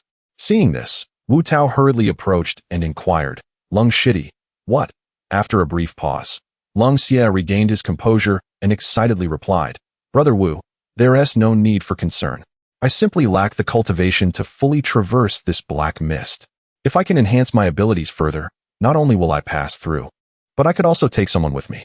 Wu Tao narrowed his eyes, scrutinizing Long Xie, who was merely at the mid-stage of the qi refining realm, and pondered before asking, "Lung Shitty, there's no need for such urgency. What is it that you desire?" Unfazed, Long Xie responded, "Brother Wu, do not overthink it. I genuinely lack the strength to pass through here. However, to procure the treasures within for us all, what I need most right now is the Tian Lingua." Wu Tao, upon hearing Long Xie's request for the Tian Lingua, was not taken aback, but merely shook his head, saying, "I fear I cannot fulfill that condition. The Tian Lingua has already been taken by Lu Fei, and I have yet to locate him." After contemplating, Long Xie's gaze swept across the crowd. Upon spotting Wang Yusin, a lewd glint flashed in his eyes, and he addressed Wu Tao. "Indeed, Brother Wu speaks truthfully. However, besides the Tian Lingua, He Huanzong possesses secret techniques capable of instantaneously enhancing cultivation. I wonder if Brother Wu could grant this humble request." Wu Tao was taken aback, then turned to Wang Yusin and the other two women, a troubled expression crossing his face as he replied, "That I fear." Lung Xie interjected, "Brother Wu, I am willing to only take 1/4 of the treasures. Moreover, once my cultivation rises and I can safely enter, I will be the first to bring you along." Wu Tao's eyes brightened at this prospect, thinking, "If I enter first, I can choose the treasures to my liking and then decide how much to give Lung Xie." Observing Wang Yusin's calm demeanor, he approached her and asked, "Sister Wang, you heard Lung Shitty's terms. For our sake, do you think one of you from He Huanzong might?" Lung Xie abruptly cut him off. "Not any of the three. I want this Sister Wang." Wu Tao, irritated by Lung Xie's interruption, briefly displayed anger on his face but quickly masked it, continuing to question Wang Yusin, "Sister Wang, what do you think? After all, as cultivators, we should not be bound by mundane distinctions between men and women. If it enhances our cultivation, it would be worth it to engage in certain acts." Seeing Wang Yusin remain unmoved, he pressed on, "Furthermore, the rest of us will certainly compensate you. If we can truly enter, you would receive 1/4 of the treasures. How about that?" With a threatening demeanor, Wu Tao added, "You must think this through. If you agree, you and this Lung Shitty could potentially become partners. And the treasures here could very well suffice for your ascension to Jindan or even Yuaning." Upon finishing, he exchanged glances with Zhang Dong, Li Chang, and Li Lei. In an instant, dozens of cultivators surrounded Wang Yusin and the other two women, implying that refusal would lead to coercive measures. Zhao Yu, aware of Wang Yusin's connection to Lu Fei, stepped forward to stand beside her, addressing the crowd. "Is it truly right to put such pressure on a woman? Once we exit, do you not fear repercussions from our sect?" Wu Tao cast a glance at Zhao Yu and replied, "If we can acquire the treasures here and enhance our sect's power, I believe our masters would not only overlook any transgression, but reward us."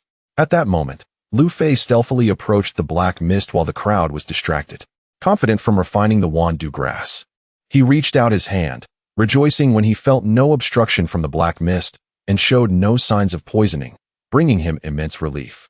After waiting for a while, Wu Tao, noticing that Wang Yusin and the others showed no inclination to agree, coldly declared, "Very well, then do not blame us." He then gestured to Zhang Dong, Li Chang, and Li Lei, commanding, "Take action." Wu Tao lunged towards Wang Yusin, while Zhang Dong, Li Chang, and Li Lei attacked Zhao Yu and the other two women from He Huanzong.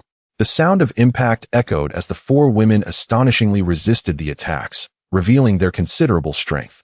Wu Tao, feeling the forceful counterattack from Wang Yusin, gazed at his slightly trembling arm and remarked, "So, Lu Fei has indeed gifted you all the Tian Lingua."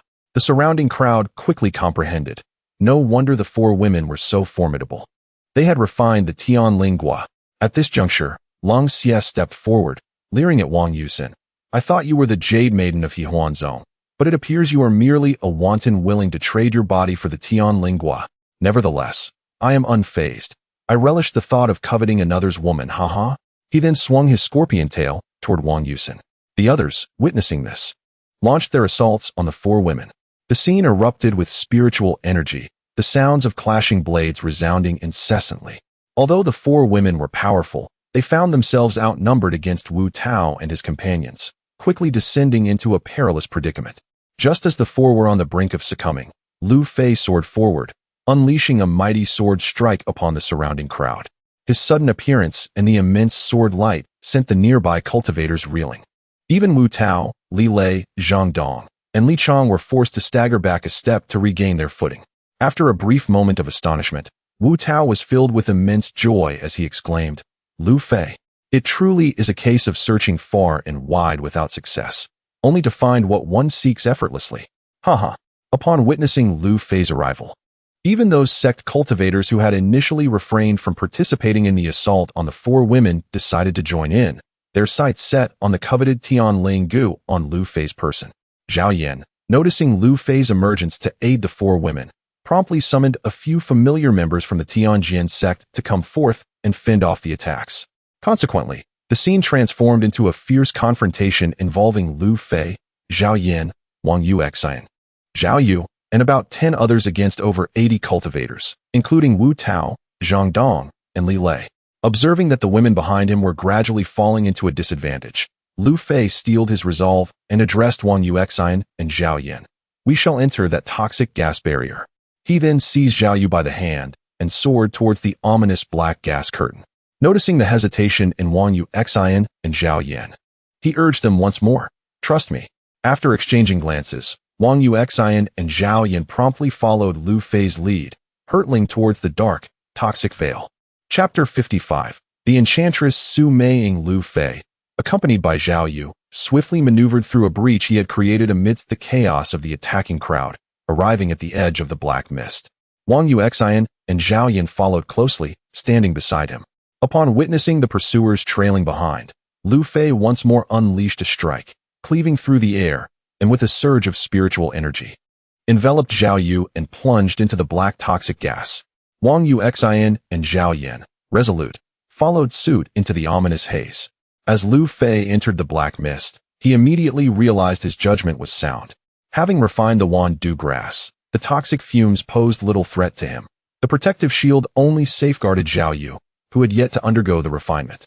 The concerns of Wang Yuxian and Zhao Yan dissipated the moment they entered the toxic gas, as their bodies emerged unscathed.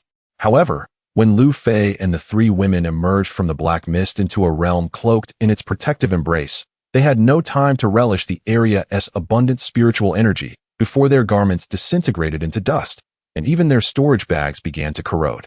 Lu Fei, possessing the strongest consciousness, reacted swiftly, emptying the contents of his storage bag just in time. As soon as they hit the ground, the bag itself crumbled into powder. The three women, slower to react, could not retrieve any clothing before their storage bags were likewise reduced to dust. In response, Lu Fei hastily tossed spare garments to the three women, who had no time to ponder their predicament and quickly donned the attire. Nevertheless, the sudden exposure left them blushing profusely, particularly Zhao Yan, who, despite her affection for Lu Fei, had not shared the same intimate bond as Wang Yuxian and Zhao Yu. The crimson hue on her cheeks extended to her neck. Yet, Lu Fei and the three women were oblivious to the fury and resentment of Wu Tao and the others outside the black mist, nor did they dwell on their recent awkwardness. Gazing at the ethereal beauty of the surroundings, which resembled a celestial realm, infused with spiritual energy far denser than that of the outside world, the four stood in awe. After a moment of contemplation, Lu Fei addressed the three women. Zhao Yu and I possess stronger consciousnesses. We shall venture deeper to investigate. You two remain here to prevent any intrusions. Zhao Yu nodded slightly and followed Lu Fei ahead. Zhao Yan and Wang Yuxian exchanged awkward glances, chuckling nervously, then peered through the veil of black mist at the angry and discontented crowd outside. Meanwhile, the two women from the Hehuan sect, who had been with Wang Yuxian, had vanished amidst the confusion. Outside, Sun Jinjie and the others from the Tianjin sect, though having aided Lu Fei and Zhao Yan, were shielded by their sect's reputation and thus remained unharmed. Lu Fei and Zhao Yu explored the protected area, discovering 3 intact pavilions, 2 residences for cultivators, and the largest structure, a grand arched hall, without encountering any dangers or anomalies. Zhao Yu, clad in Lu Fei's oversized garment, inadvertently accentuated her alluring figure. Noticing Lu Fei's gaze upon her, she playfully chided, "Lu Fei, have you not seen enough?" Embarrassed, Lu Fei redirected his attention to the hall and awkwardly suggested, you should join Wang Yuxian and Zhao Yan in searching the pavilions and residences for treasures. I will investigate this hall." Zhao Yu, concerned, replied, "I'll accompany you." Lu Fei gently shook his head. "I have scanned with my consciousness and detected no fluctuations of spiritual energy. If there is danger, it would be better for me to handle it alone." After a moment's thought, Zhao Yu recognized that Lu Fei's strength surpassed her own, and if danger were to arise, she would only hinder him. With a hint of reluctance, she said, "All right, be careful. I will look for them." Lu Fei nodded slightly, taking a deep breath before pushing open the door and stepping into the hall. The hall was vast and resplendent, adorned in gold and splendor. At the highest seat sat a woman of striking beauty, her figure voluptuous. It was she who had sent a message to Lu Fei, instructing him to enter the hall alone. Upon seeing her, Lu Fei was taken aback. This woman was the enchantress who had relentlessly drained him in the underground of Qi Shuecheng. His anger flared, muscles tensed, fists clenched tightly, producing ominous cracking sounds. The enchantress, noticing his fury, chuckled gleefully. "You truly are fortunate, enduring such torment yet remaining vibrant." Her expression shifted, her eyes narrowing. "Were it not for your assistance in healing my hidden injuries, your current attitude towards me would likely seal your fate, along with those 3 young ladies." Hearing her threaten the lives of the 3 women, Lu Fei inhaled deeply, then turned to the octopus creature beside her, asking, "Is she your master?" The octopus creature nodded slightly. "Indeed." Lu Fei continued, "Did you intentionally give me the Wandu grass to lure me here?" The octopus creature confirmed, "Yes, the master wishes to see you, but she must also test you." Calming himself from the rage directed at the enchantress, Lu Fei recognized that with her strength, subduing him and the 3 women would be effortless. He inquired, "What is it that you seek from me, esteemed one?" The enchantress smiled softly. "Now you're speaking properly. You should not feign innocence after taking advantage of the situation. Has your cultivation not improved since I assisted you? If not for me, you would still be struggling at the 7th or 8th level of Qi refinement."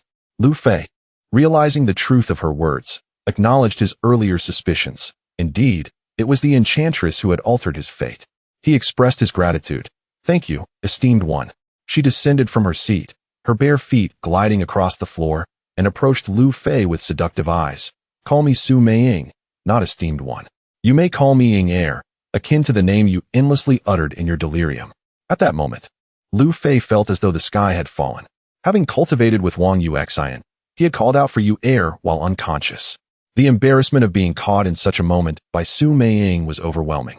Upon perceiving the awkward expression on Lu Fei's face, Su Meiying chuckled softly. "There is no need for embarrassment. I suspect that this month, I am your first woman. Even if you call her name, I shall not feel a tinge of jealousy." All the while, her fingers gently caressed Lu Fei's back, and her breath wafted softly past his ear. As Lu Fei found himself captivated by Su Meiying's overwhelming allure, just as he teetered on the brink of losing control, an unexpected coolness emanated from the essence of his soul, swiftly enveloping his entire being. Observing the clarity that suddenly returned to Lu Fei's gaze, Su Meiying nodded slightly and remarked, "Indeed, you possess some remarkable prowess." Having regained his composure from Su Meiying's enchantment, Lu Fei turned to her and inquired, "What?" However, he swiftly noticed the chilling shift in her expression, prompting him to shudder involuntarily. He hastily corrected himself. Ing, what brings you to seek me?" Chapter 56, Su Meiying's Coercion and Training. With an enchanting smile, Su Meiying replied, "It is nothing of great significance, merely a desire to rekindle our connection beneath the Crimson Blood City." Upon seeing Su Meiying so near, Lu Fei instinctively took a step back, watching her with caution. Noticing Lu Fei's reaction, Su Meiying's expression darkened, and she turned to the octopus beast behind her, commanding, "Go and eliminate those 3 young girls for me." Startled, Lu Fei shouted, "Wait." A slight smile played on Su Meiying's lips, yet her countenance remained grim as she inquired, "What is it?"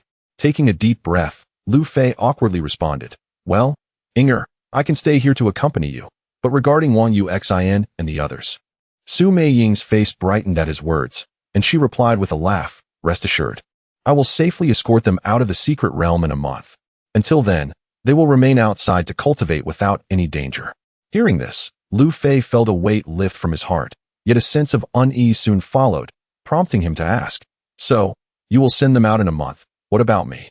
Su Meiying narrowed her eyes, coldly stating, "Do you not wish to stay with me? Must you be with those girls instead?" Sensing the murderous intent radiating from her, Lu Fei hastily exclaimed, "Inger, you misunderstand me. I certainly wish to remain by your side. It is just that there are some acquaintances outside. Is that so? You had better not provoke my anger. You will do as I command. Do you understand?" Su Meiying's expression remained frosty, observing her volatile emotions. Lu Fei thought to himself, "This Su Meiying is truly a witch. One careless moment could lead to his demise, and the three girls outside would inevitably be affected." He realized he was far from her match, yet this debt would eventually be repaid. With a mocking tone, Su Meiying teased, "Are you contemplating the idea of recording the debt for mistreating me, intending to settle it once you grow stronger?" Lu Fei looked at her in astonishment before hastily denying, "Ing, you have misunderstood.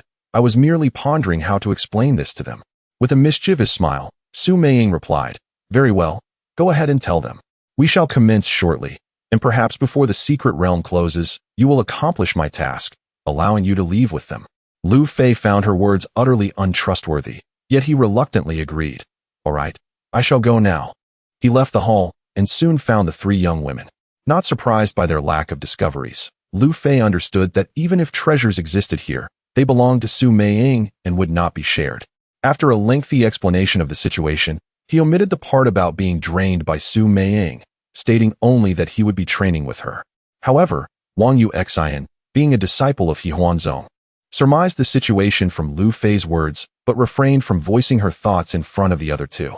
Instead, she comforted him, saying, "Just be cautious. This might also be your own opportunity."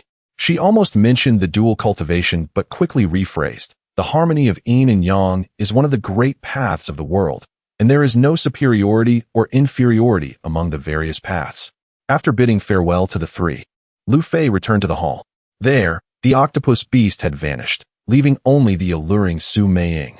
Upon Lu Fei's return, she waved her hand, causing her garments to disappear. Within the hall, two figures intertwined, beginning to dance gracefully. An hour later, Lu Fei could no longer endure and fainted. When he awoke, he found Su Meiying sitting beside him in meditation, her aura still devoid of any significant fluctuation of spiritual energy. Yet her smile indicated a likely enhancement in her cultivation. As he attempted to rise, Su Meiying opened her eyes and remarked with a smile, "Indeed, you can fully absorb the toxins of my enchanting technique. It seems my cultivation advancement relies on you." Noticing Lu Fei's perplexed expression, she continued, "It is of no consequence to share this with you. My cultivation method is called Xia Mei Ju, which allows rapid enhancement in strength. I am not much older than you, yet I have reached the mid-stage of Yuan Ying through this technique." Lu Fei exclaimed in surprise, "You are at the mid-stage of Yuan Ying?" Su Meiying nodded slightly, stating, "However, this technique has a significant drawback. It produces a vast amount of enchanting poison. If it is not expelled from the body in time, not only will one's cultivation fail to progress, but they will also suffer immensely due to this technique." Lu Fei quickly realized that Su Meiying relied on their dual cultivation to detoxify her, though he could not comprehend why he was capable of aiding her. As if she could read his thoughts, Su Meiying added, "Truth be told, I am just as baffled as you are regarding why you can assist me in detoxification and cultivation despite your inferior strength. To be frank, even cultivators at the Yuaning stage would encounter issues if they engaged in dual cultivation with me after being tainted by the enchanting poison." Just as Lu Fei was about to inquire further, Su Meiying silenced him with her lips, and the enchanting poison surged once more from her body into his. Despite his resolve to endure, Lu Fei succumbed to unconsciousness once more after an hour and a half. The potency of the enchanting poison was overwhelming, invading every inch of Lu Fei's flesh, blood, meridians, and even his bones. Each time he felt on the verge of collapse, a faint coolness emanated from his soul would grant him a moment of clarity. However, as time progressed and the source of that coolness faded, Lu Fei would ultimately lose consciousness again. Upon awakening once more, he found Su Meiying in her previous meditative state beside him.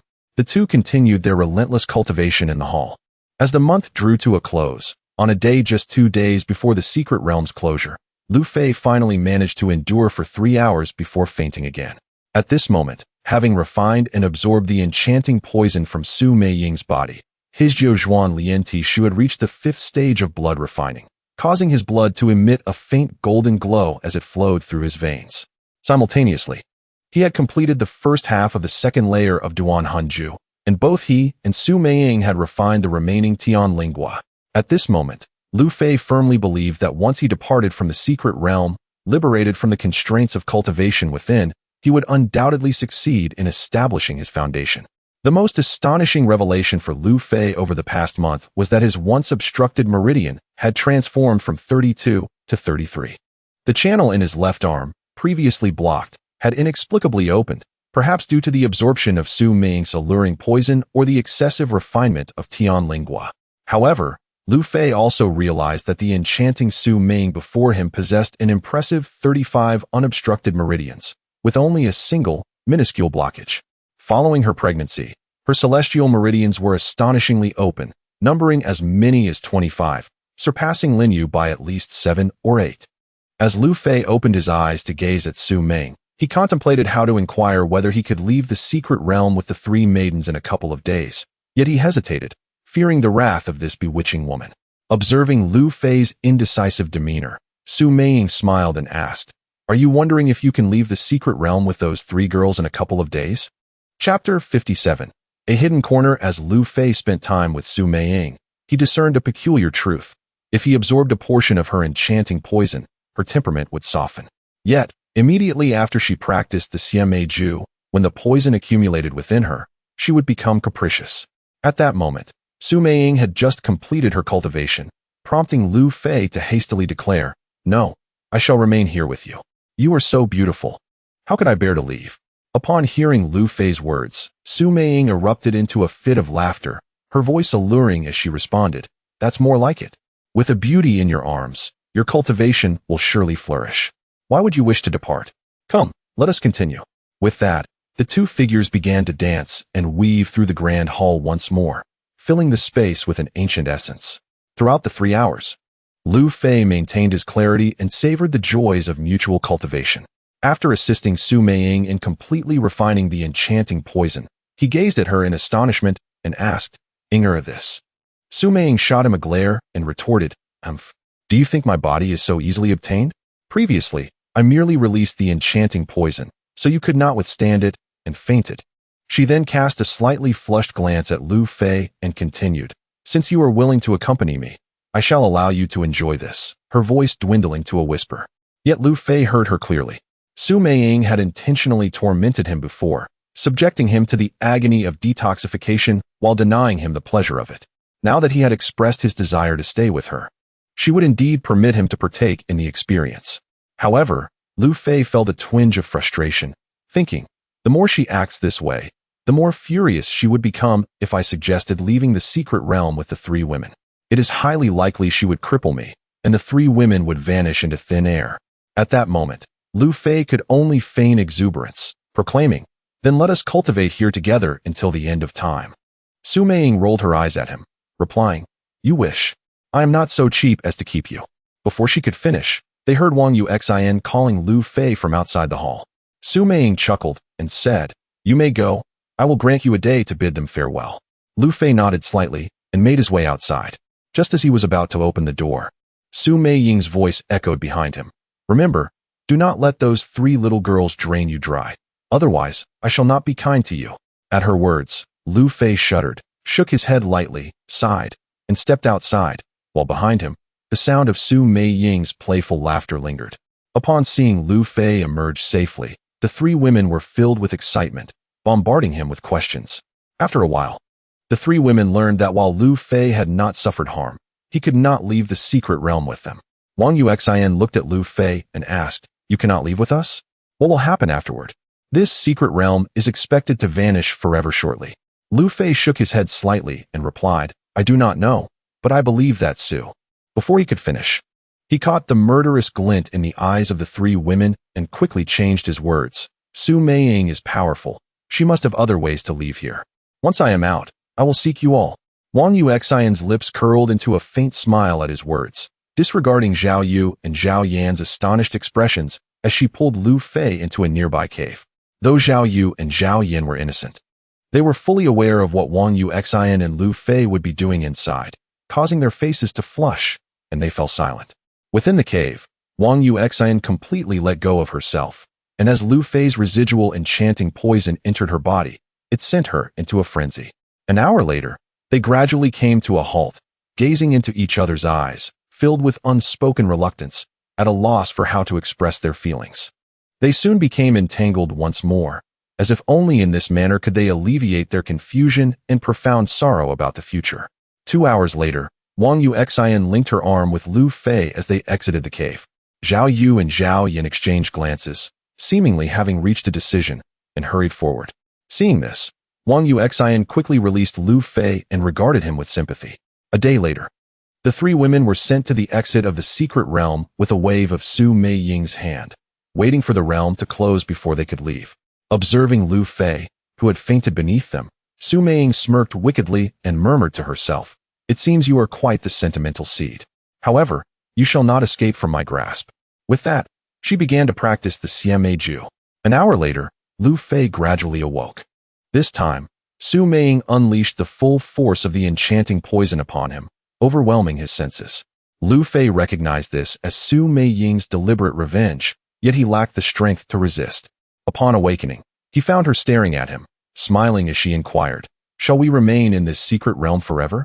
Su Meiying shook her head slightly, saying, No, I believe that at this rate, I will fully recover from my injuries in about a month. It would be ideal if I could break through to the later stage of Yuanying, but even if I cannot, we must leave. Lu Fei asked in confusion, After the secret realm closes, how do we leave? Su Meiying smiled enigmatically and replied, This secret realm could have operated for another 10 or 20 years without issue. But due to my use of secret methods to enter and exit, it will collapse before long. Lu Fei nodded slightly, saying, Oh, then we can leave before the realm collapses. Su Meiying shook her head once more, stating, No, we will leave after it collapses. Leave after it collapses? Lu Fei exclaimed in astonishment, knowing that if the secret realm were to collapse, it would release a tremendous energy capable of devastating destruction. A force even a Yuanying stage cultivator like Su Meiying could not withstand. Su Meiying nodded affirmatively, explaining, Indeed, this secret realm originally had only one passage.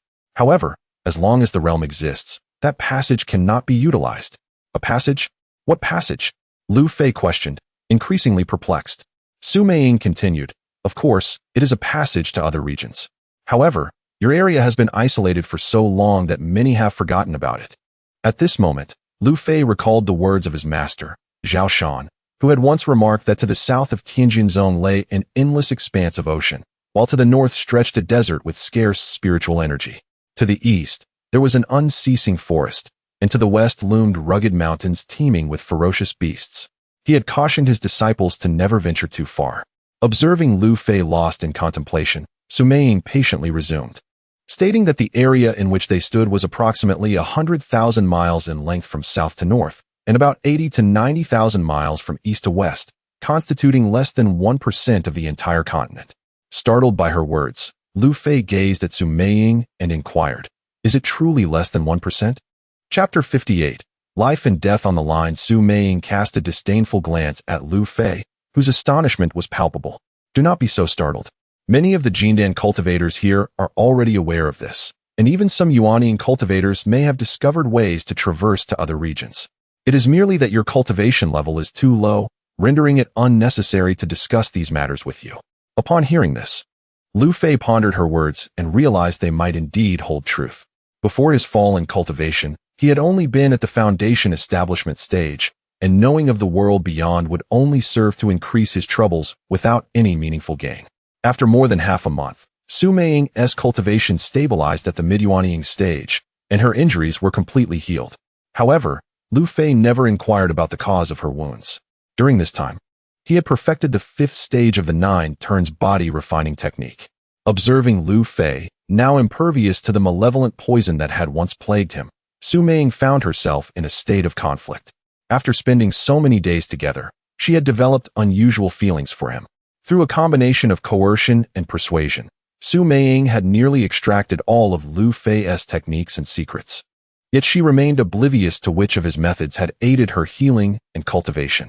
One day, after their training, they noticed a significant increase in spiritual energy within the hall, accompanied by distant rumblings that grew ever closer. Su Meiying adjusted her attire, now appearing regal and ethereal, resembling a celestial being. Seeing her sudden transformation, Lu Fei surmised that it was time for them to depart from this place. He began to organize his belongings. Troubled by the absence of a storage bag, contemplating which items he should discard or how to carry them. Observing his predicament, Su Meiying shook her head slightly and produced a storage ring, offering it to him. Make your divine soul mark on this ring. It shall belong to you henceforth. Lu Fei accepted the ring and, upon probing its contents with his consciousness, discovered that its space was at least a dozen times larger than his former storage bag. Inside lay a shimmering long sword and an ancient small shield, causing him to express his gratitude with delight. Thank you, Meiying. Suddenly, Su Meiying's expression darkened. From now on, do not call me Meiying. Should you dare to disclose our affairs here after we leave, I will ensure your suffering is profound. Do you understand? Feeling the intense killing intent emanating from her, Lu Fei was drenched in cold sweat, his heart racing wildly. He hastily responded, Junior pays respects to Senior Su. Without glancing back at him, Su Meiying instructed, prepare yourself. We may leave at any moment. She then produced a pill radiating a faint green light and handed it to Lu Fei. Consume this. As long as you remain by my side, I will antidote the poison. Though Lu Fei wished to refuse, he realized that under the circumstances, he had no choice but to accept and swallow it. The pill caused no discomfort upon entering his body, yet he understood that he could not stray far from Su Meiying for the time being. After a while, the octopus creature entered, inquiring, Master, shall I accompany you? Or, Su Meiying glanced at the creature and replied, No. You will remain in this region. It is a pity for Xiao San and Xiao Si. As her words fell, she turned to Lu Fei with a cold glare, stating, Xiao San and Xiao Si were tasked with guarding the Tian Lingua. If you have slain them, I shall hold you accountable. Lu Fei felt speechless at this accusation. He had not been the one to slay the 2 golden giant pythons. Yet he dared not protest under Su Meiying's imposing aura. An hour later, the entire hall began to tremble violently, and the booming sounds grew increasingly closer. Su Meiying radiated a powerful wave of spiritual energy, enveloping Lu Fei within her protective barrier. Witnessing the shield that encased them both, Lu Fei felt an even greater trepidation towards Su Meiying's formidable mid-Yuanian cultivation. Moments later, Lu Fei was whisked away by Su Meiying. Leaving the place behind, they soared through the luminous shield and swiftly entered a dark tunnel, where Lu Fei could barely discern his surroundings, only catching glimpses of flickering lights. Within a few breaths, Lu Fei sensed Su Meiying's breathing quicken, and the light shield began to tremble slightly, instilling a sense of danger within him. Su Meiying glanced at Lu Fei and declared, This tunnel is more unstable than I anticipated. I can barely maintain it. I will do my utmost to lead you to the exit. Should we become separated and you survive, seek me at Ling Su Zone. 2 breaths later, the protective barrier shattered, and Lu Fei was hurled away. Su Meiying, casting one last glance at him filled with reluctance, swiftly reactivated her protective shield and sped into the distance. As Lu Fei felt the immense pressure of the tunnel, his skin began to tear apart inch by inch. Within a breath, his flesh began to dissipate. Enduring excruciating pain, he relied on his exceptionally strong spiritual essence. Otherwise, he would have succumbed to unconsciousness and death. In a desperate attempt to mend his injuries, Lu Fei activated the 9 turns body refining technique, attempting to repair his body. Although he could not fully counteract the damage inflicted by the tunnel, he managed to slow its progression. After 2 more breaths, the bones in his body began to crumble under the overwhelming pressure. Just as Lu Fei was on the verge of disintegrating into a puddle of blood, he could no longer bear the searing agony and succumbed to unconsciousness. Meanwhile, outside the tunnel, 2 fawns were drinking from a nearby pond when a loud crash echoed, and a crimson object fell heavily into the mud beside them. Alarmed, the fawns fled the scene, and soon after, The red object began to slowly sink into the mire. Over the next 2 days, various creatures, including fierce tigers and wolves, approached the stream to drink. On a deep night, a human finger gradually emerged from the mud, followed by a head caked in filth. After a few breaths, the figure rose cautiously from the sludge, surveying the surroundings with vigilance. After a while, the individual cautiously stepped into the stream, allowing the water to wash away the grime from his body, revealing a strikingly handsome man. Lu Fei stood in the water, observing his skin, now fully restored, and feeling the flow of spiritual energy within him. He inhaled deeply, his face illuminated with the joy of having survived a calamity. He mused to himself, "Fortunately, I have cultivated the Jiuzhuan Lian Tishu to the 5th transformation of blood refinement. Otherwise, even a golden core cultivator would have perished." After donning clean garments, Lu Fei chose a direction and began to tread cautiously through the dense forest. The sun had risen high in the sky, yet Lu Fei continued to explore the thicket with utmost care. Soon, he heard the distant sounds of a fierce battle and quickly halted his advance. Upon probing with his spiritual sense, he discerned a female cultivator at the 8th layer of Qi refinement and a male cultivator at the 9th layer engaged in combat with a ferocious tiger demon beast. This tiger was exceptionally fierce. Despite sustaining some injuries, it remained formidable, swatting the male cultivator away with a single claw. As he fell to the ground, he quickly rose and shouted to the female cultivator nearby, "Xiao Shui, you must leave. Don't worry about me. We are no match for it." The female cultivator shook her head resolutely, responding, "Brother, I will not abandon you. If we flee together." She then leaped in front of the tiger, which lunged at her with another claw. The female cultivator attempted to counter with her sword, but as the sword met the tiger's claw, it shattered instantly, and the claw struck her shoulder. With a sickening crunch, her shoulder was mangled, and she was sent flying, crashing to the ground, unconscious. The male cultivator stumbled forward in a hurry to check on her, but at that moment, the tiger lunged again. Just as the tiger's claw was a mere foot away from him, there was a resounding thud as the beast was struck aside by a powerful punch from a young man clad in a white patterned robe. Chapter 59. Han Jia Bao. In this unfamiliar place, Lu Fei initially had no intention of meddling in others' affairs. However, upon witnessing the profound bond between the two siblings, he ultimately intervened, driving away the fierce tiger. Enraged by Lu Fei's attack, the tiger rose and lunged at him with a ferocious roar. Lu Fei fixed his gaze on the approaching beast, swiftly sidestepping and seizing the tiger's left paw with his left hand, while delivering a powerful punch to its side, sending the creature crashing to the ground once more. After regaining its footing, the tiger dared not advance again, letting out a couple of furious roars before retreating into the dense forest. Unfamiliar with the terrain, Lu Fei chose not to pursue. Observing the injured male cultivator and the now conscious female cultivator, Lu Fei inquired, "Are you both unscathed?" The male cultivator, cradling his weak sister, expressed his gratitude. "Thank you, kind friend, for saving our lives. We are from Han Jia Bao, which is not far from here. We intended to take a shortcut back to the fortress, but were unexpectedly ambushed by that tiger demon." Lu Fei nodded slightly, responding, "There is no need for such formality. It was a mere trifling matter. I wish you well in the future." With that, he turned to leave. The male cultivator called out urgently, "Noble benefactor, please wait." "Curious." Lu Fei replied, "What else do you require?" The male cultivator stepped forward, "Please do not misunderstand. My name is Han Zichuan, and this is my sister, Han Qingwan.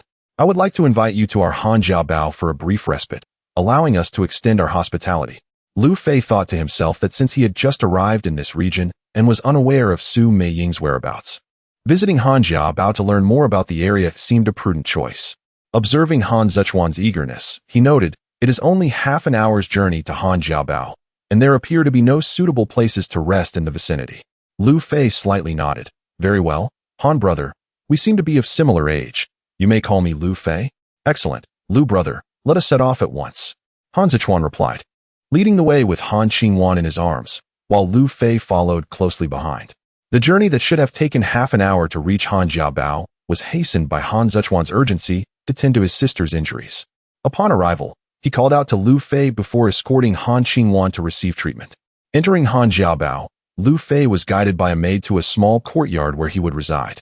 As he walked, he noted that Han Jia Bao resembled a remote village, covering only a third of the area of Jiangcheng, lacking even a proper city wall.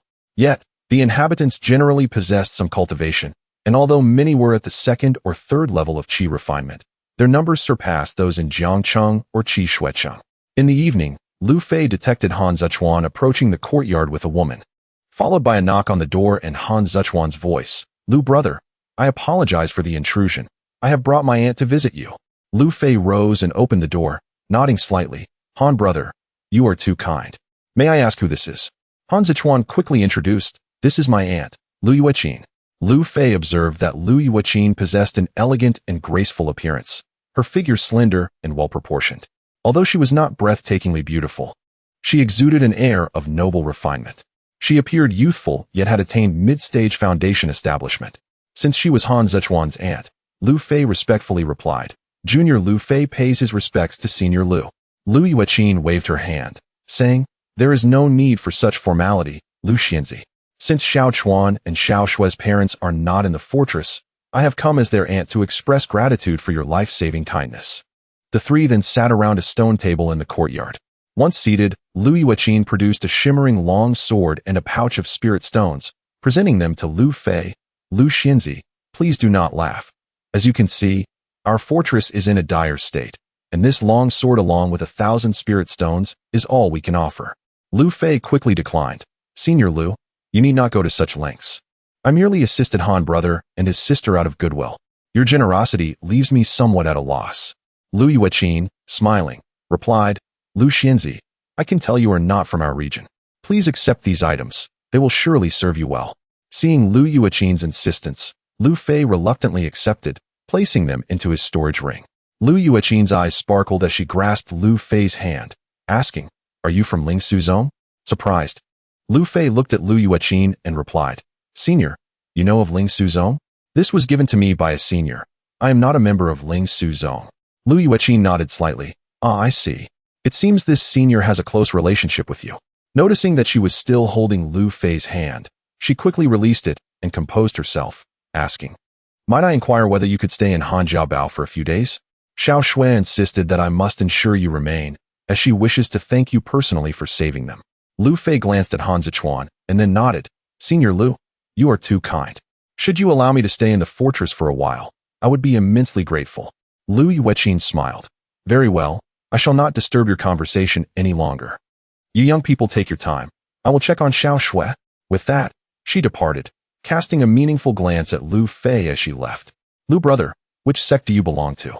Han Zechuan inquired. Lu Fei smiled slightly and replied, "I am merely a wandering cultivator who happened upon this place by chance." Thus, Lu Fei and Han Zechuan conversed for over an hour.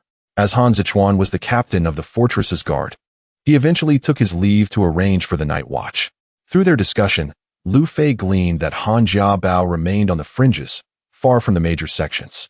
The surrounding area, spanning 1,000 miles, was sparsely populated by human cultivators, most possessing strength and scale comparable to Hanjiabao. The only slightly stronger faction was Wang Jiabao, which harbored grievances against Hanjiabao. Later that night, while Lu Fei was engrossed in his cultivation, he suddenly sensed a figure approaching rapidly from outside the courtyard. Before he could react, a fragrant breeze enveloped him. Sensing the familiar fragrance, Lu Fei probed into the past. Although the other party had taken measures to conceal her identity, he surmised her true nature, and thus spoke. "Senior Lu, may I inquire the purpose of your late-night visit?" Upon realizing her identity had been unveiled, Lu Yueqin lifted her veil, gazing at Lu Fei with a look of confusion as she queried, "How did you discern it was me? Is your spiritual awareness truly that formidable?" Lu Fei chose not to respond, instead fixating his attention on every subtle movement of Lu Yueqin. After all, a significant portion of the immense energy he had amassed to enhance his cultivation within the secret realm had been expended in traversing the passage and recuperating from injuries. Though his cultivation was indeed advancing swiftly, he was still some distance from establishing his foundational base, rendering him currently incapable of contending with Lu Yueqin. Observing Lu Fei's wariness, Lu Yueqin smiled slightly and remarked, "Very well, since you have recognized my identity, I shall pose my question directly. Who are you, and what brings you to my Hanjiabao?" Chapter 60. Lu Yueqin's plan. Senior Lu, I truly acted out of goodwill when I rescued Han Xiong and the others. I harbor no malice towards your Han family fortress, Lu Fei responded earnestly. Lu Yueqin furrowed her delicate brows and inquired, Are you truly not sent by Wang family fortress? At that moment, Lu Fei grasped that Lu Yueqin mistook him for an adversary sent by Wang family fortress. He replied, Senior Lu, I have heard Han Xiong mention some grievances between your Han family fortress and Wang family fortress. However, I swear, I am not affiliated with Wang family fortress. Seeing Lu Fei's sincere expression, which appeared genuine, and recalling her prior confirmation with Han Zichuan that Lu Fei had no intention of coming here, she nodded slightly and said, Very well, I believe you. You may leave in 3 days. Lu Fei looked at Lu Yueqin in confusion, unable to comprehend why she would confirm his identity yet still urge him to depart. He could only reply, I shall leave tomorrow. Realizing Lu Fei misunderstood her intentions, Lu Yueqin hastily clarified, Lu Xinzi, you are mistaken. I do not wish to drive you away. It is simply. Noticing her hesitation, Lu Fei did not press her, instead quietly observing Lu Yueqin. Sighing, she continued, It is of no harm to tell you. In a few days, Wang family fortress will come to Han family fortress to discuss cooperation. Lu Fei was somewhat perplexed and asked, Isn't Han family fortress at odds with Wang family fortress? How can they talk of cooperation? With a forlorn expression, Lu Yueqin replied, Though it is termed cooperation, it is, in fact, an attempt to annex our Han family fortress. Were it not for the disappearance of my sister and her husband, Wang family fortress would not dare to act so arrogantly. Are you referring to the Lord and Lady of Han family fortress? Han Xiong's parents? Lu Fei sought confirmation. Lu Yueqin nodded, saying, Yes, they claim to be searching for treasures in a secret realm 2 years ago, yet they have never returned. Subsequently, Lu Yueqin began to elaborate on the situation between Han family fortress and Wang family fortress. Lu Fei learned that there indeed existed a considerable disparity. Originally, Han family fortress had 5 foundational stage cultivators, but after the disappearance of the Lord and Lady, only the old Lord Han Yuanshan, who was at late foundational stage, his brother Han Yang at mid-foundational stage, and Lu Yueqin, who had followed her sister since childhood and was also at mid-foundational stage, remained. In contrast, Wang family fortress boasted 8 foundational stage cultivators, including the Lord and Lady and the Lord's brother, all at late foundational stage. At this moment, Lu Fei, whose strength was merely at the qi refining stage, could offer little assistance, and could only provide kind words of encouragement. As Lu Yueqin was about to leave, she turned and asked, Lu Xinzi, you truly are not a disciple of Lingshu sect? If you were, you could assist our Han family fortress. Upon hearing this, Lu Fei shook his head and replied, Senior Lu, I am indeed not a disciple of Lingshu sect. That storage ring was a gift from a senior. After Lu Yueqin departed, Lu Fei found himself pondering why she had shared so much with him. However, since the matters of Han family fortress and Wang family fortress were of little concern to him, he settled his mind and continued his cultivation. Meanwhile, as Lu Yueqin exited the courtyard, a subtle smile graced her lips as she contemplated. Since you do not acknowledge being a disciple of Lingshu sect and are unwilling to assist our Han family fortress, I must devise a strategy. She quickly made her way to Han Qingwan's room and entered to find Han Qingwan seated in meditation, recovering from her injuries. Seeing Lu Yueqin enter, Han Qingwan hurriedly rose and said, Aunt, you are here. Look, I have taken the healing elixirs and am almost well. Lu Yueqin gazed at Han Qingwan with fondness and replied, Indeed, you are recovering quite well. It is largely thanks to that Lu Xinzi. Han Qingwan nodded slightly and asked, Aunt, have you met him? Is he willing to help us? Lu Yueqin shook her head, saying, He refuses to acknowledge being a disciple of Lingshu sect. I am at a loss for what to do. Han Qingwan's expression fell, and she questioned, What shall we do? The appointed day for Wang family fortress is approaching. Lu Yueqin pondered for a moment, then looked at the delicate and beautiful Han Qingwan and said, There is a way, albeit. What is it? Han Qingwan asked eagerly. Lu Yueqin gritted her teeth and said, It will require some sacrifice on your part.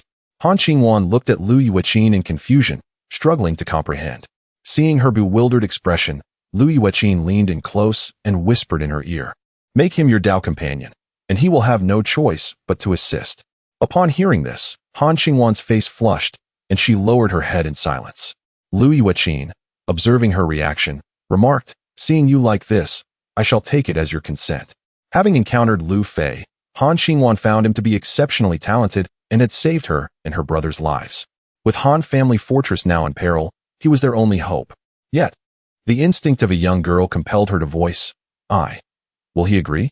Lu Yueqin, upon hearing this, smiled brightly and said, "Rest assured, listen to my arrangements." The following morning, Lu Yueqin, under the pretense that Han Qingwan wished to personally express her gratitude to Lu Fei for saving her life, brought the departing Lu Fei to a grand hall. Upon entering the hall, Lu Fei discovered a table laden with an array of exquisite delicacies, while Han Qingwan awaited in a light pink dress. "Benefactor, Qingwan expresses her heartfelt gratitude for your saving grace." Han Qingwan offered a respectful bow to Lu Fei. Lu Fei, startled, quickly replied, "No need for such formality. It was but a trifling matter. Please, let us sit," Lu Yueqin instructed the two. Noticing Han Zechuan's absence, Lu Fei inquired, "Where has Han Xiong gone?" "I have not seen him." As Lu Yueqin served him some dishes, she replied, "You mean Xiao Chuan? He is on guard against an unexpected attack from Wang family fortress. Today, it is just the three of us. Do not feel restrained." Lu Fei took a bite of the dish Lu Yueqin had served, his eyes lighting up at the delightful flavor. He was not concerned about poison, having saved the Han siblings and previously refined the Wandu herb, and thus indulged heartily. Lu Yueqin observed Lu Fei, her unease dissipating. She had initially intended to find an excuse to encourage him to eat more, but seeing his enjoyment, she couldn't help but chuckle softly. Hearing this, Lu Fei, noticing the gazes of the two women upon him, felt a tinge of embarrassment and remarked, "It has been ages since I have tasted such delicious food." Han Qingwan smiled and said, "Benefactor, if it is delicious, please eat more." Lu Yueqin urged Han Qingwan, "Wanner, you should eat more as well. You will need your strength." At this, Han Qingwan's face turned crimson, and she hurriedly lowered her head, falling silent. Half an hour later, Lu Fei began to feel an increasing heat within his body and suddenly raised his head to gaze at Lu Yueqin and Han Qingwan, instantly realizing the predicament. "What poison have you administered to me?" At this moment, Lu Fei's consciousness had become somewhat hazy. He shook his head in an attempt to remain alert. Han Qingwan hastily waved her hand and said, "Noble benefactor, this is not poison. Rather, it is the inner elixir of the Jiaolong." Upon noticing Lu Fei's puzzled expression, Lu Yueqin smiled gently and reassured him, "It will not cause you any harm. It merely awakens your primal desires." After she spoke, she prepared to leave, leaving Han Qingwan and Lu Fei alone in the grand hall. However, as Lu Yueqin took a few steps away and passed by Lu Fei, he swiftly channeled his spiritual energy, instantly refining a portion of the inner elixir he had ingested. This portion, mingled with the residual malevolent poison within him, was expelled from his body. A faint pink mist enveloped the hall in an instant, followed by a sharp scream from Lu Yueqin and a voice of confusion from Han Qingwan. 2 hours later, Lu Fei gazed at the two women, now unconscious before him, and felt a wave of frustration wash over him. He thought to himself, despite all his calculations, he had not anticipated Lu Yueqin's cunning arrangement. Without delay, he swiftly departed from the Han family fortress, choosing a direction and racing away. Chapter 61. Misstep into the blood spirit devouring array. Lu Fei hastened towards the direction of Ling Suzong, as indicated by Han Zechuan, traveling day and night until he found a secluded cave to conceal himself and rest. After a period of cultivation, Lu Fei realized that with the current energy within him, he was incapable of establishing a foundation. The energy accumulated in his body during the Tianyun secret realm had been nearly depleted by 1/4, while resisting immense pressure in the passage to protect his physical form from destruction. After falling into the muddy pool, another quarter was consumed in healing his injuries. The remaining half of his energy had mostly flowed into the bodies of Lu Yueqin and Han Qingwan, leaving him with little to utilize for himself. In the 3 months spent in the Tianyun secret realm, Lu Fei had completed the 5th transformation of his Jiu Zhuan Lian Ti Shu, reaching the blood refinement stage, and progressed to the upper half of the 2nd layer of Duan Hunju. He had also unblocked one of the 36 earth veins. Originally, 32 were unobstructed, and now there were 33. As Lu Fei gazed into the unknown distance, he urgently needed to resolve the poison pill that Su Meiying had given him. Although it had yet to manifest, Lu Fei understood that the poison was undoubtedly complicated. He merely remained unaware of its nature or the timing of its activation. If there were no alternatives, he would have to seek Su Meiying at Ling Suzong for an antidote before succumbing to the effects of the poison, which would inevitably lead him to become her cultivation furnace once more. Thus, Lu Fei traversed the forest by day, flying swiftly, and practiced Jianling Ju at night. Although his progress was slow, he encountered no significant mishaps. 3 days later, one evening, Lu Fei settled by a tranquil stream nestled against a mountain, preparing to cultivate there for the night. However, he gradually noticed an anomaly. The surrounding demonic beasts were increasingly numerous. With no less than 100 beasts of various types below the 9th layer of Qi refinement within a 10-mile radius. Furthermore, they continued to gather, including several beasts resembling the 2 golden giant pythons from the Tianyan secret realm. Lu Fei quickly concealed his divine sense, suppressing his aura with his formidable spiritual essence. At that moment, unless a core formation cultivator was present, it would be challenging for others to detect Lu Fei's presence. However, as Lu Fei contemplated leaving, he found it increasingly difficult. The sheer number of demonic beasts made it perilous, as any disturbance could lead to an attack. An hour later, deep into the night, Lu Fei hid within the canopy of a giant tree, observing the multitude of demonic beasts nearby, feeling a shiver run down his spine. Suddenly, a colossal light curtain erupted from the ground, reaching into the heavens, encircling the beasts and Lu Fei in mere moments. As Lu Fei stood in shock, some of the beasts, frightened, began to charge at the light curtain, producing a series of thuds as they collided against it. Yet, the powerful force of the curtain repelled them effortlessly. Some of the more powerful beasts, having developed intelligence, became even more terrified, inciting nearby creatures to frantically assault the curtain. Abruptly, the curtain shimmered with 5 colors, and the beasts began to wail, their bodies emanating a faint red glow. Witnessing this familiar sight, Lu Fei thought to himself that this formation resembled the blood sacrifice refining soul array from the Qi Shui mine, and it seemed he had inadvertently stepped into a formation designed to extract spiritual energy and blood essence. Feeling the energy within him slowly being drawn out by the array, Lu Fei hastily activated Jiu Zhuan Lian Ti Shu to control the overflow. In the distance, some weaker beasts had begun to be drained of their blood essence, writhing in agony until they were left as mere skeletal remains on the ground. Meanwhile, the stronger beasts struggled within the confines of the array. Lu Fei understood that at the current rate, it would not take an hour before he and the demonic beasts would be completely drained of energy. With little time to spare, he quickly focused his divine sense on the area where the energy was being gathered, akin to the blood pill's location in the blood sacrifice refining soul array. After a few breaths, Lu Fei indeed spotted a massive orb emitting a faint purple light several miles to the southeast. Without hesitation, Lu Fei recognized that approaching the blood pill and refining it was his only path to survival. Just as he was within mere 10 zhang of the blood pill, he felt his internal energy flowing out of control. Struggling against the tide, Lu Fei clung to the principles of Jiu Zhuan Lian Ti Shu when suddenly, a thunderous roar echoed, "You dare, wretch!" In that instant, Lu Fei felt his energy cease to leak, but a streak of light shot towards him from outside the array, reaching him in a breath's time. Sensing the immense power and perilous nature of this force, Lu Fei shifted his body 2 inches to the left. A piercing sound erupted as his body was struck, narrowly avoiding a direct hit to his dantian, but he was propelled into the blood pill's interior. Once inside the blood pill, Lu Fei was instantly enveloped by its energy. This immense force, containing both spiritual energy and blood essence, surged into him, mending his earlier wounds with a single breath. As the overwhelming energy continued to flow into his body, the spiritual energy in his dantian surged rapidly. The influx of blood essence began to circulate throughout his body, allowing him to swiftly complete the 5th transformation of Jiu Zhuan Lian Ti Shu. With the torrent of energy ongoing, Lu Fei's spiritual energy finally reached its limit. Had it not been for the fact that he had perfected the 5th transformation of Jiu Zhuan Lian Ti Shu, he might have been obliterated by this tremendous force. With a resounding boom, the barrier of his Qi refinement stage shattered once more, releasing a wave of energy far greater than his initial foundation establishment. Overwhelmed with joy, Lu Fei felt the powerful aura of his renewed foundation and let out a triumphant roar, as if that cry unleashed all the frustration and despair accumulated since his fall from grace.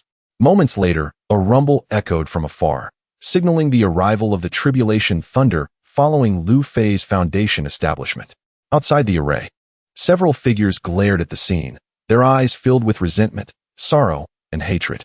One young disciple addressed an elder with resentment, saying, "Father, we have spent over a year and expended so much effort and spirit stones to arrange this blood spirit devouring array, only for it to be a wedding garment for this wild brat who appeared from nowhere.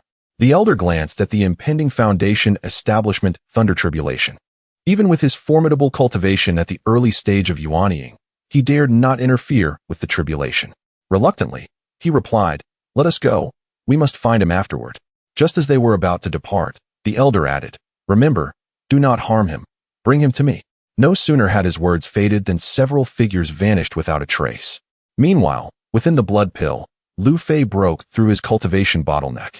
Fervently absorbing the energy contained within the blood pill, he utilized this energy to enhance and stabilize his own cultivation in preparation for the imminent thunder tribulation. Moments later, the first bolt of the foundation establishment thunder tribulation struck, shattering the array that was still holding. With a resounding crack, the array's protective barrier vanished entirely. The energy within the blood pill that Lu Fei had yet to absorb dissipated into the void. The thousands of demon beasts trapped within the array, including some powerful ones that had not been completely drained of their cultivation, regained their freedom. Yet, under the overwhelming might of the thunder tribulation, they all prostrated themselves on the ground, paralyzed with fear. When the first bolt of thunder struck Lu Fei's body, he let out a cry of anguish. Chapter 62. Rebooting the path of immortality. As the energy of the thunder tribulation surged into Lu Fei's body, it began to circulate along his skin, relentlessly tempering his flesh. In a flurry, Lu Fei guided the power of the thunder tribulation using the Jiuzhuan Lianti Shu, and rather than inflicting harm, the first strike of lightning significantly enhanced his mastery of the first layer of the technique, the refinement of the skin. Once the first thunderbolt dissipated and the second began to brew, Lu Fei was exhilarated to observe various phantoms of beastly corpses emerging from the forest beneath him. Without hesitation, he activated the Duan Hanju, absorbing and refining these phantoms into energy that flowed into his spiritual essence within 2 breaths. With a thunderous roar, the second thunderbolt completed its brewing and struck Lu Fei. As anticipated, he employed the second layer of Jiuzhuan Lianti Shu for the refinement of flesh. This bolt, more potent than the first, coursed through his body, releasing a greater volume of dark impurities. As the fifth thunderbolt cycled through Lu Fei's being, the fifth layer of Jiuzhuan Lianti Shu, the refinement of blood, experienced a profound enhancement aided by the tribulation. Just as Lu Fei braced himself for the sixth thunderbolt, he commenced the operation of the sixth layer, the refinement of qi. Although he had yet to master it, he was confident he could still channel the thunder. With a resounding crash, the sixth thunderbolt arrived. The moment it made contact with Lu Fei's body, his previously wavering heart found peace. Although the lightning inflicted some damage, a significant portion of its energy flowed through the principles of Jiuzhuan Lianti Shu throughout his body. Observing from a distance were a strikingly handsome man and a woman of slightly more mature demeanor. The man bore an expression of disdain, while the woman, despite her appropriately tailored attire, could not conceal her alluring figure and captivating features. "Our esteemed Shaogu master of Ziyuan Gu, has your talent ever allowed you to face the sixth thunderbolt during foundation establishment without sustaining injury?" the alluring woman inquired of the brooding man beside her. Casting a sidelong glance at her, the young master replied dismissively, "Humph, do not speak of me. With all the resources my father provided you, could you truly emerge unscathed during the sixth tribulation?" The woman retorted, her voice tinged with dissatisfaction, "You would do well to remember your words. I am, after all, your mother." With a derisive laugh, the young master responded, "Mother? You are merely my father's plaything. Your prior closeness to me was merely a means to approach him. I care not, as long as you do not oppose me in the future." The enchanting woman fell silent, her gaze fixed on Lu Fei as he faced the tribulation. As the seventh thunderbolt struck, Lu Fei operated the seventh layer of Jiuzhuan Lianti Shu, the refinement of essence. Though his body endured some harm, the early layers of the technique had been perfected and enhanced by the tribulation, rendering the damage less severe. Through the eighth layer, the refinement of soul, and the ninth layer, the refinement of spirit, Lu Fei, despite forcibly employing them without genuine mastery, gained profound insights into the final 4 layers of Jiuzhuan Lianti Shu through the tribulation's energy. In a state of ecstatic euphoria at successfully enduring the ninth foundation lightning tribulation, Lu Fei observed that the ominous clouds of tribulation above him did not dissipate, but instead grew heavier and more oppressive. He realized that he was not at the 9th level of qi refinement, but at the 10th, indicating that this final thunderbolt would be the true test. The two observers, witnessing the dense tribulation clouds, exchanged astonished glances. The enchanting woman spoke first. "I shall report to the master. You remain here and remember to capture him alive." Without waiting for a response, she vanished in an instant. The 10th thunderbolt arrived as scheduled. The moment it struck Lu Fei, he sensed its formidable power. The energy from the first 9 bolts combined paled in comparison. Lu Fei could not contain his distress as the bolts surged into him, inflicting severe damage upon his flesh, tearing at his sinews and bones. The situation grew even more dire as the power of the thunder assailed his spiritual essence, causing harm far worse than when he had lost Su Mei Ying's protection in that passage.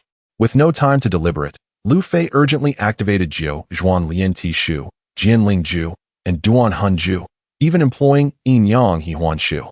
However, the effects were minimal as he was engulfed in lightning, his cries echoing, reaching the ears of the young master of Ziyuan Gu, causing him to tremble involuntarily. The agony Lu Fei endured surpassed that of his training in Duan Hun Ju by several folds.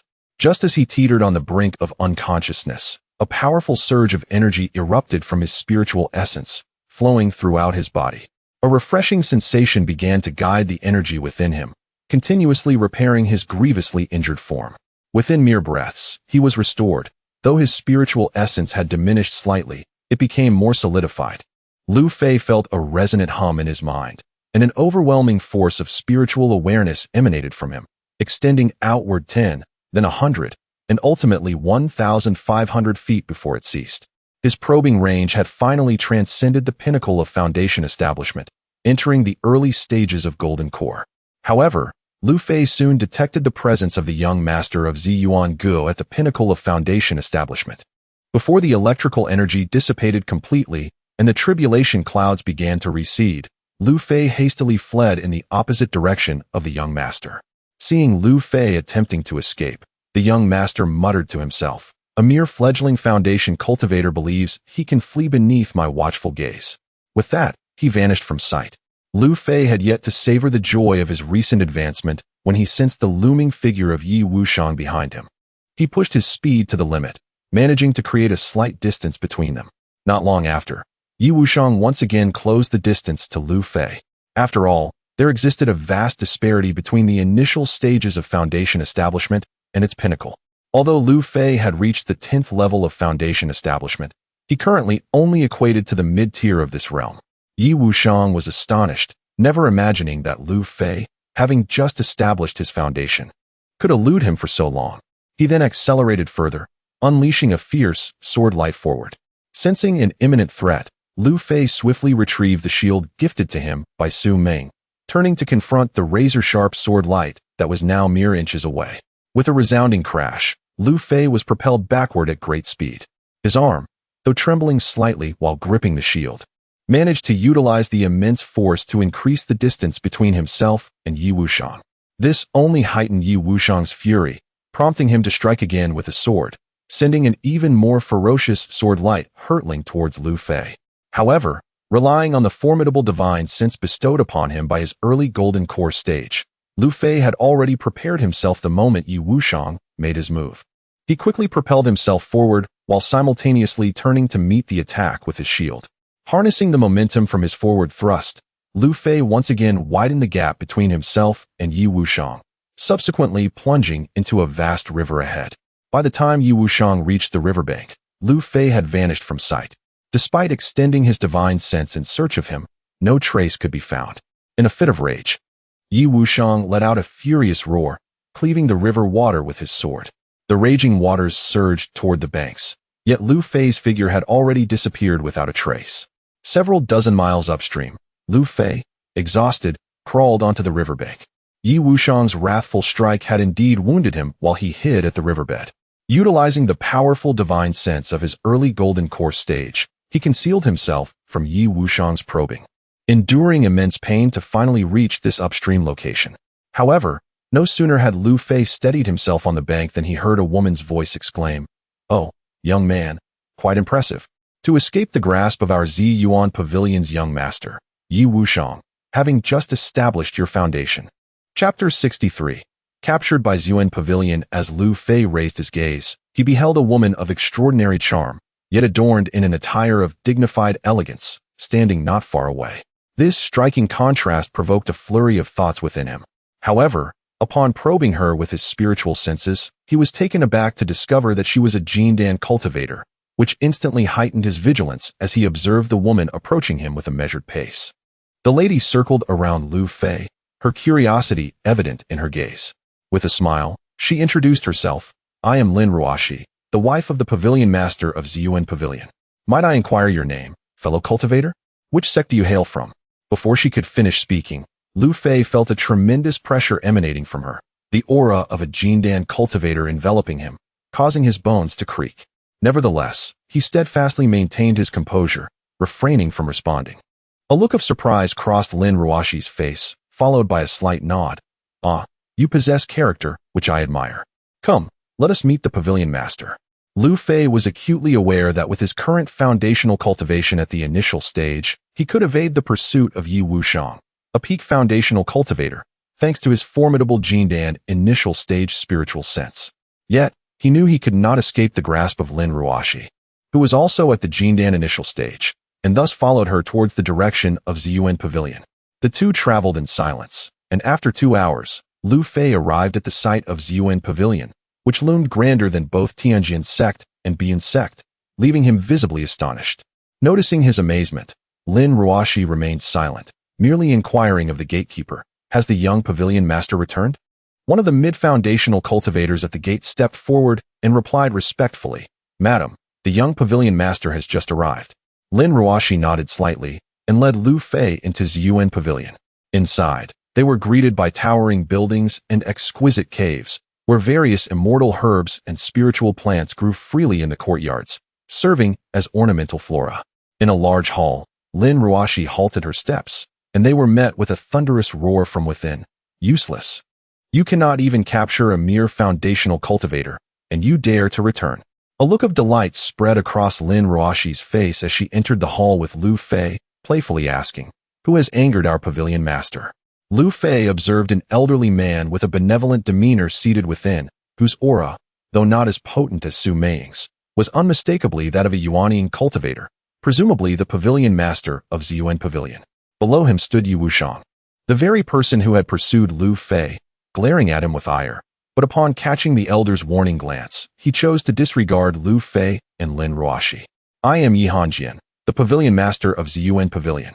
Young friend, to recover from your injuries so swiftly at the foundational level is indeed impressive, he remarked.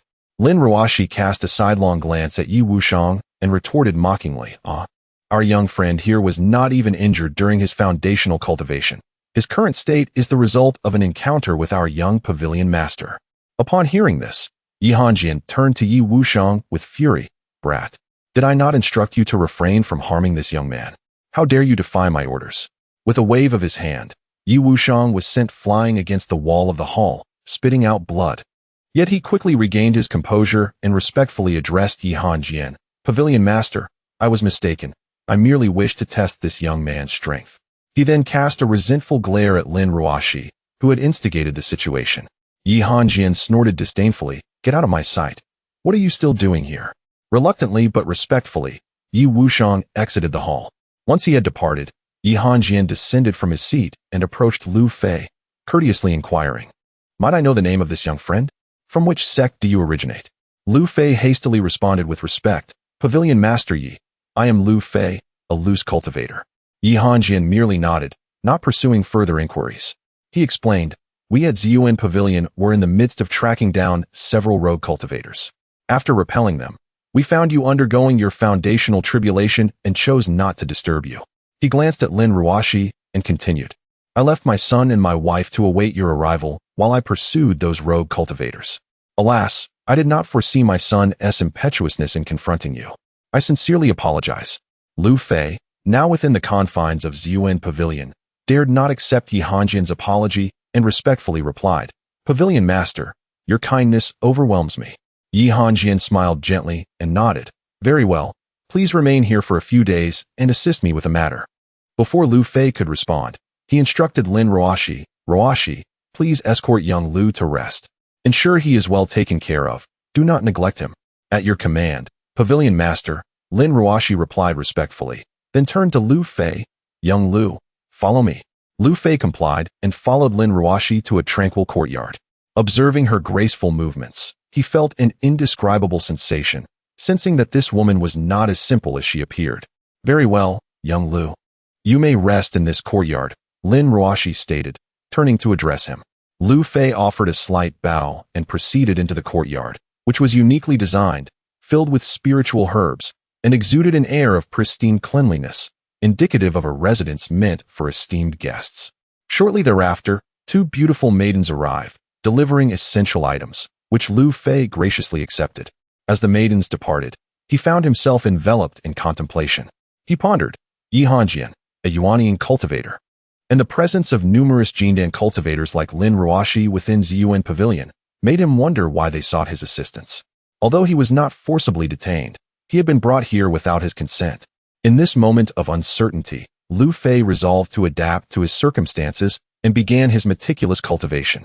At this moment, Lu Fei had already embarked on the 6th stage of the Jiuzhuan Lian Shu, achieving entry into the refinement of Qi realm.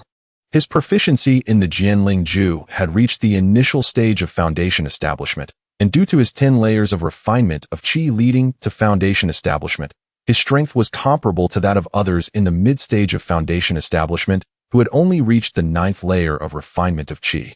Although he lacked the complete 2nd layer of the Duan Hanju, Lu Fei firmly believed that, through the tempering of the thunder tribulation, his current spiritual power was equivalent to the full might of the 2nd layer of this technique.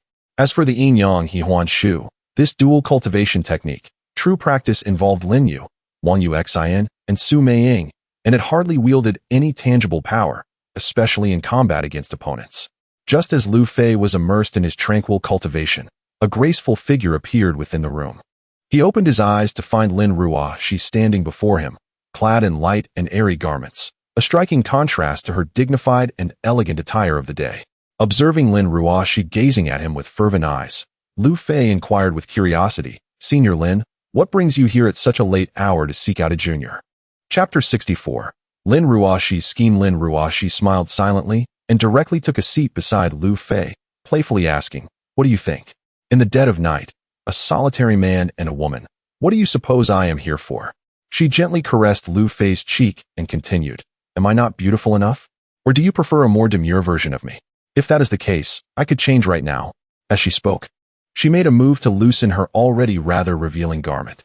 Lu Fei hastily stood up, saying, Senior Lin, please conduct yourself properly. That is not my intention. Lin Ruoxi leaned closer, pressing for an answer. Then what do you mean? Faced with the alluring Lin Ruoxi, Lu Fei found himself at a loss for words, yet could only respond with measured courtesy. Madam Sect Master, we are in Ziyuan Pavilion. I would never dare harbor any improper thoughts about you. Oh, so you do not enjoy the confines of indoors? Then let us venture outside. Lin Ruoxi exclaimed, attempting to pull Lu Fei along with her. He swiftly evaded, remaining aloof as he replied, Madam Sect Master, you have come here late at night. Surely it is because the Sect Master requires something of me. Please speak plainly. Seeing Lu Fei's lack of interest, Lin Ruoxi ceased her playful banter and settled at the table, saying, it is nothing of great consequence, merely that in 2 days' time, you will accompany us to a certain treasure site to retrieve something for Ziyuan Pavilion. Upon hearing this, Lu Fei inquired, may I ask where this place is?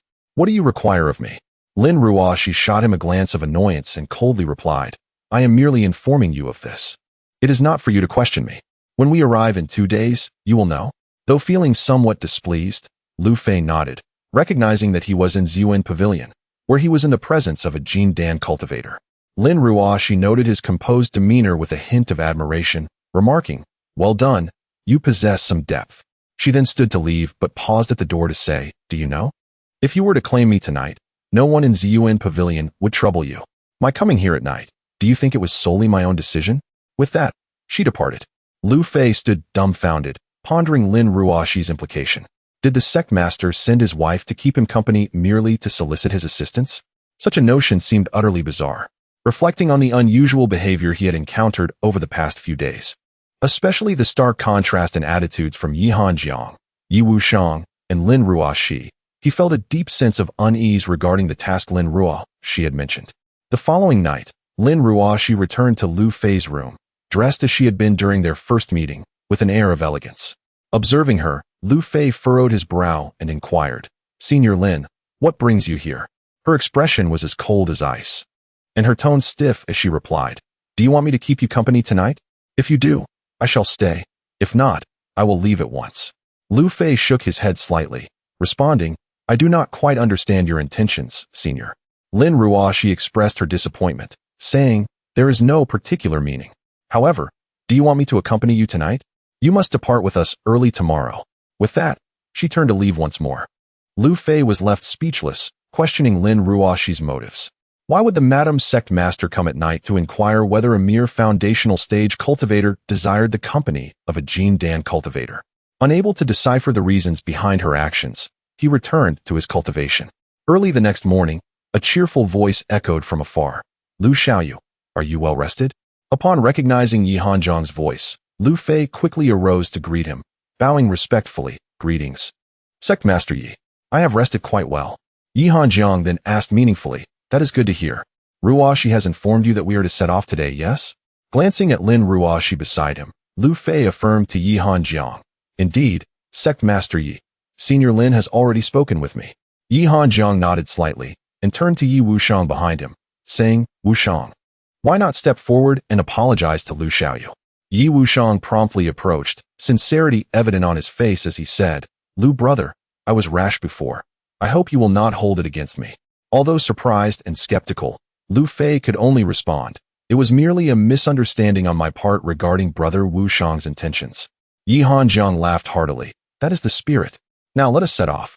He then produced a small vessel resembling a boat, tossing it into the air, where it transformed into a grand ship, approximately 10 zhang long and 2 to 3 zhang wide, hovering in the sky. Lu Fei stood astonished. This was the spirit boat his master Zhao Shan had once mentioned. Even the Tianjin sect did not possess such a vessel, and only the Baiyun sect had a smaller one that Zhao Shan had seen from afar. Noticing Lu Fei's astonished expression, Yi Wushang displayed a hint of disdain, while Yi Hanjiang jovially remarked, "Lu Xiaoyu, our destination is quite distant. We shall travel in this spirit boat, and I hope you do not mind." Uncertain why Yi Hanjiang was being so courteous towards him, Lu Fei respectfully replied, "I shall defer to the sect master's arrangements." The four of them then boarded the spirit boat. Upon stepping onto the vessel, Lu Fei felt as though he had entered a new realm, captivated by the opulent decorations and the shimmering array of items, momentarily forgetting to move. Yi Hanjiang, rather than appearing disdainful of Lu Fei's astonishment, seemed even more pleased, saying, "Lu Xiaoyu, you and Ruo, she will rest in the cabin at the stern. Wushang and I will take the helm and rest in the cabin at the bow." Awakened from his stupor, Lu Fei promptly responded, "Very well, I shall follow the sect master's arrangements." Yi Hanjiang nodded approvingly and instructed Lin Ruoshi, "Ruoshi, please take good care of Lu Xiaoyu." Lin Ruoshi acknowledged with a slight nod, saying, "Of course. Lu Xiaoyu, follow me." She then led Lu Fei into the cabin at the stern. Upon entering, Lu Fei discovered that the space inside was considerably larger than it appeared from the outside, with no tables or chairs. Only a flat jade stone floor and some soft blankets. He chose a spot to sit down. As soon as he settled, Lin Ruoshi sat closely beside him, and whenever Lu Fei shifted away, she followed suit.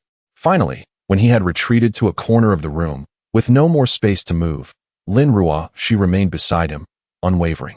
At this moment, Lu Fei realized that further words would be futile, so he closed his eyes and commenced his cultivation. Beside him, Lin Ruoshi gazed at Lu Fei in astonishment, surprised that he could still focus on his training despite her tempting presence. She felt a surge of irritation and muttered softly, "Are you still a man?" "Humph." Subsequently, she chose to ignore Lu Fei and moved to a distant spot to begin her own cultivation. The following morning, a voice resonated from outside the room. It was Yi Wushang calling, "Brother Lu, we have arrived. Please come out." Lu Fei and Lin Ruoshi promptly emerged, and the four of them disembarked from the spirit vessel, entering a canyon. As they beheld the canyon enveloped in a pale mist, Lu Fei refrained from probing the surroundings with his spiritual awareness, choosing instead to follow Yi Hanjing and the others as they ventured forth. After walking for a while, they halted before a smooth, sheer cliff. Yi Wushang then produced a black token, casting it towards the cliff face. A stream of spiritual energy flowed into the token, and suddenly, a radiant light burst forth, revealing a black entrance upon the cliff.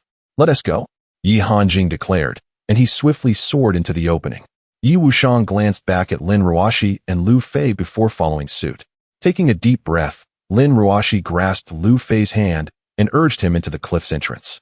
As darkness enveloped him, Lu Fei's heart raced furiously. Yet, Lin Ruoxi's gentle voice reached his ear, reassuring him, "Do not be afraid. I am here." After a few breaths, the darkness gave way to brilliance, and Lu Fei beheld Yi Hanjing and Yi Wuxiang standing before a colossal luminous screen. He and Lin Ruoxi hurried over, their curiosity piqued by the dazzling display before them. Lu Fei inquired, "Master Yi, what is this place?"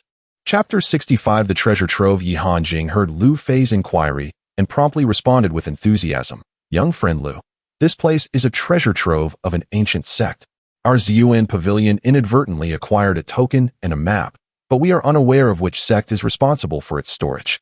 Upon hearing Yi Hanjing's reply, Lu Fei found himself even more perplexed. If they had obtained the token and map, why would they require the assistance of a mere foundational-level cultivator like himself? He pondered whether Yi Hanjing, much like Lin Ruoxi, possessed some peculiar inclination to bestow his wife upon him while also expecting him to share in any treasures found. Observing Lu Fei's bewildered expression, Yi Wuxiang added, "We have attempted to traverse this luminous barrier multiple times. However, we can only advance a short distance before being overwhelmed by the gravitational pressure emanating from the formations within." Suddenly, Lu Fei understood. The formations contained within this barrier might resemble the black spring at the bottom of the Tianyan secret realm, which amplifies gravitational force. Yet, he still questioned, if even Brother Yi cannot penetrate this barrier, then I fear I am equally powerless. Yi Wuxiang appeared sincere as he calmly replied, "Brother Lu, you may not be aware that this barrier's formation possesses a peculiar nature. Its gravitational pressure intensifies with the cultivator's level. Thus, our higher cultivation is of no benefit." At this moment, Lu Fei finally grasped why Yi Hanjing and Yi Wuxiang, along with Lin Ruoxi, regarded him with such esteem. It was due to their discovery of his ability to withstand the tribulations of foundational-level lightning without sustaining significant harm. Yi Hanjing, noticing Lu Fei's expression, continued, "Indeed, I recognize that you are a body refinement cultivator and not just an ordinary one. Hence, I wish to enlist your aid in seeking opportunities within." Seeing no way to decline, Lu Fei responded, "I shall do my utmost." Yi Hanjing nodded slightly, assuring him, "Rest assured, should you uncover treasures within, our Ziyuan pavilion will certainly reward you handsomely. At that time, titles such as Deputy Pavilion Master and Grand Elder will be yours to choose." Lu Fei hastily replied, "I hardly deserve such accolades. As long as the Pavilion Master grants me some spirit stones for my assistance, I would be content." Yi Hanjing chuckled, and then said, "Very well, Ruoxi, you and young friend Lu shall enter and take a look. Wuxiang and I, being unable to cultivate body refinement techniques, shall refrain from intruding." Lu Fei was astonished to discover that Lin Ruoxi also practiced body refinement techniques, and from Yi Hanjing's words, it seemed she had made considerable progress. Lin Ruoxi, noticing Lu Fei's expression, smiled gently, saying, "My humble skills are hardly worth mentioning. I shall rely on you for assistance later." Yi Hanjing then produced 2 healing elixirs, offering them to Lu Fei and Lin Ruoxi. "These are healing pills. Consume them, and in case of injury within, you will recover swiftly." Lu Fei realized that this elixir was likely more potent than it appeared, but seeing Lin Ruoxi swallow hers without hesitation left him no grounds for refusal. And he too swallowed the elixir with determination. Without further ado, Lin Ruoxi stepped into the barrier, and Lu Fei followed closely behind. As they entered, Lu Fei immediately felt an overwhelming force of gravity enveloping him. Lin Ruoxi's movements slowed significantly under the pressure, yet to Lu Fei, it felt negligible. After taking only a few steps, they encountered 2 rectangular stone tables with several jade boxes scattered nearby, all empty, indicating that previous entrants had taken the treasures within. Continuing forward for another dozen steps, they found 2 more identical stone tables in the same desolate state. Keeping pace with Lin Ruoxi, they advanced together, and soon, they spotted 2 stone tables in the distance, adorned with neatly arranged jade boxes. Their eyes brightened with joy, for the barrier limited their capacity to observe beyond a few feet, rendering them unaware of the treasures contained within the boxes. As they approached the stone tables, Lin Ruoxi's body began to sway violently, and she was on the verge of collapsing towards Lu Fei. In a moment of instinct, Lu Fei reached out to catch her. The instant his hand made contact with her arm, an immense gravitational force, far stronger than before, bore down upon him. Though he managed to steady Lin Ruoshi, Lu Fei took a deep breath. Grateful that he had cultivated the Jiao Zhuan Lian Ti Shu to its 6th transition. Otherwise, he would have been crushed by the oppressive weight. Supporting Lin Ruoshi's arm, he moved forward, but just as they were about to reach the stone table, she suddenly fell into his embrace. The sensation of her soft body and captivating fragrance stirred his heart. Quickly regaining his composure, he inquired, "Senior Lin, shall I escort you back to rest? Or shall we proceed further?" Under the pressure, Lin Ruoshi pressed against him, unabashedly responding, "Young Master Lu, would you be so kind as to carry me over for a better look?" Lu Fei intended to disentangle himself from Lin Ruoshi's grasp, yet she clung to him tightly, her head resting against his chest. Unable to separate from her, he continued forward until they arrived at the stone table. With both arms encircling her, he found it impossible to inspect the treasures. Noticing this, Lin Ruoshi did not hesitate and swiftly stored 3 or 4 jade boxes along with 3 jade slips into her storage ring. Lu Fei frowned, glancing at her. She remained unperturbed, softly stating, "Everything I take is yours as well." Lu Fei was baffled by Lin Ruoshi's seductive words, but responded, "I fear these treasures may not belong to either of us. They should be presented to Pavilion Master Yi." With a playful smile, Lin Ruoshi countered, "Would you truly part with these treasures and hand them over to that elderly man who is nearing his end?" Lu Fei ignored her teasing and queried, "What is wrong with Pavilion Master Yi?" Lin Ruoshi leaned closer to Lu Fei's ear, whispering, "He has encountered a problem in his cultivation. It is likely he will not be able to advance any further, and he may not have much time left." Lu Fei gazed at Lin Ruoshi in astonishment, asking, "Is that true? Then, will you not hold sway over the Ziyuan Pavilion in the future?" Lin Ruoshi let out a disdainful laugh and replied, "That is impossible. Yi Hanjing has a younger brother named Yi Han Shuang, who is at the mid-stage of the Golden Core realm and serves as the deputy master of Ziyuan Pavilion." After speaking, she cast a fiery gaze at Lu Fei and asked, "Are you truly not interested in me?" Lu Fei slightly shook his head and said, "Senior Lin, you jest. As a mere cultivator in the initial stage of foundation establishment, how could I dare to covet the esteemed wife of the master of Ziyuan Pavilion?" Lin Ruoshi smiled helplessly and responded, "I understand. You look down on me, thinking I am a wicked woman." Noticing Lu Fei's silence and his lack of consolation, she continued, "All right then. Hold me as we move forward." Lu Fei furrowed his brow and replied, "Senior Lin, perhaps I should escort you back first?" Lin Ruoshi resolutely replied, "I refuse. Hurry and hold me as we proceed." Just as Lu Fei was about to speak, a wave of energy, strikingly similar to the seductive poison, engulfed his entire being in an instant. He thought to himself, "This is not good. It must be the toxin from the pill that the enchanting Su Meiying consumed." At that moment, the eruption of the poison proved to be detrimental to Lu Fei. Initially, he had relied on his formidable spiritual awareness to suppress the allure of Lin Ruoshi in his arms. However, with the poison now sweeping through him, he could no longer maintain control over himself. Instantly, the flames of desire within him broke through all barriers. Lin Ruoshi, witnessing the lust reflected in Lu Fei's eyes, had no time to react before letting out a sharp cry as Lu Fei pinned her beneath him. In this formation, her golden core cultivation proved to be of little use. Soon, the two figures began to dance within the confines of the array. Chapter 66. The schemes of Yi Hanjiang. Half an hour later, Lu Fei gradually recovered from the effects of the poison, yet he understood that this was merely a temporary reprieve. Without Su Meiying to detoxify him, the poison could erupt once more at any moment. Beneath him, Lin Ruoshi glared at Lu Fei with indignation, exclaiming, "You men are all the same. When you are offered something, you feign disinterest, yet when it is withheld, you resort to coercion. Once I am free, I shall undoubtedly take your life." Upon hearing Lin Ruoshi's threat, Lu Fei was reminded of that enchanting woman, Su Meiying, and the wicked fire within him was reignited, pushing him to assert his dominance again. "You scoundrel! I will kill you. I was wrong. Please let me go." After half an hour, although Lin Ruoshi still felt a tinge of shyness, she had entirely come to terms with the fact that she was Lu Fei's woman. She then spoke to him, "Lu Fei, let us proceed." Lu Fei's eyes lit up as he replied, "Proceed?" Realizing her slip of the tongue, Lin Ruoshi hurriedly clarified, "I meant, Let us continue our treasure hunt, not that other matter. With a dawning realization, Lu Fei responded, "Oh, I see. Senior Lin still maintains a sense of propriety. Does she not?" Lin Ruoxi, aware that Lu Fei was intentionally teasing her, chose not to retaliate at that moment, thinking to settle the score later. She smiled and said, "Lu Fei, let us set off." Having shared intimate moments, Lu Fei no longer held back and embraced her as they ventured forward. An hour later, Lin Ruoxi had collected 7 jade boxes and 4 jade slips, all remarkably well preserved within the array. However, on the innermost stone table lay 2 jade boxes and 1 jade slip, which Lu Fei could not approach, regardless of his efforts. The two could only retrace their steps, and upon reaching an area where Lin Ruoxi could move freely, Lu Fei set her down.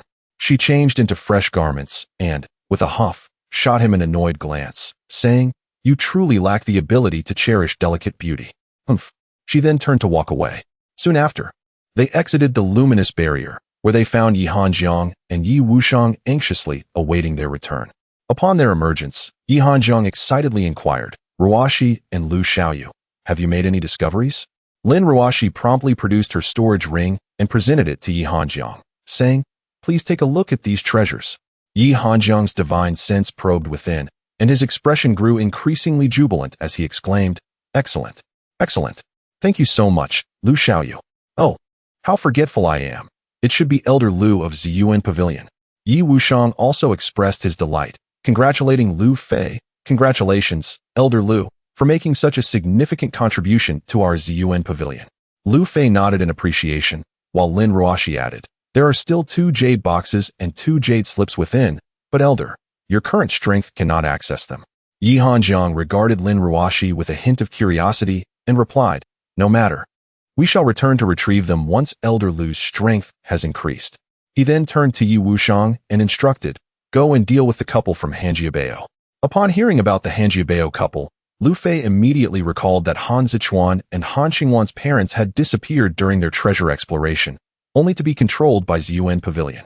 He quickly asked Yi Hanjiang, "Do you mean the Lord of Hanjiabao, Han Feng, and his wife, Lin Yuan?" Yi Hanjiang had never met the couple, as that was Yi Wuxiang's responsibility, so he looked to him for confirmation. Yi Wuxiang nodded, saying, "Elder Lu, now that you mention it, that couple does seem to bear those names. Do you know them?"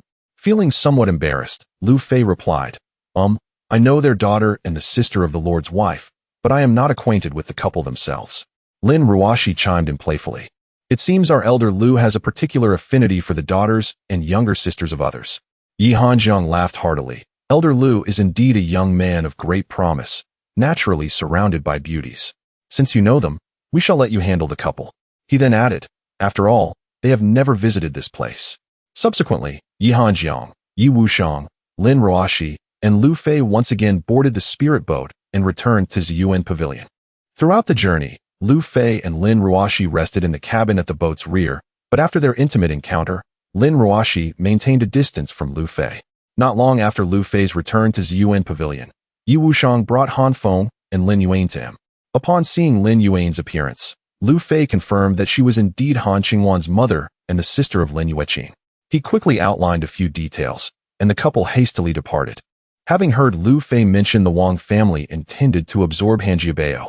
Thus, a fortnight passed without Lin Ruoxi seeking Lu Fei, nor did the Yi family reach out to him.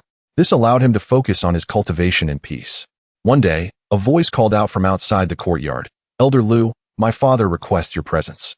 Upon hearing this, Lu Fei promptly rose to greet Yi Wuxiang, saying, "Brother Wuxiang, it has been a few days. You still appear as impressive as ever." Yi Wuxiang nodded slightly. "Elder Lu, you flatter me. Let us go meet my father." Lu Fei nodded in agreement and followed him. However, this time, Yi Wuxiang did not lead Lu Fei to the main hall, but rather into a cave within the rear mountain. Although puzzled, Lu Fei followed him into the cave. After a short while, they arrived at a hall where an aged Yi Hanjiang sat, alongside the still radiant Lin Ruoxi. Lu Fei recalled Lin Ruoxi's earlier words, that Yi Hanjiang had suffered grave injuries and might not have much time left. He stepped forward, perplexed, and asked, "Lord Yi, what is troubling you?" Yi Hanjiang waved his hand dismissively. "It is nothing, merely an old ailment." He then turned to Yi Wuxiang, instructing, "Wuxiang, go guard the entrance. No one is permitted to enter without my command." Once Yi Wuxiang had departed, Yi Hanjiang turned to Lin Ruoxi and inquired, "Do you truly have an affection for this youthful form?" Lin Ruoxi turned her head away, remaining silent. Yi Hanjiang smiled faintly and continued, "You two engaged in illicit activities within the luminous array. Do not think I am unaware. Though you emerged clad in fresh attire, you still underestimated the perceptive abilities of a Yuanian cultivator." Lu Fei was about to explain that he had forcefully taken possession of Lin Ruoxi's body due to being afflicted by Dan Du, but before he could utter a word, Lin Ruoxi retorted, "Did you not say I should go and comfort Lu Fei?" Yi Hanjing mocked, "You shameless harlot, how dare you mention that? I instructed you to arrange for a maid to attend to him, yet you chose to offer yourself instead." Lin Ruoxi wished to argue further, but Yi Hanjing waved his hand and interjected, "I have long known who you are. First, you approached Wuxiang, and then you attempted to seduce me." Lin Ruoxi stared at Yi Hanjing in astonishment and asked, "What are you saying?" Yi Hanjing laughed heartily, "I killed your parents. You were well aware of it. Thus, you deliberately approached us, sowing discord between father and son, instigating us to turn against each other. All in the name of avenging your parents, am I right?" Realizing her intentions had been seen through by Yi Hanjing, Lin Ruoxi furiously demanded, "Then why did you not kill me sooner?" Yi Hanjing shook his head slightly. "Why would I kill you? Would it not be far more delightful to have you willingly become my plaything?" Enraged and humiliated, Lin Ruoxi drew her sword and lunged at Yi Hanjing. With a mere flick of his hand, he unleashed a torrent of powerful spiritual energy that sent Lin Ruoxi flying, subsequently conjuring a chain that bound her tightly. Just as Lu Fei was about to intervene, another iron chain ensnared him as well. Confused, Lu Fei inquired, "Lord Yi, what is the meaning of this?" Yi Hanjing shook his head gently. "Elder Lu, I am deeply sorry. This body of mine cannot be restored, no matter how many treasures I possess." Rising, he approached Lu Fei and placed him within a formation. Upon seeing it, Lu Fei recognized it as being similar to the one used to refine the energy of demon beasts in the forest, albeit on a smaller scale. Yi Hanjing continued, "However, once I inhabit your body, I shall treat it well." Pointing at Lin Ruoxi, he added, "You are fond of this wretched woman, are you not? I will ensure your body enjoys itself thoroughly." He chuckled and continued, "And as for that daughter of the Han family, the so-called little sister-in-law, I will allow your body to relish her as well." With that, Yi Hanjing activated the blood spirit devouring array surrounding Lu Fei, enveloping his body in a radiant barrier instantaneously. Chapter 67. The cuckoo occupies the magpie's nest. Though this formation is modest in size, its potency surpasses that of the blood spirit devouring array employed to absorb the essence of demon beasts. Lu Fei felt as if his entire being, energy and vitality, was being swiftly siphoned away. Yi Hanjing observed Lu Fei's struggle within the array and remarked, "Elder Lu, do not blame me. Had you not disrupted my plan to absorb the essence of the demon beasts, I would not be in such haste to seize your body." With that, he turned to Lin Ruoxi, gently caressing her cheek, while shaking his head mockingly. "You have served me well as a cauldron for so many years, prolonging my life for a few more. If your parents were aware, they would surely commend you for being such a dutiful daughter, haha." At this moment, Lin Ruoxi was on the brink of collapse. Years of enduring humiliation in pursuit of vengeance for her parents had culminated in endless disgrace and darkness. She felt like a mere shell of a person. As if unsatisfied, Yi Hanjing continued, "Do you think your parents were noble beings? They practiced vile arts and have slain countless lives. Each child, like you, seeks vengeance for their parents, yet they have perished 1,000 times over." Lin Ruoxi screamed, "You lie? I will not allow you to tarnish my parents' names." Yet, she was bound by chains, with no opportunity for resistance. Witnessing her furious and crazed expression, Yi Hanjing taunted, "Do not fret. Once I have taken over Lu Fei, we can indulge in our former madness. You will relish this youthful body, haha." At that moment, Lin Ruoxi yearned for death, but her spiritual energy had been depleted, rendering her immobile. Observing Lu Fei, whose breath had weakened considerably and whose power had diminished significantly, Yi Hanjing ceased the operation of the blood spirit devouring array. He then directed a surge of spiritual energy towards the blood pill formed within the array, enveloping it and stating, "I could have directly seized your body, but I prefer to ensure success in my endeavors. I must diminish your strength first. Once I complete the possession, this energy will return to you." With that, he radiated a dense black light, and moments later, a dark-hued Yuan Ing emerged from his body. This palm-sized sphere contained a miniature figure identical to Yi Hanjing, which glanced at Lu Fei before soaring into his sea of consciousness. Lu Fei felt a tumultuous upheaval within his mind as Yi Hanjing's Yuan-ing materialized in his consciousness, and Yi Hanjing exclaimed with delight, "Ah, your divine essence is indeed formidable. I had forgotten to assess it. But it meets my requirements." He then approached Lu Fei's divine essence. However, as soon as Yi Hanjing's Yuan-ing made contact with Lu Fei's divine essence, it was forcefully repelled, causing Yi Hanjing to cry out in shock. The turmoil within Lu Fei's consciousness intensified, prompting Yi Hanjing to anxiously inquire, "Lu Fei, what is happening? Your divine essence cannot be this resilient." Lu Fei's voice resonated within the sea of consciousness. "Yi sect leader, counting you. 3 Yuan Yings have attempted to devour me, only to be consumed by me instead. Haha." Upon hearing this, Yi Hanjing, realizing the peculiarity of Lu Fei's divine essence, sought to escape the sea of consciousness. Yet, the divine essence suddenly emanated a powerful attractive force, pulling him back. At this moment, Yi Hanjing was genuinely frightened. His entire Yuan-ing trembled as he humbly implored, "Young friend Lu, I have been blind. Please spare me. You desire Lin Ruoxi, and I shall grant her to you." Lu Fei wasted no words and immediately activated the Duan Hanju, commencing the absorption and refinement of Yi Hanjing's Yuan-ing.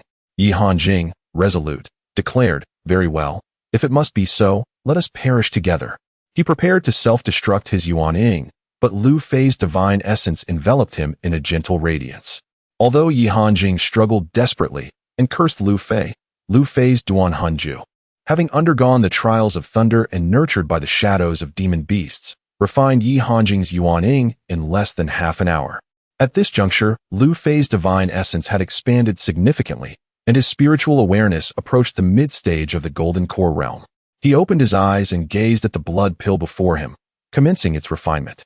After half an hour, Lu Fei returned to his former state, though not entirely restored. He could move freely. He approached Lin Ruoxi, fixing his gaze upon her, and inquired, "What do you wish?" Believing Lu Fei had been successfully possessed by Yi Hanjing, Lin Ruoxi retorted in fury, "Kill me. Otherwise, I shall not spare you." Lu Fei then stepped closer, pressing her down, and tenderly said, "You are indeed a wretched woman. However, from now on, as long as you obey, the Ziyuan Pavilion shall belong to us." Lin Ruoxi scoffed, "Us? Humph. Either kill me now, or I will assuredly avenge my parents and Lu Fei." Disregarding Lin Ruoxi's feeble resistance, Lu Fei fed her several drops of Millennium Spirit Milk. In mere moments, she regained much of her strength. Nonetheless, Lu Fei did not relent against the slightly revived Lin Ruoxi. Half an hour later, Lin Ruoxi shouted in rage, "You scoundrel! You are Lu Fei, not Yi Hanjing. How dare you treat me this way? Let me go?" After another half hour, Lin Ruoxi finally regained her golden core strength and pinned Lu Fei down. Her eyes narrowed as she proclaimed, "Humph, let us see how I will torment you this time." An hour later, the two nestled together. Lin Ruoxi asked, "Lu Xianzi." "No, it is all your fault for making me call you Lu Xianzi." Blushing slightly, she continued, "Lu Fei, what shall we do in the future?" Lu Fei gazed at the enchanting Lin Ruoxi and replied, "I must feign that Yi Hanjing has successfully possessed me, and under the pretense of seclusion for cultivation, I will entrust the management of the Ziyuan Pavilion to you. The rest depends on you, for my current cultivation cannot assist you." Lin Ruoxi, filled with gratitude for Lu Fei's vengeance for her parents, now regarded herself entirely as Lu Fei's woman. With a gaze full of affection, she reluctantly stated, "Then let us indulge once more." An hour later, Lu Fei adjusted his attire and positioned himself behind a screen prepared by Yi Hanjing, exuding the pressure of an early golden core cultivator as he called out, "Wushang, you may enter." In the depths of the cave, Ye Wushang and a mid-golden core cultivator led a group of elders to their destination. Lu Fei observed that the mid-golden core cultivator bore a resemblance to Ye Hanjiang. Realizing that this individual was Ye Hanshuang, the vice master of Ziyuan Pavilion, as mentioned by Lin Ruoxi, Ye Wushang was the first to step forward and respectfully said, "Congratulations, father, on your rebirth." The others, including Ye Hanshuang, followed suit in offering their congratulations.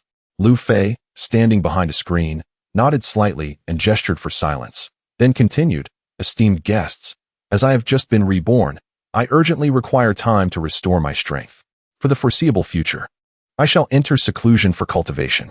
The affairs of Ziyuan Pavilion will be managed by my esteemed wife Ruoshi, my son Wushang, and Vice Master Han Shuang, who will jointly oversee our matters. In the event of any disputes, Ruoshi's wishes shall prevail. At this moment, Lin Ruoshi hurriedly stepped away from Lu Fei's side and approached the gathered assembly, offering a respectful bow towards the screen behind which Lu Fei stood. I vow not to disappoint the expectations of our pavilion master's husband and to elevate Ziyuan Pavilion to new heights.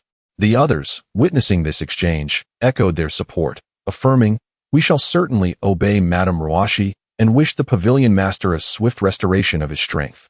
Lu Fei nodded in acknowledgement and replied, "Very well, you may all leave. Remember, no one is permitted to seek me without Ruoshi's consent." The assembly bowed once more and replied, "We shall faithfully adhere to the pavilion master's decree." With that, they exited the cave, and before departing, Lin Ruoshi cast a glance back at Lu Fei, offering him a slight nod. 2 days later, with the aid of his formidable near-mid golden core consciousness and Lin Ruoshi's assistance, Lu Fei departed from Ziyuan Pavilion, hastening towards the direction of Lingshu sect. Chapter 68. Becoming a disciple of Lingshu sect. As Lu Fei gazed at the Ziyuan Pavilion behind him, his heart was a tumult of emotions. Over the past month, he had faced life and death on 2 separate occasions. Among the treasures he acquired from the gravitational restriction array, Lin Ruoshi had only given him a jade slip containing the sword technique Pewang Qi Shi, while keeping the rest for herself, insisting, "Since all the treasures belong to you, what use do you have for them?" His most significant gain was inadvertently saving the couple who led the Han family fortress, a gesture that repaid his fleeting night with Lin Yueqin and Han Xingwan. A day later, as Lu Fei rested in a mountain gorge, he found himself lost in thought while examining the Pewang Qi Shi jade slip. Lin Ruoshi had informed him that despite his commendable strength in both body refinement and soul cultivation, his offensive capabilities were lacking. Although the sword spirit technique could enhance his cultivation, its swordplay was insufficiently powerful.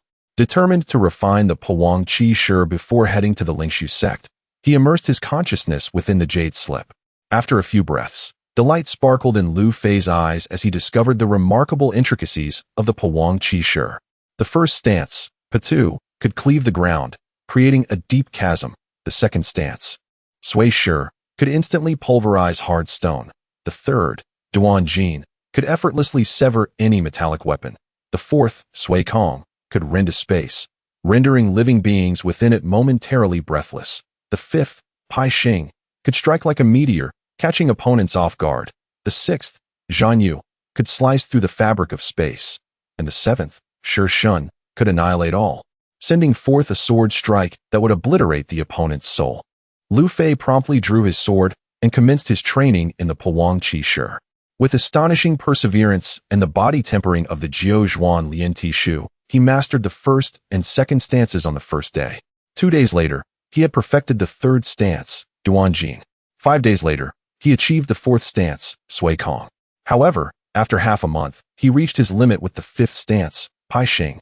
Making no progress on the sixth stance, Zhan Yu, despite several days of effort. 10 days later, Lu Fei arrived at the entrance of the Lingshu sect. Gazing at its expanse, several times larger than Ziyuan Pavilion, he hesitated momentarily. However, upon witnessing the throngs of cultivators in various attires milling about, he quickly understood the reason for the multitude. Today marked the Lingshu sect's recruitment day, with many present to undergo tests and registrations. Successful candidates would compete 3 days later, and only the victors would be admitted as disciples. Contemplating his own lack of a sect and the fact that Su Ming was also a member of the Lingshu sect, Lu Fei decided to register and pursue his cultivation there. He joined the line to await his test and registration. After half an hour, he found himself 10 people away from the front. A disciple of Lingshu sect, at the late stage of foundation establishment, held a small mirror radiating red light towards the first individual in line, inquiring, "What is your name? Where do you cultivate?" The junior, Li Yu, from the Li family of Shiqing. The disciple with the mirror nodded slightly and addressed another disciple nearby. "Junior, please register." Li Yu, Shiqing Li family, 8th layer of Qi refinement, 26 meridians. Qualified. Lu Fei was astonished by the mirror's ability to discern the testee's qualifications. He recalled hearing that the minimum requirement for disciples at Lingshu sect was to have 25 unobstructed meridians. Zhang Wu, 9th layer of Qi refinement, 24 meridians. Not qualified. Junior, please register. Yi Zihan, Yeqing Yi family. Early stage of foundation establishment, 34 meridians. Qualified. Instantly, murmurs of surprise rippled through the crowd, and even the other testing disciples turned to gaze at her. Clad in a purple robe, Yi Zihan was tall and strikingly beautiful, exuding an air of aloofness. Unfazed by the attention, she merely nodded at the disciples before her and walked away with a jade slip inscribed with her name. Before long, it was Lu Fei's turn. The testing disciple lifted the mirror towards him, and after a breath, asked, "What is your name? Where are you from?" Lu Fei respectfully replied, "Junior Lu Fei, a free cultivator." The testing disciple nodded and informed another disciple, "Junior, please register. Lu Fei, free cultivator, early stage of foundation establishment, 33 meridians. Qualified." Receiving the jade slip with his name inscribed upon it, Lu Fei proceeded to the plaza at the back. By this time, several hundred cultivators had gathered in the plaza, the most powerful at the mid-stage of foundation establishment and the least at the 8th layer of qi refinement. Meanwhile, Yi Zihan, having just passed her test, was surrounded by numerous male cultivators, each attempting to engage her in conversation. Yet, she responded coolly, offering only a faint smile to those of notable background. Lu Fei sought a quiet corner to await further developments. Moments later, a striking young woman approached him, glancing at the storage ring on his finger. "What is your name, friend?" "I am Yin Xiao." Though she was also at the early stage of foundation establishment, the sparkle of sincerity and purity in her eyes made her instantly likable. Lu Fei smiled gently and replied, "Miss Yin, I am Lu Fei." Yin Xiao smiled back and continued, "Do you know anyone in Lingshu sect?" Initially, Lu Fei contemplated mentioning Su Ming but decided against it, shaking his head and replying, "I do not know anyone. This is my first visit to Lingshu sect. How about you, Miss Yin? Do you know anyone?" Yin Xiao chuckled, "I know someone, but it was from childhood, so she probably wouldn't recognize me now." Thus, Lu Fei and Yin Xiao engaged in conversation. An hour later, the testing and registration were complete, and the plaza was now teeming with over 1,000 cultivators.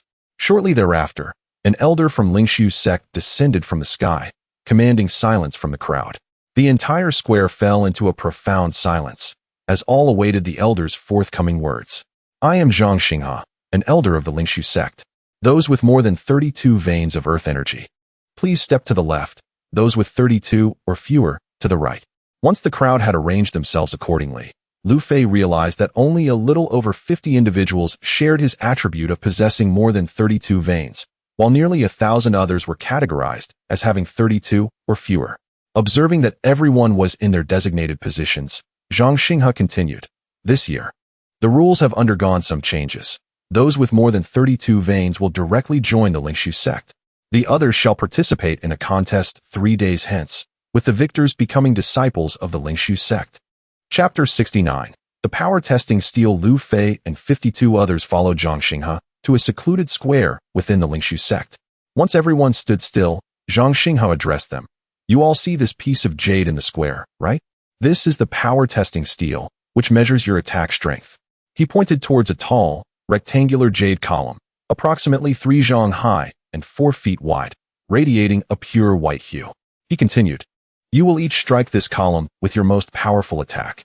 Remember, it must be your strongest blow." Lu Fei gazed at the white column, momentarily perplexed by the Lingshu sect's peculiarities. Not only had they altered the rules for recruiting disciples, but, as mentioned in casual conversations, this recruitment had commenced over a month earlier than in previous years.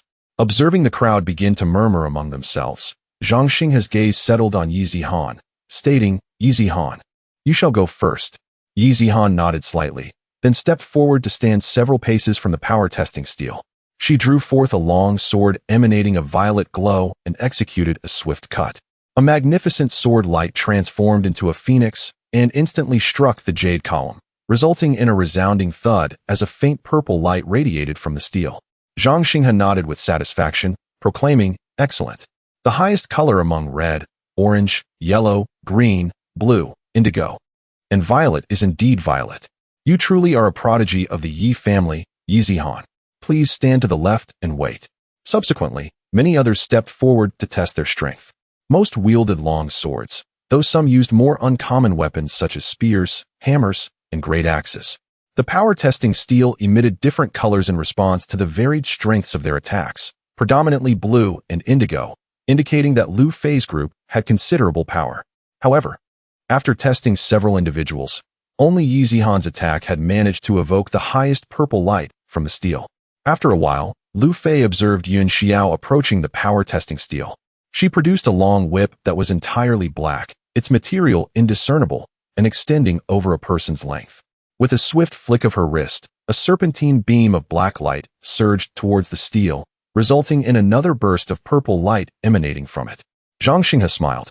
Addressing Yun Xiao, "Xiao, you two may stand to the left with Yi Zihan." As more names were called for testing, only Lu Fei and a handful of others remained untested in the small square. Lu Fei felt perplexed as to why his name had not yet been called. Noticing Lu Fei's confusion, a well-dressed cultivator beside him remarked, "It seems you do not understand why Elder Zhang has yet to call your name?" Lu Fei nodded slightly. "I would appreciate your guidance." Elder Zhang arranges the names based on family strength. "You are likely from an obscure family, or perhaps a loose cultivator," the cultivator explained. Realization dawned on Lu Fei. He understood why. Despite his foundational strength being among the top in this group, he had not yet been summoned. As only Lu Fei and the well-dressed cultivator remained, an elderly woman suddenly flew in and stood beside Zhang Xinghe, pointing at Yi Zihan and Yun Xiao, exclaiming, "Is it true that only these two girls' attacks can cause the power testing steel to emit purple light? How extraordinarily lacking is this group?" Zhang Xinghe respectfully bowed. "Elder Wang, the one in purple is the genius Yi Zihan from the Yi family, and the one beside her is Yun Xiao from the Su family." Elder Wang nodded slightly at Yi Zihan and Yun Xiao, who both bowed in respect. "Have the prominent families and renowned talents tested already?" Elder Wang inquired again. Zhang Xinghe replied, "They have all tested, leaving only two loose cultivators." Elder Wang looked astonished at Zhang Xinghe, asking, "Loose cultivators?" She then turned to Lu Fei and the other, questioning, "What are your names?" "I am Lu Fei," came the reply. "I am Shen Yuheng," the other introduced himself. Zhang Xinghe then called out, "Shen Yuheng, you may test." Shen Yuheng approached with a smile. But the onlookers to his right began to chuckle. "Shen Yuheng, there's no need to test, just come back." Indeed, a loose cultivator hoping to make the steel emit purple light? Step aside, don't dream. Ignoring their jeers, Shen Yuheng swung his sword decisively, turning towards the left where Yi Zihan and Yun Xiao stood. Just as others mocked him for walking in the wrong direction, a purple light immediately burst forth from the power testing steel. Though not as potent as Yi Zihan's, it surpassed Yun Xiao's strength. Zhang Xinghe nodded slightly, while Elder Wang furrowed her brow, as if contemplating something but chose to remain silent. "Lu Fei, it is your turn," Zhang Xinghe called, glancing at Lu Fei. Having witnessed Shen Yuheng's example, the onlookers no longer mocked Lu Fei. He drew the long sword gifted to him by Su Meiying and executed the fourth form of Powang Qi Shi, the Shattered Void Slash. With a resounding thud, the power testing steel remained unresponsive. The crowd gasped, alternating their bewildered gazes between the steel and Lu Fei. After a few breaths, laughter erupted throughout the square, with someone exclaiming, "How could someone like him become our peer? The steel didn't even emit the lowest red light. Indeed, how could the Lingshu sect accept such a pathetic loose cultivator? Elder Zhang, was there an error in the registration tests? How can someone with such low attack power join our Lingshu sect?" Yi Zihan, Yun Xiao, and Shen Yuheng also regarded Lu Fei with confusion, especially Shen Yuheng, who wore a smirk. Zhang Xinghe, equally puzzled, turned to Elder Wang, asking, "Elder Wang, what is your perspective on this?" Elder Wang remained silent, but directed her gaze at Lu Fei, inquiring, "Your name is Lu Fei? Are you truly a loose cultivator?" Lu Fei respectfully responded, "Elder Wang, I am indeed a loose cultivator." Elder Wang smiled slightly, saying, "Very well, you may stand to the left and join those three disciples when Elder Zhang calls for you." She then took flight and departed. After Elder Wang's departure, the crowd, seeing Lu Fei standing beside Yi Zihan, immediately turned to Zhang Xinghe, demanding, "Elder Zhang, is our Lingshu sect not supposed to be the fairest? How can this be allowed? Indeed, given Lu Fei's strength, what right does he have to stand alongside senior sister Yi and the others?" Although the multitude remained unaware of the reasons behind the sect's decision to select only those who emitted a purple hue from the power measurement stone, they had surmised that Yi Zihan, Yun Xiao, Shen Yuheng, and the recently joined Lu Fei would undoubtedly receive the sect's special attention and training. Consequently, many aspired to associate themselves with these four individuals. Just as Zhang Xinghe found himself overwhelmed in this situation, a sudden crack echoed from the power measurement stone, followed by a resounding crash as it shattered into countless fragments, collapsing into a heap of rubble. Zhang Xinghe and the others gazed in astonishment at Lu Fei, while Yi Zihan and Yun Xiao stared at him with wide eyes, their expressions revealing a sense of admiration. Chapter 70. The secret realm of Suiyue Valley. Shen Yuheng turned to Lu Fei beside him and said, "Brother Lu, truly, the master conceals his prowess. I am in utmost admiration." Although Shen Yuheng spoke words of respect, an inexplicable shade of jealousy flickered in his eyes. The others, too, gazed in astonishment at Lu Fei, who had just been the subject of mockery and skepticism. Some expressed envy and admiration, while the majority harbored jealousy. Zhang Xinghe, recovering from his shock, addressed Lu Fei, saying, "Lu Fei, indeed." He then turned to the others standing on his right and remarked, "Though you have not made the measuring stone emit violet light, I believe that with your cultivation in Lingshu sect, your future accomplishments will be commendable." After encouraging the others, Zhang Xinghe beckoned to Lu Fei, Shen Yuheng, Yi Zihan, and Yun Xiao, saying, "You four, come with me." He led the four away from the testing square, leaving behind a crowd filled with astonishment and envy. Before long, Zhang Xinghe guided the four into a grand hall, where they discovered three individuals awaiting their arrival.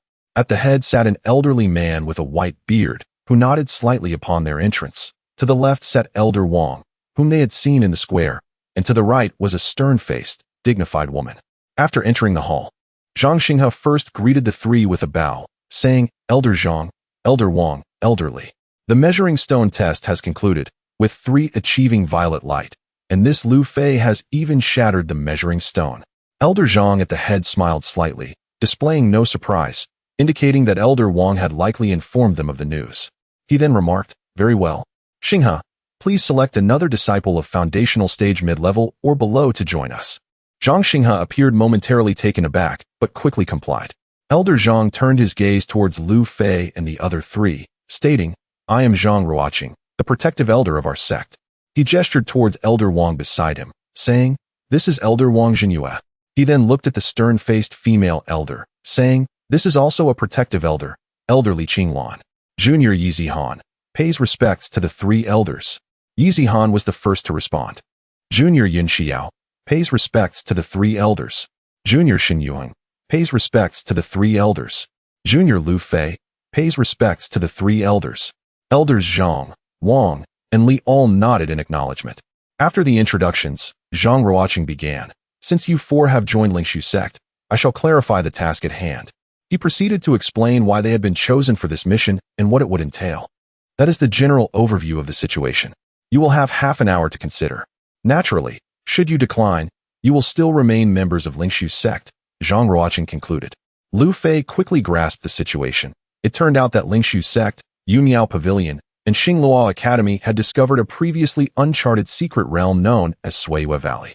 However, after months of exploration, it became evident that only cultivators of foundational stage mid-level or below could enter the realm through formidable attacks, and the three sects had sent several capable disciples, yet only one from Xingluo Academy had returned. This individual was severely injured, and his essence was shattered, reduced to a mere shell of a person. As the three sects prepared to abandon their expedition, they unexpectedly found a millennium-old Yuehua mushroom in his storage ring. A spirit herb beneficial even to those in the embryonic stage of cultivation. Additionally, a jade slip within revealed that others had not perished but were trapped within a formation.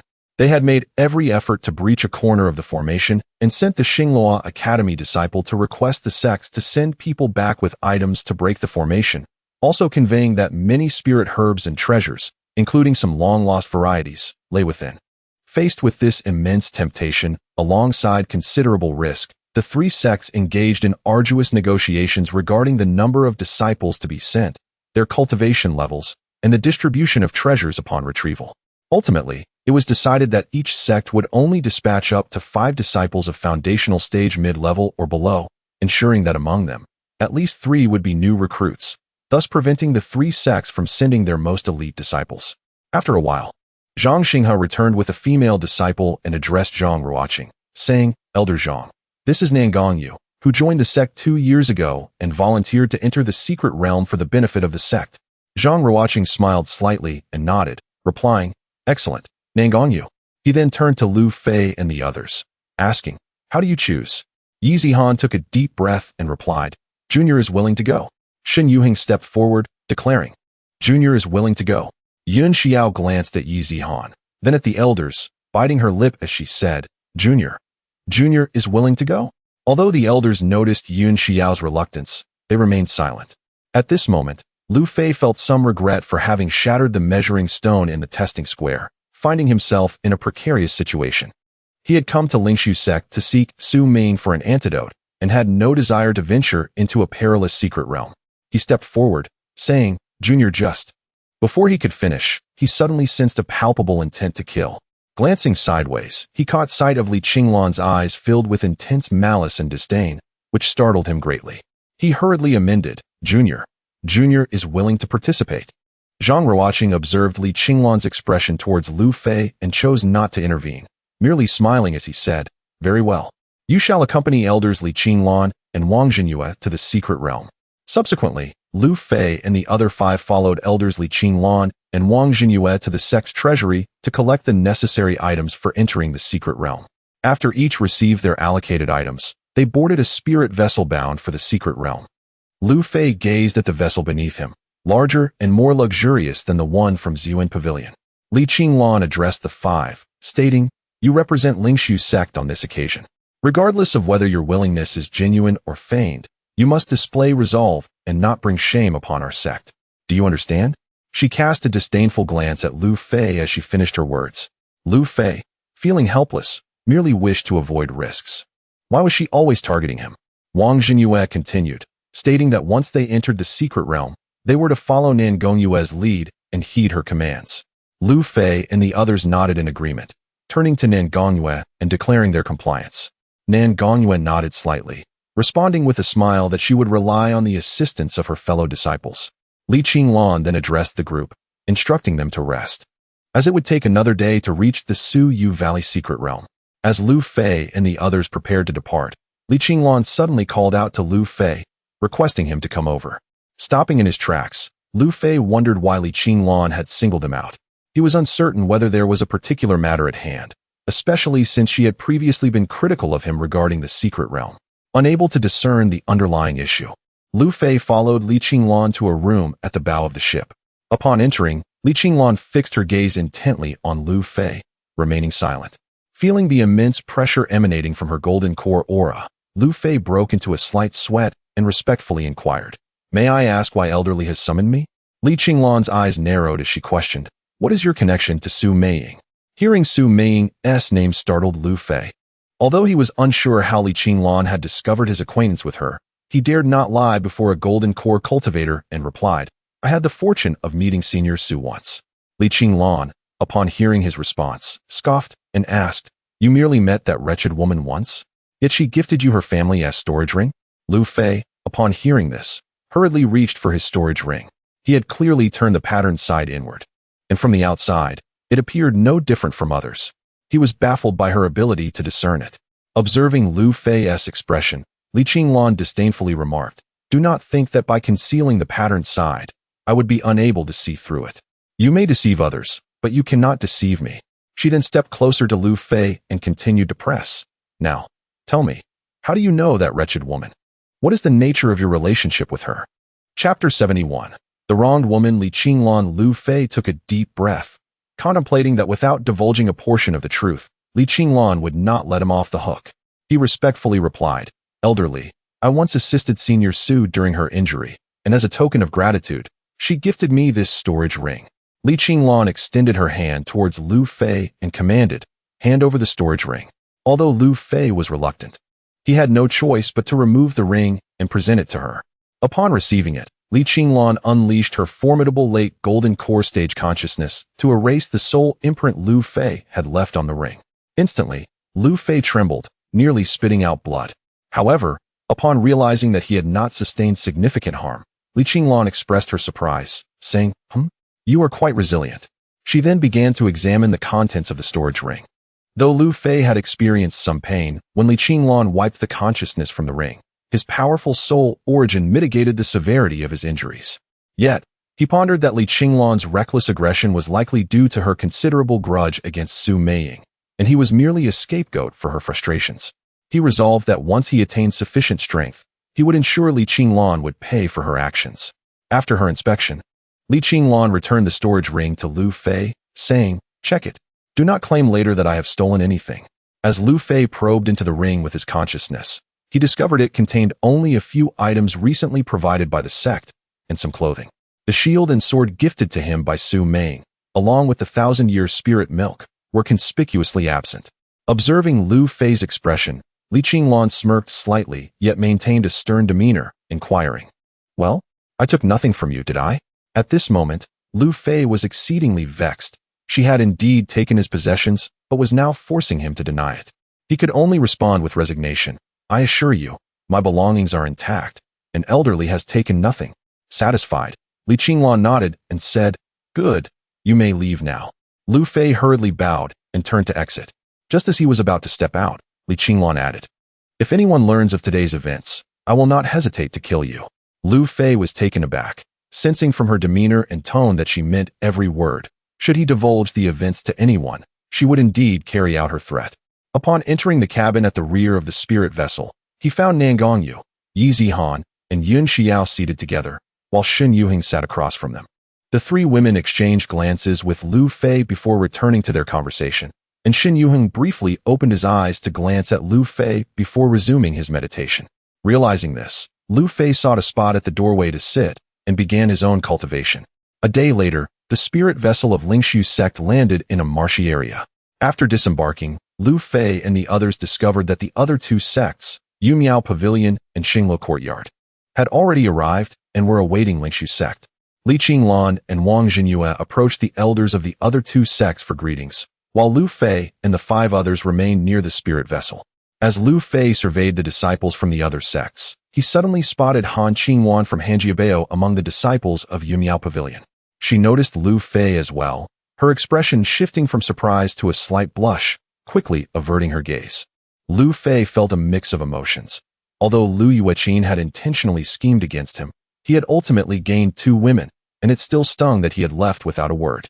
However, upon realizing that Han Qingwan's cultivation had progressed from the 8th layer of qi refinement to the initial stage of foundation establishment, Lu Fei felt a sense of calm, recognizing that the energy he had left within her had significantly aided her advancement.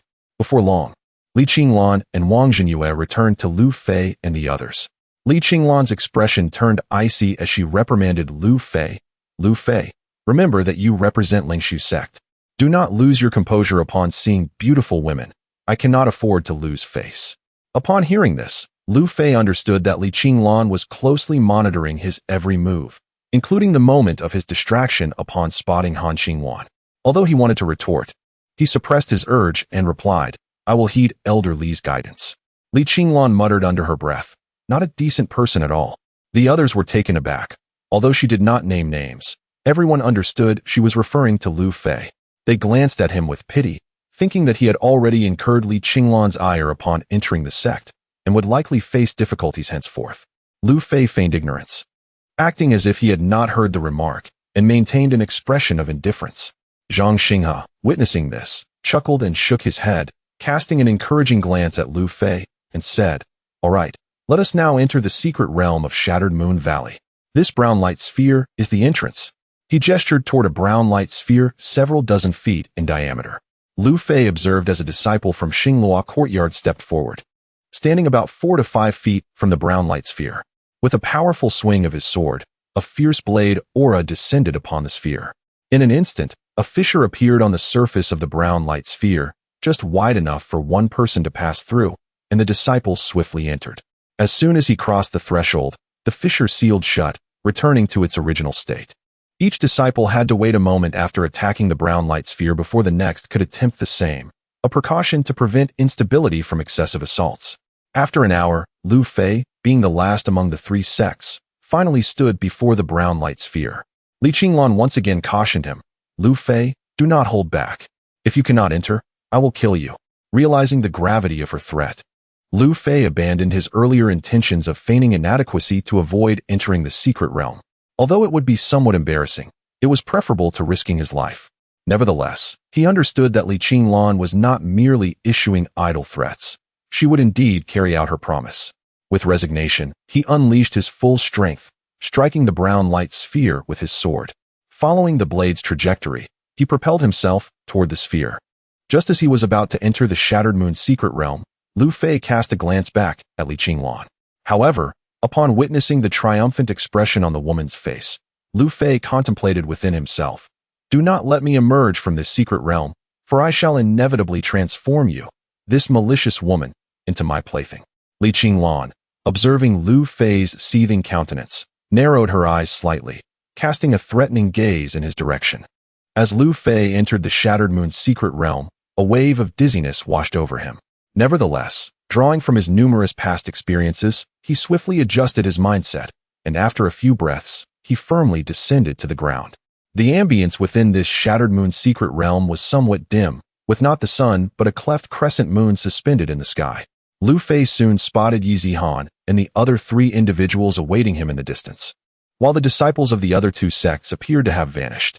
At that moment, Nangongyu turned to Lu Fei and inquired, "Junior brother Lu, are you well?" The other 2 sects have departed to search for the disciples of the 3 sects who initially entered this place. We shall proceed in this direction. She then pointed towards a path on her right. Lu Fei hurriedly stepped forward and replied, "Sister Nangong, I am perfectly fine. Let us set off." Chapter 72. Second-level demon beasts. Lu Fei and his 4 companions had traversed the desolate terrain for nearly half an hour, surrounded by an oppressive stillness devoid of any greenery. After another half hour, they finally glimpsed a dense forest in the distance. Throughout their journey, Nangongyu had been marking their path, ensuring that once they completed their task, they could easily retrace their steps back to the entrance of the secret realm, facilitating future endeavors. In fact, Lu Fei and his companions possessed several small jade tokens emblazoned with sect symbols, which emitted a gentle glow from afar, making them particularly suitable for marking trails. After a while, the 5 of them reached the edge of the vast forest. Nangongyu addressed Lu Fei and the others, saying, "Zihan, Xiao, you 2 along with Yuheng will enter from the left, Lu Fei and I will go in from the right. Remember, our teams must not stray too far apart. In case of an emergency, we need to look out for one another." Yi Zihan nodded slightly and replied, "Understood, Sister Nangong. Be careful." She then led Yun Xiao and Shun Yuheng towards the left, disappearing into the thick foliage in mere moments. Nangongyu turned to Lu Fei and said, "Let us proceed, Lu Fei." Lu Fei followed Nangongyu into the forest. As the most powerful among them with mid-foundation stage cultivation, she was notably cautious, pausing frequently to use her spiritual sense to check for any dangers ahead, resuming their journey only after several breaths. After a while of this cautious advance, Nangongyu suddenly turned to Lu Fei and asked, "Do you happen to know Elder Su Meiying?" Lu Fei shook his head slightly. "Why do you ask, Sister Nangong?"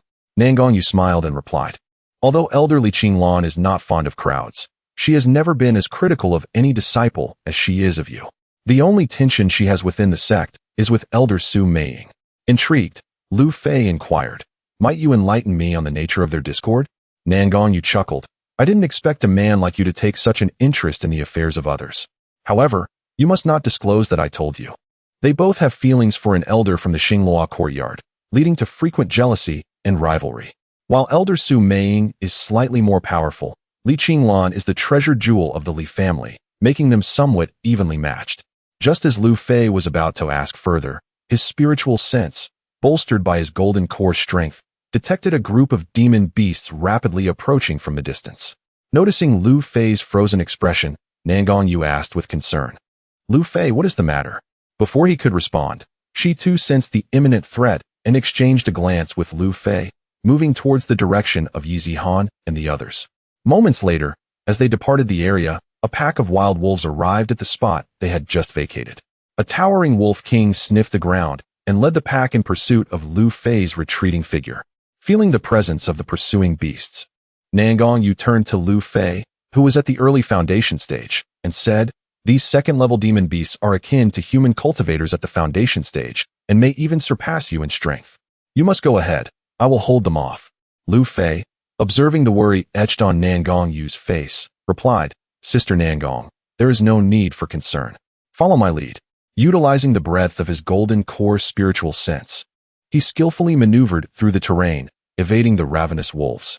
Upon reaching a safe location, Nangongyu cast a grateful glance at Lu Fei. Although the previous crisis was manageable, Lu Fei's prowess had left a lasting impression on her. She then asked, "Lu Fei, do you possess some secret treasure for navigation, or is it your spiritual sense?" Lu Fei smiled and responded, "Sister Nangong, I have lived in forests before and understand the habits of certain demon beasts, allowing me to utilize the terrain to evade them." Nangongyu nodded slightly. "We must locate Yi Zihan and the others. This place is more perilous than we anticipated. We've barely entered this forest, and already second-level demon beasts have appeared." She then led Lu Fei in the general direction of Yi Zihan and her companions. After a while, Nangongyu expressed her confusion. "This shouldn't be. Why can't we find them?" She glanced at the small jade token in her hand, continuing, "This token, we just found, points to this location, yet there is no sign of them nearby." Just as she finished speaking, a tremendous noise erupted from the distance. Without hesitation, Lu Fei and Nangongyu dashed towards the source of the commotion. Moments later, Lu Fei's spiritual sense revealed that Yi Zihan, Yun Xiao, and Shun Yuhing were surrounded by 5 second-level tiger beasts, their situation perilous. Assessing the obstructing trees ahead, Lu Fei unleashed the third form of the Pewang Qi Shi, severing the foliage with a swift stroke of his sword. Instantly, a clear path emerged before them. After a few breaths, Lu Fei and Nangongyu reached Yi Zihan and her companions, rushing over to assist. Lu Fei witnessed a massive paw of a second-level tiger beast descending towards Yun Xiao's back while she was engaged with another slightly smaller tiger beast. Sensing the imminent danger, she was unable to evade. With a resounding thud, Lu Fei's fist collided with the tiger's paw just as it was about to strike Yun Xiao. The beast howled in fury, staggering back several steps to regain its footing. At the same moment, as another tiger beast was about to clamp its jaws around Yun Xiao's neck, Nangongyu swiftly struck it away with her sword. Although Shun Yuheng and Yi Zihan had sustained injuries, they were still capable of fighting, and their situation was not yet critical. Having just saved Shun Yuheng from peril, Nangongyu was astonished by Lu Fei's ability to repel the tiger beast with a single punch. Even with her mid-foundation stage cultivation, she doubted she could achieve the same feat. Yun Xiao cast a grateful glance at Lu Fei before re-engaging the tiger beast before her. Shun Yuheng, equally astonished by Lu Fei's prowess, smiled to express his gratitude, though a fierce glint of determination flickered in his eyes as he turned away. Lu Fei and Nangongyu then faced off against the remaining 2 tiger beasts. The 5 of them confronted 5 second-tier tiger beasts, with Nangongyu possessing mid-foundation cultivation. In no time, she managed to suppress the 5 second-tier beasts. The group believed that it would not be long before they could vanquish these creatures. A few breaths later, Lu Fei suddenly sensed the approach of a dozen second-tier wild wolf demon beasts from a distance, those who had chased him and Nangongyu not long ago. He promptly exclaimed, "Nangong Shiji, we must flee. Those second-tier wild wolves are coming." Although Nangongyu's spiritual sense had not detected the wild wolves, she trusted that Lu Fei would not speak without cause. She then instructed, "Everyone, listen to Shidi Lu Fei and follow him." With a powerful strike, she repelled the tiger beast before her and raced forward in Lu Fei's direction. Yun Xiao, without hesitation, followed, fully trusting Lu Fei, who had once saved her life. Yi Zihan hesitated briefly but ultimately chose to follow suit. Shun Yuheng, having practiced a secret technique, possessed a spiritual sense that extended farther than Nangongyu's mid-foundation level. Yet, he had not detected the wild wolves either, and reluctantly trailed behind the group. Lu Fei led Nangongyu and the other 3 to a secluded area. As Shun Yuheng followed, twisting and turning along the way, he became annoyed and questioned, "Lu Fei Shidi, I have also practiced a spiritual sense technique. Although my cultivation is at the initial foundation stage, my spiritual strength is nearly at the late foundation stage. Why have I not sensed the second-tier wild wolf demon beast you mentioned?" Yi Zihan and Yun Xiao exchanged puzzled glances, their eyes fixed on Lu Fei. Just as Lu Fei was about to respond, his spiritual sense detected not only the 5 tiger beasts and the dozen wild wolves, but also many other powerful demon beasts rapidly converging towards their location. "Everyone, follow me quickly," Lu Fei shouted urgently. Chapter 73. Rescuing Nangongyu. As Lu Fei rose, he noticed Nangongyu and Yun Xiao approaching him, while Yi Zihan and Shun Yuhe remained stationary. Observing this, Nangongyu promptly remarked, "Lu Shidi, if we all stay together, We indeed present a conspicuous target and may not escape. You should take Shimi Xiao and proceed to the left. She then turned to Ye Zihan and Xin Yuha, instructing, you two should head to the right. No sooner had she spoken than she unleashed a powerful sword strike behind her, producing a thunderous sound. Turning to look at everyone, she declared, take care of yourselves. Immediately afterward, Nangang Yue soared backward, intending to draw the attention of the demonic beasts, creating an opportunity for Lu Fei and the others to flee. Lu Fei, witnessing her resolve, wasted no time, seizing Yun Xiao and racing to the left. Ye Zihan and Xin Yuha exchanged glances before swiftly departing to the right. A few breaths later, Lu Fei and Yun Xiao encountered 7 second-tier rhinoceros demonic beasts, alongside 5 first-tier black bear demonic beasts, equivalent to the strength of human chi refinement practitioners. Yun Xiao's face turned ashen with despair. A single second-tier tiger beast was already overwhelming for her. Encountering 7 second-tier rhinoceros beasts, even with all 5 of them, would be futile. Observing her distress, Lu Fei quickly reassured her, do not fear, just follow my lead. He then unleashed his most formidable technique, the 5th form of Pewang Qi Shi, striking forth a dazzling meteor-like sword light towards the multitude of demonic beasts. However, this strike drained 1/3 of Lu Fei's spiritual power. After executing the attack, he grasped the still-dazed Yun Xiao and dashed forward alongside the sword light. As she beheld Lu Fei's sudden surge in power, surpassing even his performance during the sect's assessment, she realized he had been concealing his true capabilities. Sensing the depletion of Lu Fei's energy from the earlier strike, she instinctively accelerated, guiding him to conserve his strength. With a series of resounding crashes, the 7 second-tier rhinoceros beasts were sent sprawling, and 3 or 4 first-tier beasts were reduced to mere blood mist. The duo swiftly broke free from the encirclement of the demonic creatures. Simultaneously, they heard the explosive sounds of talismans detonating from both the right and left. Knowing that Ye Zihan, Xin Yuha, and Nangang Yue were employing the attack talismans provided by the sect. To the left, to the right ahead, Lu Fei continuously directed Yun Xiao, adjusting their escape route. Although she found his knowledge of the paths perplexing, she chose to trust him. After half an hour, they finally concealed themselves within a cave at the edge of a steep cliff. After a brief wait, dozens of second-tier and 20 or so first-tier demonic beasts approached at a rapid pace. Among them was a particularly formidable second-tier rhinoceros beast, its massive form causing the ground to tremble with each step. It shook its large head near their hiding spot before charging away, followed closely by the other beasts. As they caught their breath, Yun Xiao suddenly realized, due to the tension earlier, that she was tightly clutching Lu Fei's arm, leaning against him unconsciously. Her cheeks flushed with embarrassment. She quickly released him and asked, Lu Fei, do you think the others will be in danger?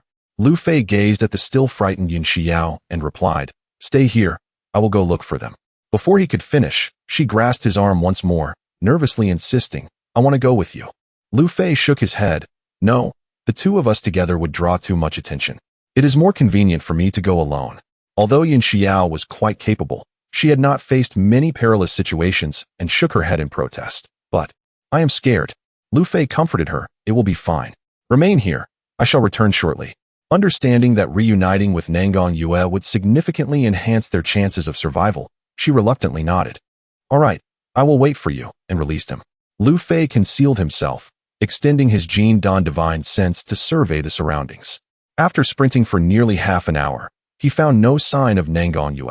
Although he observed traces of battle and the use of talismans, the small jade talisman marking their location was nowhere to be found. After searching further, he finally discovered a jade talisman left by Nangang Yue, indicating her path, and hastened in that direction. By a small stream, Lu Fei found Nangang Yue engaged in combat with demonic beasts. Her clothing was tattered, her body marred by numerous wounds, and her aura was waning.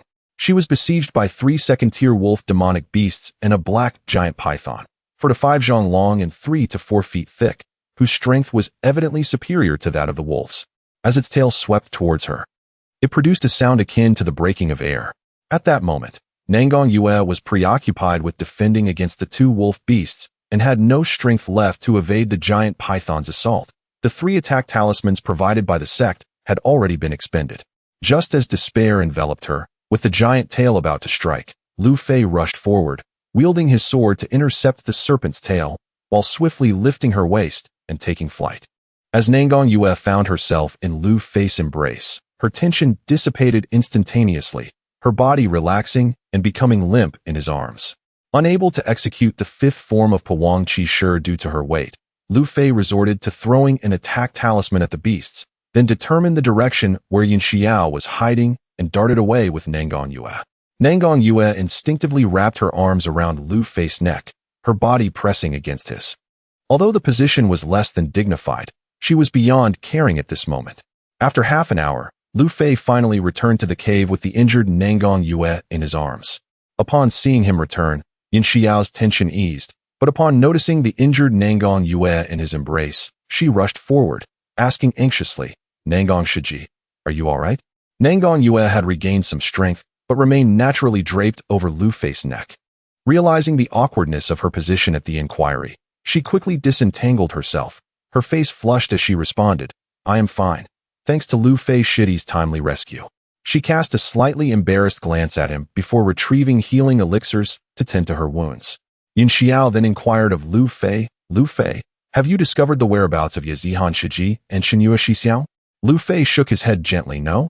I will search for them once Nangang Shiji has recovered a bit." Concerned for his safety, Yin Xiao urged, "Lu Fei, perhaps it would be best to abandon the search.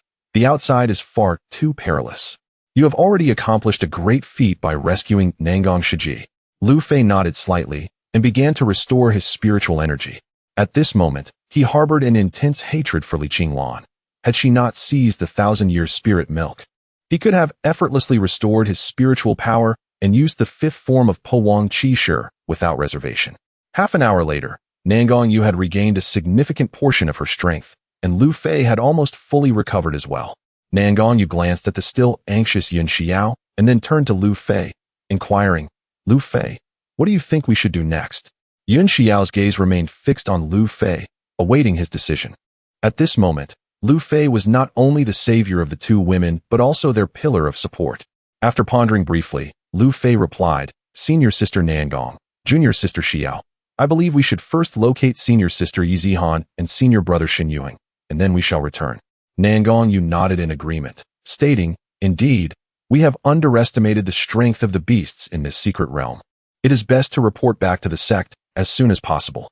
She then addressed Yin Xiao, saying, "Junior sister Xiao, wait here. I will accompany junior brother Lu Fei in search of Yizihan and Xinyue." Lu Fei initially intended to decline the suggestion, but ultimately remained silent, recognizing that searching together would save time given the vast area they needed to cover. Yin Xiao produced 2 attack talismans, offering them to Lu Fei and Nangang Yu, saying, "I won't need these here. You may encounter danger outside, so take them." Lu Fei gently shook his head, declining, "I still have 2 talismans. You should keep this one.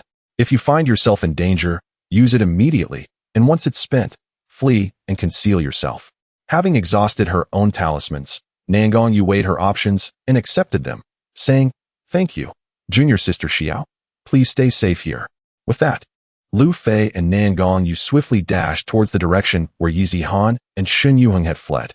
Chapter 74. The misunderstanding of Yizihan. After half an hour, Lu Fei and Nangang Yu finally discovered a small jade tablet used for marking traces. However, despite searching in the indicated direction for quite some time, they could not locate Yizihan or Xinyue. The two continued forward for a distance, and, at the foot of a mountain, encountered a scene of toppled trees and a vast expanse of blood and flesh from demonic beasts, indicating the use of attack talismans. Just as they were about to proceed, Lu Fei suddenly noticed a slight movement in the abdomen of a second-tier giant python demon beast. Although Nangang Yu did not perceive this subtle sound, Lu Fei's formidable spiritual sense detected it. He swiftly struck with his sword, and the python's corpse was instantly severed in half, revealing the figure of a woman amidst its filth. Yizihan. Nangang Yu was puzzled by Lu Fei's attack on the python's carcass until she spotted Yizihan's form. The two hurried forward to investigate, and found that Yizihan still possessed a faint breath of life. Nangang Yu quickly administered a healing pill to her, and began to cleanse her wounds and the filth covering her body. After a while, Yizihan finally stirred, but due to her severe injuries, she merely glanced at them before fainting again. Gazing at the gravely injured Yizihan, Nangang Yu said to Lu Fei, "I trouble you, junior brother Lu Fei, to carry sister Zihan." Lu Fei nodded slightly, and lifted Yi Zihan onto his back. She let out a muffled sound in pain, then fell silent. As Nangong Yu and Lu Fei continued onward, they had yet to find Shen Yuheng and decided to return to the cave first to treat Yi Zihan's injuries. Just as they turned around, Lu Fei suddenly spotted a figure in the distance, Shen Yuheng. Though his clothes were somewhat tattered, he appeared relatively unharmed. 2 breaths later, just as Lu Fei was about to inform Nangong Yu of Shen Yuheng's position, Shen Yuheng abruptly halted and intentionally tore his already ragged attire further. Amid Lu Fei's astonishment, Shen Yuheng called out, "Sister Nangong, help," and staggered toward them. Nangong Yu joyfully responded, "Junior brother Yuheng, we finally found you. Are you all right?" As Shen Yuheng approached, he deliberately swayed his body, appearing as if he would collapse. Nangong Yu hurriedly steadied him and inquired, "Junior brother Yuheng, how are you?" Shen Yuheng, his breath weak, replied, "Sister Nangong, I am fine. Thank you and junior brother Lu Fei for coming to find me." He then noticed the faint breath of life from Yi Zihan on Lu Fei's back and was astonished, asking, "Sister Zihan is still alive?" Nangong Yu nodded slightly, saying, "She is alive, but her injuries are severe. She has been unconscious since taking a healing pill." "Oh, that's good. What shall we do next?" Shen Yuheng asked. Nangong Yu glanced at Lu Fei and replied, "We first need to find Sister Yun Xiao, and then we will leave this secret realm and report the situation back to the sect." With that, Lu Fei, carrying Yi Zihan, led the way, while Nangong Yu supported Shen Yuheng as they made their way toward the cave where Yun Xiao was hiding. Lu Fei was puzzled as to why Shen Yuheng was feigning injury. If it were merely to get closer to Nangong Yu, it would be understandable, but if his intentions were more sinister, he would need to be cautious of him. To test Shen Yuheng, Lu Fei deliberately detected the traces of demonic beasts ahead, but continued onward. After walking a short distance, Shen Yuheng also noticed the demonic beasts ahead, but did not alert them. Lu Fei thought.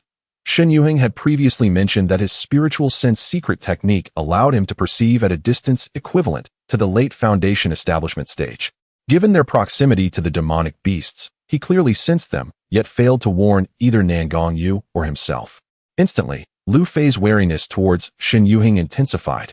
After taking a few more steps, just as Lu Fei contemplated changing direction, Shen Yuheng suddenly shouted, "Sister Nangong, there are demonic beasts ahead. We must flee." He then grabbed Nangong Yu and dashed to the side. However, his loud cry startled the demonic beasts approaching them from a distance, causing them to quicken their pace toward Lu Fei. Though Nangong Yu was concerned for Lu Fei's safety, she had no choice but to follow Shen Yuheng in fleeing forward. Shen Yuheng, glancing at the puzzled Nangong Yu, explained, "Sister Nangong, I truly apologize. I was frightened by the demonic beasts and lost control," yelling out. While Nangong Yu felt somewhat displeased, she could not chastise him too harshly, being fellow disciples. However, when she looked back, she could no longer see Lu Fei and could only rush forward with Shen Yuheng toward the cave where Yun Xiao was concealed. Lu Fei, carrying Yi Zihan, sprinted at high speed, the jarring motion causing her injuries to worsen, and she occasionally emitted painful sounds on his back. After half an hour, Lu Fei found himself unable to shake off the pursuing demonic beasts. Whenever he paused, these creatures would close in on him once more. Perhaps due to the violent jolting, Yi Zihan regained consciousness and intermittently murmured in Lu Fei's ear, "Lu Fei, strip me naked." Just as she finished speaking, she fainted again. Lu Fei stood frozen, contemplating. Yi Zihan must be gravely injured, her mind wandering, to request that he remove her clothing. Fortunately, he prided himself on being a gentleman. He continued fleeing for another half hour. At this point, Lu Fei truly sensed something amiss. No matter how fervently he ran, the demonic beasts would relentlessly pursue him at any sign of a pause. As he pondered this perplexity, he suddenly recalled Yi Zihan's words about stripping her clothing. Contemplating, could it be that her garments attracted the demonic beasts? He then remembered that when he discovered Yi Zihan, she had been concealed within the belly of the giant python. In that moment, Lu Fei disregarded any notions of propriety and forcefully tore away Yi Zihan's garments. Gazing upon her voluptuous form, his heart raced. Despite his best efforts to avert his gaze, he found himself stealing glances repeatedly, internally battling the dilemma. Just one more glance, after all. She was unaware. This would be the last look. He must not gaze again. After a while, still fixated on Yi Zihan, Lu Fei noticed the demonic beasts closing in once more and reluctantly retrieved his own clothing to cover her before hoisting her onto his back and racing toward the cave where Yin Xiao was hiding. After just a few breaths, Yi Zihuan angrily whispered in Lu Fei's ear, "Lu Fei, you scoundrel! I will kill," and then lost consciousness again. Lu Fei was instantly alarmed, thinking, "This is bad." Yi Zihuan just regained consciousness and seems to be aware of her actions. However, he could not afford to dwell on that now and continued to flee with her on his back. Yet, they had not run far when a vast lake obstructed their path, faced with the relentless pursuit of numerous demonic beasts behind them. Lu Fei had no choice but to head towards the lake's surface, carrying Yi Zihuan. As soon as they reached the lake's expanse, Lu Fei suddenly found himself weightless, and with a splash, both plunged into the water. Submerged in the lake, Lu Fei pondered, "What a strange place. Why can't I fly?" It appeared the lake harbored some peculiarities, warranting caution. He soon noticed that Yi Zihuan was choking on water and swiftly swam to the surface with her. However, just as they emerged, they were assaulted by a second-tier hawk-like demonic beast. Gazing at its formidable beak, Lu Fei had no choice but to submerge again. Unfortunately, Yi Zihuan struggled even more with choking, and in desperation, Lu Fei resorted to mouth-to-mouth resuscitation to help her breathe normally, though gravely injured and unconscious. Yi Zihuan's instinct for survival compelled her to cling tightly to Lu Fei, as if he were a lifeline, desperately drawing breath from his lips. At that moment, clad in Lu Fei's garments, the water clung to her form, accentuating her alluring figure. As she embraced him, her enticing physique pressed against him like a spark, igniting Lu Fei's desires. Just as he was on the brink of losing his composure, Yi Zihuan suddenly opened her eyes, and upon realizing the indecorous position they were in, she swiftly struck Lu Fei away. She then hurriedly swam upward, but as soon as she broke the surface, before she could inhale fresh air, the second-tier hawk-like beast lunged at her. In a panic, Yi Zihuan dove back down, her faculties returning as she grasped the gravity of their situation with Lu Fei. Yet, she shot him an indignant glare from a distance and shook her fist at him, signaling that she would eventually settle the score. However, noticing the unfamiliar fabric on her arm, she quickly examined her body and discovered that all her clothing had been changed by Lu Fei. Before she could comprehend what had transpired, believing that Lu Fei had taken advantage of her, Yi Zihuan was filled with fury and drew her sword, aiming a strike at him. Chapter 75. The second-order water python. The sword in Yi Zihuan's hand glimmered momentarily before falling silent. It was then that she realized this lake restricted the use of spiritual power. At that moment, Lu Fei gestured to Yi Zihuan and pointed towards the lake's surface, subsequently swimming towards it. As he broke the surface, the second-order eagle hawk beast lunged at him once more. This time, he did not evade but instead, with the strength derived from the Jiao Zhuan Lian Ti Shu, he met the hawk's long beak with a punch. With a resounding thud, the eagle hawk was knocked back into the air, while Lu Fei was sent crashing back into the lake. Seeing Lu Fei plummet rapidly towards the lake's depths, Yi Zihuan felt a surge of anger, yet she recalled certain crucial details, realizing that it was Lu Fei who had saved her.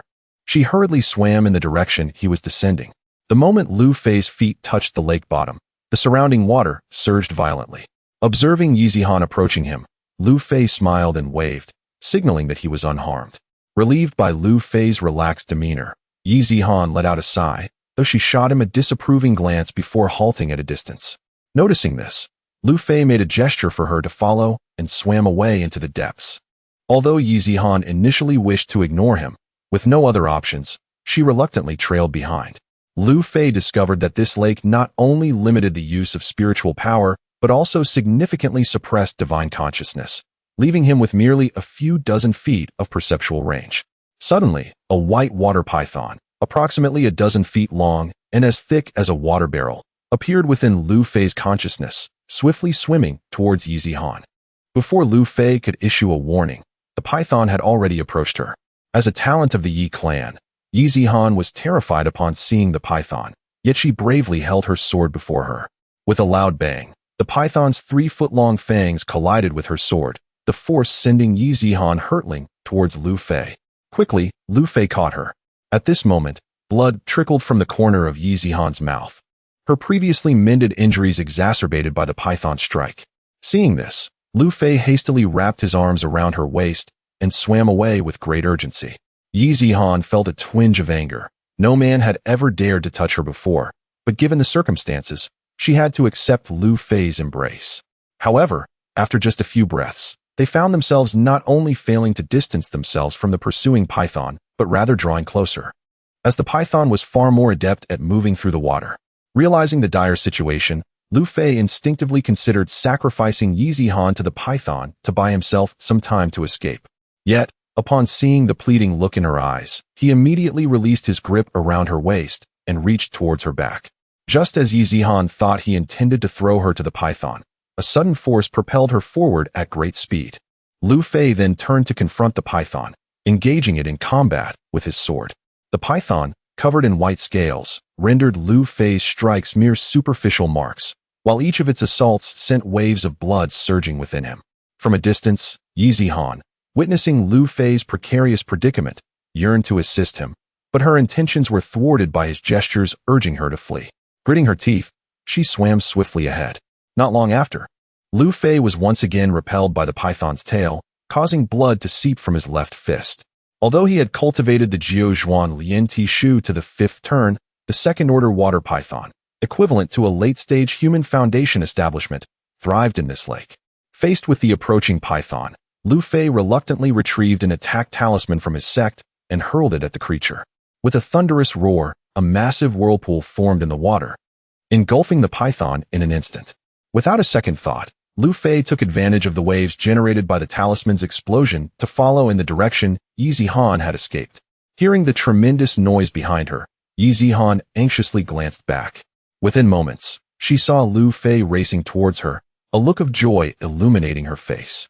Upon reaching her, he once again wrapped his arms around her waist and continued to propel them forward with great speed.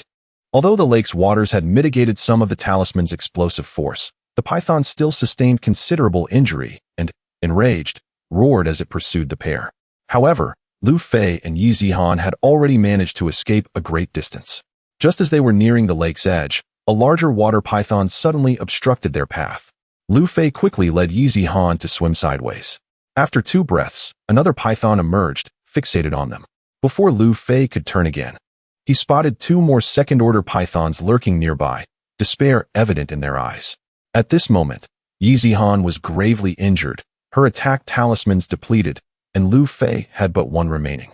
Even if he used it, it would scarcely inflict significant damage against such a multitude of second-order water pythons. A few breaths later, the python injured by Lu Fei's talisman also joined the pursuit, blood flowing from its body. As it lunged at the pair, a sudden voice rang out, "Xiao Bai, halt!" Upon hearing this voice, Lu Fei and Yi Zihan were instantly alarmed, their bodies tensing as they frantically searched for the source, but the lake's effects rendered them unable to discern its origin. The white water python, though reluctant, begrudgingly halted its massive form. Lu Fei and Yi Zihan exchanged glances, both perceiving the uncertainty in each other's eyes. They thought, could there be a higher-tier cultivator within this secret realm? Otherwise, how could so many second-order pythons be restrained? "You two juniors, do not search any longer." The voice echoed once more in their ears. Though Lu Fei and Yi Zihan did not know where the voice originated, they quickly bowed in respect. A few breaths later, the voice resonated again. "Xiao Bai, bring them to meet me." The white water python, upon hearing the words, advanced and circled around Lu Fei and Yi Zihan, its eyes glaring at the two. Yet it refrained from attacking. Understanding that the python would not harm them for the moment, Lu Fei and Yi Zihan remained calm and patient. Suddenly, the python coiled its tail around them, exerting an immense force from behind, causing Lu Fei and Yi Zihan to be pressed closely together.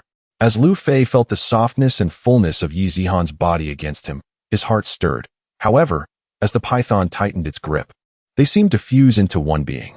Just as they were on the verge of being overwhelmed by the python's strength, it ceased its pressure and began swimming toward the center of the lake, carrying them along.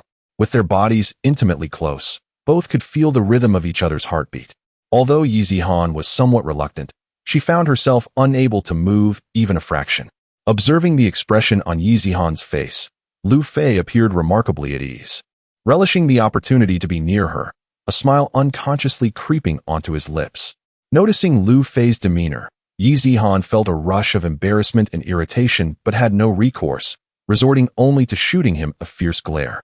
Lu Fei, in return, smiled back at her. After a brief moment, a massive whirlpool suddenly emerged before them, and the white water python swiftly propelled itself toward it.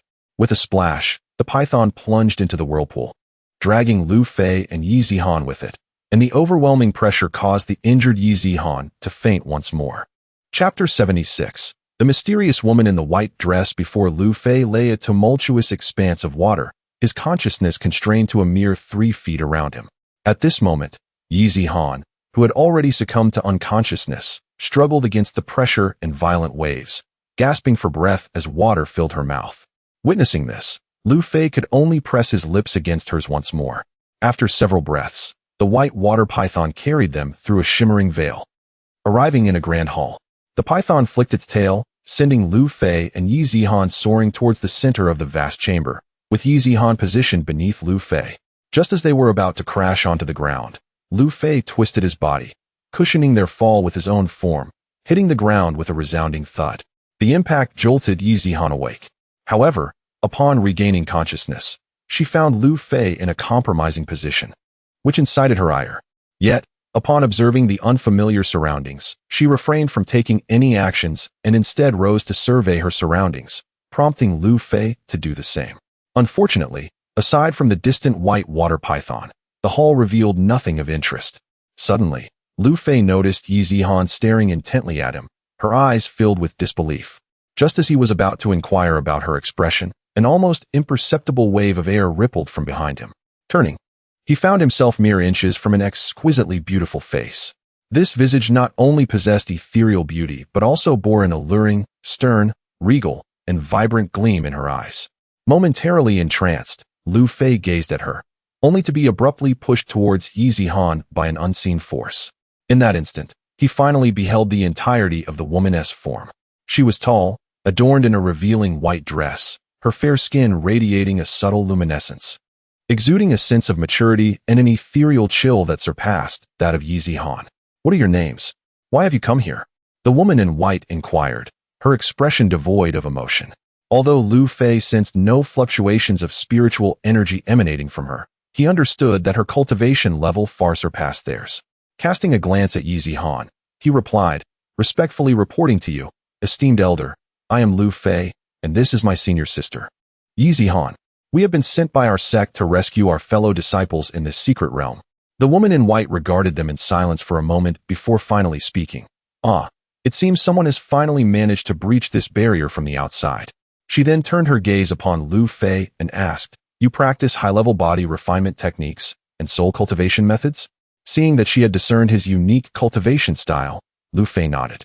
The woman smiled and continued, "I have detected several different feminine energies from you.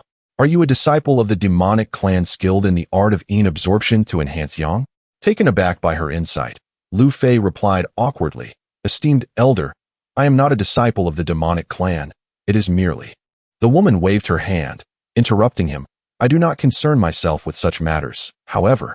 Her words trailed off as she glanced at the still keeping distance Yi Zihan, continuing, "What do you think of this girl?" Lu Fei, puzzled by her insinuation, responded, "Esteemed elder, my senior sister is exceptionally talented and wise, a prodigy of the Yi family." "What do you mean?"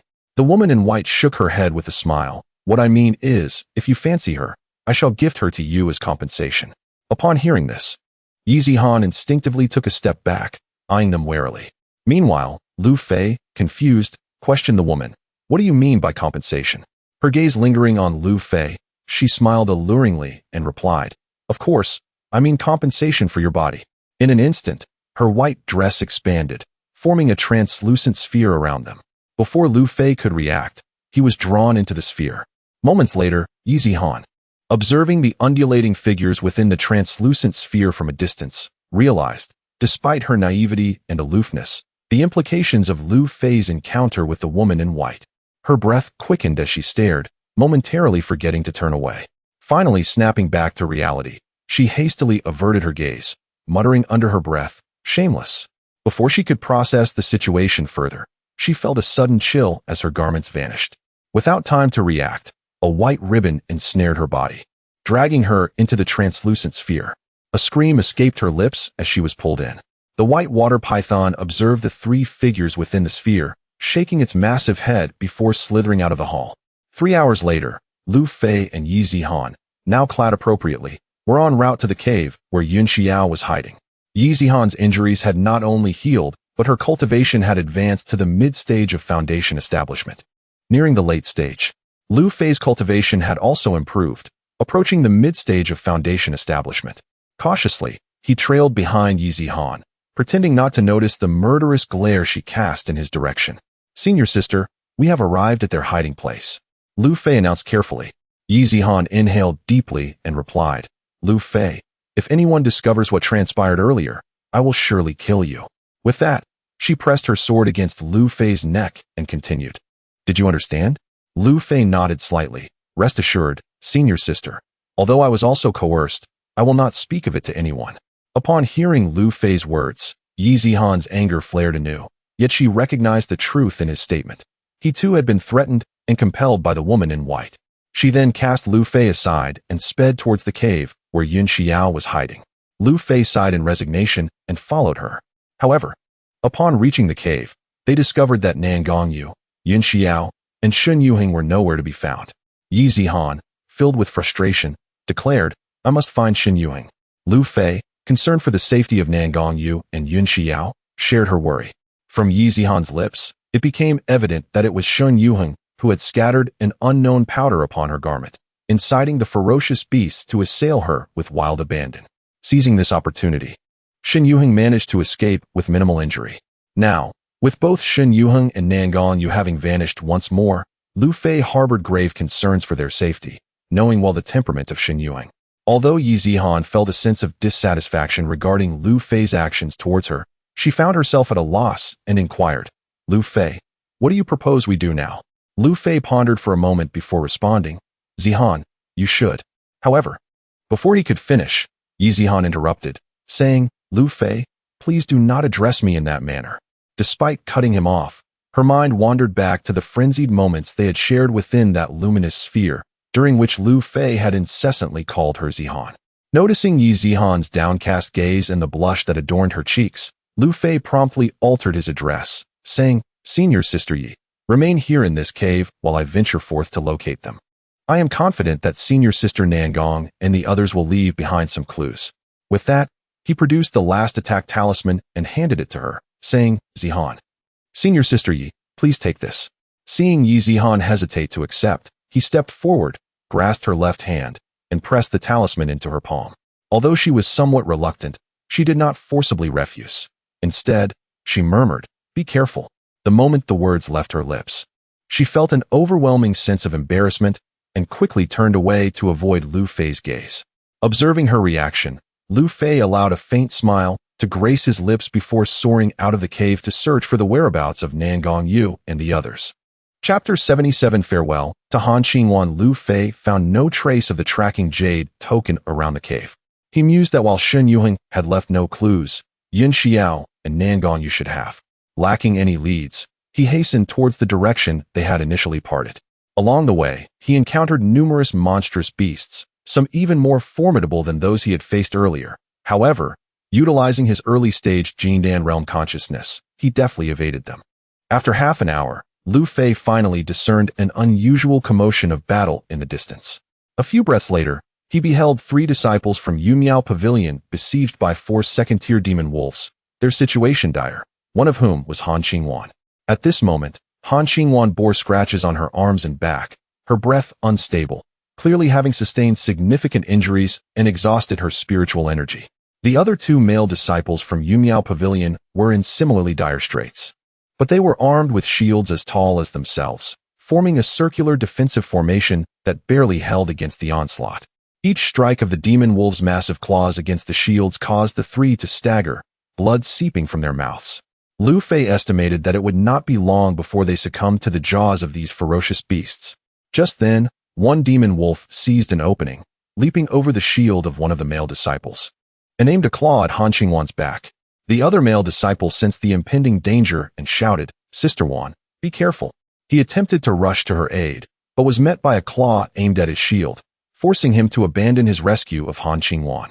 In that critical moment when the 2 from Yumiao Pavilion believed Han Qingwan would be struck by the demon wolf, and even she felt the rush of wind from its claw behind her, a sudden thud echoed as the demon wolf was kicked in the abdomen by Lu Fei and sent flying. Han Xingwan had no time to rejoice at her narrow escape when another demon wolf slammed its claw against her shield. With a splatter, she coughed up a mouthful of blood and was thrown backward. Lu Fei, witnessing this, quickly caught her by the waist. The other two disciples from Yunmiao Pavilion were also knocked down by the demon wolves, injured and bleeding on the ground. Han Xingwan urgently called out, "Gu Xixiao, Xiangu." Then she turned to Lu Fei for assistance. Seeing her plight, Lu Fei swiftly brandished his sword, striking down the demon wolf that threatened Han Xingwan's Gu Xixiao, then pivoted to dispatch the other wolf menacing Xiangu, the demon wolf that Lu Fei had initially kicked. Realizing the formidable strength of its adversary, and now facing 4 human cultivators, howled in defeat and retreated, followed by the other 3 demon wolves. Concerned that the commotion would attract more beasts, Lu Fei urged, "We must leave this place." He then took Han Xingwan by the waist and sped off in a chosen direction. The other 2 disciples, recognizing Lu Fei's strength and his role in their survival, followed suit. However, seeing Lu Fei maintain his hold on Han Xingwan stirred discontent, particularly in Xiangu, who glared with hostility. Moments later, Lu Fei halted on a mountain peak. Han Xingwan quickly pried Lu Fei's hand from her waist and hurried to the 2 men behind her, inquiring with concern, "Gu Xixiao, Xiangu, are you all right?" "Junior sister Han, I am fine," Gu Yunzhou replied. "Wan Mei, I am well. Are you unharmed?" Xiangu added. Seeing that both were indeed relatively unscathed, Han Xingwan replied, "I am fine. Come, let me introduce you." She led the 2 men to Lu Fei, saying, "Lu Fei, this is my senior brother Gu Yunzhou, and this is my senior brother Wang Jingxian." She then turned to Gu Yunzhou and Wang Jingxian, stating, "This is my savior, Lu Fei." Gu Yunzhou stepped forward and, bowing respectfully, expressed, "Thank you, Taoist Lu, for saving our lives." Despite his distaste for the intimacy between Lu Fei and Han Xingwan, Wang Jingxian, acknowledging the urgency of the situation and Lu Fei's recent rescue, took a deep breath and also stepped forward, bowing, "Thank you, Taoist Lu, for saving us." Lu Fei, noticing Han Xingwan's concern as she supported Wang Jingxian, felt a twinge of discomfort despite lacking any deep feelings for her. However, recalling their shared experience, he smiled softly, saying, "There is no need for such formalities. Esteemed friends of Yunmiao Pavilion, might you have encountered any disciples from our Lingshu sect?" Han Xingwan shook her head gently, responding, "Lu Fei, we have not seen any members of Lingshu sect.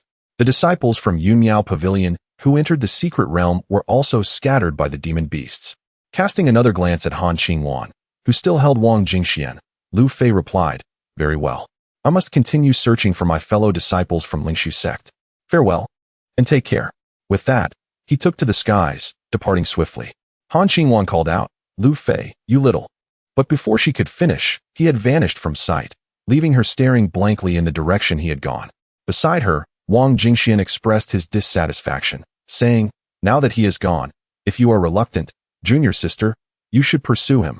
He then shrugged off her supportive hand and addressed Gu Yunzhou, "Gu Xixiao, let us be on our way." He strode off in a chosen direction. Han Xingwan had intended to catch up with Wang Jingxian to explain, but seeing Gu Yunzhou watching her with a knowing smile left her feeling awkward, and she halted her pursuit. Gu Yunzhou, noticing her discomfort, shook his head slightly and called out to Wang Jingxian, "Wait for us, senior brother Wang." Taking a deep breath, Han Xingwan glanced at the direction Lu Fei had disappeared and then followed after Wang Jingxian and Gu Yunzhou. A few breaths later, Lu Fei reappeared, gazing somberly in the direction Han Xingwan had departed. He sighed softly and then sped off again, determined to find Nangong Yu and the others. An hour later, while searching for signs of Nangong Yu, Lu Fei found nothing. Suddenly, he felt the ground tremble violently, followed by a brilliant light shooting up into the sky, accompanied by the roars of various demon beasts. Trees in the distance toppled in the wake of the radiant light, indicating that many demon beasts were rushing toward that direction. Lu Fei pondered to himself, such a tremendous commotion must have drawn the attention of Nangong Yu and her companions, thus alleviating his arduous search. He promptly dashed towards that direction. To Lu Fei's astonishment, not only did some first-tier demon beasts ignore him, but even those more formidable second-tier beasts, which he could hardly contend with, paid him no heed. Furthermore, there was no sign of conflict among them. They all surged towards the source of the radiant light with great haste. Observing this, Lu Fei felt a sense of relief and ceased to conceal his presence, opting instead to advance with full vigor towards the luminous beacon. Meanwhile, disciples from the three sects scattered throughout the secret realm, including Nan Gongyu, Yin Shi Yao, and Han Qing Wan, also took note of this phenomenon and hastened towards the source of the light. In the cave, Yi Han, unable to wait any longer for Lu Fei, sensed the unusual occurrence and, after a moment's contemplation, cautiously made her way towards the brilliant glow. Half an hour later, Lu Fei finally approached the scene, standing in awe at the multitude of demon beasts and the colossal palace radiating brilliance that soared towards the heavens. Chapter 78. Entering the mysterious palace, Lu Fei's formidable spiritual consciousness spread out without restraint. After a breath, he discovered Nan Gongyu, Yin Shi Yao, Xin Yuheng, and others gathered in a secluded corner with three disciples from Xing Luo Yuan. Seeing that Nan Gongyu and the two women were unharmed, Lu Fei felt relieved and did not rush to meet them, as he noticed that other disciples from the three sects were hiding in the shadows. After a while, Han Qing Wan, Gu Yunzhou, and Wang Jingxian also arrived at the scene. Upon finding the traces of Nan Gongyu and the others, they made their way directly towards them. As they were nearing, they paused. Gu Yunzhou addressed Nan Gongyu and one of the disciples from Xing Luo Yuan, saying, "Dao friend Nan Gong, Dao friend Zhang, may we enter this place?" Nan Gongyu turned to senior brother Zhang from Xing Luo Yuan and inquired, "What do you think, senior brother Zhang?" The senior brother Zhang nodded slightly and replied, "Here, we must fully cooperate." He then unleashed a surge of spiritual energy, which formed a luminous sphere around Nan Gongyu and her companions. This sphere opened a passage towards Gu Yunzhou and the others. Once they entered, the luminous sphere vanished. Lu Fei then understood that Nan Gongyu and the others were concealed within a defensive formation.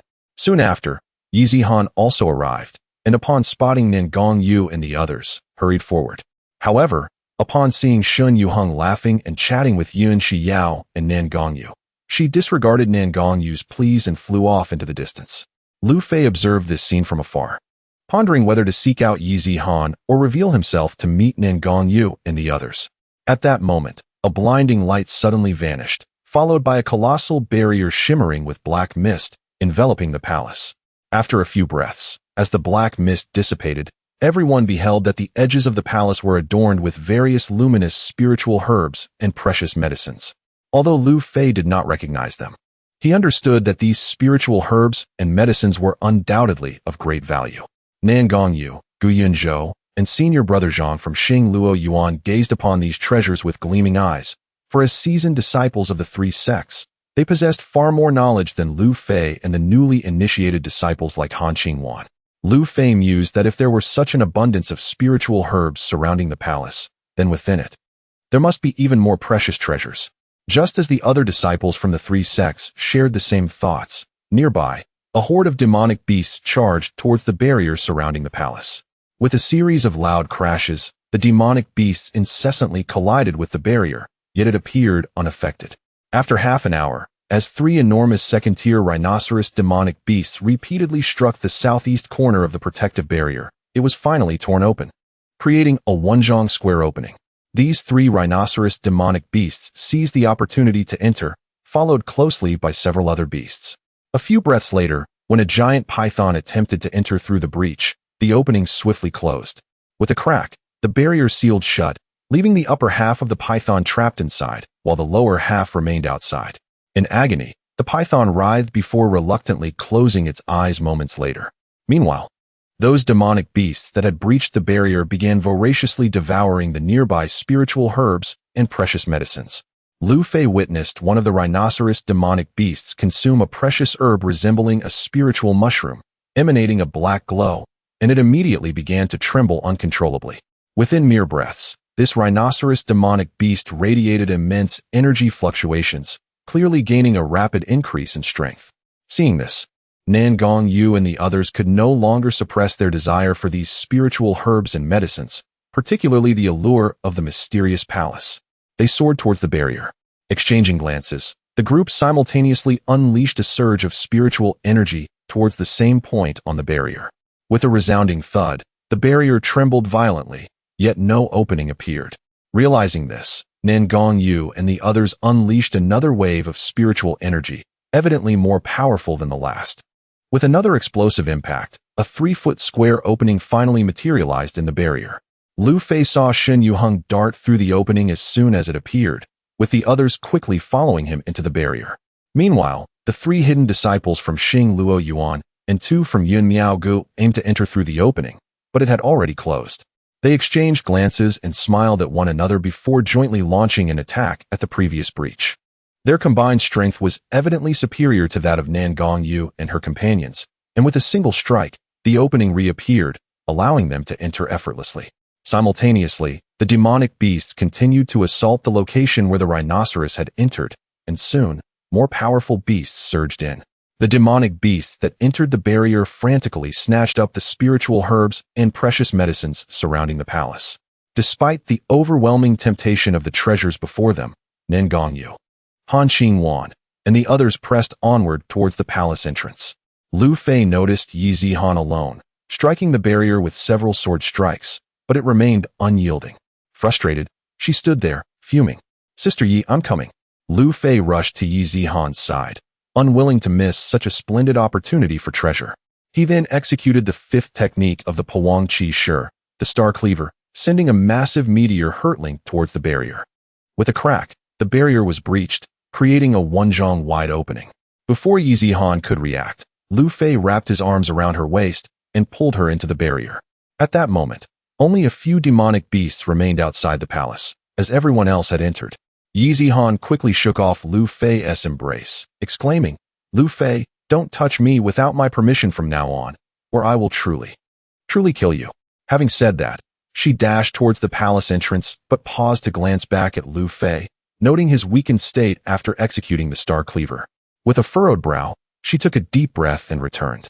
Seeing Lu Fei's slightly surprised expression, Yi Zihan remarked, "Humph, I'm not worried about you. I just want to collect some spiritual herbs first, so don't overthink it." Lu Fei refrained from revealing her thoughts and quickly coordinated with her. He would distract the demonic beasts while she gathered the spiritual herbs. Yi Zihan excitedly called out, "This is Ning Lu grass. This is Bloodheart orchid. This is Lan Lingji. This is Jin Xian vine." Although the two were simultaneously on guard against the monstrous beasts while gathering spiritual herbs, they still managed to collect over a dozen precious spiritual plants. At this moment, Yi Zihan's mood improved significantly, and she turned to Lu Fei, inquiring, "Lu Fei, how is your recovery progressing? Shall we venture inside to take a look?" Lu Fei was just about to suggest exploring the grand hall when she brought it up, and he nodded slightly, saying, "Certainly, I shall defer to senior sister Yi." Observing Lu Fei's demeanor, Yi Zihan feigned displeasure, yet her heart brimmed with joy as she remarked, "However, the spiritual herbs we just gathered shall belong to me, as a form of compensation." Though her voice trailed off, Lu Fei heard her clearly. Subsequently, he embraced Yi Zihan and soared towards the entrance of the hall. Noticing the absence of others around, Yi Zihan made a token effort to resist, but ultimately allowed Lu Fei to hold her. Despite her reluctance, the familiarity of their previous intimacy lingered between them. Yet, as soon as they stepped into the grand hall, they were met with a scene that left them utterly astounded. Chapter 79. The black poison gas. The hall exuded an ancient and weathered atmosphere, reminiscent of a bygone era. At the forefront stood several bookshelves, while the surrounding tables, chairs, and decorative items had long since crumbled to dust, leaving only faint traces of their former shapes. Lu Fei observed that of the more than 10 individuals who had initially entered the hall, 8 were now seated in the center, enveloped in a faint black mist and displaying expressions of agony, evidently afflicted by poison. Among them were Nan Gongyu, Yin Xiao, and Han Qingwan. Seeing that there were people in the hall, Yi Zihan hastily shrugged off Lu Fei's embrace and hurried forward to check on Nan Gongyu and Yin Xiao. "It's poisonous. Do not touch them," Lu Fei cautioned her. Before his words could fully escape his lips, a black orb shot toward Yi Zihan with alarming speed, accompanied by a foul odor. Reacting swiftly, she conjured a protective light shield around herself. However, upon contact with the shield, the black orb emitted a hissing, corrosive sound. Yi Zihan, quick-witted, retrieved an ancient small shield and positioned it in front of her.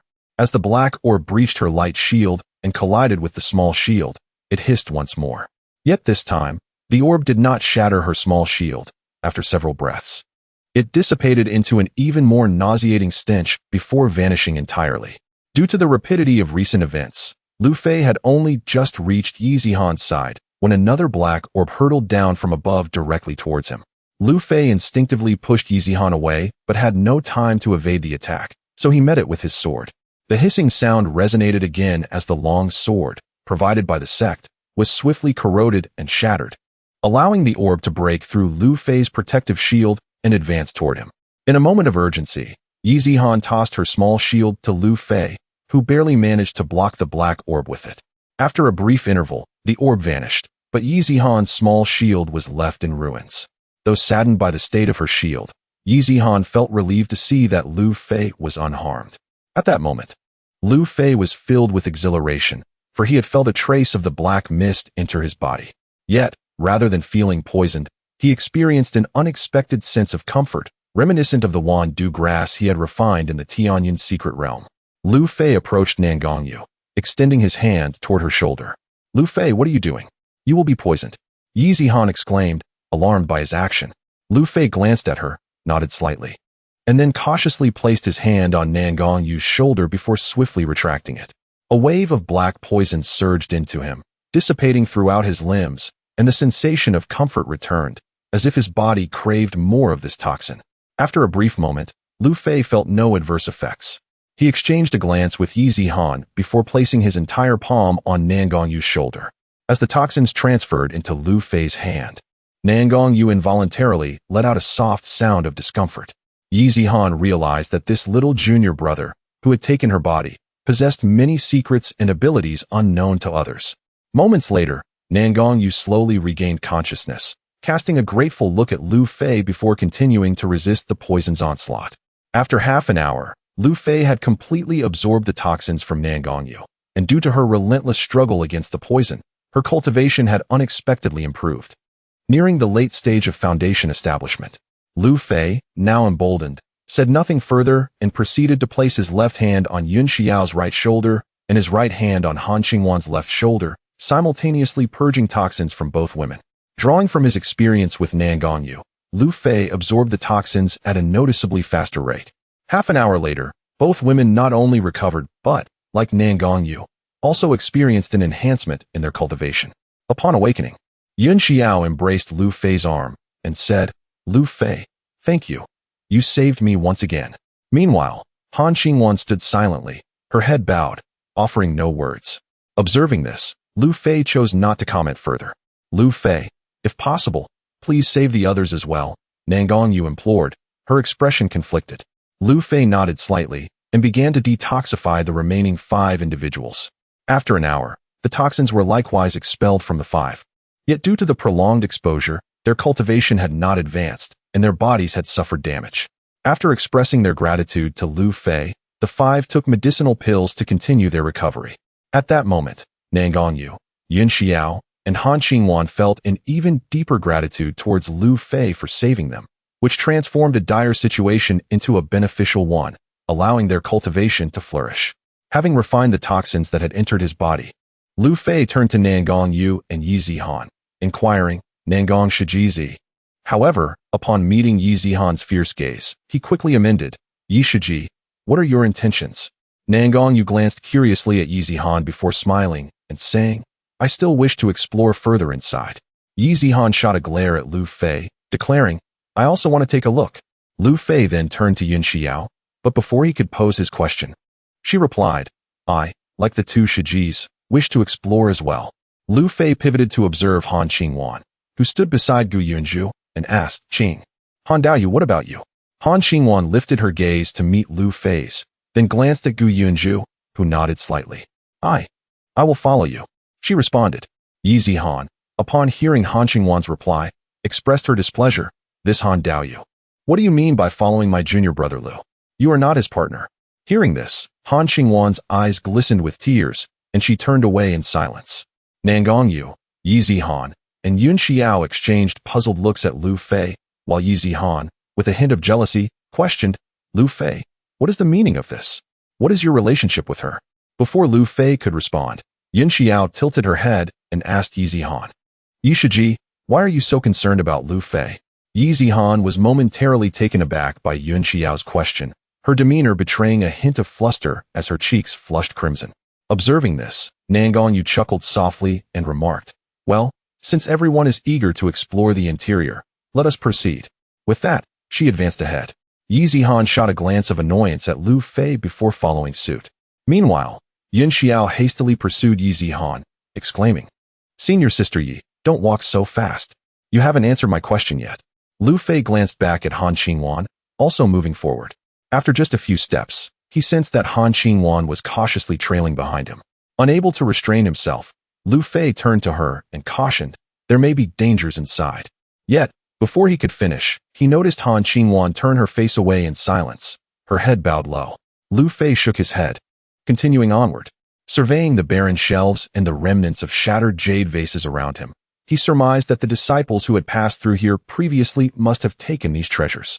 Upon traversing the hall, the group discovered a corridor stretching several dozen feet ahead, leading into another grand chamber, with ethereal lights dancing within it. 2 disciples from Xinglua Academy and 1 from Yumiao Pavilion were hunched over, straining to move forward. Although positioned differently, all 3 were essentially located in the center of the passage. Nangong Yu gazed intently at the corridor before her eyes suddenly sparkling as she exclaimed, "A gravitational restriction." Chapter 80. Breaking through the gravity restriction. Lu Fei was well acquainted with the gravity restriction formation.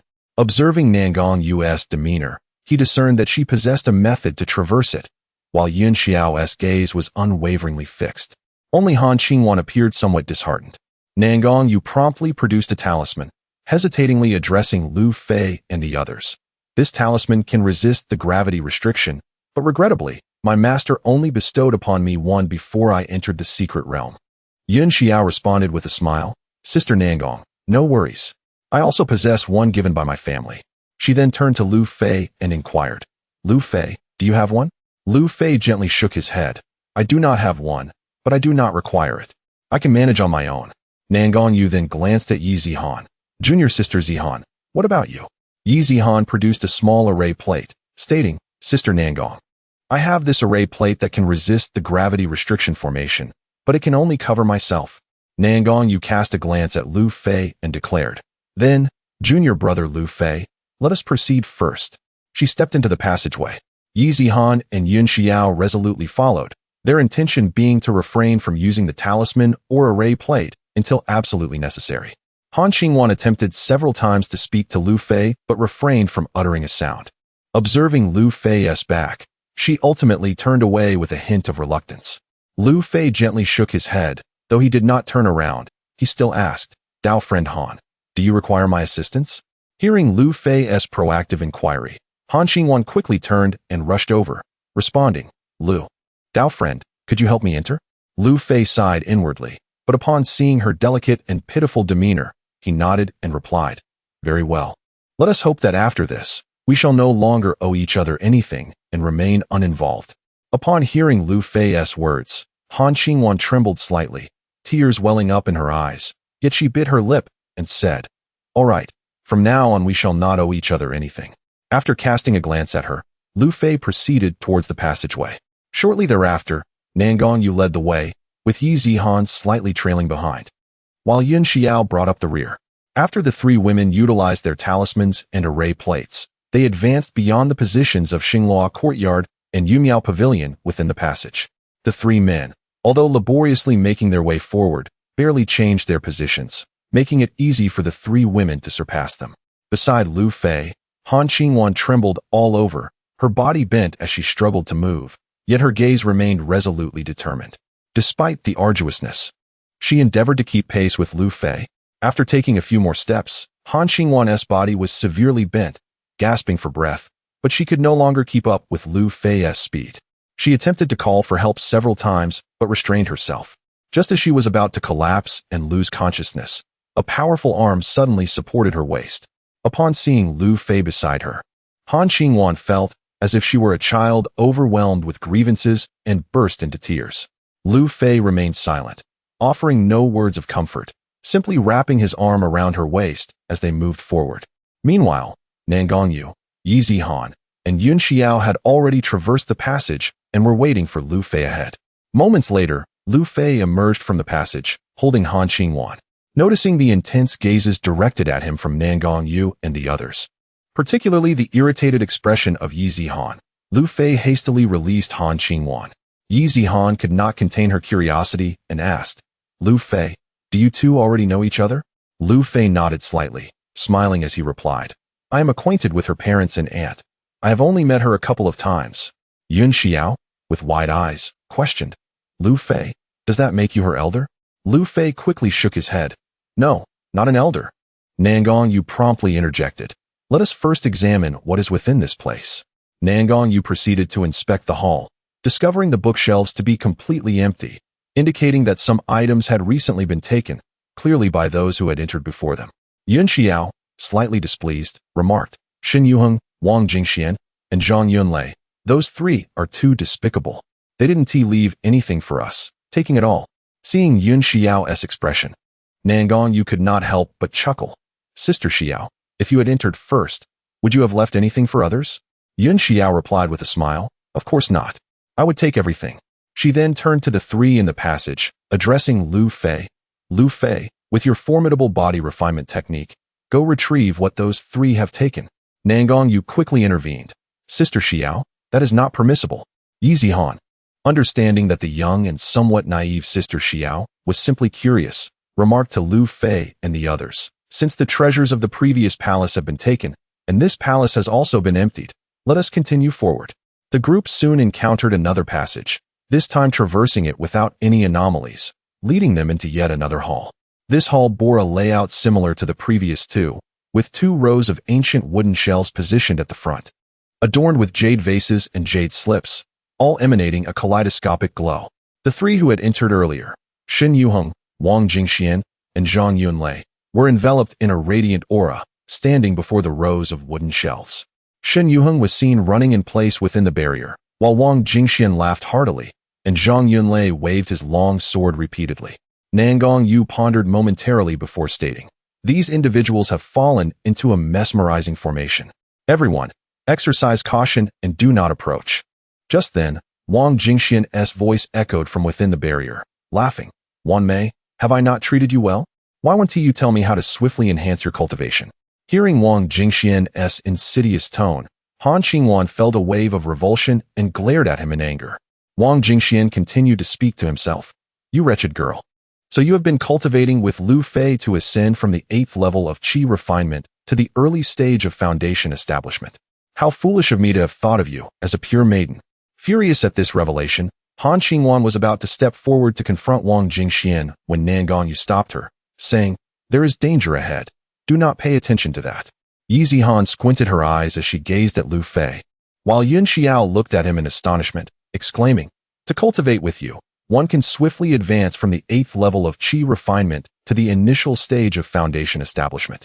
Lu Fei, suddenly engulfed in embarrassment, could only divert his gaze to other directions, ignoring Yun Xiao's inquiry and the scrutiny of the other women.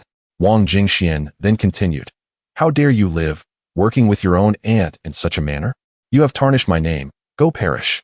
He then furiously drew his sword and relentlessly thrust it into the air before him. At this moment, Han Qingwan trembled slightly, gasping for breath, before she crouched down and began to weep. Even Nangong Yu looked at Lu Fei in surprise, asking, Lu Fei, junior brother are you? Lu Fei, maintaining a stoic expression, shook his head and remarked, Alas, it seems that Wang Jingxian has been trapped in the illusory array for too long, losing the ability to distinguish between reality and delusion. He then turned to Han Qingwan, who was sobbing on the ground, saying, Though your senior brother Wang may be a bit deranged and delusional, he does harbor genuine feelings for you. It would be prudent for you to clarify our relationship moving forward. Upon hearing Lu Fei's words, Han Qingwan understood and immediately stood up, gratefully saying, Thank you, Lu Daoyu, for the reminder. I will. Hearing their conversation, Yun Xiao let out a sigh of relief, stating, I knew it. How could Lu Fei possibly be that kind of person? Wang Jingxian must have some issues. How could he think such things about his junior sister? Meanwhile, Nangong Yu fell into contemplation as she gazed at the treasures on the wooden rack and the 3 individuals ensnared in the illusory array. After a moment, she said, Let us consider how to retrieve those treasures. Chapter 81. Modifying the soul's memory. Yi Zihan pondered for a moment before responding, Sister Nangong. To navigate through this enchanting array, one must possess an exceptionally formidable soul. Nangongyu nodded in agreement, casting a glance at Shun Yuheng, who was ensnared within the bewitching array, and remarked, "What junior sister Zihan states is indeed accurate. Yet even Shun Yuheng, who has cultivated a soul's secret technique, has succumbed to it." Seeing her companions so cautious, Yun Xiao expressed her dissatisfaction, stating, "We can simply use these 3 individuals trapped in the array as examples to see if we can rescue them, and then each of us can take turns attempting it." Lu Fei and the others looked at Yun Xiao in astonishment, not expecting her to be so quick-witted at this moment. Yi Zihan narrowed her eyes slightly and smiled, saying, "Sister Xiao's suggestion is excellent. I shall first attempt to rescue Shun Yuheng." Before she could finish her sentence, she struck with her sword. With a swift motion, the array surrounding Shun Yuheng was torn asunder by the sword's brilliance. However, the sword's path did not cease. It continued to descend upon Shun Yuheng. With a resounding crash, Shun Yuheng was propelled backward, crashing into the wall, and spat out a mouthful of blood, yet he regained his senses, emerging from the enchanting array, now lucid. As Shun Yuheng turned his gaze towards Nangongyu, Yin Xiao, Han Qingwan, and Lu Fei, his eyes widened in shock when they settled on Yi Zihan. In a tone tinged with fear, he stammered, "Junior sister Zihan, has the matter passed?" Yi Zihan coldly retorted, "Are you suggesting that the incident of using me as bait for the beasts while you fled is forgotten?" Shun Yuheng offered an awkward smile, saying, "Junior sister Zihan, that is not how it is. I was left with no choice. I apologize for my actions." Yi Zihan remained silent, her desire to eliminate Shun Yuheng almost overwhelming if not for the presence of others. Instead, she resolved to leave his fate to the sect once they emerged from the secret realm. Seeing the efficacy of her attack, Nangongyu drew her long sword and struck toward Wang Jingxian and Zhang Yunlei, and shortly thereafter, both also regained their consciousness. Upon awakening, Wang Jingxian, spotting Han Qingwan, although surprised, hurriedly approached her with concern, asking, "Sister Wan, are you unharmed? How did you arrive here?" Having witnessed Wang Jingxuan's embarrassing demeanor and emotional vulnerability within the enchanting array, Han Qingwan felt nothing but disdain for him. However, with others present, she could not reveal her feelings. Otherwise, it would confirm the truth of Wang Jingxian's earlier words. Thus, she merely nodded slightly, remaining silent as she gazed ahead. Zhang Yunlei approached Nangongyu, bowing respectfully. "Thank you, Taoist Nangong, for your rescue." At that moment, Shun Yuheng also stepped forward, standing before Nangongyu and warned, "Sister Nangong, this place contains an enchanting array. Approaching those wooden frames within 10 feet will trigger it." Nangongyu nodded slightly, then turned to Lu Fei and Yi Zihan, inquiring, "Junior brother Lu, junior sister Zihan, what are your thoughts?" Yi Zihan offered no further commentary and immediately struck at the wooden frame with her sword. However, as the brilliance of her sword neared the frame, it emitted a loud bang before vanishing, as though it had never existed. Before Lu Fei could respond, Yin Xiao suddenly suggested, "Lu Fei, why don't you give it a try?" However, she turned to Nangongyu and the others, questioning, "If Lu Fei acquires any treasures, how shall we divide them?" Before anyone could answer, Yi Zihan cast a meaningful glance at Lu Fei and declared, "Naturally, all shall belong to Lu Fei. Whoever retrieves the treasures shall claim them, right, Lu Fei?" Lu Fei glanced at Yi Zihan, contemplating that while she appeared to be assisting him, she was actually seeking to leverage their connection for her own gain. He should maintain his distance from her henceforth. Lu Fei refrained from responding to Yi Zihan, and instead focused on Nangongyu and Zhang Yunlei. Nangongyu nodded slightly, affirming, "What junior sister Zihan states is indeed true. Within the secret realm, what one obtains is theirs. Even if the sect desires it, they must offer something in exchange. This is the sect's regulation." Although Zhang Yunlei did not speak, he cast a confirming glance at Nangongyu.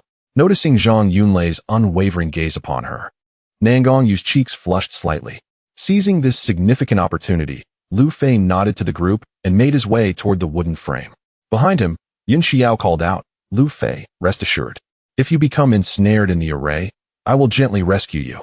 Lu Fei turned and smiled at Yin Xiao, replying, "All right, if I truly acquire something valuable, I shall share it with you." He then proceeded toward the wooden frame, his golden core divine sense fully extending outward, while the hall remained thick with the aura of the enchanting array, preventing anyone from noticing anything amiss. Standing a mere 10 feet from the left wooden frame, Lu Fei steadied himself and probed with his divine sense, discovering that the range of the enchanting array indeed extended only within 10 feet of the frame. Upon stepping into the 10-foot threshold, as Lu Fei had anticipated, the enchanting array posed no obstruction to living beings. Yet, any attacks with swords or sword energies would be futile.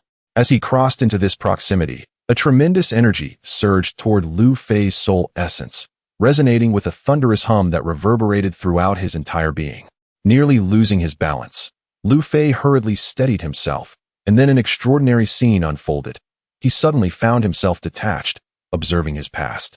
His younger self, tirelessly dedicated to rigorous cultivation. The proud demeanor and smile of his master, Zhao Shan, during his foundation establishment at the age of 20. The alluring presence of Lin Yu during their dual cultivation in the soul burial abyss. The sympathetic gazes of his master, Zhao Yan, and fellow disciples after his realm had fallen, and the myriad memories with Zhao Yu, Wang Yusen, Su Ming, Jiang Cai, and Lin Ruoxi all replayed vividly before him. Suddenly, Lu Fei's soul essence exuded a refreshing aura that coursed throughout his body, awakening him from his reverie. Meanwhile, outside, Nangongyu, Yi Zihan, and the others observed Lu Fei standing before the wooden frame. Although he did not engage in nonsensical utterances or erratic actions like Wang Jingxian, he trembled slightly, beads of cold sweat soaking his garments. Once fully alert, Lu Fei emitted a cold snort, and then his soul essence unleashed a powerful wave of energy that expanded outward. The distant figures of Yi Zihan, Nangongyu, Yun Xiao, and the others suddenly experienced a resonant hum in their minds, plunging them into the enchanting array. As Lu Fei observed the expressions of those around him, he soon discovered that the mesmerizing array had permeated the entire hall, ensnaring Yi Zihan and the others within its grasp. Just as he was about to step forward to rescue them, he inexplicably beheld glimpses of their pasts. Yun Xiao pouting and weeping in front of a couple, Nangongyu gazing dreamily at a dashing senior brother within the sect, Han Qingwan reflecting on her disheveled appearance with a mix of shyness and indignation, Wang Jingxian glaring furiously at Han Qingwan as she loosened her garments. Yet, upon witnessing Yi Zihan's furious glare directed at him, Lu Fei instinctively unleashed a surge of spiritual energy towards this vision, causing the scene of his tormenting Yi Zihan to vanish instantaneously. Seemingly discovering a new realm of possibility, Lu Fei proceeded to shatter all visions of his bullying toward Yi Zihan, retaining only the images of her affectionately embracing him. Upon looking again, the interactions between himself, the woman in white, and Yi Zihan within the luminous sphere had transformed into two women boldly asserting their dominance over him. Lu Fei then advanced to address the spiritual manifestations of Nangongyu, Han Qingwan, Yin Xiao, and others, dispersing and preserving what he deemed appropriate. He also attended to Shun Yuheng, Wang Jingxian, and Zhang Yunlei. Though panting and weary, Lu Fei felt an exhilarating surge of excitement. If it weren't for the excessive consumption of spiritual energy, he would have eagerly reorganized the memories of all present. Having merely altered the collective memories of those who had entered the secret realm, Lu Fei had already depleted a significant portion of his spiritual essence. He swiftly gathered the jade vials and slips from the bookshelf into his storage ring, then unleashed a sword strike at the wooden frame. With a thunderous crash, the shelves disintegrated into dust, causing the hall to tremble and awakening the crowd.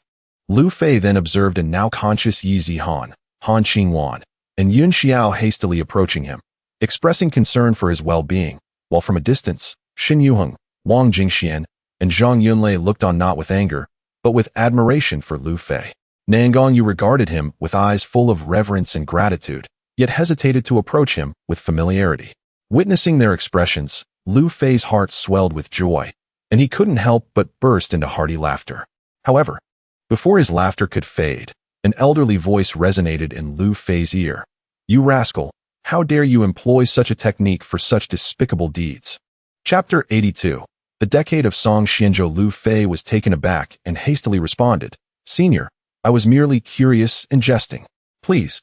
Before Lu Fei could finish his sentence, the women vanished from his sight, and he found himself in a secret chamber. The chamber was dimly lit, measuring approximately 4 to 5 zhang, and at the front sat an old man whose visage was obscured. "You have practiced the Duan Hanju?" The old man inquired directly. Lu Fei offered a slight bow and replied, respectfully reporting, "Senior, I inadvertently obtained a fragment of the Duan Hanju and have cultivated the first 2 levels. The old man fell silent for a moment before saying, "Just now, you casually altered another's memory using this technique, an underhanded act that warrants punishment. However, considering your youth, I shall spare you this time." Although Lu Fei could not discern the old man's strength, he sensed that this individual was the most formidable he had ever encountered. He responded with even greater respect, "Thank you, senior. I shall not dare to do so again." As soon as he finished speaking, a point of light swiftly entered his body. Lu Fei looked at the old man in astonishment and asked, "What is this, senior?" The old man chuckled and said, "It is nothing, merely a request for you to assist me with a task." Noting the old man's evasive response, Lu Fei inquired, "Please speak, senior. If I am able, I shall exert my utmost effort." "Very well. Within 10 years, you must help me find the Su Shen Hua, the Nirvana Lotus, and the Huan Han Chao. Here are their appearances and characteristics." Upon finishing, the old man cast another orb of light toward Lu Fei. In a flash, the appearances and living habits of the 3 spiritual herbs appeared in Lu Fei's consciousness. Lu Fei nodded slightly and said, "Senior, I shall remember." The old man smiled and replied, "Excellent. Since I have asked for your assistance, I shall grant you some benefits." With that, a gleaming long sword flew towards Lu Fei and, before he could react, it hovered before him. The sword emanated a blue glow, its blade inscribed with unknown patterns, while the hilt bore the inscription Powang. As Lu Fei gazed at the characters on the hilt, memories of his training in the Powang Qi surfaced, prompting him to eagerly grasp the sword. He immediately felt a familiar aura emanate from it. The old man, seeing Lu Fei joyfully handling the sword, waved his hand again, and an ancient shield appeared before Lu Fei. As Lu Fei examined the intricately carved shield, a profound sense of security welled up within him. Upon noticing the words Lu Jin Dun etched along the edge of the shield, Lu Fei hurriedly bowed and expressed, "Thank you for your generous gifts, senior. I shall do my utmost to procure the items you require." The old man, observing Lu Fei with the sword in his right hand and the shield in his left, chuckled. "These 2 items are spiritual treasures and can be directly refined and stored in your consciousness." Lu Fei gazed at the old man in astonishment, his voice trembling as he asked, "Senior, are you saying these 2 are spiritual treasures?" The old man nodded slightly and replied, "Indeed. Now that you possess Jin Dan divine consciousness, you can use and control them. You may refine them now." Upon hearing this, Lu Fei promptly infused his consciousness into the long sword. The sword trembled slightly, resisting Lu Fei's entry, but after a brief moment, Lu Fei's consciousness overcame the resistance. With a mere thought, the sword vanished from his hand and instantly appeared within his consciousness. Seeing the Powang sword floating serenely in his mind, Lu Fei felt elated and proceeded to refine the Lu Jin Dun. Moments later, the shield also materialized in his consciousness. The old man, witnessing Lu Fei's delighted expression, said, "I am originally named Song Xianzhou, known as Tianji Sanren. You may consider yourself my disciple from this point onward." Lu Fei quickly responded, "Disciple Lu Fei pays respects to the master. Thank you for your generous gifts." Song Xianzhou waved his hand dismissively. "Master is too grand a title. However, I must remind you that the light I just infused into your body is called the Mieshan Jing. It will not affect or harm you under normal circumstances." But, upon realizing that Song Xianzhou was finally about to explain the mysterious light that had entered him, Lu Fei regarded him warily. Noticing Lu Fei's apprehension, Song Xianzhou continued earnestly, "If within 10 years you fail to find the items I require and return with them, the Mieshan Jing will detonate, obliterating your very soul." Lu Fei's expression shifted to one of horror, as he thought, "Indeed, there are no gratuitous gifts in this world. This Song Xianzhou first bestows upon me precious treasures to compel my aid, then plants the Mieshan Jing within me to exert control." However, with no other options, Lu Fei could only respond helplessly, "I will do my utmost to seek the 3 treasures." Seeing Lu Fei's resigned demeanor, Song Xianzhou remarked, "Do not blame me. If you had not disrupted the solar ray in the previous hall and recklessly wielded your soul power, I would not have been awakened." Lu Fei immediately gathered his thoughts, and though he felt a pang of reluctance, he respectfully replied, "Disciple acknowledges his mistake and shall refrain from misusing such soul power in the future." Song Xianzhou nodded slightly. "I see you possess both soul and body cultivation. I happen to have the complete Duan Hanju and shall bestow it upon you." A beam of light then surged into Lu Fei's consciousness, and instantly, the complete Duan Hanju manifested within his mind. The first two levels matched what Lu Fei had previously acquired, further assuring him of the authenticity of the Duan Hanju gifted by Song Xianzhou, alleviating his earlier discontent. Observing Lu Fei's joy, Song Xianzhou stated, "Very well, I am weary now. We shall meet again in 10 years. With that, a flash of light surged toward Lu Fei, and he felt a wave of dizziness before finding himself outside the palace. At that moment, the protective barrier of the palace had been entirely breached by the demonic beasts, who were now vying for the remaining spiritual herbs and treasures. In a secluded corner outside the palace, Nen Gongyu, Yi Zihan, Yun Xiao, and Han Qingwan anxiously focused on the palace's entrance. Meanwhile, Xin Yuheng, Wang Jingxian, and others had vanished without a trace. Lu Fei hurriedly approached the four women, who were momentarily stunned by his sudden appearance. After a few breaths, they regained their composure. Yi Zihan stepped forward and embraced Lu Fei, exclaiming, "Lu Fei, you scared me to death." Yun Xiao also moved closer and said, "Yes, Lu Fei, we were all very worried about you." Although Nangong Yue and Han Qingwan did not vocalize their thoughts, Lu Fei discerned their concern for him through their expressions. Observing the affection and care emanating from the four women, he felt a pang of remorse for having altered their memories using his divine soul power. He reflected on his actions, realizing they were akin to deceiving the four ladies, much like the practitioners of the dark arts who employ nefarious methods or aphrodisiacs on women. After contemplating, Lu Fei led the four women to a secluded spot and presented the 7 treasures he had acquired from the palace, saying, "Well, please choose one each." Nangong Yue, in disbelief, inquired, "Shitty Lu Fei, are you truly allowing us to choose freely?" Observing the innocent expressions on their faces deepened his sense of guilt, and he nodded slightly, affirming, "Indeed, Shiji Nangong, feel free to select." With joy, Nangong Yue, Yin Xiao, Ye Zihan, and Han Qingwan eagerly approached to examine and choose. Ye Zihan and Yin Xiao both coveted the same treasure and engaged in a spirited negotiation. Once the selections were complete, Lu Fei stored away a bottle of Foundation Establishment pills, a bottle of Returning Essence pills, and a jade slip containing the technique for the wind-chasing step. Observing the delight on their faces, Nangong Yue turned to Lu Fei and stated, "Lu Fei, we can leave the secret realm now. The people from Xinglue Yuan have already rescued the 3 disciples from the sects who were initially ensnared in the formation." Ye Zihan glanced at the multitude of demonic beasts surrounding the palace, then added, "Moreover, if these beasts deplete the spiritual herbs and precious medicines around the palace, they will inevitably launch another attack on us." Lu Fei nodded in acknowledgement and promptly led the 4 women towards the entrance with haste.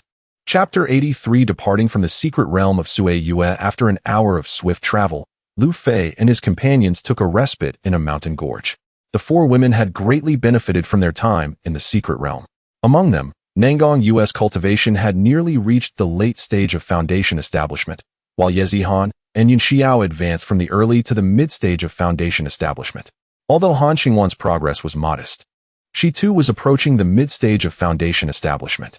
Each of the women had received treasures from Lu Fei, particularly Ye Zihan, who had gathered numerous spiritual herbs and precious medicines before entering the palace.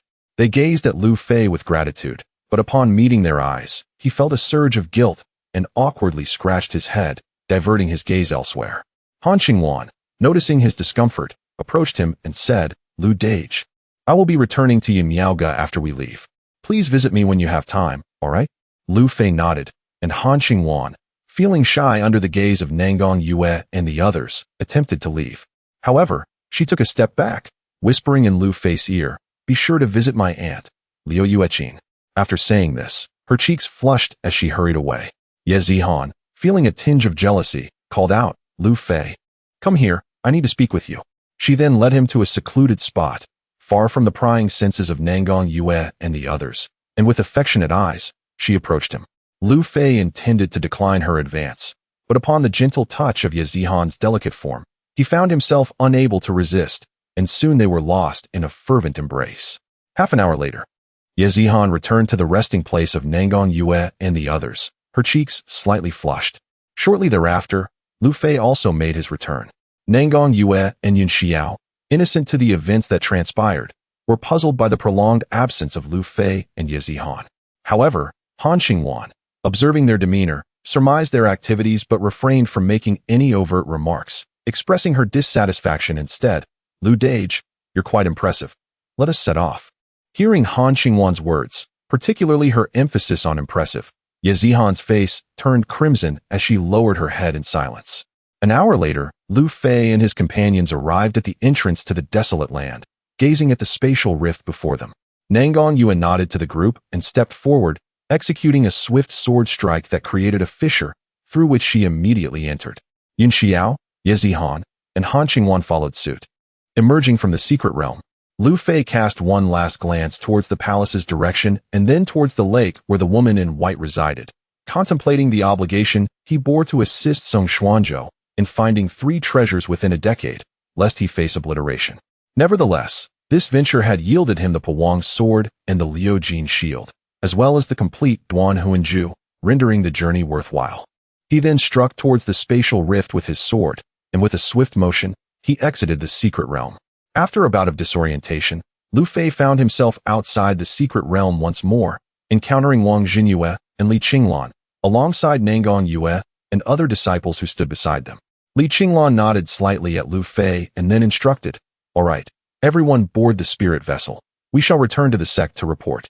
The group boarded the spirit vessel, and Lu Fei was once again summoned to the front room by Li Qinglan. Li Qinglan circled around Lu Fei before standing before him with her hand extended, stating, "Hand it over."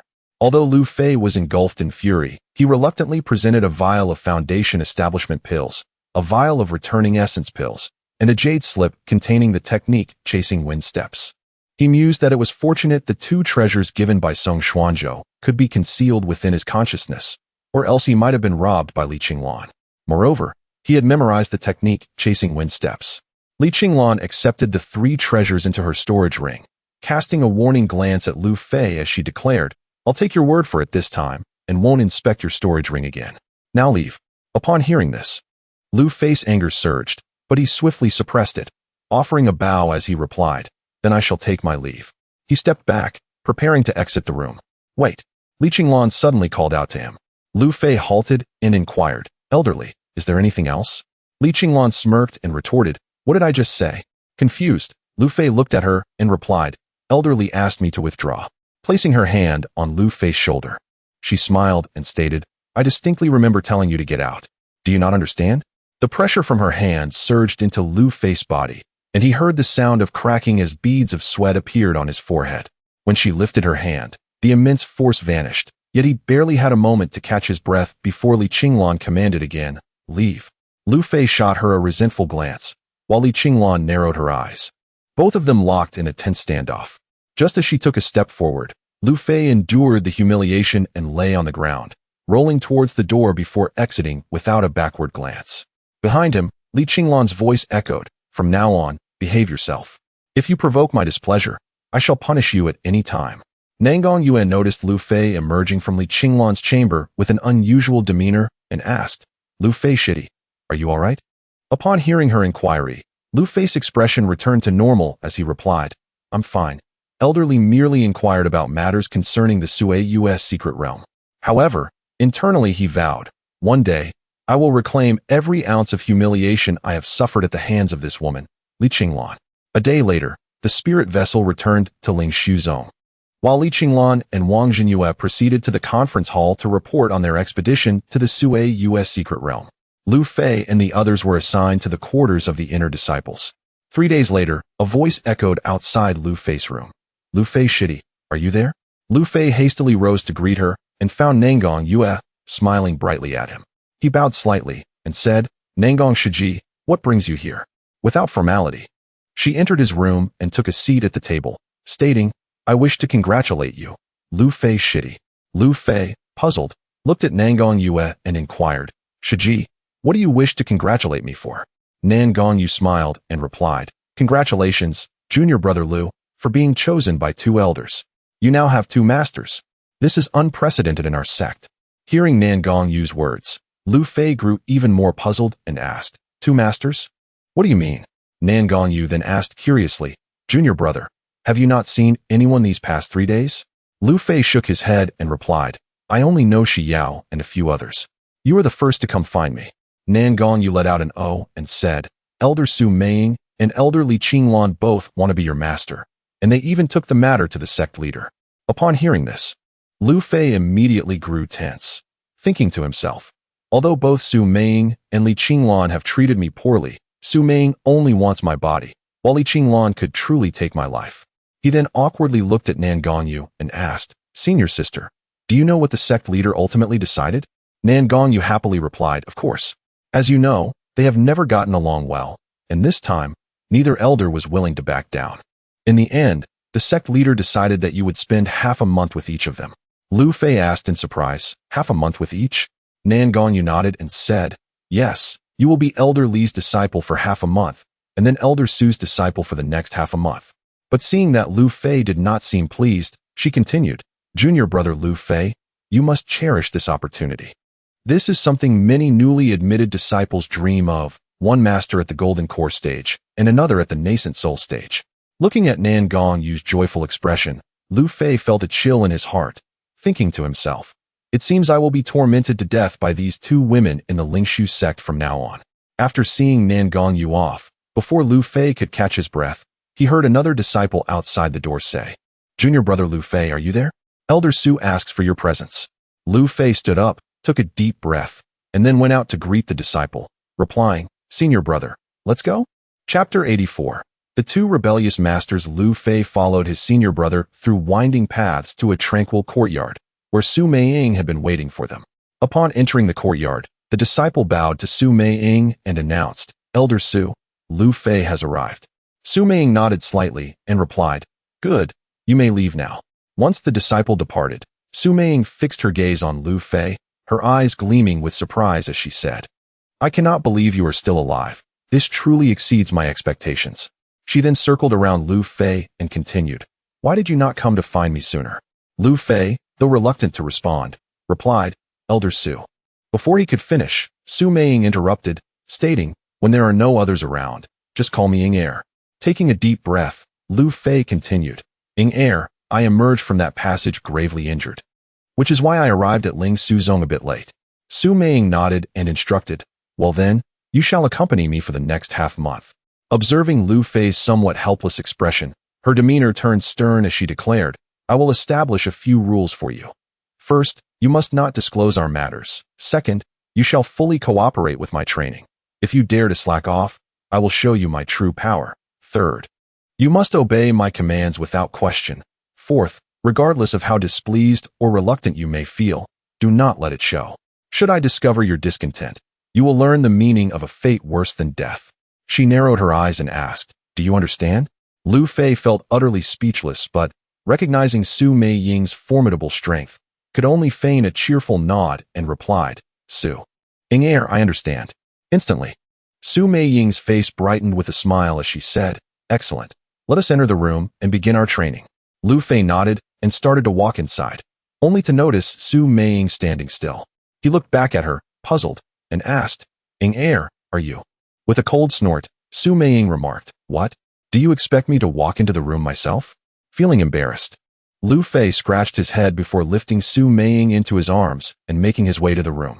After nearly 3 months of separation, Su Meiying had cultivated the Siem Mei Ju, which had left a significant amount of alluring poison within her that required Lu Fei's assistance to neutralize.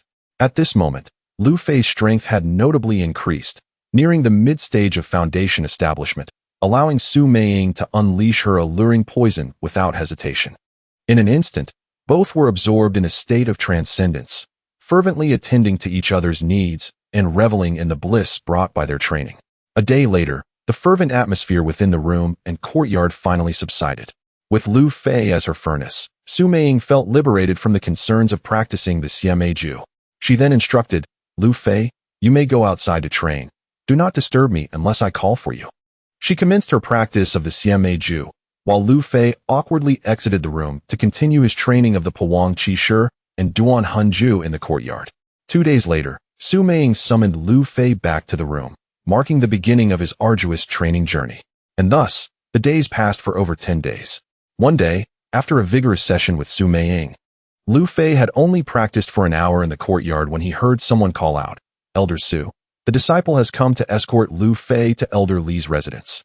After a moment, Su Meiying replied with mild annoyance, Lu Fei, you may go. Lu Fei, upon hearing this, could only leave the courtyard and follow the disciple to Li Qinglan's residence.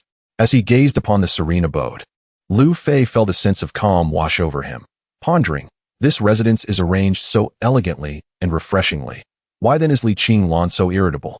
Lu Fei, come in. As Lu Fei stepped into the courtyard, he heard Li Qinglan's voice. He took a deep breath and entered the room, where Li Qinglan reclined lazily on a bed. He bowed and said, Disciple Lu Fei, pays respects to master. Li Qinglan ignored Lu Fei's greeting, her eyes fixed intently on him. After a moment, she inquired, what did you do while with her? Lu Fei understood that although Li Qinglan did not mention names, she was indeed referring to Su Meiying. He replied, I practiced some techniques.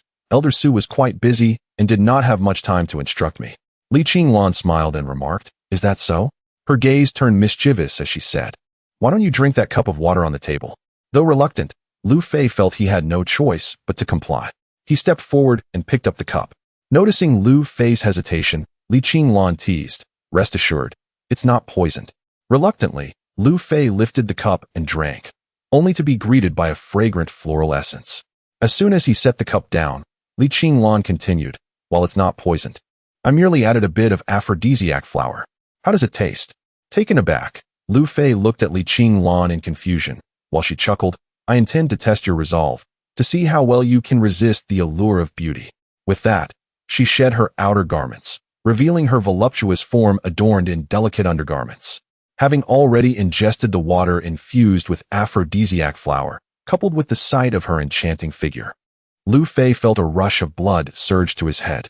Observing Lu Fei entranced by her, Li Qinglan suddenly barked, if you dare entertain any improper thoughts toward me, do not blame me for being heartless.